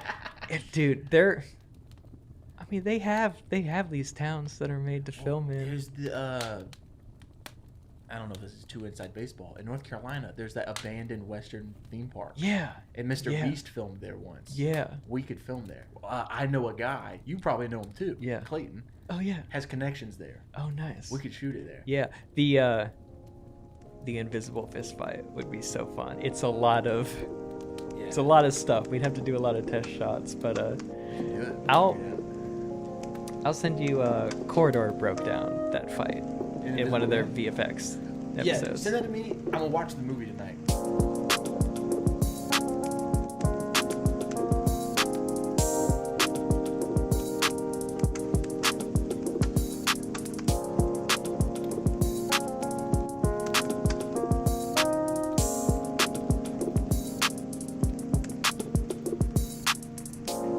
Alright. Yeah. We what's the name of our guard? Quentin Danny. Tarantino. Danny. Danny. Okay. Yeah, Danny. Yeah. Deputy Danny. Deputy Danny. I like that. Could have been sheriff, but he wasn't. Yeah. All right. So we open on a disheveled Deputy Danny. He's got his little deputy badge on. He's walking around the western town toward the saloon. He stops in the middle of the road and he sees a horse just walking by himself in the distance. He's looking at it. He looks a little freaked out, but no one else seems to notice it. He walks into the saloon, sits down, orders a drink, lets out a big sigh. People are looking, their eyes track him as he walks by. They're starting to whisper to each other. This dude just looks so sad and he's drinking. And the bartender is like, "We haven't seen you here in a minute." And it's like, "Yeah, I know. I got this new job though." And then that's when our sheriff walks in, who's the brother, and he sits down next to him. He's like, "Hey, I appreciate you doing this. I know it's been a while, but you got this. I believe in you. It's really important you guard this shit." And he's like, "Yeah, I think I could guard a little gold." He looks at the badge. He's like, I almost had that job. He's like, "I know, man. Like, it all sucks, but it just wasn't great timing." It's like, "Yeah, it wasn't great timing for my wife to die, but Oh, snap.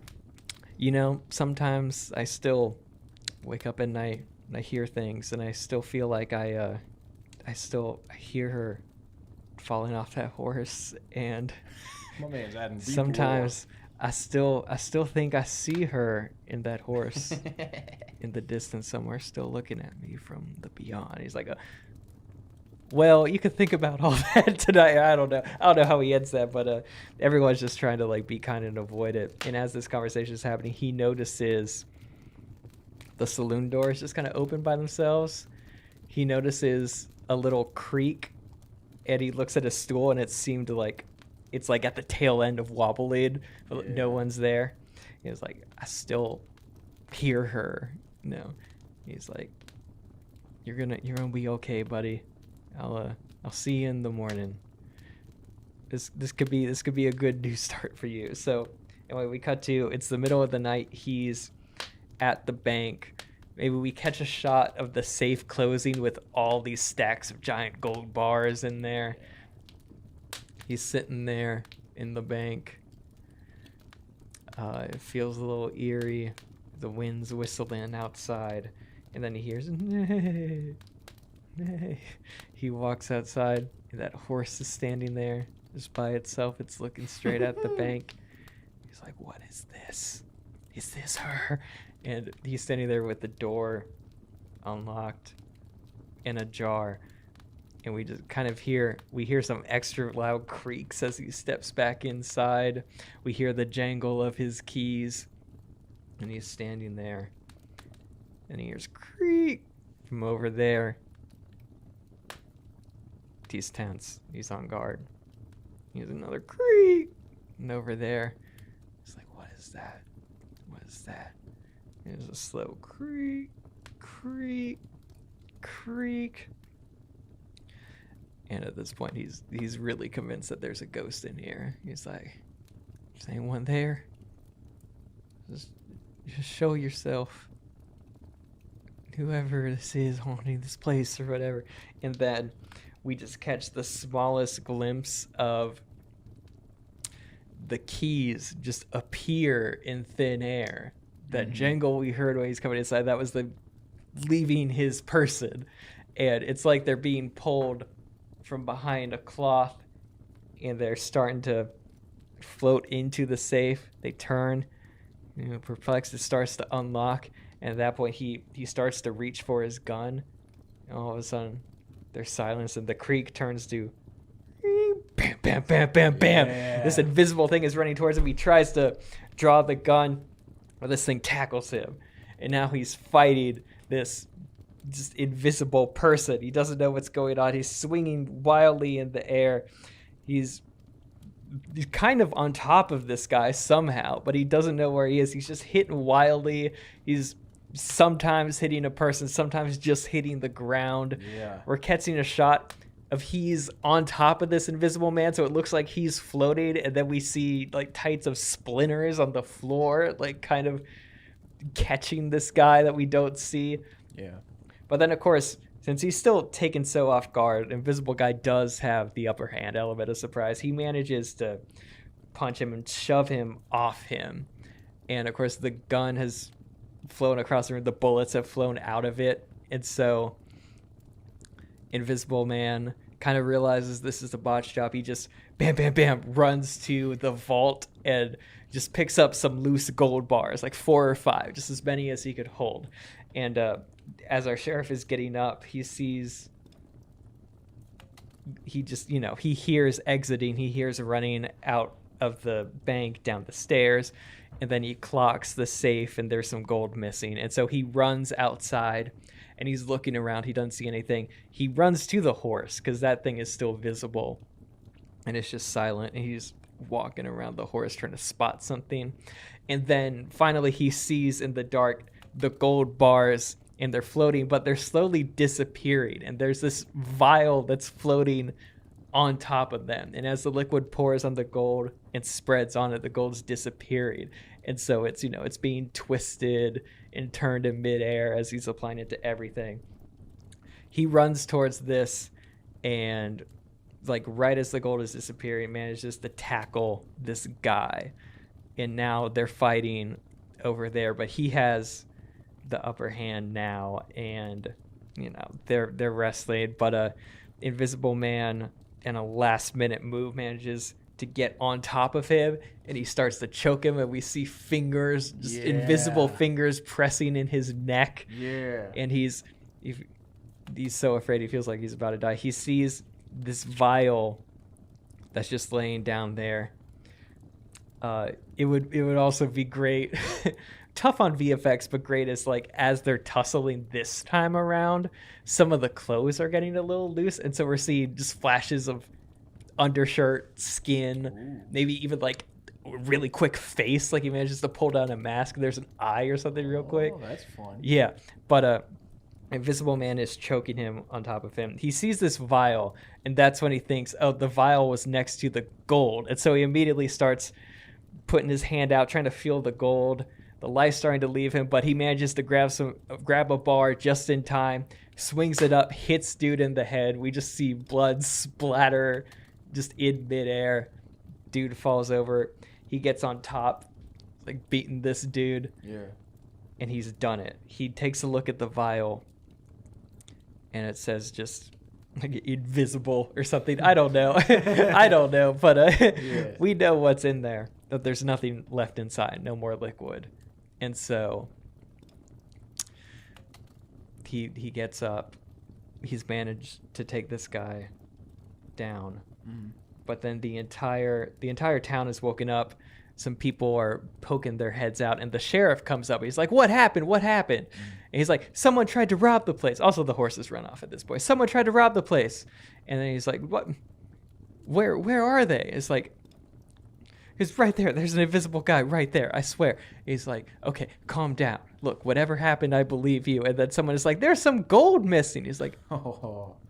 "Dude, did you take some of this gold? Did you?" It's like, no, I promise. There's a guy right there. You touch right there. You'll see this guy. And he's like, I don't. Where's the gold? Where's the gold? It's down there. It's invisible. It's like the gold is not invisible. And like the entire town is there. And so he's trying to save himself, but everybody is convinced that he stole this gold. And his brother is so sad. He's like, if you needed I know you've been out of work for so long. If you needed the money, just how could you do that? I gave you a chance. I gave you a chance. And he handcuffs him, and it's really sad. Anyway, we cut to, it's the gallows. He's being hung in front of the town. They put the noose around his neck. He's looking out in the distance, and he gets hung. They drop it, goes down, and then the last shot is just a tight on where that whole scene happened, and slowly a dead guy's body and 5 gold bars slowly become visible on the ground. You cut to black. Dang, son. Yeah. Also, just this fight would maybe happen behind the bank, just so it's like no one was walking around and could trip on a invisible body. But yeah, that's it. I love this story. This is a good I one. like that a lot. Yeah, I like putting this, common horror villain in a different genre. That's fun. Yeah. We could have put Frankenstein's monster in the West. We could do a whole series of Western monsters. Just the entire Universal monsters, but they're in this in one the West. town. And it just keeps messing with this one town. Yeah. It would be funny. I mean, I know the deputy dies, but it would be. It keeps happening to him. To him. Well, in the sequel, it could happen to his brother, because his brother has heard these stories. Like I know we steered away from there was nowhere to fit the campfire, but it would be great in the sequel if they're telling the story of this, and then whatever monster happens, it's haunting this group of cowboys after they told this story. The second one's Frankenstein's monster. Yeah. The dead body is the brother. The deputy.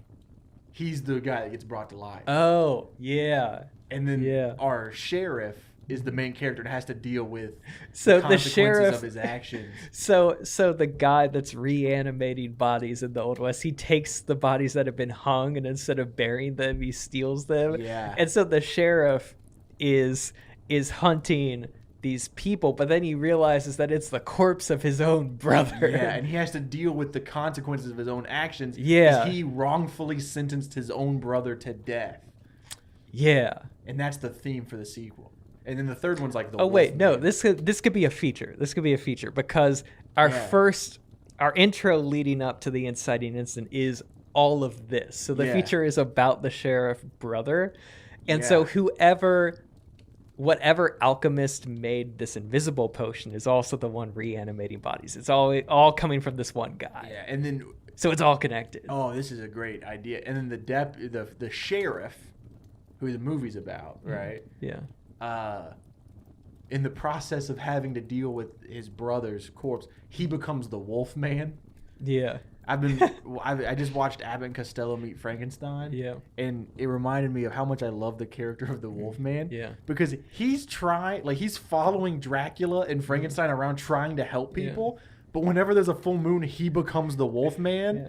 And so then there's 3 monsters. Actually, you know what would be crazy is if the alchemist that's invented all this stuff, the sheriff has gotten too close and is thwarting him. And as a last resort, it's the night of a full moon. He drinks the potion, transforms becomes into the the Wolfman. Wolfman. And so now this poor sheriff that has like fought all this other stuff now has to fight the final boss, the Which Wolfman. is the Wolfman.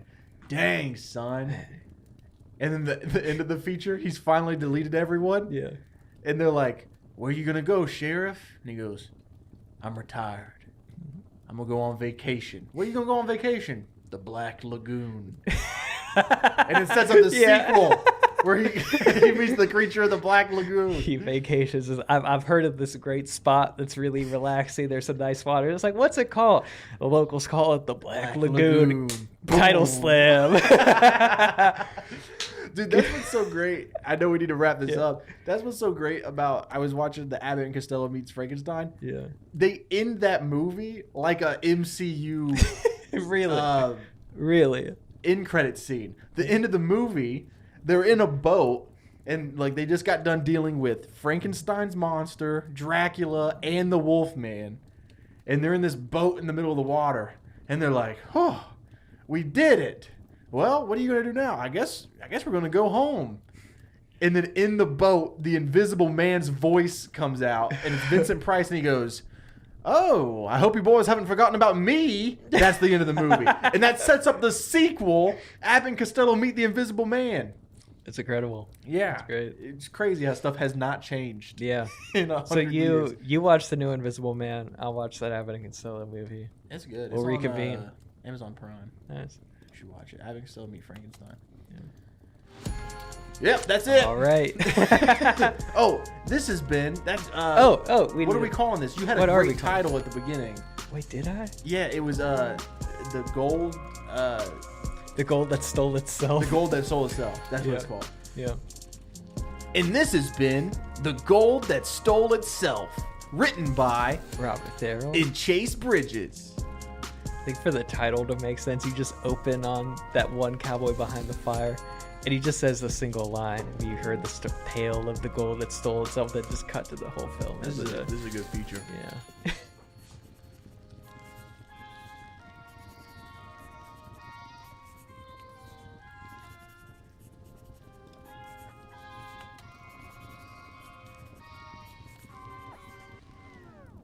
I'm Robert Therrell, I'm Chase Bridges, and we both want to be screenwriters. so listen along as we find out how. Each week, we'll outline a new short film. And maybe even write some of our favorites. This is Written By.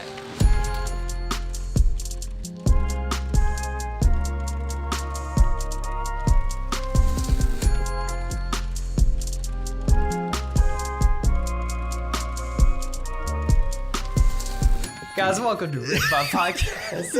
The #1 podcast in the world. Right behind all the other ones. Hopefully you don't hear all that echo. I wish you guys could see the madness of the new studio. My wife's gonna kick my ass when she sees that I put holes in all her blankets. I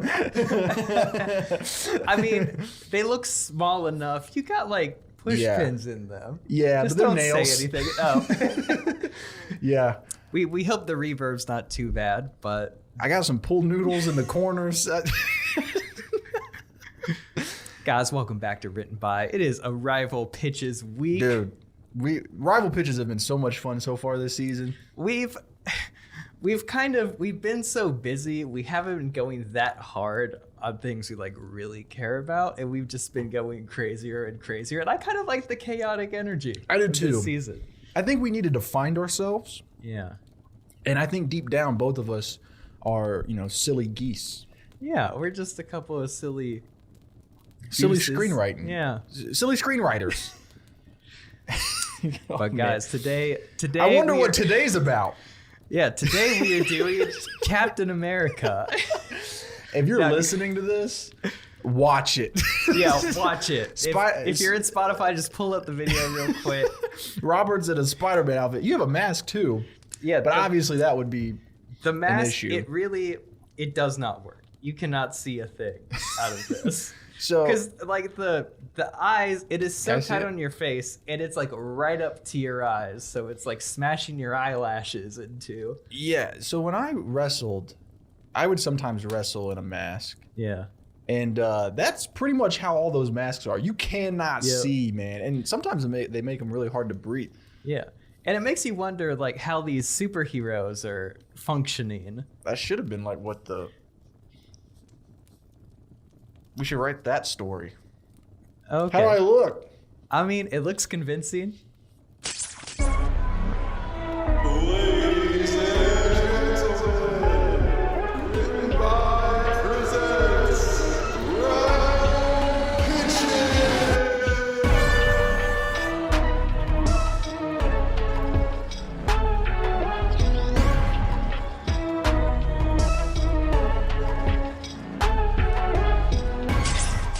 The people listening to this are like, what? Yeah, guys, we're doing Wait. in honor of the new Spider-Verse movie.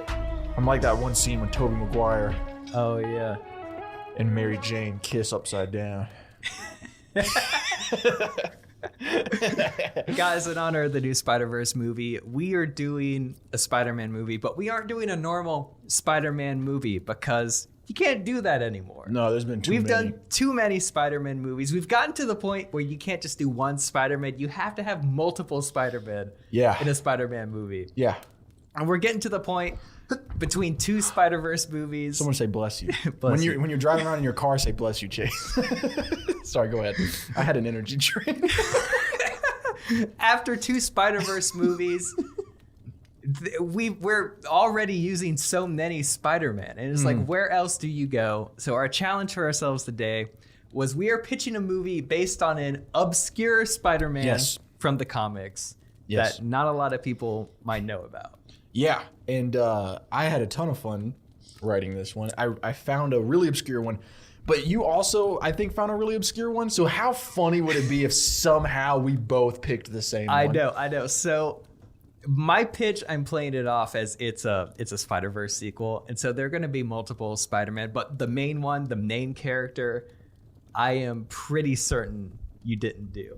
I picked a reference that I really wanted in the first Spider-Verse movie, and I didn't get. Oh, just like okay. a little nod, a little cameo that wasn't there.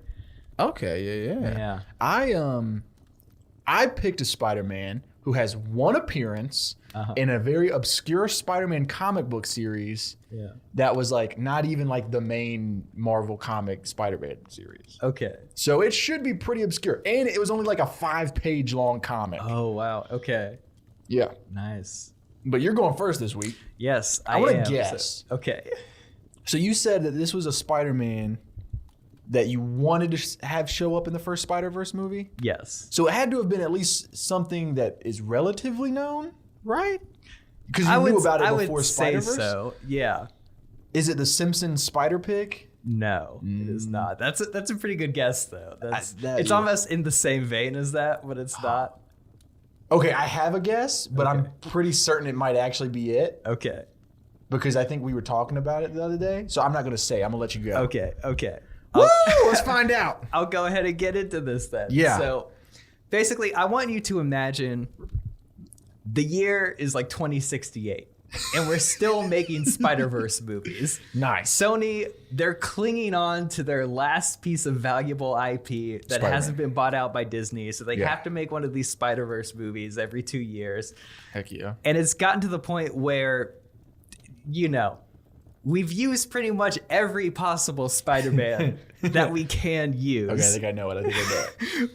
We've exhausted all the options, but we still got to be cranking out these movies. So this movie is going to be a little self-aware of that because they kind of have to explain the predicament that they're in. So Spider-Verse movie opens.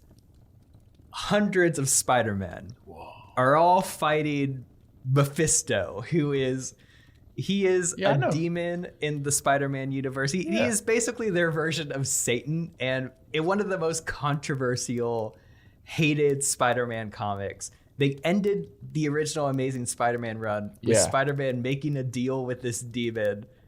Aunt May had died. He made a deal with the demon that he'd let Aunt May live if his memory of Mary Jane was erased. Yeah. So that's where he's coming from. But Mephisto is our big bad. He's basically this giant demon. Hundreds of Spider-Men are fighting all the spider villains in space, and they're losing. And so Peter B. Parker turns to Miles Morales and he says, "We can't make it. We need more Spider-Man." And you see Mephisto is assembling this weapon as all the hordes of all the famous spider villains, Doc Ock, Mysterio, whoever. The Sinister Six, baby. Yeah. Miles Morales turns back to Peter B. It's like, but there aren't any more Spider-Men. He's like, there's got to be someone. The universe is infinite. There are infinite possibilities. There are infinite possible Spider-Men. It's like, yeah, I know that, but we got all the best ones. We even got the average ones. Like, there's not a whole lot left. We need bad ones. More. Yeah. We're really scraping the bottom of the barrel for Spider-Man here. It's like, well, just find us someone. We're about to lose this battle for the soul of all humanity, the multiverse or whatever. The stakes are really big. Meanwhile, Mephisto is making this weapon, and it's close. So Miles pulls up this hologram, and he's searching the corners of the multiverse for new Spider-Man. And we see a little dot blink at the edge of the map. Yeah. And a few more dots kind of close to that. And so he does some computer stuff, but then Mephisto activates his weapon, and he puts this staff inside something, and this giant beam of light, red light, consumes all the Spider-Men, and they all vanish. And you cut to the hologram. Oh, snap. And that little dot is still blinking. You get a title card. Earth 8216. We're inside a college dorm. An alarm goes off. It's early in the morning.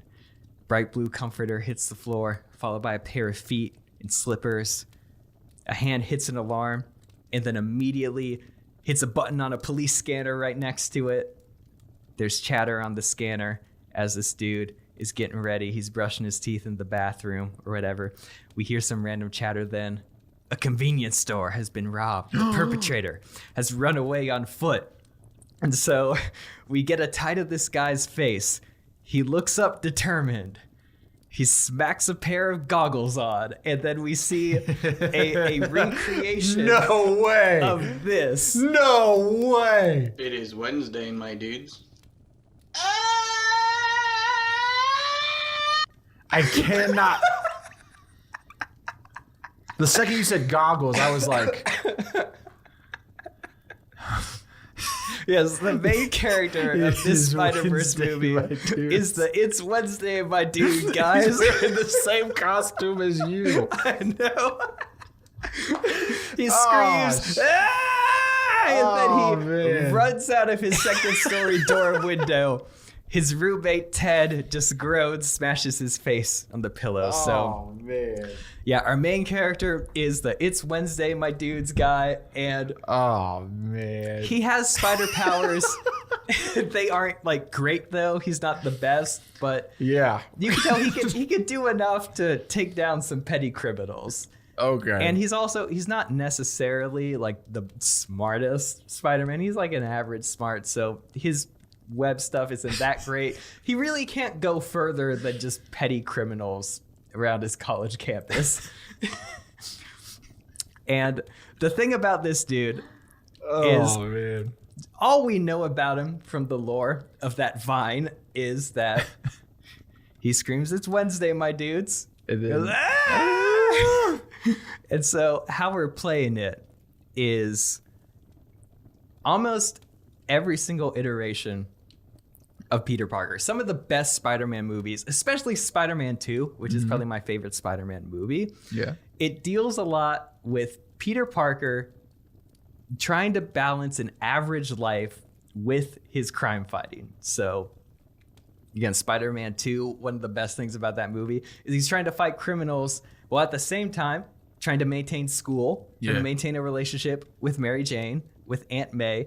And the crime fighting is eating into all that other stuff in his life. And since he has to keep his identity secret, none of them know that that's it. And that causes a lot of conflict.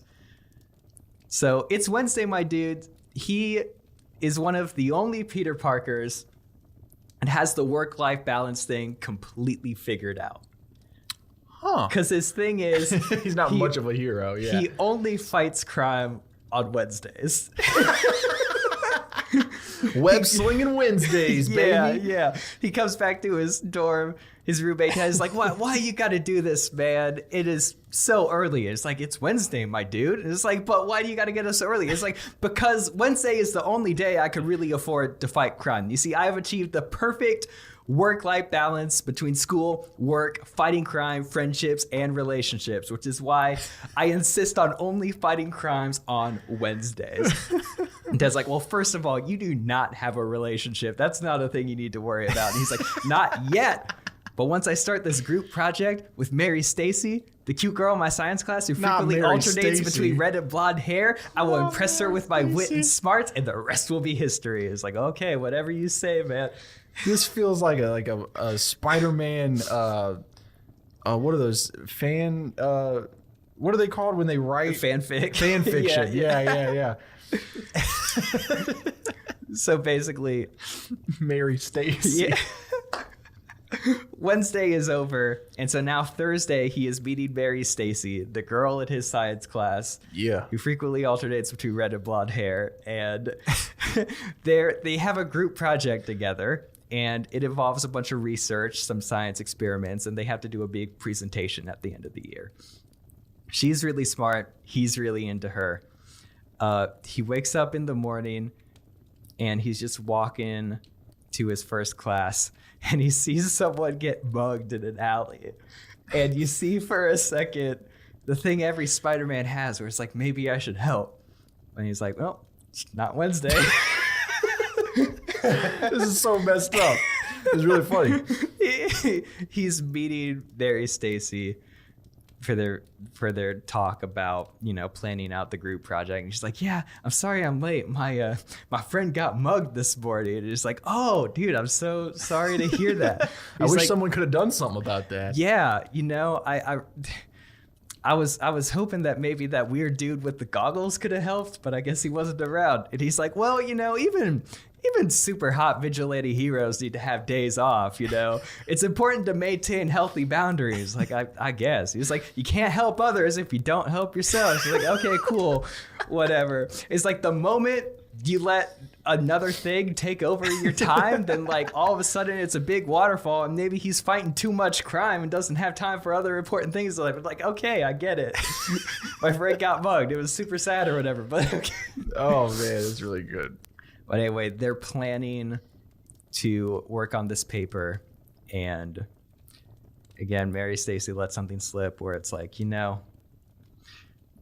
I really wish that guy in the goggles could have been around, because I think it's really cool what he's doing, taking a stand, fighting crime. And he's like, oh, I got this thing in the bag. And so on his way home, he's looking at his calendar on his phone. And of course, since this Spider-Man is on top of everything, he's got a really packed schedule. He's like, okay, so I'm working at the Pizza Papa's on like Thursday and Saturday. I have dinner with Aunt May on Sunday. Monday, Tuesday, Thursday, I have classes. And then, Friday, I'm going to spend a lot of time on this paper, on the portion that I promised I'd do. And, Wednesdays is crime fighting day. And Yeah, it's a really packed schedule, but I got this all figured out. And then he gets into his apartment. A giant portal has opened.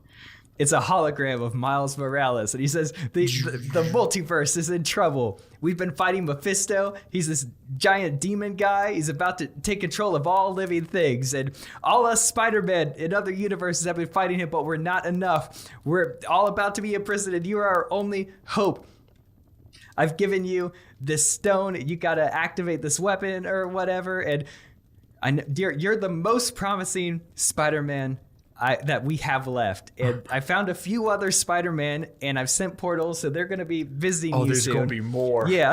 Oh, jeez. Together, we need to stop this giant demon that's basically our version of Satan, and you need to save the universe. I like how he says our version of Satan. Yeah. Like, So Wednesday is just standing there, and he's like, well, that's too bad. It's 6 days till next Wednesday. And then Ted is sitting there. He's like, what do you mean? That sounds really important. He's like, hey, once you let one thing slide, people will do nothing but take advantage of you. And the whole thing is thrown this sounds like you at work. 100%. He's like, this kind of sounds like the fate of the universe and stuff. And Wednesday, of course, he doesn't want to do this because he's got this important project to impress this girl. He's got work. He's got his aunt. Oh, man. But then outside of the dorm building, our first other Spider-Man appears. He's like, hey, are you a Spider-Man? He's like, hey, you're a Spider-Man. They do a little pointy thing. And they meet up with him. And basically, this is a golden sponge cake Spider-Man. Who I knew that was who I thought you were gonna do in the first place, was the golden sponge cake. So this guy's whole deal is in one comic. A long time ago, Marvel was doing a campaign with Hostess, and this Spider-Man, his main power is he hands Twinkies to the supervillains, and they eat the Twinkies, and all of a sudden they don't want to do crime anymore or whatever. And that was done as an ad. And in multiple other comics, they brought him back kind of as a joke. Yeah. And he was originally like the Hostess Spider-Man, but after the ad campaign was over, they had to go with the more generic golden sponge cake Spider-Man. Hey, we get it. Yeah. So it's like, hey, what is your deal? And he's like, well, I hand out these generic golden sponge cakes, and people in my universe are usually done with crime after that. And it's like, I wonder if that will work here. Meanwhile, Mephisto, he has all of the good Spider-Man, even the mediocre Spider-Man, all imprisoned. Dang. And basically his thing is he could take control of anyone he wants and makes them do anything as long as they allow him in. And that's how the whole deal at the end of Amazing Spider-Man worked, is for this deal with the devil, Peter Parker had to give the devil permission to erase his memory of Mary Jane or whatever. So, but they have like a Mind Stone, like one of the Infinity Stones. They've managed to hack it to where they could send out this mind control ray that's like just enough that the entire universe lets him in, and then it's over. He could do everything. Oh, dang, man. But then, of course, all the henchmen are inspecting, and they're like, hey, we've noticed this beacon that's gone out to Earth 8,216. It's like, okay, I mean, we got a lot of Spider-Man we got to keep imprisoned here, but I think I got a few guys I could spare that could go over there. Oh, man. So back at this Earth, the first villain that shows up is the kangaroo, and his main thing is he has like really big feet and he could jump and stomp. So we not only are dealing with obscure Spider-Man, Yes. we're dealing with obscure Spider-Man villains. Yeah, This is amazing. This is you want the best of the Spider-Man versus the best of the villains? No, the worst. You want of the everything. worst Spider-Man going up against the worst Spider-Man villains. Yeah. That's the movie I want. Exactly. Yeah. I want to see Kangaroo versus Twinkie Man. Yeah. So the kangaroo starts chasing these two Spider-Men. SpongeCake tries throwing him a Twinkie. He just stomps on it. He doesn't even pay attention to it. It's like, oh, dang, that usually works. And then they're running through this alley. They manage to lose the kangaroo. and they see another Spider-Man. They're like, hey, it's another Spider-Man. It's like, well, actually, there's more than one here. And he holds up, you remember in the first Spider-Verse, they show a quick frame of something that became an internet meme. It is this melted Spider-Man popsicle. Oh, dude, yes. I ate those all the time growing up. Yeah. And of course, it's like melted and looks really messed up. So he holds up this popsicle, and the popsicle talks. And it's like, I am a popsicle that got bit by a radioactive spider. I awoke and now have consciousness. It's like, oh, what do you do? Do you shoot web or anything? It's like, I can become really sticky. And it's like, well, I guess that could be useful, maybe. Like, oh, man. In my new sense of awareness, I've been granted the sense of a spider. It's like, oh, so you also have a spider sense. Okay, I also have that. It's like, yeah, I could sense the ebbs and flows of humanity. I can feel the pain and misery as if it is my own. And while I have the burning desire to quell the screams of the innocent, bring justice to the deserving, and comfort the damned, I am granted no control. I have no meaningful effect on the world I inhabit, because I am a popsicle. What is that from? Did you write that? Yeah, I just made that. It's like, oh yeah, I can imagine being a popsicle would make things hard. It's like, yeah, it makes things really hard. My existence is pain. My sentience is a curse that cannot be lifted. I am sentenced to a miserable existence I did not request. He's like, oh, geez, okay. So we got a bummed out popsicle here. He turns to the Spider-Man holding the popsicle. Sounds like a monologue from Macbeth. Yeah. Oh, man. Because he can't do anything, so he's just there thinking and sensing all the pain going on in the universe. All right, keep going. Looks at the Spider-Man holding the popsicle. He's like, well, what do you do? And then he starts to deflate, and a horde of little spiders all crawl out of him. Is it spiders, man? Yeah, he's like, well, we're spiders, man. We're a collection of millions of tiny spiders, all connected by one singular hive mind. He's like, oh, wow, that is really creepy. That one's messed up, because those spiders ate Peter Parker. Yeah. Okay, carry on. So there's this half-deflated person and a bunch of tiny spiders crawling around. And then a new supervillain shows up. This is Big Wheel. And the name is self-explanatory. It's just a big wheel. And it's got like little arms with guns, but yeah, it's just a big wheel. And so they're being chased by this big wheel. And he's about to catch them, but then he slips on something. And then we come across, I realized in my research, they did something similar. This was actually a running joke with a friend of mine. Mm-hmm. We were planning for months to shoot like this TikTok, and we never did. But this is Italian Spider-Man. He's a Spider-Man, but he just has a mustache. And instead of shooting web, he shoots spaghetti. That's good. Did you come up with that, or is that a thing? So there is an Italian Spider-Man. I don't think he shoots pasta. I think the pasta thing was me. I didn't look into it enough. I'll look into it while you keep going. Yeah. But we were gonna do like a Spider-Man theme with an Italian accent. He's like, I am Italian Spider-Man. He's like played by Jared Leto. Jared Leto? Oh, from House of Gucci. Yeah. My papa. Yeah. I am a Spider-Man and I shoot spaghetti instead of a web or whatever. And then a portal opens. They're like, oh, hopefully this is a useful Spider-Man. It's just a Spider-Man Funko Pop. And it's like, oh, man. That makes sense. That's good. This isn't even sentient or anything. It's just a Spider-Man Funko Pop. And then finally, they look into an alley. They see one more Peter Parker. He doesn't have a suit at all. He's just a normal-looking Peter Parker. He walks up. It's like, hey, do you all know what's going on? He's like, are you with us? He's like, I don't know. I was just minding my own business, and I got sucked up by this portal. Next thing I know, I'm here. It's like, are you Peter Parker? He's like, yeah, I'm a Peter Parker. We're all Peter Parkers from different universes. Like, oh, wow. Are you a Spider-Man? I guess. You guess. Yeah, I mean, I was bit by a radioactive spider. It's like, oh, cool. You are a Spider-Man. What powers do you have? He's like, powers? I don't have any powers. all I have is this massive rash. And Oh no. he shows his arm. And again, this is the universe where Peter Parker got no superpowers. It's just what would really happen. So it's like our world. Yeah. He's from our Earth. He's just been infected. And he has this giant rash that is covering his whole body. Oh, man. Now that he has walked up close, we see his face is covered with the rash. It is rancid. It that's stinks. gross. And he's like, oh, man. We got a Spider-Man that doesn't even have powers. He's just sick. He's the Hawkeye of this group. Exactly, yeah. And then that's when the kangaroo and the big wheel corner them.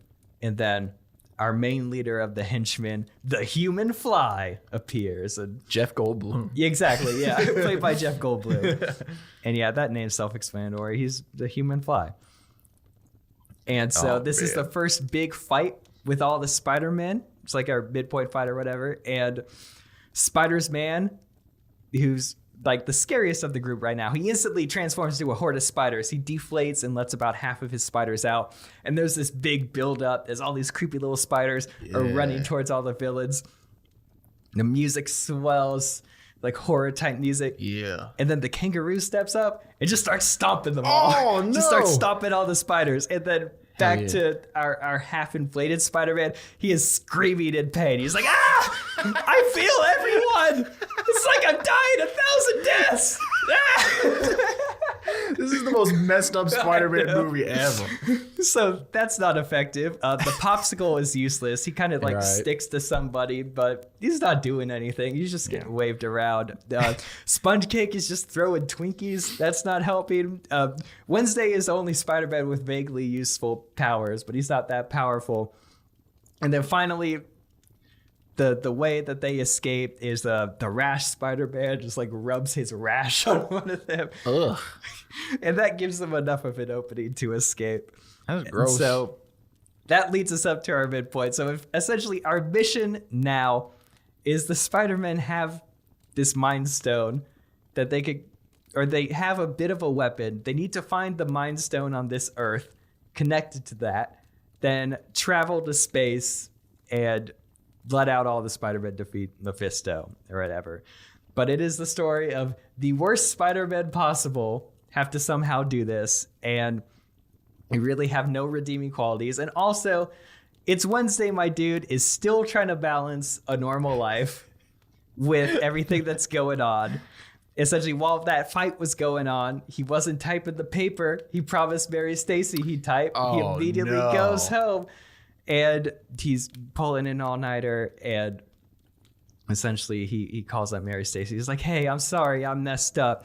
And she's a little upset at first, but then she comes over, they pull an all-nighter together, and they actually start to bond throughout the night. But then, of course, as he has to do more Spider-Man stuff and find this Mind Stone, he's being torn apart. He gets fired from his job, and he is like the do-gooder, perfect, has planned everything. So this is huge for him.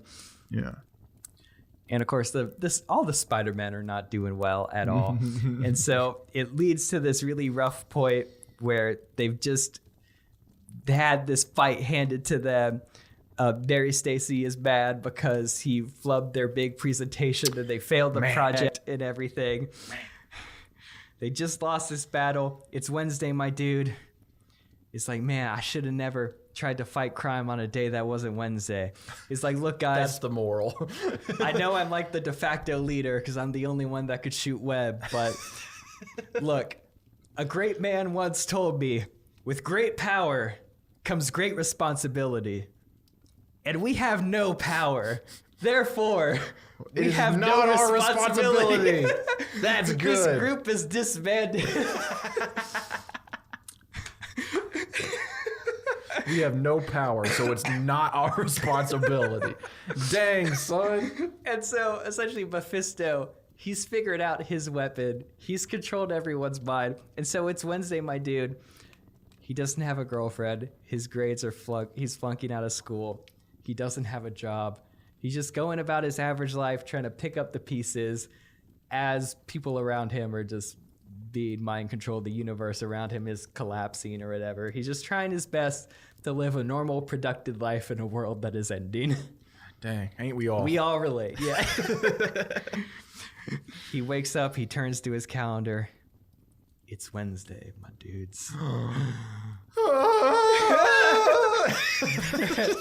And I think the turning point is he runs into Mary Stacy, and she's like, yeah, you know, ever since that alien started controlling all the world leaders' minds and dropping nukes everywhere, like, things have gotten pretty grim. And I know it sounds like, I just wish that strange guy with the goggles would come back. Don't we all? And he's like, you know what? He can come back.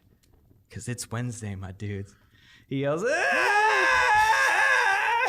All the other Spider-Men come back, and then that's when they band up. And they manage to use all their unique powers. Rash Guy is rubbing his rash everywhere. The popsicle, since all he could do is sit around and think he has the best spider sense, and he could guide everyone where they need to be.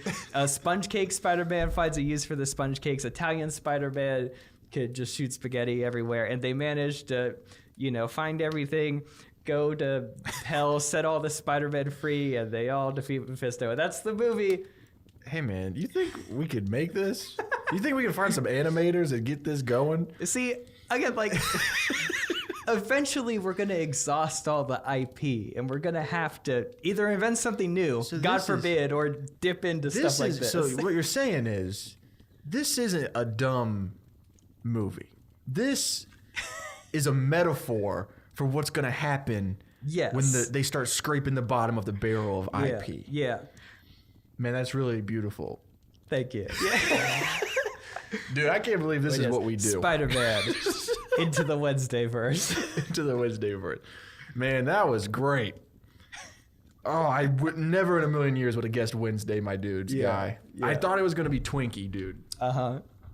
All right, it's my turn. Yeah. I thought mine was going to be real goofy. You even texted me. It's like, it's a good thing you got a good one because mine's goofy. And I was like, well, hold on. Hold on.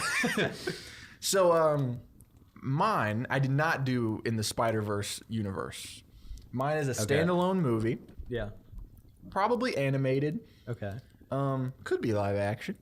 But mine is a very kind of like, it's very comic booky. It's not a gritty, like, you wouldn't, it feels like the kind of thing that would have come out as a TV movie when I was a kid. Okay. Instead of like a big theatrical release. Like I would have had this DVD, essentially. Okay. I can't wait. And I have a picture pulled up of him, so when it's time, so that way I can, we'll throw it up on the screen, of course, but that way I can show Robert. Okay. We open. Spider-Man is swinging building to building. He flips through the air, landing on top of a skyscraper. You know, this is regular Peter Parker Spider-Man. Yeah. He says something very, you know, funny. He's like, man, I got to get one of those I Heart New York shirts. Where does everybody get those? You know, classic Spider-Man stuff. And then his spider sense goes off. Uh-oh. Gunshots ring out on the street below. A man in a black ski mask is ringing out shots into the air while running with a purse. Help! He stole my purse! Spider-Man's like, so much for being subtle, friend. He jumps off the roof and he swings down, but right before he can like shoot a web at the guy runs into a door and he starts running up this abandoned apartment building. So Spider-Man jumps onto the building. He starts crawling his way up the side of the building. He's looking in all the windows, trying to see where the guy is. Finally, towards the top, he looks in the window. He sees the guy bust into one of the rooms. And so he crashes in the window, drop kicks the bad guy backwards into the wall behind him, knocking him out. He takes off the ski mask of the unconscious criminal, and he goes, they should call you the slump god. Why was it the first thing I heard when I heard ski mask? Okay. I knew it would be, and that's why I added that joke. Nice. Then we pause for a second so that everyone in the theater can laugh at the joke. Oh, of course, yeah. Yeah. I wrote that down. That's what they do now, yeah. Yeah. Did you see Charlie Cox? That's why I did it. Yeah. So Spidey webs him up, and he goes to leave, but he notices a mirror built in to the wall of this empty, abandoned apartment. And he looks at himself for a second. He says something funny like, geez, I need to shave. And, you know, he's wearing a mask. Yeah. That's funny. And then the camera pushes into the mirror, and we are on the other side of the mirror. It's a one-way mirror. It's a one-way, like, mirror thing. Yeah. And on the other side is Claudio the Clonester. I invented him. Okay, cool. I like the name. Thank you, Claudio. He's the dastardly villain who uses mirrors to clone people. Whoa. And he's back there and he's monologuing like a villain. That's right, Spider-Man. Take a good look into my mirror. And there's a flash of light. And we watch the real Spider-Man leave the apartment complex. But a mirrored version of Spider-Man is now standing in front of Claudio. And this is what he looks Oh, like. I saw this dude when I was researching. Yeah. Yeah. He's it's just gonna be up on normal the screen. Spider-Man, but the red and blue are reversed. Reversed. Yeah. But here's the thing. It's not just the outfit that's reversed.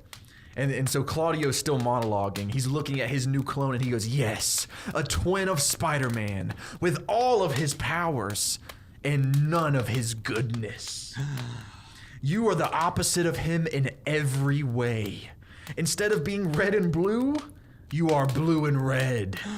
Instead of being nice and good, you will be bad and evil. Whoa. Now go, Webman. His name's Webman. Go and kill the Spider-Man. And he's like, yes, master. And Webman leaps out of the window and he slings a web to the top of a skyscraper and he's swinging through the alleyway and then boom, right into the side of a building. And he knocks himself unconscious. Title card, the Webtacular Webman. We come back from the title card and we see Peter Parker. This is the regular Spider-Man. He's in his chemistry class and he's doing an assignment with some chemicals and beakers and stuff. And he's like, oh God, I'm such an idiot. Why didn't I think of that? And his professor goes, hey, no, Parker, you're a genius. You're the complete opposite of an idiot. And he's like, thanks, Dr. Connors. And that's just setting up the fact that Webman is a complete moron. Wait, so Webman is he's going to school now? No. This isn't Webman. Okay. This is regular Spider-Man. Webman, Oh, okay. So the movie follows Webman. Okay. Who is an absolute moron. Yeah. So it's essentially like, what if Spider-Man had all of his powers, but none of the super genius that he has? Okay, yeah. And we watch him as he's looking all over New York City for Spider-Man, but he's not able to find him. Uh-huh. And like he tries a ton of different plans to try to like get Spider-Man to come out and play, like all Spider-Man villains. Yeah. And so like he robs an armored truck, but it turns out that armored truck was currently like being robbed. So it was like bad guys driving it away. And so instead of robbing an armed truck, he just saves the day. He stops a robbery. Yeah, he stops a robbery. And so like he's a hero and like that keeps happening throughout this movie. He's so stupid. Yeah. He's trying to commit crimes, but he ends up saving the day. And so no one realizes anything's wrong except Spider-Man got a different outfit. I was like, wow, Spider-Man's looking snazzy in this. Yeah. He's like, no, I'm that guy. Yeah. And so meanwhile, Peter Parker, the real Spider-Man, he's like really busy with his college finals that are coming up. Yeah. And he hasn't noticed all this crazy stuff going on, and there's no crimes happening for some reason, and it's because Webman's solving all of them accidentally. Yeah. And so he hasn't had to he's just focused on his finals. And so he's just studying for exams. Meanwhile, Webman is messing everything up and accidentally saving people. He's being a great Spider-Man, and Claudio is getting really upset with him. And he's like, you know what? This isn't working. And he takes him into the mirror room and he clones Webman. And he thinks that Claudio thinks he's so smart, right? Oh, he's just gonna reverse it back. Yeah, he's like, since you are an absolute idiot, I'll mirror you, and I will make a genius Spider-Man. But when the clone shows up, since it's a mirror image of the mirror image, it's just the regular Spider-Man. Yeah. So now we just have another Spider-Man that's the same as the one we already had. Yeah. So he's not evil. He's good. No, he's good. Yeah. It's identical as the regular Spider-Man. So, and this leads us into like our big final battle.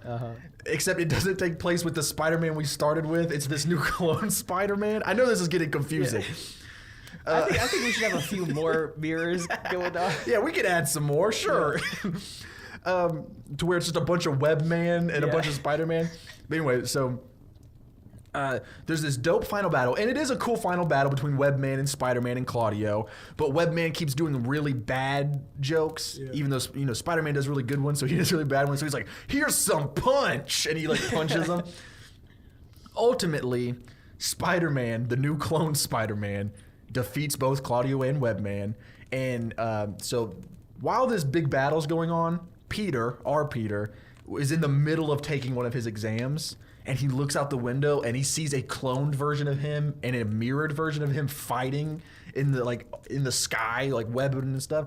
And he's like, what in the world? And so he leaves his exam in the middle of the exam because Spider-Man never gets to do both. He never gets to be his personal life and work life, like how you were saying. Yeah. So he rushes out to figure out what's going on. He shows up just to help, just in time to help the new Spider-Man stop them. He webs them up or whatever. And the new Spider-Man pretty much explains what happened. Yeah. And our Spider-Man's like, hey, no offense, guys, but I can't have a new Spider-Man and an evil Spider-Man roaming around my world. So we're gonna have to figure something out with you guys. And he's like, but I want to make it very clear. I know it's not your fault that you were created. So I don't blame, like, even to the web man. He's like, I don't blame you. You know, you're not in trouble. We just got to find something to do with you guys. And the new Spider-Man's like, I completely understand Spider-Man. Because, you know, he's him. Yeah. And our Spider-Man's like, you know what? I have an idea. We cut to Spider-Man takes new Spider-Man and Webman to the Fantastic Four building, the Baxter building, where Spidey, and Mr. Fantastic have found different multiverse universes where they could go. Okay. And so Mr. Fantastic is like, good idea, Spider-Man. Whichever one of you came up with it. I found a universe which doesn't have a Spider-Man at all, and they could really use you. And so they send the new clone Spider-Man to that world. And then he goes, and I found a completely mirrored world where you will fit in perfectly, Webby. And so, and Webby goes off to that world. And then the movie ends with Spider-Man and Mr. Fantastic being like, what a week, or something like that. And then Mr. Fantastic is like, so, Peter, how did you do on your finals? And he was like, my finals, and then cut to black. No. And that's my Spider-Man movie. It's called The Webtacular Webman. Whoa. I like that. That's fun. I like the idea that there's a whole battle between a bunch of Spider-Men going on, and the actual Spider-Man has no idea. He's like, it's a light crime week this week. Yeah, exactly. I thought that was funny. I flirted with the idea of playing with the theme of like, oh, well, if there's a new clone Spider-Man, maybe I don't have to be Spider-Man anymore. Because this guy is only Spider-Man. He's not Peter Parker. Yeah. And so he's like, I can just be Peter Parker, and he can just be Spider-Man. But then I felt like that was way too much work to like flesh that out. Yeah, if you need to flesh it out to a full feature, I would say you could add that dynamic, and you could add just a few more mirrors. I mean, he tries it again just to see if the first one didn't work. He does it again a few more times on accident. And so you just have 10. Is he Webman? Yeah, Webman. Okay. Which is also, you would think that the inverse of Spider-Man would be Man-Spider, but there is a Man-Spider. There is a Man-Spider, and that dude is terrified. Yes, he is. Because it's essentially a life-sized spider with like a giant head and mandibles, and it stands upright. Yeah, dude. Looking through the different obscure Spider-Man, there's some really creepy ones. We have some time since we both went pretty quick today. I want to talk about what I found when I Googled Italian Spider-Man. Okay. A 2007 Australian YouTube video. Yes. Which is like a fan movie. Have you seen this when you were looking it up? I just saw the one frame. I didn't look into it that much. This looks sick. You can find... you can watch the whole movie on YouTube. For y'all that aren't watching the video, he's got a cigarette hanging out of his mouth. He has two giant guns. He has no mask, just a mustache and goggles or something. There is a 37-minute YouTube video called Italian Spider-Man. I thought it was funny. But yeah, my whole concept for Italian Spider-Man was instead of shooting web, he shoots spaghetti. He has a mustache on his thing. And then, of course, instead of doing this to shoot web, he does the Italian hands. And so he's like, psst, it's a me. Yeah, an Italian Spider-Man. With a great responsibility. Comes a great pasta. Comes a great pizza pie. With the great pizza. Were there any Spider-Man that you were going to do, but you decided not to?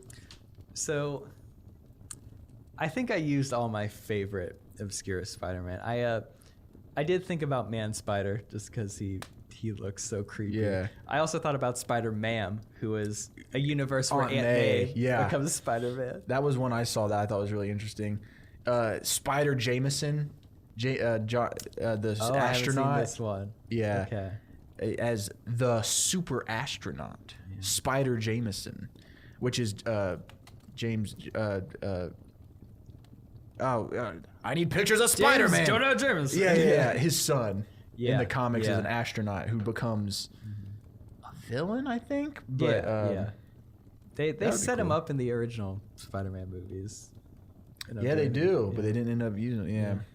But I wonder if any of these Spider-Man will show up in the new Spider-Verse movie, because it's coming out as this episode is releasing, so we haven't seen it yet. Oh yeah, We know that Spider-Punk is going to be in it. That's gonna be a cool one. Yeah. I need to rewatch the first Spider-Verse. It was so good.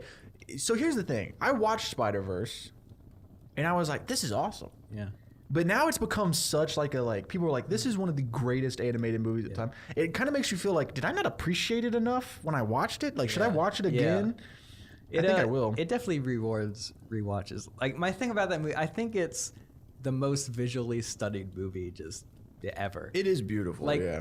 with Spider-Verse, you could close your eyes and then click on any random frame, and whatever that frame is looks good enough that you could print it out and hang it on your wall as like a painting. And that's every single frame of that movie. It is beautiful. Yeah.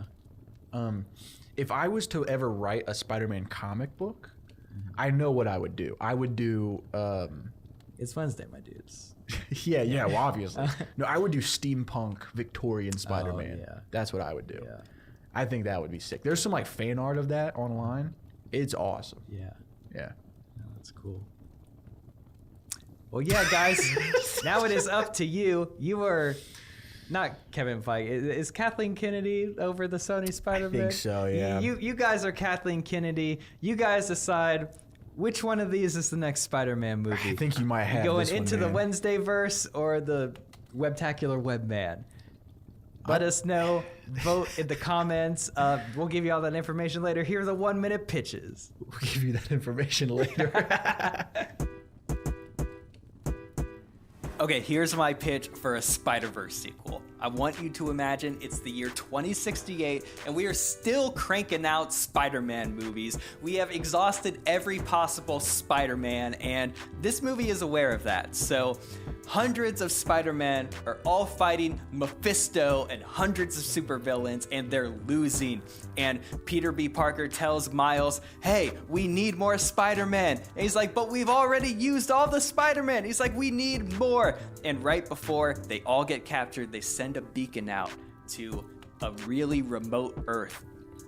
And in this universe, their Spider-Man is, it's Wednesday, my dudes! Ah! And that is our main Spider-Man, is the dude with the goggles from Divide. And basically, we have a team of all the worst Spider-Men, including Spider's Man, a sentient Spider-Man popsicle, Italian Spider-Man who does this and shoots pasta. I wrote a Spider-Man movie about an obscure Spider-Man. So in one issue of one comic one time, a long time ago, there was a Spider-Man called Webman, and he's the complete inverse of Spider-Man. So in my movie, The Webtacular Webman, it tells the story of regular Spider-Man getting cloned by Claudio the Clonester, who uses a magic mirror to create a mirrored version of Spider-Man. He's the complete opposite. Instead of being good, he is evil. Instead of having a costume that's red and blue, he has a costume that's blue and red. It's the complete inverse. But what Claudio didn't think of is if you make the complete opposite of a super genius like Peter Parker, you get a complete moron. So my movie tells the story of Spider-Man versus Webman versus Claudio the Clonester, and it's a fun comic book adaptation. It's not very serious, it's not grounded, it's very goofy and fun, but still for a general audience. Thank you guys so much for watching or listening to this week's episode. Yeah, guys. This was the Spider-Man episode? Yeah, it might be my favorite rival pitch I've done. It was a really fun one. Did you see what I texted you the other day about the new Spider-Verse trailer has a cameo of the popsicle Spider-Man? Wait, no, I didn't see that. I didn't texted see it that. to you. Yeah, I've been Wait, when texting did you Rob. text me I've been that? texting Robert a lot lately, and he doesn't read everything. No, hold on.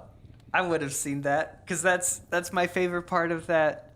You know what I've done though is I like that monologue I wrote for the popsicle so much, and honestly, I was so into it that the night after we recorded that, I thought of a great death scene for the popsicle, and I wrote a death monologue for the popsicle, and I think I'm gonna try to use it in something else. You should. I have another idea. I sent it to you Saturday night at 8:40 p.m.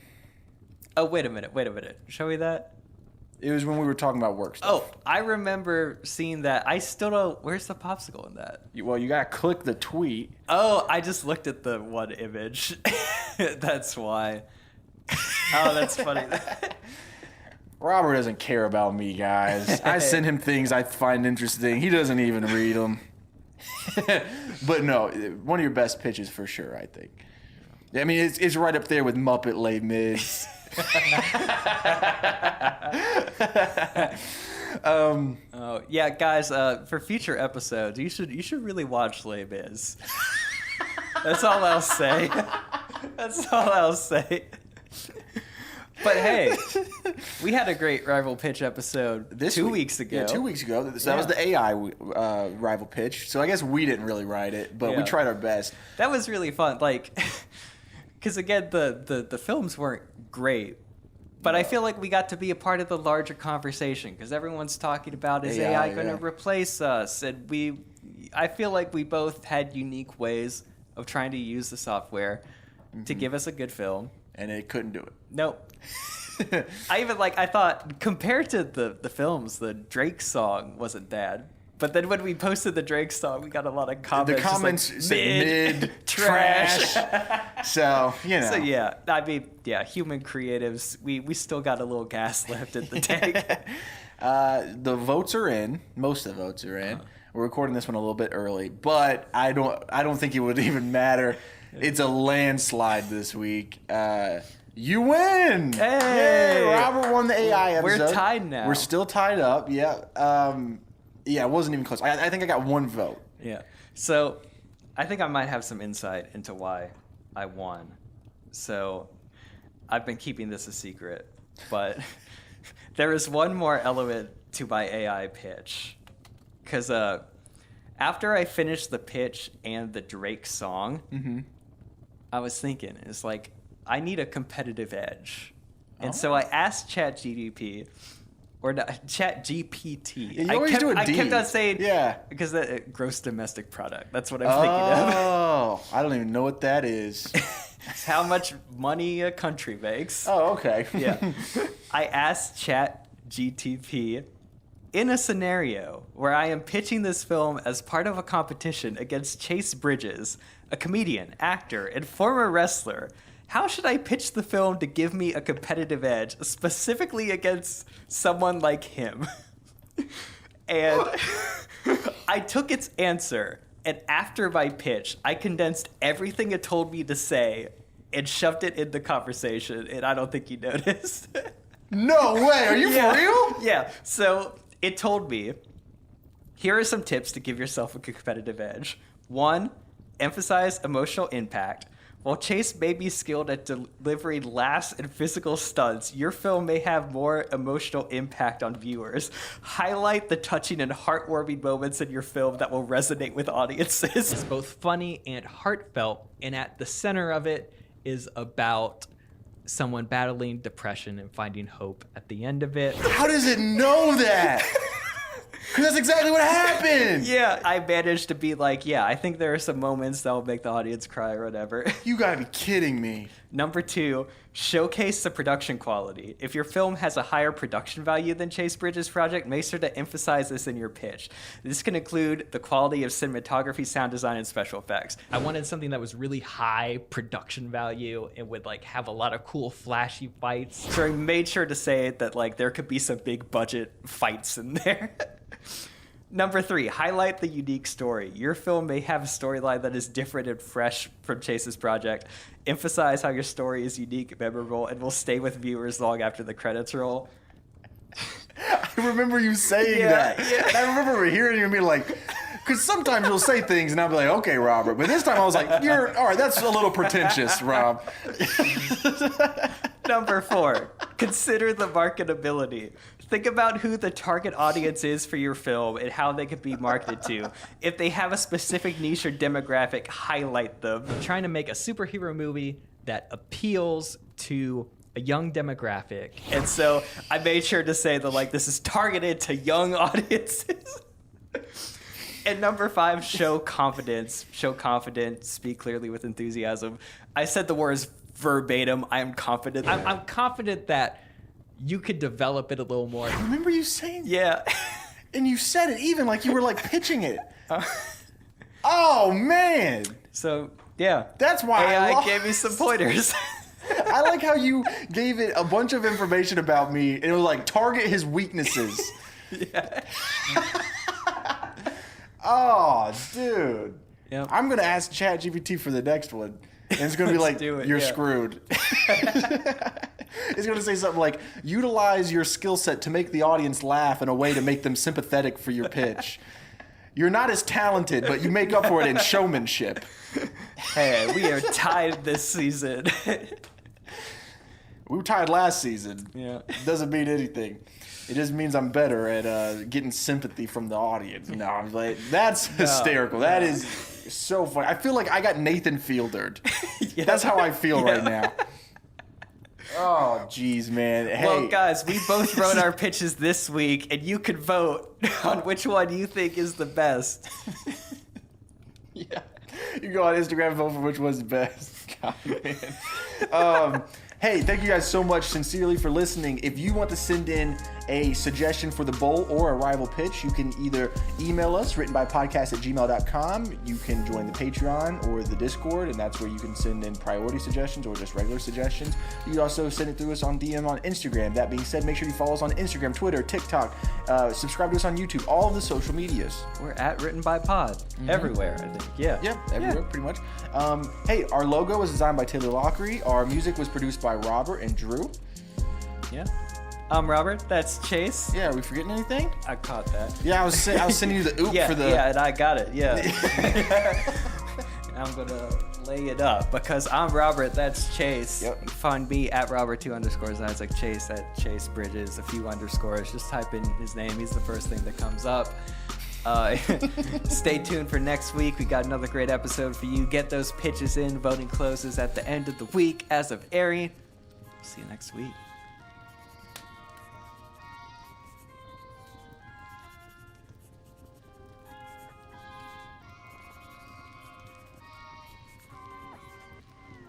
Oh, real quick, guys, this episode of Written By is brought to you by Storyflint. Storyflint. Are you looking to hone your writing skills and elevate your storytelling abilities Yes. above the rest? Well, look no further than Storyflint. Whoa. Our growing library includes a wide range of resources, including guides, articles, and curated tools and videos to help writers of all levels improve their craft. Now that all sounds really cool, but what really sets Storyflint apart is their exclusive Notion templates. Now these templates are tailor-made for writers and world builders to provide an easy and intuitive way to organize their story elements. Oh, heck yeah. So whether you're an aspiring author or a seasoned vet, Storyflint is the perfect resource to help you grow your skills and take your storytelling to new heights. Your one-stop shop for learning the art of storytelling is here. Visit storyflint.com. I'm Robert Therrell. And I'm Chase Bridges. We're both screenwriters. Listen along each week as we Either work together to write a new short film, or go head to head with competing movie pitches. this is Written by.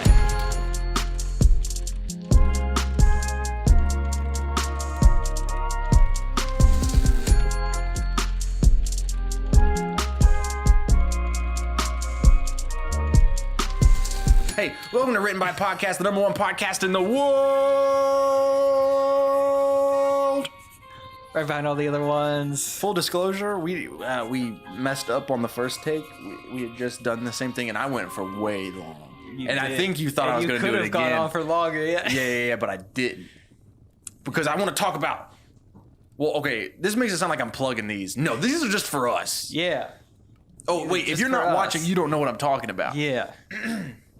Most people listen to the show, they don't watch the show. Oh, that's right. But we still have a lot of people that watch the show. Basically, we got written by hoodies, dog. Yeah. Just for us. These aren't for sale. You can't get one. These are just for us. You want to know the best part? Whip it around, Robert. Look at that. Look at that. Oh, man, you can screenshot it right now. Yeah. And it'll take you to our website. Is that where the QR That's goes? where it goes. Yeah. Yeah. And wait, whenever we're out in public, Yeah. people are going to be Here, taking let me- pictures of our backs. Let me paint the scene for you. Okay. You're stuck at the DMV. Yeah. Ah, man, everybody hates the DMV. You gotta get your driver's license changed because you just recently got a new haircut. And you don't want the picture on your license to be different than the one on your Yeah, drive. because you know. then the cop is going to think you stole the car. And, Yeah, you don't want to do that. Some people look drastically different with their haircut. Yeah. So what you do is you go to the DMV and you're waiting in this long line, and someone's standing behind you in that long line. You're wearing your written by hoodie. It's got a QR code on the back, and they're like, "Wow, a QR code. That's so interesting. I wonder what that QR code goes to." So they pull out the phone, and they click it on the little camera app, and it takes them to writtenbypodcast.com.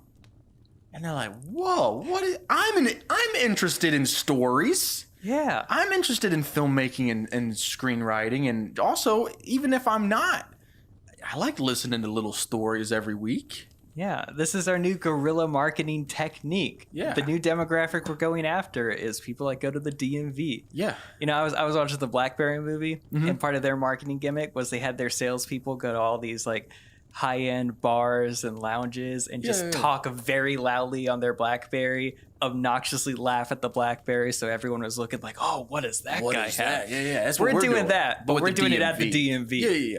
I mean, I'm trying to think of the last place I stood in line, and that would be Universal Theme Park, which would also work, but it's too hot to wear a hoodie. That's true. Yeah. I would have to go in like, I don't know, it's always hot in Florida. You know what I mean? Uh-huh. Yeah, guys, if there's enough demand for these, we'll make a little shop, but until then, So just for us. yeah. That's the kind of chaotic energy we bring to the table.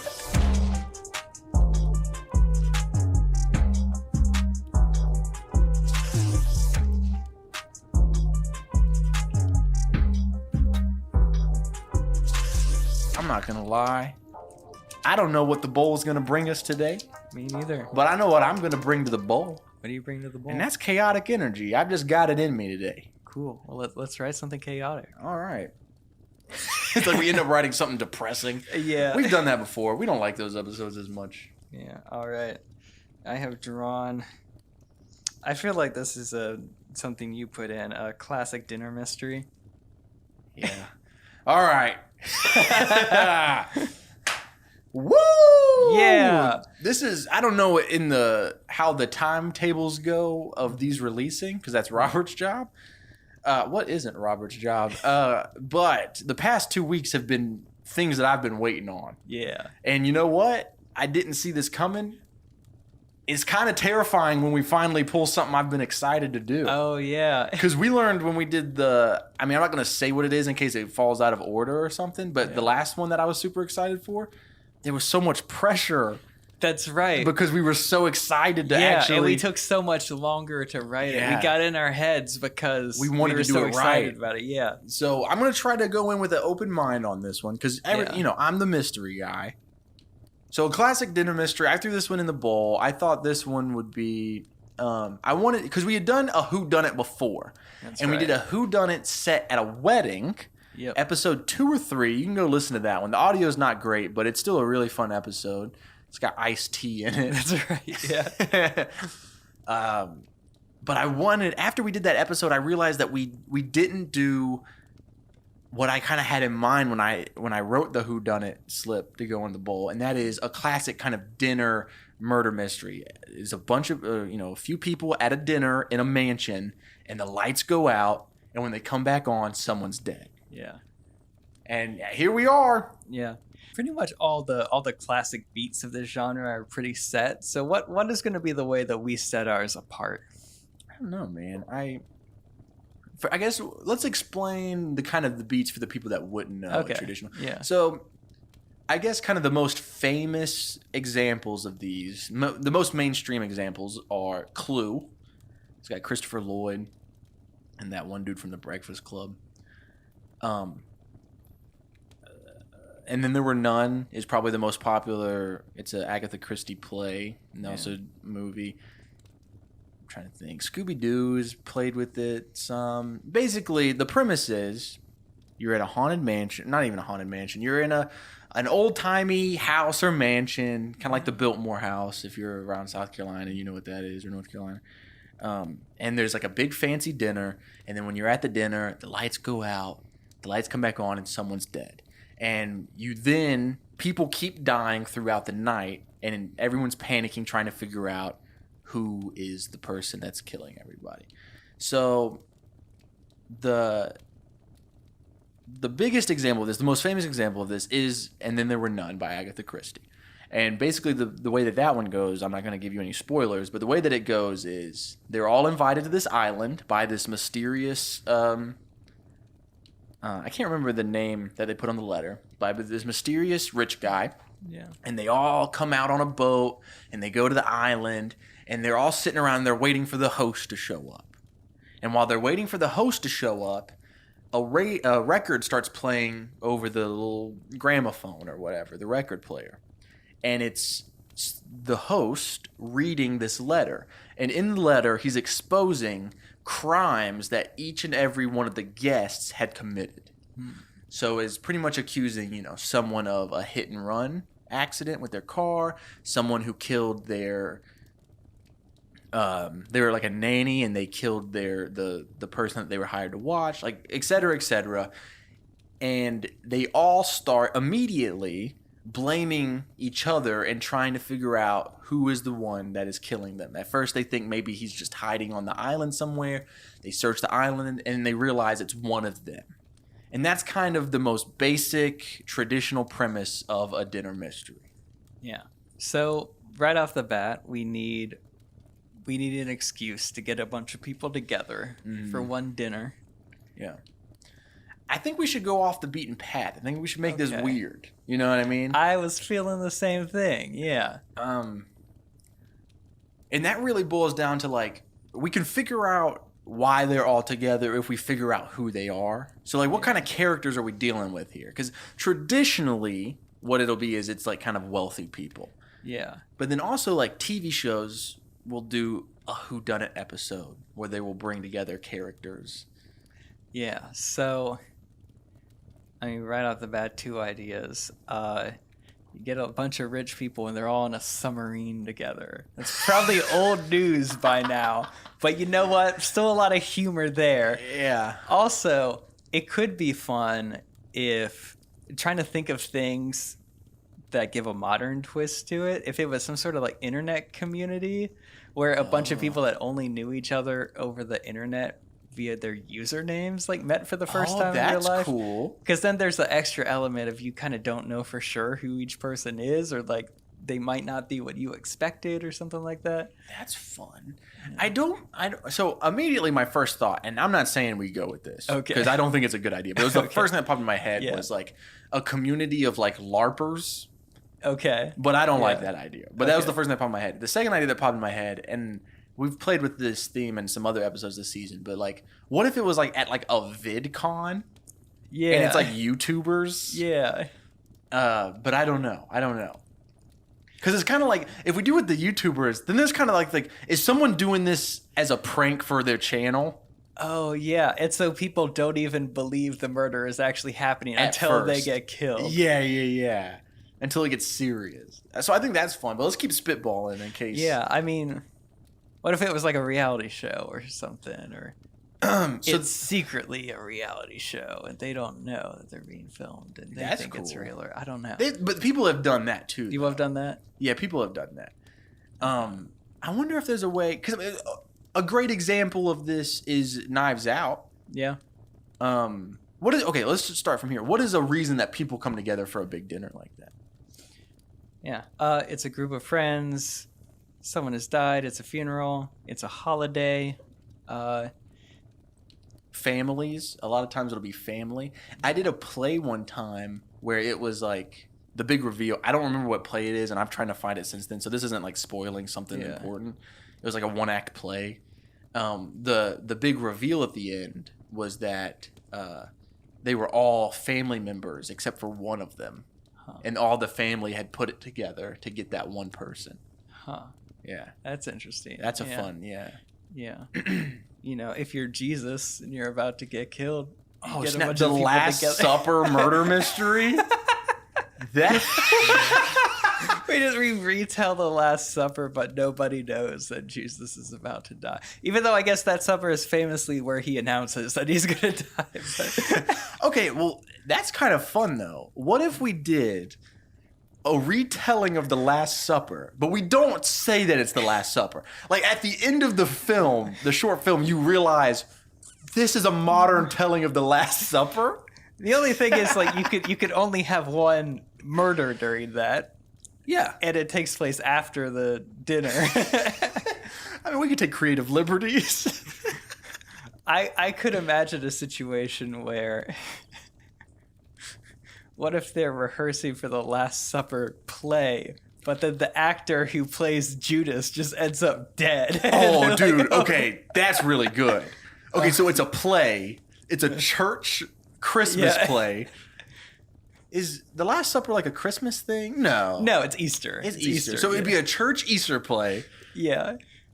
And they're and they're at a rehearsal. Okay, so when I did theater, we would have, when it was time for like tech rehearsals, we would be at rehearsal. They would essentially lock us in the building for the whole day and night. Mm-hmm.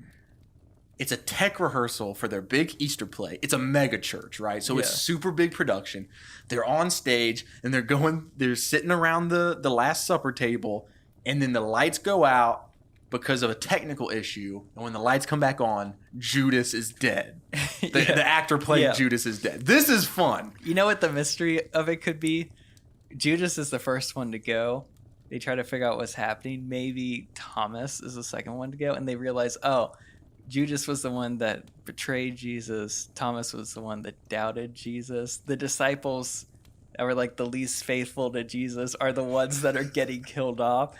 And maybe the murderer at the end is just like someone who's very confused and think these people are real or something and wants to get back at them for betraying Jesus or something. I don't. Yeah, no, that's the first thing that popped in my head is like someone is blending reality with. Yeah. Which is cool, but I think that's going to be the first thing that anyone thinks of, especially if we do it that way. That's true. But what if Judas isn't the first one that dies? So that way we can have the joke of like, I mean, what if Jesus dies?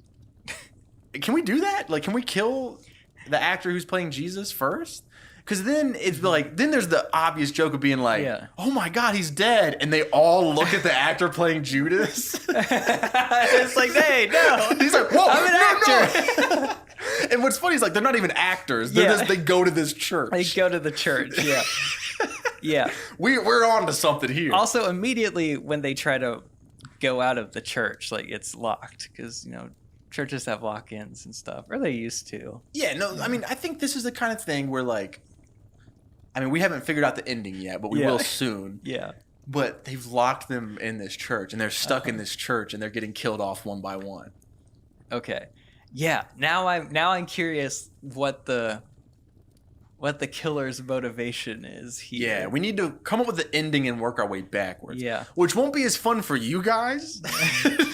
Now, of course, what if one thing, it might be too obvious, it might not, but you know, Jesus comes back on the third day. What if Jesus after come the back third to killer, life? the Jesus guy comes back and he was the one that did the whole thing? He killed himself first as an alibi. So that is a trope in these dinner mysteries, is like the guy who dies actually. I thought it might be. Yeah. So we could play with that. Yeah. Where Jesus comes back to life and it turns out he's the one that did it. Or wait, no, what it is he comes back and turns out he's the one that did it, but then he gets killed and it was him and another guy collaborating, but then the other guy wanted to off him. So it's like a Scream kind of thing. Yeah. There's more than one killer. Oh I'm we're trying to cooking. I'm trying to think of a possible motivation, because like one thing that comes to mind is, what if this is like a church that a lot of rich people go to? Yeah, I want it to be like a huge... And maybe they took advantage of a bunch of offering money or church money and like spent it on themselves. And somebody, they're killing them to get a hold of the money for themselves so they could do what they want with it. But they also they want to play with the people a little before they kill them. They want to make them feel ashamed for what they did or something. Okay, so it could almost be like the pastor finds out that someone has been skimming money from the church. Or I would think one of these people might be the pastor, actually. Yeah. Okay, here, let's figure out how many. So there was 12 apostles. Yeah. At the Last Supper, right? Yeah. Does that mean we need 12 actors in this? Or when they do, like when you would do a play about the Last Supper, would you cast all 12 or would you have like 6? Because how many disciples were there? 12? Yeah. I mean, possibly I definitely think they would do all 12. I can maybe see a situation Plus where Jesus. if this is like a dress rehearsal or something, they just have the 5 with lines. So do they not all Jesus. have lines in the Last? I don't know a lot about this. Sorry. I mean, if you're doing a play, like there are certain disciples that I think would have speaking lines, and certain disciples you could get away with just being extras. So Okay, maybe that's- so can you name the ones that you think would have like kind of be the main ones? yeah. So obviously Judas is a big part of that story. I think Peter and Thomas. I think he specifically talks to Thomas at the Last Supper that he'll deny him 3 times. Maybe you want the people that wrote the Gospels too. So Matthew, Mark, Luke, John, Thomas, Peter, Judas, and then Jesus. That's 8. So say that again. Jesus, Judas, Peter, Thomas. Matthew, Mark, Luke, and John. Oh, the Gospels are there. Yeah, which I guess that it only gets rid of 4. But actually, you know what you could do? That's a good list, though. That's a good number. You could have the other 4 there, but it's just like cardboard cutouts of a disciple. Or we could even like explain at the beginning, they're like, hey, so these 4 couldn't make it. Yeah, so we got these stand-ins. You just have mannequins with the. That was really funny. Yeah. Okay, so we have 1, 2, 3, 4, 5, 6, 7, 8. 8. That's a good number for this. But also, they're playing these characters. Who are the actors, right? Because I imagine like one of them's a cop, and he's the one that leads the kind of investigation of the night. You know what I mean? Like he's the detective. I want these people to like be involved with the church, but right. But like some churches, like they have security officers. Like there's a security guy they got in there. So you're saying they should all work at the church? I was thinking that these are just like big important people at the church, like members and employees. It could be that. It could be that. Because I could see where like the chief of police is also really important in the church. Yeah, I feel like if he's the chief of police, he doesn't have time to do a play. But the security guy, if the pastor's there, then like you could have him put on. Okay, the so robe and one of just them is a stand there. security guy. Yeah, I like there being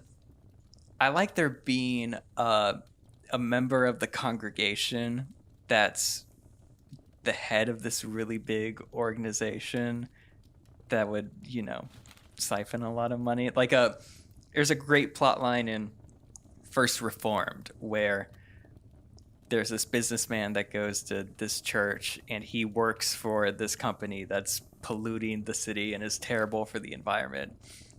And the pastor of this church that's kind of connected to this group, he wants to speak out against like stuff that's bad for the environment because he's worried about the world ending, but then his parent church who funds him is like, no, we can't speak out against these people because they donate a whole lot.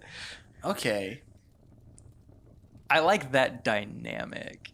Yeah. And that could play into, I feel like whoever is killing the people at this table, they want to see people judged for misusing the church. So maybe there are different reasons people are misusing the church. Like the first person that dies is this businessman, or maybe second or third. One of the people is this guy because he's been, the church has been misusing their influence to help guys like him. Maybe there's somebody that's taking from the church when they shouldn't. And then eventually the people piece that motivation together. So we should have like an accountant, like the church accountant. Yeah. The accountant is. Is there a disciple that would work best to be an accountant? Like, is there one that just really loved money or something? I mean, Judas. I mean, honestly, Judas. Let's yeah. have Judas be the Judas would accountant. be that guy. He likes silver. I put the businessman who misuses church influence as John. I don't think that really makes sense, but that's Yeah. just kind of who I threw it under. Because John's Jesus' half brother, right? Yeah. Yeah. So maybe that should be like the pastor's brother. And he's I kind think of that'd like be cool. I think that'd be cool. he's like yeah. a Walter Goggins character where he wants Yeah. the power, Yeah. but he doesn't have it. Yeah, I would make the businessman a Peter. Okay, cool. I'm trying to write all this down. So this is a short film, but we have a lot of characters in play. And then what's a third way someone would misuse Church. church? So then there's there's the pastor himself who could be misusing something with the church. Or should Yeah. should Jesus be the pastor and he actually be the only one that's not done anything wrong? Huh? Because I like the idea. I feel like the pastor would cast himself as Jesus, but at the same time, I like the idea of the pastor not being innocent here. So Yeah. Well, I mean, Jesus doesn't have to be innocent. Like we said, we could do a thing where he comes back to life after being dead. Okay, what if we did a thing where he didn't mean for it to get out of hand? What if Jesus... Hold on. What if the pastor playing Jesus fakes his death yeah, with the help of someone else to try to teach them a lesson about misusing church funds? But then they start picking each other off one by one, or someone actually dies or something? okay. Maybe this is what you're saying. Maybe it's different. But what if?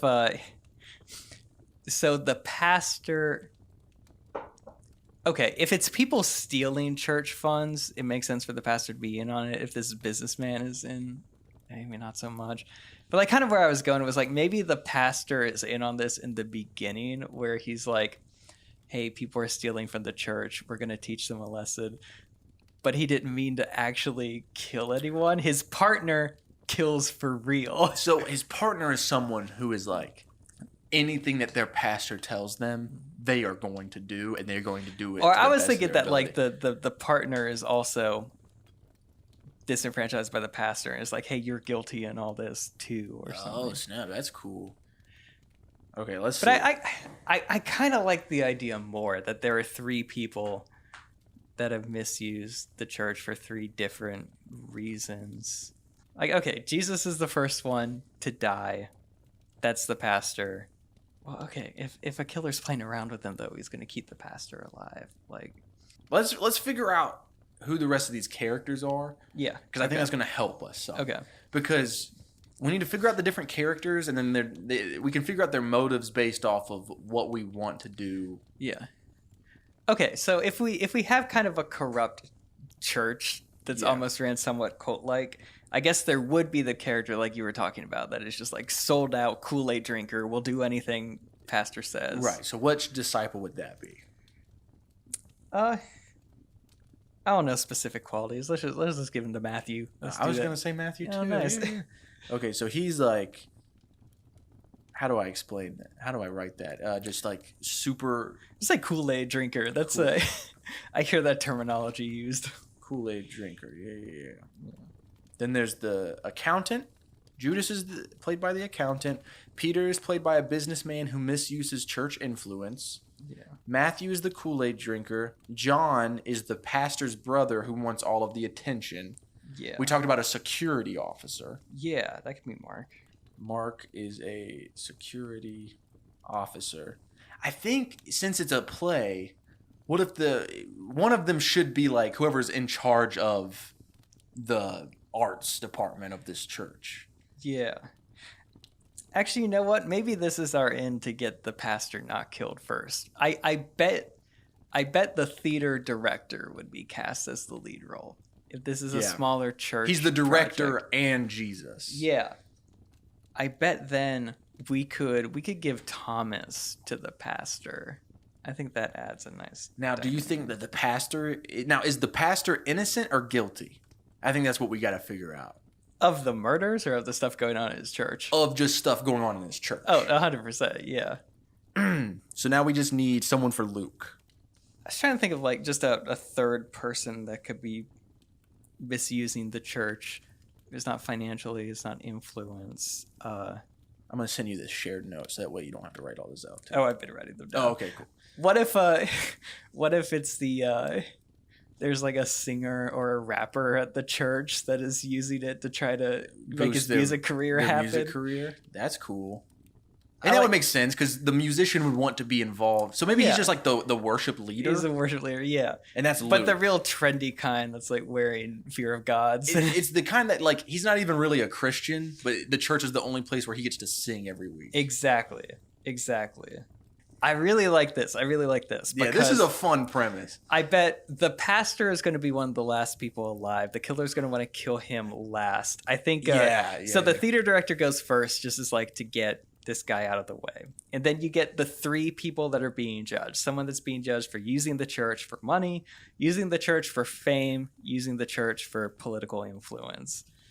And then after like people try to start to figure out what's going on, and then we're left with the security officer, the brother, and the pastor, and somehow it all comes to a head. And I do maybe there is something where the theater director who gets shot manages to wake up and say something after the 3rd murder. That would be really funny. Okay, so I think we're moving pretty quick, and I think I know the solution as well. Okay. But let me run through this list real quick. So Jesus is played by the theater director, and he dies first. Yes. Judas is played by the accountant, and the accountant is being accused of misusing church funds. Yeah. Peter is played by the businessman who's accused of misusing church influence for political gain. Thomas is the pastor. What is he being accused of misusing? I think the pastor is the culmination of all these. He knows everything everyone is doing. He's the one that enables everyone to... Yeah. And he knows this is going on. It's not right, but he enables it because it helps him. Like, it helps his church be the bigger church. So he's kind of a narcissist. Yeah. Okay. Then there's Matthew, who's the Kool-Aid drinker. Mark, who's the security officer. Oh, and the security officer, maybe he's covered up some scandals in the church. Yeah, I like that. I was going to say, I know you said you had a solution, but a potential solution could be the security officer is the guy that is doing it. Oh, because he knows all the secrets. Yeah, he knows all the secrets because he's with him all the time, and he's the last person they would suspect because immediately when the murder, when the lights come back on, he's the one that's like... leading the way. He's the detective character. Yeah. Okay. But I want to hear what your idea is. Yeah, I have a pitch too, but let's finish this list. So then Luke is played by the worship leader who is using the church for fame. Yeah. And then John is played by the pastor's brother who wants all the attention. And he just kind of like... That might be too similar to the worship leader, but he definitely like he sees the church as his own domain. He could just do whatever and no one could say anything to him. I think he's just obnoxious. Maybe the pastor's brother's like a drunk, like he's an alcoholic or something. I don't know. So, I bet he has a job at the church and he just doesn't do anything. Yeah. Nepotism. Yeah. Nepotism abuse. Okay, here's my pitch for the ending. Okay. The Kool-Aid drinker, who is just, for so many years really believed and taken in everything that the pastor has preached. He's really just like... He is just in 100%. Yeah. And then he starts realizing all of the... He basically starts picking them off one by one from... He's accusing them of this abuse of his church. Yeah. That he loves with all his heart. Yeah. And so we can frame it to where he's like... Would never go get... Like, it's kind of a twist because he's like always on the pastor's ass. Yeah. And then it comes out that... No, he's furious. He's infuriated that these people are abusing something that he loves so much. Okay, I like that. Maybe I think just to add an extra twist, maybe it's both of them married. Like he is the one that started it. Like he was so sold out for, just Christianity as a whole. This is the first place he really got introduced to it. But as he started doing more reading, he was like, hey, some stuff I see happening around here isn't cool. But maybe he's wanting to kill off all the other people, but there's a part of him that likes the pastor. So he doesn't kill the pastor. Yeah, but what if he teamed up with the security guy, who is the only other person that knows everything that's happening? He knows where the bodies are buried, so to speak. but the security guy, he is the one that's like, nah, we're killing the pastor. But it's just the three of them left. Kool-Aid drinker's like, okay, now it's just us. Now you have a chance to lead a good church. And the security guy's like, actually, no.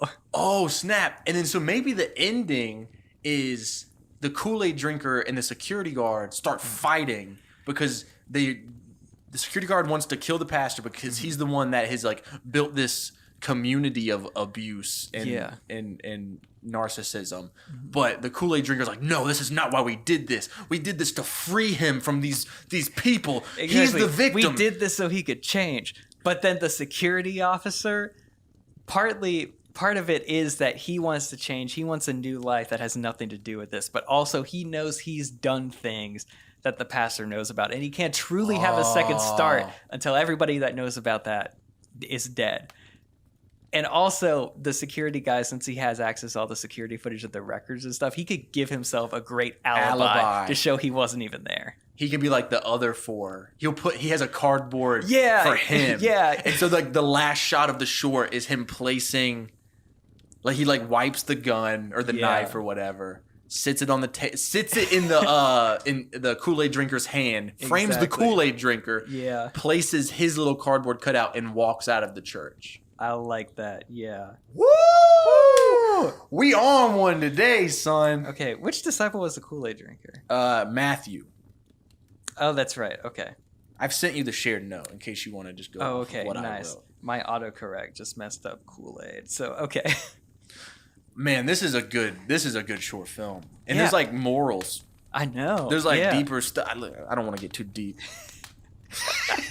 But I'm just saying, bro, you know, first of all, if we do this, if we ever produce this, I want to play the Kool-Aid drinker because I can just see like that monologue at the end, the reveal, and he's like, no, I did this for you because these people, they were ruining the church. They were making you something you're not. You help people. You are good. You speak to God, but these people, they turned this into something bad. They turned you into something bad, but now you're free. We're free. Yeah.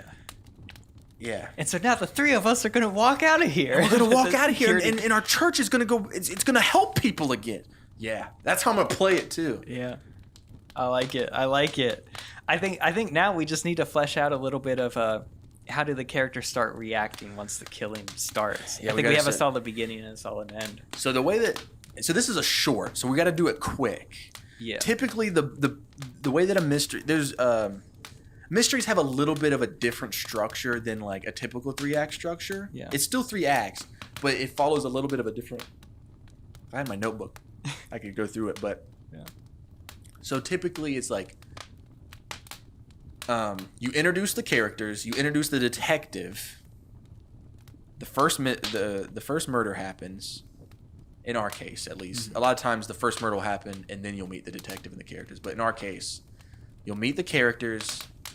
You'll meet the detective character, which in our case would be the security officer.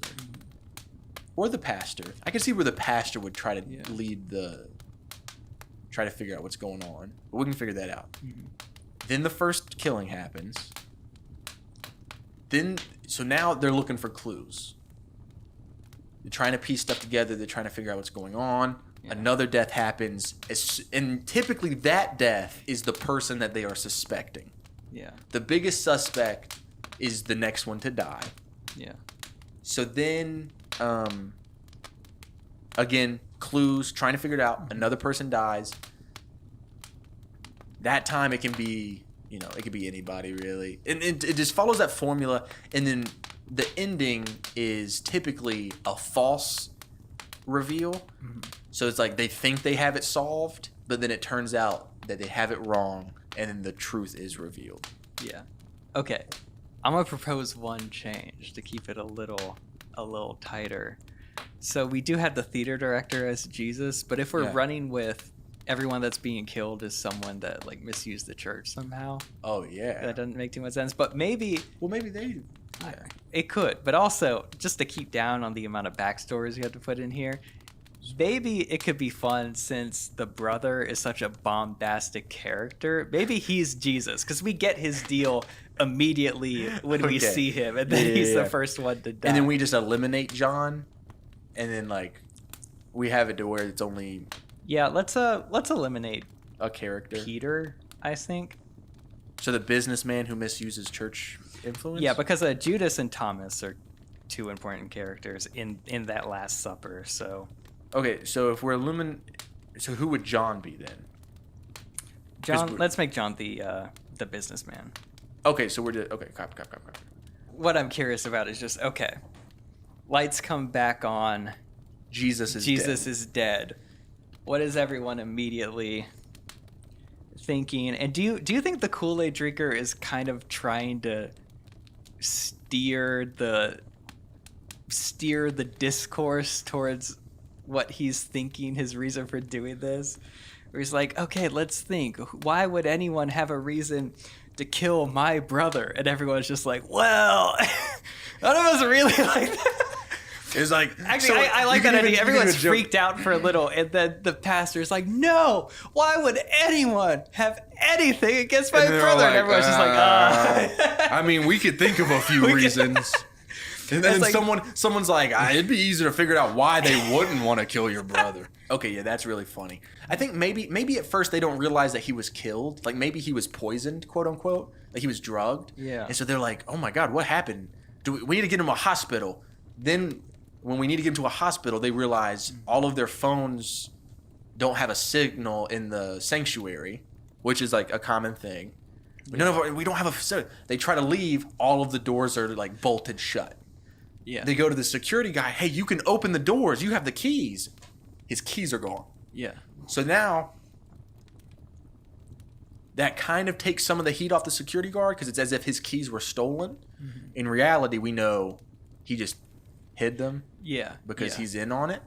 I think so. Immediately, people who watch a mystery, they assume like, okay, the butler did it is a Yeah. big one.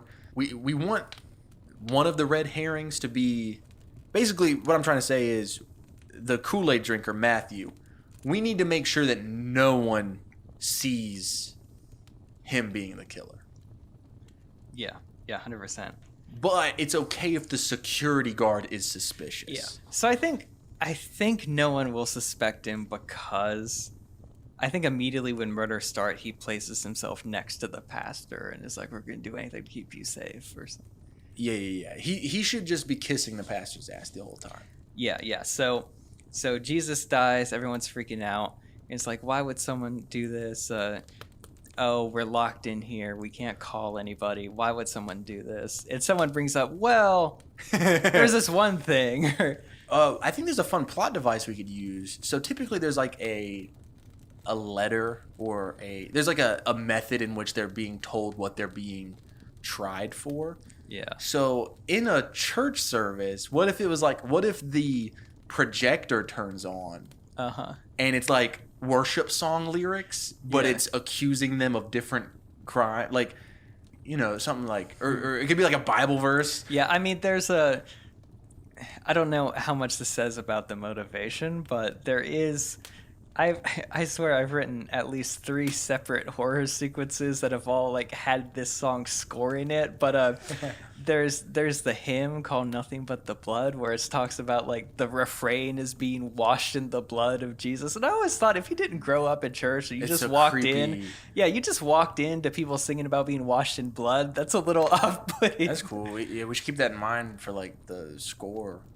Yeah, but I mean that could be played on the projector as like a.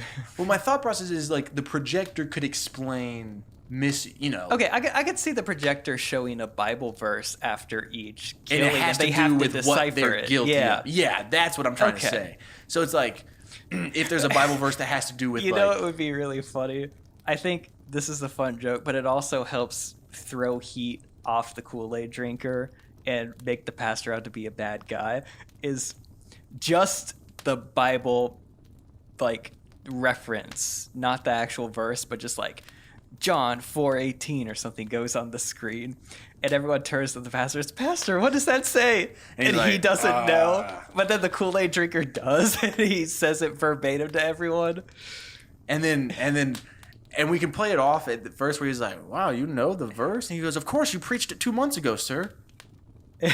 And it's like, we know he's Yeah. calling him out for the hypocrisy. Yeah. You preached this 2 months ago. Yeah, but he just But seems, yeah. to the audience, it's like, oh man, that also lets them know like, oh, this guy loves church and he loves his pastor. Yeah. So immediately after that first Bible verse, it's something about being, like being a drunk or something, or pride comes before a fall or something. Just whatever we think that the brother is guilty Yeah. of. But the verse comes up, they say that, and it's like, oh, I mean, are any else of us doing that? It's like, I don't know. Before they even have time to think about it, lights go off again. Then let's say the businessman dies, and then there's a verse about there's a verse about Jesus whipping the money changers that were in the church. Okay, so something yeah. like that would Yeah, come yeah. up, and then that's when the pastor tries to think about why he might have done that. Okay. Yeah. So it's like, okay, there's no way in, there's no way out. It's one of us. And the pastor, so it's like after the businessman dies, they're like, well, they see the verse, they talk Yeah. about that verse or whatever. Yeah. And they're like, oh man, maybe the pastor, I'm picturing John Goodman in Righteous Joe stuff. Yeah. And he's like, man, a few months ago, we did find out that he was misusing church influence to help his political career. And Yeah. Or we were planning on him doing a political rally during service, and we don't know about that. Yeah. And then a thing that we could do with the Kool-Aid drinker Mm-hmm. is after the pastor's like, this is all my fault. I should have never Yeah. allowed it to get that far. And the Kool-Aid drinker's like, hey, this isn't your fault, pastor. Yeah. He made that decision to use the church for his politics. Yeah. You know what we could also do to add some more mystery around the security guard? Maybe immediately after the brother dies, the security guard is searching the perimeter, trying to find, who's on the projector, who's doing this stuff. Yeah. So when the lights go out, they come back on, someone's dead. He's the only one that's not with the group. So he's automatically a suspect. Yeah. And so maybe this second segment is about they're trying to take his weapon. He gives the weapon away, but then it ends up that somebody died anyway, and now they're like, oh, who did it? Also, I kind of want that gun back. Yeah, that's fun. Because also we can have to kind of speed this up because it is a short. Yeah. So it's pastor's brother dies, lights come back on, they're confused, they don't know what's going on. The Bible verse shows on the screen. Yeah. They talk about what that means. They figure out, oh wow, that's not good. Lights go out again pretty quickly. Lights back on, businessman's dead. That's when they kind of figure out, oh snap, it's because he was trying to use it for political reasons. This is the point where, they've already checked this is the point where the cop goes and he checks the perimeter. Yeah. He's checking everything that's going on. Yeah. Lights go out again while the cop is gone. Yeah. Who dies? I say the accountant dies next. Okay. And so now at this point, or is everyone kind of suspecting the security guy? They make him hand over the weapons. But then another murder happens when he didn't have his weapon on him. Yeah, so are these guys getting shot or are they dying in different ways? I like the instantaneous nature of them being shot. Like the poison would take a bit, I imagine. I wonder if there's like a way they could die with some religious symbolism. I thought about it, but I think it's better if they just get stabbed. Yeah, okay. Yeah. And then maybe the security guard's the only guy. He's got like a knife on him. Yeah. And they're like, we're going to need that knife. And so I think during that that conversation, when they're talking to the security officer and they're blaming him, that's when we can quickly nail out who else is misusing funds out of the Yeah. group. They know the accountant is. And the reason I like the worship leader is because they might not have pegged him immediately because he's not like stealing money, but Right. he's still, in a sense, like making money, profiting off the church. so. Yeah. But also, like, his crime is that, like, he's not even a Christian. He's just using Exactly. it for... Yeah. Yeah. So, okay. After the accountant dies, Yeah.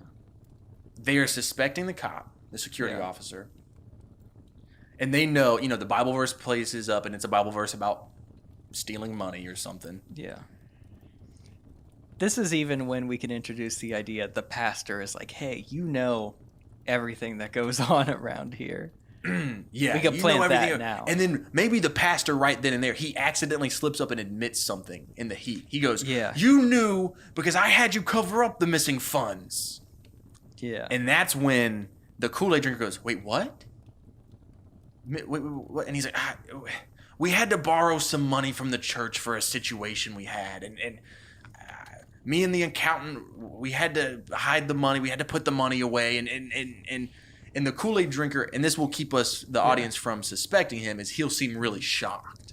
Like, I can't believe you would do that. Yeah, I like that. So who dies next after the accountant? Does the cop? No, the cop doesn't die. No, the worship leader. The worship leader dies fourth. And he can be like, he could be like freaking out the whole time. Like he's like, oh my God. Like he's very like vain, and he's like, I can't die. He's freaking out. Yeah, yeah.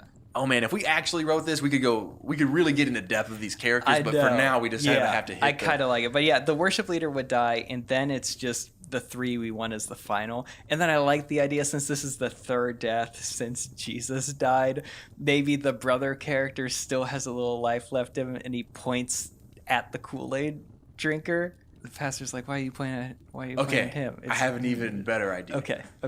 So the security guard gets cleared, quote unquote, when the worship leader dies. Yeah, because maybe they took his knife before, and because the pastor has his knife. Yeah. After the worship leader dies, they've pretty much cleared the security guard. They're kind of almost suspicious of the pastor a little bit. Yeah. Wait, no. After the worship leader dies, it's just the three of them. Yeah, right? it's just the three of them. Yeah. Okay, so they're like, oh wow, so it's not us three. There must be something. There must be someone else in this building. Yeah. Jesus wakes up, points to the security guard. Uh-huh. Pastor has the knife. He pulls it on the security guard, and he's like, I knew it was you. I knew it. You thought you could pull the wool over my eyes, but I'm the leader of the sheep. Something like that. Exactly. While he's aggressively threatening the security guy, gets hit in the back of the head by the Kool-Aid drinker with like a plate that's on the table. Well, I think the Kool-Aid drinker would have his own knife because he did it, so he just draws it. But he doesn't want to kill the pastor, though. Kool-Aid drinker doesn't want to kill the pastor. That's true. Yeah. Okay. But he has the disarm of the knife, I think.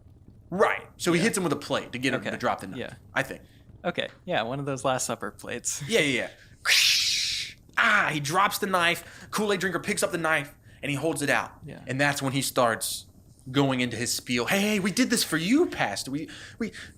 And then that's when it's revealed Kool-Aid drinker, security guard work together. Yeah. Then I think the security guard would put a Bible verse on the projector, and it's like one of those like wolves in sheep's clothing thing when he's giving his monologue about why he's gonna die anyway. Yeah. Well, maybe the Kool-Aid drinker is the one that did the Bible verses, right? Because we know that the security officer, he's just there. Yeah. Because he's trying to start fresh. He's implicated in a lot of these crimes. He's trying to kill them all so he can go get a fresh start. Kool-Aid drinker does this big performance with the knife where he's freaking out and he explains why they did everything. And then he's like, but don't worry. Yeah. Don't worry. We're not going to kill you. You're safe. We're going to start over. We're going to build this church from scratch. Kool-Aid drinker gets stabbed in the back by the security officer. Yeah. He drops him. Okay. Then the security officer explains his real motives to the pastor, kills the pastor. Okay, I like all this. I think we're basically done. Yeah. There's the one thing I'm hung up on, which is a Who's the security sexy officer, and it's in a church. The dude has a gun. I feel like that guy has a gun. Okay. I feel like we need to introduce a gun. Because they're getting stabbed, but a security officer that would work at that place would have a gun. And I like the idea of the pastor taking a gun, and he has it at the end of this sequence. Okay. But then that would give him the most control. And then... Unless he got hit by the plate. Yeah, he gets hit by the plate, and the stuff just drops. And then maybe as Kool-Aid drinker is giving the big monologue. You're focused on just the two of them, and that gives the guard enough time to shoot him. Shoot the pastor? Yeah. I'm down. Yeah. And then that causes the Kool-Aid drinker to freak out on the security guard. Yeah. Starts having a mental breakdown. Yeah. And then he shoots the... Yeah. Yeah. My thought process of having the security guard and the pastor be last is the security guard can explain his real motives. But I guess that's what I'm thinking. That's what I'm thinking. Okay. I think I misspoke. He shoots the Kool-Aid drinker, then the pastor. Works for me. Yeah. Yeah. And then the close is just him walking out, and I think one of his security guard buddies was just running the projector, and you see him with the little salvo. It's like, hey, let's go. I don't even think we need, because I don't want to implement anyone else. I want it to be like, because he killed everyone else that could know about it. Okay, that's true. He could just have a remote in his pocket to do the slides. Oh, you know what? I was thinking of that. That's even why I wanted him to have a slide up there, so we could see that he's been running the slides, and he has a little belt where the remote could hide, and so it's actually been there the whole time, and he just didn't realize it. Oh, yeah, dude, that's sick. This is amazing. Yeah, I really like this. This is what I'd be tempted to write, because also you could shoot it in a church, you know, we should one do this location one, type dude. thing. Yeah. I've been wanting to do a whodunit dinner mystery with our friends. Yeah, and they're all dressed up as Bible characters. That's that makes funny. it so funny. Yeah. I know that we know a costume house that has a lot of those Bible we costumes. should do this one, man. Man, I'm a fan, yeah. I've been dying to show what I can do. Hey, do you think we could co-direct it? Ooh. I can show off my mystery skills. And Robert's like, no. Stick to what you know, pretty boy.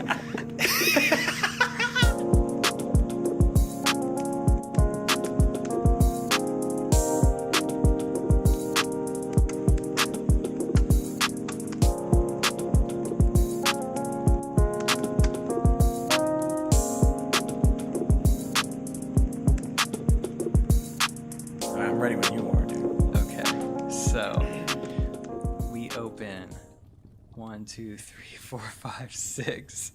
6 people are at the stage of a church, all dressed up as Bible characters. There's a big table laid out, but they're missing their Jesus. And they're all waiting around, like, they're all looking at this dude who's playing Thomas. And he says, hey, where is your brother, Pastor? And he's like, look, he said he'd be here 5 minutes ago. And it's like, but then he also said he'd be here 5 minutes ago, 15 minutes ago, and then 20 minutes ago. But yeah, he'll turn up. It's like, oh. The guy dressed up as Jesus comes stumbling in. He's got a flask or something. He's clearly been drinking. He's like, hey, sorry, I'm late. And he he burps through all his sentences. Like, Jesus is here. Yeah, he bursts through all his sentences like he's a Rick from Rick and Morty. He's like, all right, time to get this play on. Come on. It's Jesus, baby. Jesus. And the pastor's like, all right, let's roll for the top. So everybody gets seated. There are 6 disciples, including himself, and then there are 6 other disciples that are just mannequins, and they have little name tags for which disciple they're supposed to be. They move to the Last Supper set. They're all sitting down. Jesus' brother is like, I have gathered you all here for this supper where we all sit on one side of the table, and he's not taking this seriously at all, and his pastor brother is scowling at him, and so they kind of run the lines. He comes across a line that he forgets. He's talking to the Judas character. He's like, I will be betrayed, and what was the line? Yeah, sorry, I don't know it. Yeah, so it's like, no, I don't know. He's like, and he knows that, and he goes, you preached it 3 months ago. Yeah, were you not listening to my sermon? And it's like, no, I don't know. Anyway, I'm just getting enough stalling to where the lights go out. Everyone freaks out. The stage lights come back on. Jesus is dead. They're like, oh no. Who did this? Everybody's screaming. Everybody's freaking out. They're looking around. Their cell phones are missing. They don't have them on them. I guess because when they change into the Bible costumes, maybe we could play. They don't have pockets or something. I don't know. Yeah, that's good. Yeah. Everyone's looking around. They all go to the doors. The doors are locked. The security guy, who is playing Mark, he is looking around the perimeter, seeing if he could spot anyone, if there's any way that they could get out of here. Meanwhile, everyone's freaking out. He's like, oh my god, is he really dead? Yeah, he's been stabbed. He's bleeding. Oh my god, how? And then the pastor is so distraught. He's like, who would do this? Who would have any reason to hurt my brother? And everyone is just kind of silent. And finally, Luke, who is the church worship leader, is like, I mean, I can think of a few reasons. I mean, look, he was your brother and all. I'm sure he's a good guy, but he's definitely not a perfect guy. And it was like, yeah, I mean, out of any one of us here, I could imagine someone having a problem with him. And then the projector lights up. Everybody looks at it, and it flashes on the screen this Bible passage. We'll figure out all the Bible passages later. Everyone turns to the pastor, and he's like, what verse is that? What does that say? And the pastor's looking at it. He's like, I don't. And then the guy who is playing Matthew, who is just a super involved person in this church, is like, oh, that's the line about not being a gluttonous drunk. You preached about that 3 weeks ago. He's like, oh, yeah, I just get my verses mixed up sometimes. It is hard when you preach so many much. of them. It's like, yeah, there are so many, and you preach so much, and all your sermons are so good. But that's what that verse is, and maybe that fits with what his deal was. And before they could even figure all this out, the lights go out again. We hear a scream. Lights come back on. A church accountant who is playing Judas is dead. Everybody looks at this person. He's like, oh no, who could have done that? And then a Bible verse flashes up on the screen. But then immediately people start pointing at the security guard. They was like, hey, where were you when that went down? He's like, I was checking the perimeter. I was trying to see if there was any way to get out. And he's like, well, as far as we know, we were all standing around here. We were kind of touching each other, and then you're the only one that was gone. Maybe it was you. And meanwhile, everyone's arguing. Bible passage just lit up on the projector. Kool-Aid drinker is like, hey, that's the verse about Jesus whipping the money changers in the temple. Lights go out again. Lights come back on. Businessman is dead.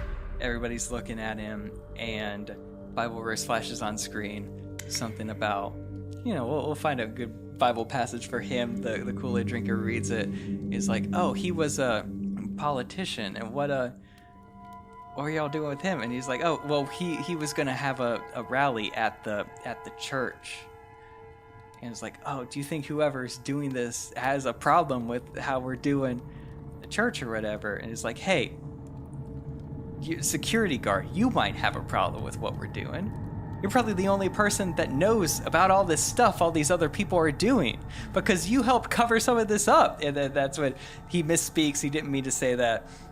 And Kool-Aid drinker is like, wait, what do you mean you covered stuff up? He's like, okay, it was just a temporary situation, but we had to use church funds to take care of a situation, just a personal failing of mine, but something that could have brought the church down. And no one wants to see the church succeed more than you, and this was done for the church at large. He's like, I guess you had a good reason, but still, that I don't know what to think about that. But I trust you, Pastor. I trust you. And he's like, well, that if you trust me, help me get his weapon, because he's been killing these people. And meanwhile, the security officer, finally, the worship leader, the pastor, and the Kool-Aid drinker managed to get his gun and his knife off of his person. So now the pastor has them both. He's like, okay, now we'll be safe. Now will be the lights go out. Lights come back on. The worship leader is dead. And the pastor's standing there with the gun and the knife. And, there's no blood on them or anything. The security guard is pretty far away from him. So it's like, oh no, who did that? Bible verse comes on the projector. It's something about vanity. And now there's only the security guard, the Kool-Aid drinker, and the pastor. But then they hear a moaning, and it's from the brother who played Jesus. He walks up to the brother. He's like, hey, you still awake? You still awake? And he points at the security guard. He's like, no, we have his weapons. He didn't do it. And that's what the Kool-Aid drinker is like, it was me. I did all this, Pastor. This is Look, Pastor, you don't have to worry anymore. I had been reading so much, and there is so much happening in your church that just isn't biblical, that isn't true, that isn't right. But I know you didn't mean for it, because you're such a great speaker and you give such a great word. And look, now I have freed you of all the wolves in sheep's clothing that are in here. I've freed you of everybody that's trying to dilute the message you preach, and now you could run an open and honest church. And look, just promise, I did this all for you, and now we could have the best church. We could usher in the next age of Christianity. We could be a shining city on a hill. And as he's giving this whole monologue, he grabs this plate, he smacks the knife and the gun out of his hands. He's talking more. The pastor is listening and doesn't know quite how to play it. But then the security officer, during this monologue, he grabs the gun, he shoots the pastor. Shoots him kind of in the stomach so he's not immediately dead. And he's looking up. The Kool-Aid drinker freaks out. He's like, what? No, that wasn't the plan. That wasn't the plan. It's like, I know that wasn't the plan, but look, I know it's a hard pill to swallow, but he's just as guilty as the rest of them. In fact, he was in charge of most of this stuff. And then he pulls a remote off of his security belt, clicks it, and it clicks the projector. It shows a Bible verse about like wolves in sheep clothing. Yeah. And then that's when you notice he's had the projector remote on him the whole time. And the drinker's freaking out. It's like, no, this wasn't the plan. Now there's gonna be no church. He's like, it's better this place is in the ground. Look, I've done things while working here that I'm ashamed of. I've covered up so much that I never should have, and I want a second chance. And the only way I'm gonna have a second chance to start a new life if everybody that knows about what I did here is dead. He shoots the pastor again in the head, shoots the Kool-Aid drinker, and then the final shot, him turning off the projector, he walks up to the stage and switches the nameplate so his name is now over one of the mannequins that's dressed up instead of the Judas. He plants the gun in the Kool-Aid drinker's hand. Yeah. And he wipes off his fingerprints, puts his fingerprints on it or whatever, and then he walks out of the church building scot-free. The end. I feel like the only thing that we're missing. Well, first of all, if we actually wrote it, Yeah. we would try to make it a little less obvious that the Kool-Aid drinker is involved. Exactly. Yeah. We would keep it toned down, but we need a shot where everyone's in the Last Supper position. Oh, of course. Like that's immediately how they're all posed before the lights go out. The lights go out right then. That would be sick. Yeah. And this has been The Last Supper, written by Robert Therrell and Chase Bridges. What can wash away our sin? I don't know. Nothing But the blood of Jesus. And then there's the part where it's like, oh sweet how the blood flows or something like that. I forget the exact words, but it's it's a very creepy song, like out of context. And I don't think people realize how much of church stuff is really creepy if you just remove a little context. Yeah, no, that's true. I was hearing Mike Flanagan talk about how, like Midnight Mass especially is about influenced by how he grew up Catholic. And he's like, yeah, people at church used to be surprised that I would be obsessed with like vampires and zombies and stuff. But he's like, hey, like all we do Jesus is kind of a zombie, and like these other characters are kind of vampires because we're drinking blood every Sunday. And it's like, yeah, it makes sense. Yeah, that's true.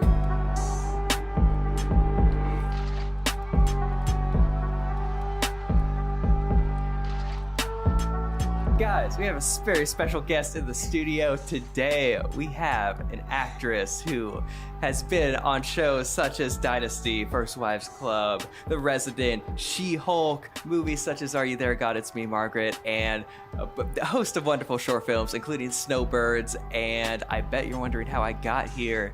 Guys, we have Ida Lee in the studio today.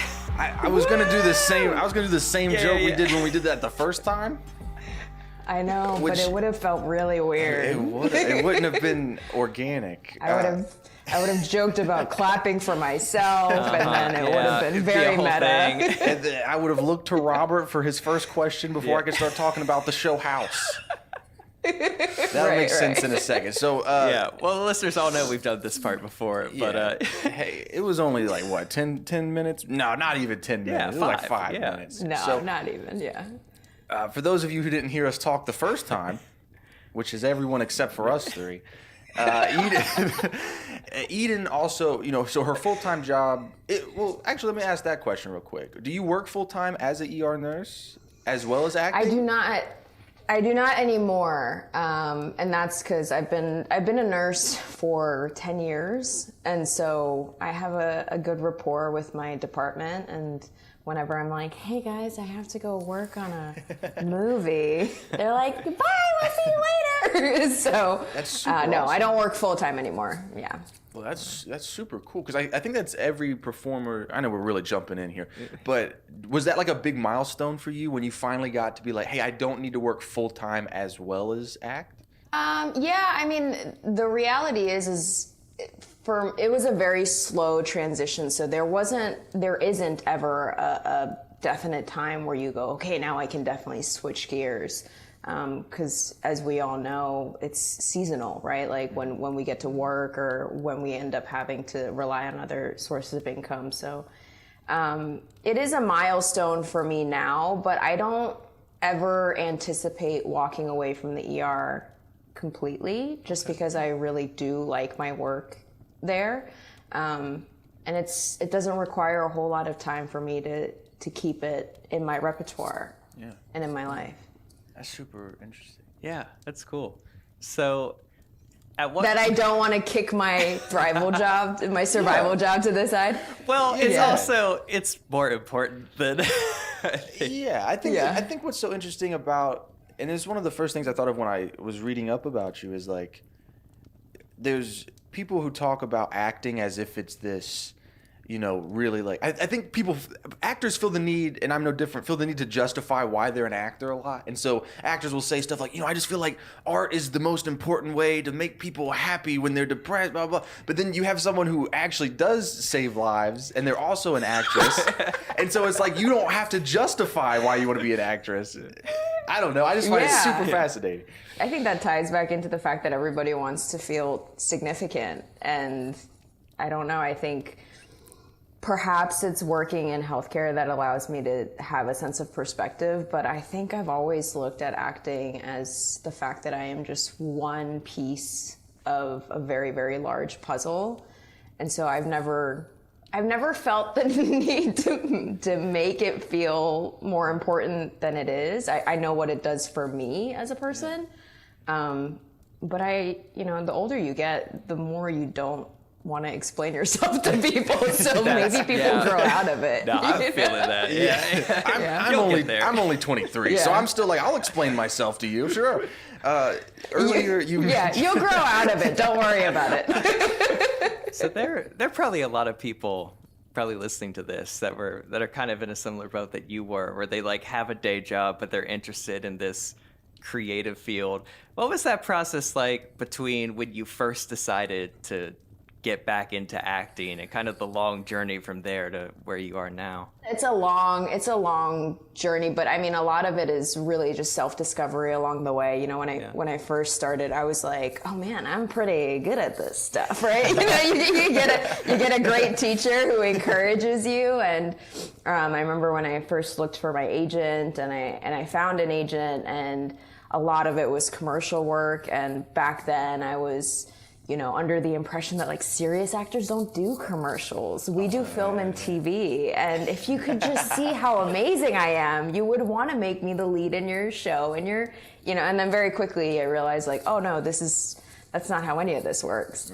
But a lot of it, I had a lot of ego deaths along the way, of just realizing, no, I mean, there are thousands upon thousands of really talented people who you will never see on TV. And once I started realizing that, it was me realizing that I have to, balance my artistry and what I want to do in terms of my craft, but then also realizing that I needed to make myself valuable to the industry in some way. I had to be a sense of a commodity, like something that could be marketable. And So a lot of it was me in the beginning doing short films with my friends and praying to God the footage looks great so that I could eventually pick up an agent. And that's when the journey kind of started. My first role, this was an interesting transition. My first role that I booked was actually She-Hulk. Wow, really? wow. That's the first. Okay, when Yeah. did you shoot that? Yeah. Because that came out like last year. Yeah, it did come out last year. It was technically the first role that I booked and I worked, and it was in April of 2021 was when we shot it. Okay. So it took a pretty decent amount of time for it to come out. But yeah, that was my first role. It was my first large set, like a grown-up set that wasn't just the run and gun crew of like doing a short film with your friends. Yeah. And it was pretty surreal. That's crazy. I have questions about this. Like, for our listeners, like, spoiler alert for the end of the show, but like, you have a really cool role, which is like the show ends kind of meta, and the She-Hulk character like steps out of a TV, goes to Disney headquarters, goes to the writer room of her show, and you're playing like the head writer, the showrunner. And I've actually I've followed this writer for a while. I'm a big fan of her. It's like, I think she's Jessica Gao. Is that her? Yes.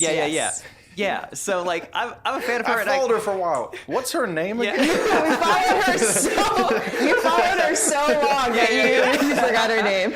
But no, I followed her, so like I know vaguely what she looks like. So it didn't even register when I saw the scene that it was like you at first, and then like friends were posting about it later. But like, what did they just have you show up on set one day, or were they like, nah, you gotta like sound a little like this person, or you gotta talk to this person? So it was really weird. I think I can talk about it now. I mean, I signed an NDA, but the show is out. We'll find out. We'll find out. Actually, whenever Marvel auditions, they're very discreet. They don't tell you the project. They don't tell you the role. They'll use what they call like dummy sides that have nothing to do with the show itself. And so when I auditioned for that role, I was writer number 1, right? And that was it. And so whenever I auditioned for it, I had no idea what I was auditioning for. And I think there was a very real possibility that if they didn't find somebody that could play writer Jessica and could play writer Zeb, who is the other character that's, sitting at the table in the writer's room, I think there was a very real possibility that they would have never had Jessica in the scene at all. Like, it wouldn't have been the cool thing to see that happen.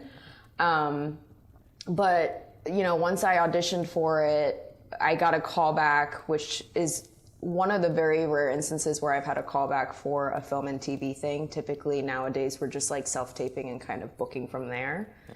And that's when I had seen her. And I wondered if I was supposed to be her or not, but I didn't want to make any, jump to any conclusions. But then it worked out that way. And then when we showed up and realized we were actually playing the writers, I was like, oh, this is really weird, man. This is wild. Yeah. That's super interesting. So you talk about the audition process with the Marvel project. What is, because I think right now, like everyone around our age, we had COVID happen, and that's kind of like changed everything for every job. What is, so if you you shot your first thing in 2021, so does that mean you were auditioning all through like 2020, or was it just kind of like? I don't think any of us were. I signed with my agent that I have right now in the beginning of 2020, and I was like super excited. I was like, we're gonna get down, it's gonna be amazing, we're gonna book, and then the whole world shut down, and I was like, oh no, that wasn't supposed to happen. So all of 2020, I think I spent more time practicing how to be a great auditioner and how to like get the self-tape tech stuff down, because that was, the transition was huge. Yeah. In the Southeast, people were self-taping, and we had been self-taping for a little while, but now that we had time to sit around and do nothing, I put the pressure on myself to be like, if I'm going to be a consummate professional, I wanted to start here, and I want to make this all look and feel really great. So no, I wasn't auditioning a ton during 2020. I think towards the end, maybe we were auditioning in anticipation for the industry kind of opening back up. But I think that particular audition happened in the beginning of 2021.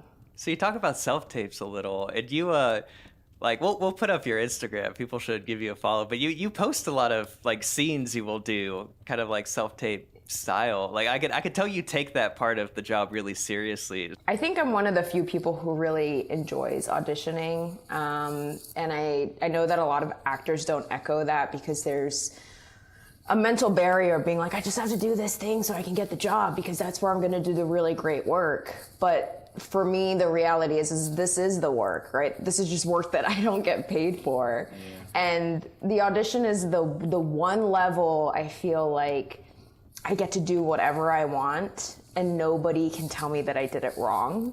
Yeah. And once I kind of got myself out of the headspace of, okay, I got to do it exactly the way I think they want me to do it, and I have to say it like this, and my character should be sitting in this feeling. Once I let go of all that and realize, no, my job is to bring me and my life experiences to this particular role and this audition, and however it comes out is however it comes out.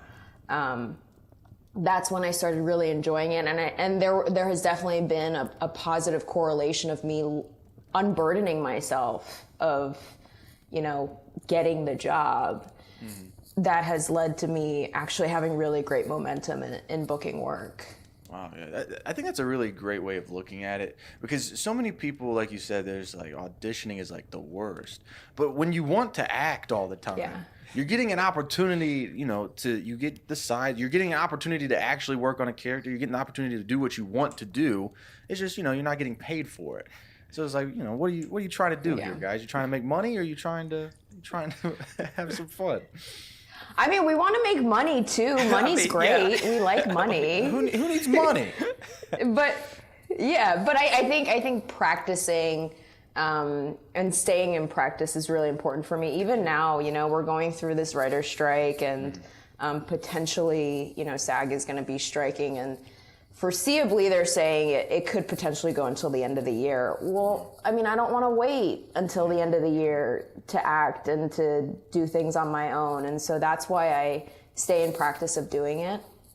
The question of what do you do to prep for an audition is kind of a loaded question, because it depends, right? It changes depending on how I feel. I mean, I don't have like a list of things that I do. I know some people like to list it out that way, but that just like jacks me up. Like knowing that in a creative process, I have to work in a linear way. So sometimes it's, days and days of preparation and sitting with material. And sometimes it's like, I got 6 hours and I just got to memorize the lines and I'm going to spit them up and see what happens. So when you record a self-tape, when you feel confident about one, are those the roles you get? Or do you have situations where like you record a self-tape and feel terrible about it, and that's the one you book? That's happened plenty of times. Oh, yeah. there have been a couple of times last year. And even, work that hasn't come out yet, there are some where I feel like really aligned, where I go, this is me. They wrote this for me. Like you want to feel that sense of alignment with the work that's coming in. And sometimes it works out and I do get to work in that space, or sometimes I'm like, oh my God, you slept on me. How dare you watch my self-tape while you're on the toilet? You miss me. And then there are roles like a few that I did last year where like the audition was for a nun and I was like, that's not it, right? there's no way. Or there was another character who was in like a polygamous relationship and I was like, that's not me either. But I ended up working on those shows and I was like, I guess I don't get to decide for myself what isn't for me. Like they just happen to find their way in, Yeah, it's super sick. Speaking of stuff that you've done, you did a commercial that came out recently. You want to talk a little bit about that? Which one are you talking about? The T-Pain one. Yeah. It was pretty cool. It was wild. It was a really long day. They were very ambitious. Miles and AJ, they're like a director duo. And we did it all in one day. We shot until like 1 a.m, you know, and it took forever, but it was a very cool experience. T-Pain has like an entourage that follows him around everywhere. And I'm pretty sure he has a woman who follows him around with a red Solo cup full of tequila, which I thought was so rock star of him. I was like, oh, when you make this much money and you're a musical icon, I guess you don't even need to be sober to work. That's very cool. Yeah, but he was super nice, yeah. So speaking of that, like, are there any like memorable set experiences that stand out to you, whether they were great or they were like something you learned a lot from? I thought about this question and I was like, oh, I have some really wonderful ones, but I don't know if I want to speak on them just yet. But I think for me, the most memorable set experiences are when I feel like I'm not doing a whole lot, and then I subsequently get thanked for being like a consummate professional. Like I just worked on a show in Wilmington where I'm in one scene with one of the leads. I play a nurse in this one too. It's my second nurse booking. There you go. And I, show up, I say my lines, I hit my mark, and I'm like, this feels very simple and it feels very easy. And the director and showrunner was like, oh my God, thank you so much for being a professional. Which you come to realize that the standard that you have for yourself is not the standard that everybody else has for themselves. And so whenever you get thanked for just doing your job, you kind of have to wonder, like, what is everybody else doing? Yeah. What are you guys doing when you come to set? But I think right now the most memorable set experience was on Twisted Metal, which is going to be coming out at the end of July. Oh, nice. I got to work on that show after auditioning for it all season long. Like 4 or 5 times I was like, dear God, what is happening? And my husband was really excited because he played Twisted Metal as a kid. He was like, oh my God, you have to get on this show. And I was like, oh, no pressure. But when I got on set, one of the executive producers, while I was walking back to set all sweaty because we were outside in New Orleans and it was like 85 degrees outside and just damp. And I was walking back to my trailer and one of the EPs had stopped me. He was like, Eden? And I was like, yeah, hey, hi. And he was like, hey, I'm Grant. Nice to meet you. And he was like, thank you so much for being here. We've been watching your work all season and we were like, we got to get that girl in. So we just want to thank you for coming and we hope it's a great experience. And I've never had anyone thank me for being on set where I was like, no, thank you. Thank you. Because I'm here because of you. But that was one of the moments where I was like, okay, people are, they say your name is being said in rooms that you're not in right now. And that was the moment where I realized, I was like, okay, even if things don't always pan out the way that I want them to, all I have to do is keep showing up and trying to do my best and do the best work, and eventually it'll work out, Yeah, it's really cool. Yeah. I think the first time I saw you was Justin's film Snowbirds, because Justin actually he went to the same school as both of us, so we kind of know it through that. Oh, cool! But I'm just curious, like, what that scene was like, because it is like the quintessential his style, where it's a little sad but also like really funny. And like Josh Connolly from Film Riots played your husband. No, it was very cool. Even when I auditioned for it, I think for Justin, it was kind of more of a formality. He was like, I don't know, could you, I have a role that I want for you to work on in my short film. And I auditioned. I was really nice in my audition. So whatever you remember seeing in the short film of the horrible way that I was acting, I was actually really kind because I thought she was a kind person. And when we got on set, I was like, oh, I'm insufferable. This is awesome. This is more fun. And meeting Josh, you know, I was already familiar with Film Riot. Josh is a very different person than the personality he is on the channel. And when I realized he was playing my husband, I was a little like, you know, as filmmakers and as people in the industry, I was like a little starstruck because I was like, oh my gosh, Josh Conley. But then we started working, and Justin's very attentive, and he's very open to what it is that you want to do, but he has a very unique way of getting things out of you. So if you got to see any of the BTS for Snowbirds, at one point he put, you know, Peppy wasn't in the scene with us. They put like he blew up a balloon and put a balloon as like our mark and was feeding us lines. And, you know, at one point he wanted us to look around the room like it smelled crazy, you know, so there were little things where he was like, this room smells like cheese, and you're wondering, and smells terrible, and you're uncomfortable, and why is he wearing that vest? And so there's a lot of coaching, right? And like getting you to lock into your environment. But a lot of his prompts and stuff like that were off screen, where he would be like, shoot. I think at one point he said, he was like, now lean in again and fix his vest. And he was like, and Josh, don't let her touch you. You know, little things like that, to where it really it really activated things. And yeah, I mean, we had so much fun. It was so hard not to break while I'm being terrible to him, because he is also very mad at me the whole time that we're working together. Man, that's hilarious. That's a great short. Speaking of shorts, you are in a new short directed by Ryan Pauly with our friend Gunnar. We've been seeing all the BTS stuff on Ryan's Instagram. It looks like it's going to be amazing. You've probably seen it, but it's not out yet. So, I've probably watched it like 30 times. I'm in love with it. I was so excited seeing it. My husband has obviously seen it, because I was like, oh my God, look at this. But yeah, I've watched it plenty. So I'm so excited for everyone to see it, because it's, man, what a project. It was so cool.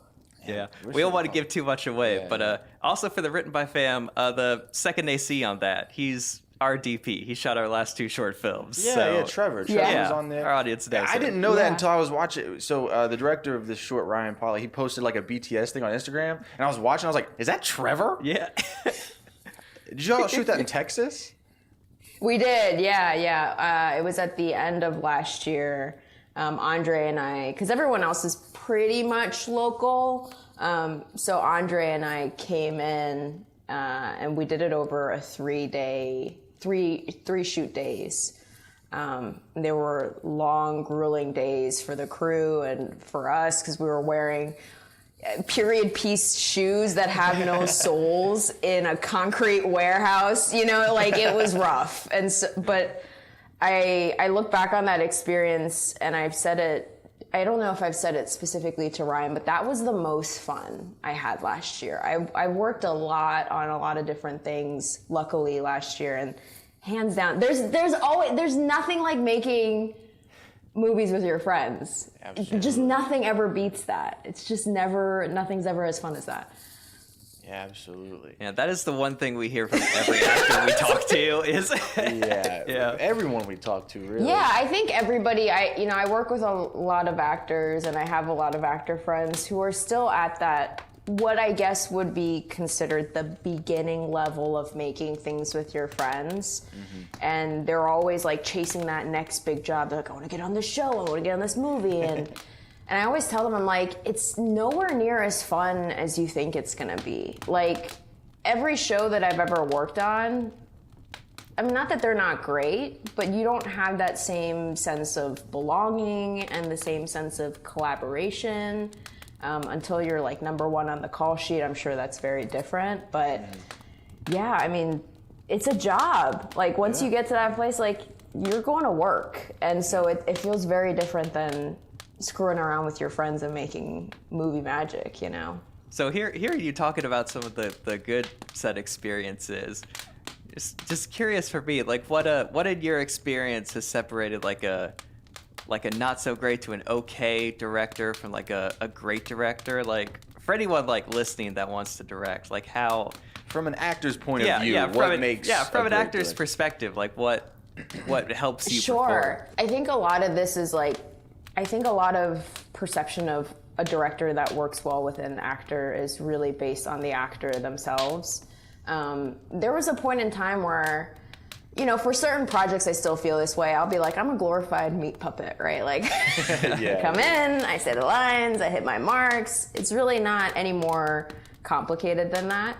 And I know a lot of actors who are probably like, would listen to that and start screaming to themselves. They'd be like, no, you're a professional, right? But sometimes that's what it is, right? And sometimes you get a lot of open collaboration and people who are very respectful of the choices that you bring on set. And what I find is that the majority of directors have brought you in on this project, or you were brought in on this project because of the things that you brought to the table at the audition level.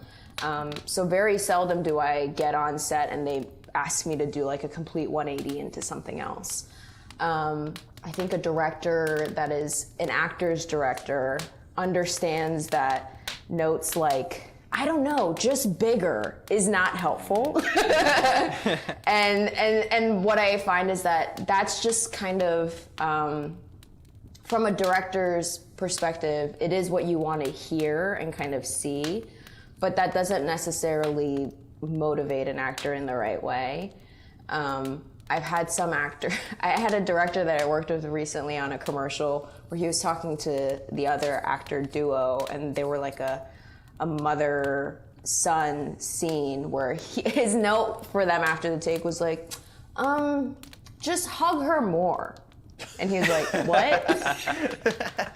And he was like, I don't know, just more hug, right? And he was like, okay. And then they do the whole take and comes back, he goes, just a little more hug, you know?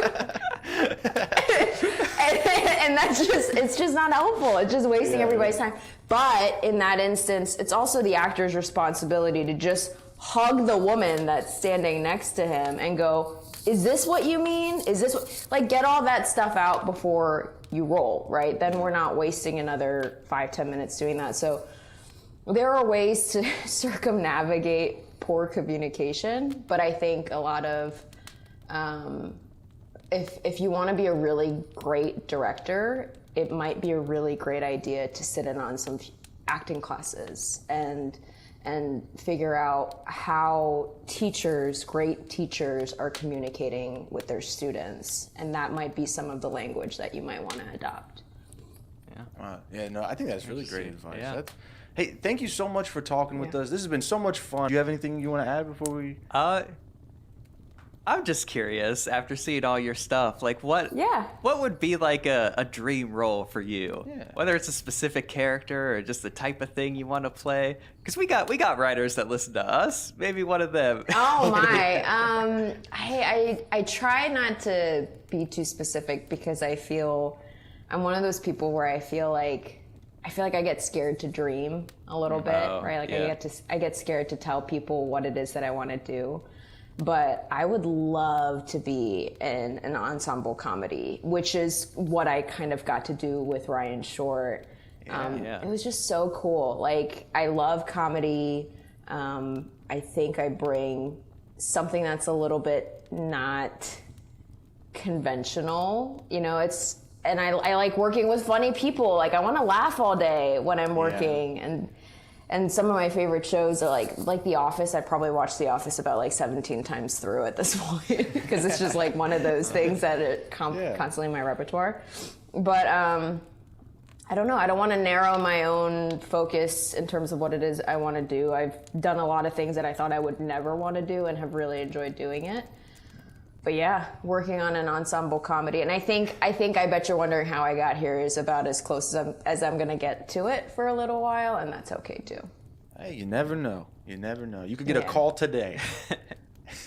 After you release this Oh, right. episode, yes, yeah. somebody gotta call me. Yeah. Yeah, that's awesome. Thank you so much for talking to us. Yeah, thank you. This has been Thank so much you. fun. Thank you for having me. It's been great. Is there anything you'd like to promote or your Instagram or anything before we go? No, I don't care if people follow me or not. But if you want, you can find me on Instagram. I bet you're wondering. How I got. I should probably do this. I bet you're wondering how I got here is going to be coming out at the end of the year. It is a TBD for us too. We have no idea when the date is going to be, but we have been told that the plan is for an online release before the end of the year. After it does the film festival circuit.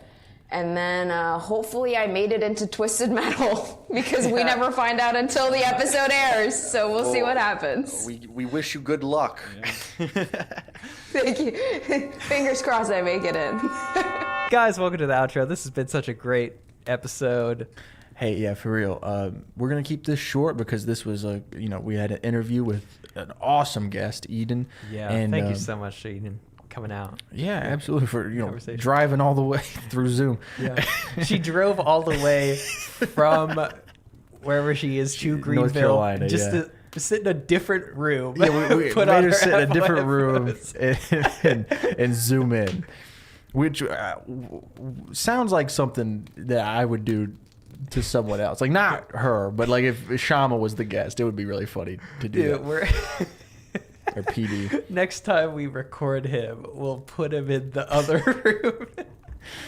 Yeah, that's really funny. Hey, thank you guys so much for listening. I hope you enjoyed our Last Supper murder mystery. That was a ton of fun. Yeah, that was a lot of fun. And then that awesome interview with Eden. Just thank you guys so much for listening. If you're new here, consider following us on Instagram and Threads. And, Yeah, that's part of why we're wrapping this up so quick, is we got threads to post. Hey, we got to get look, threaded. If you ain't threading, you're dreading. That's what I always say. It was so stupid. Call Okay? me thread word, scissor hand. Hey, that was a great Call thread. me thread mullet. I don't. What? Thread wood. I don't. I'm thinking of Ooh, all like thread Eds wood. or I don't know. Both Johnny Depp characters. We just do it. What's the Sleepy Hollow? Ichabod Crane. Call me a Ichabod Brain. Hey, you can follow us on Instagram. Subscribe to us on YouTube. Leave us a review. You can, find us everywhere on socials at Written by Pod.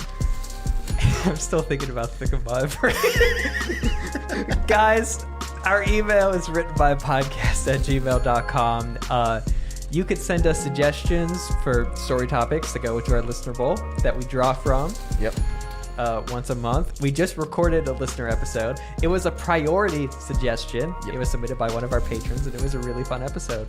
That'll be out soon. Also, send us rival pitch ideas if you want a franchise or a genre you want to hear us pitch a film about, a feature film.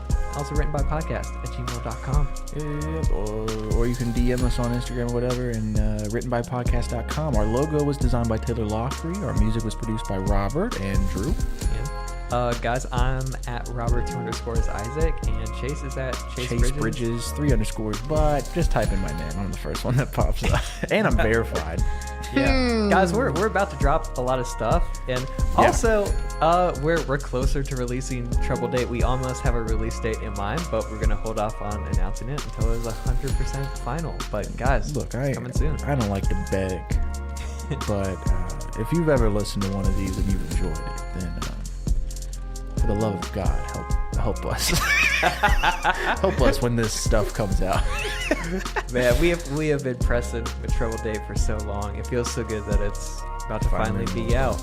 It was like the podcast has come full circle. An idea we came up with on this podcast. It's an actual film. Yeah. It's going to be showing at a really small film festival this weekend. So true. I'm excited to see it. By the time this comes out, we would have already seen it. Yeah. Yeah. Well, hey, thank you guys so much for listening. We'll see you guys next week. Follow me on Threads.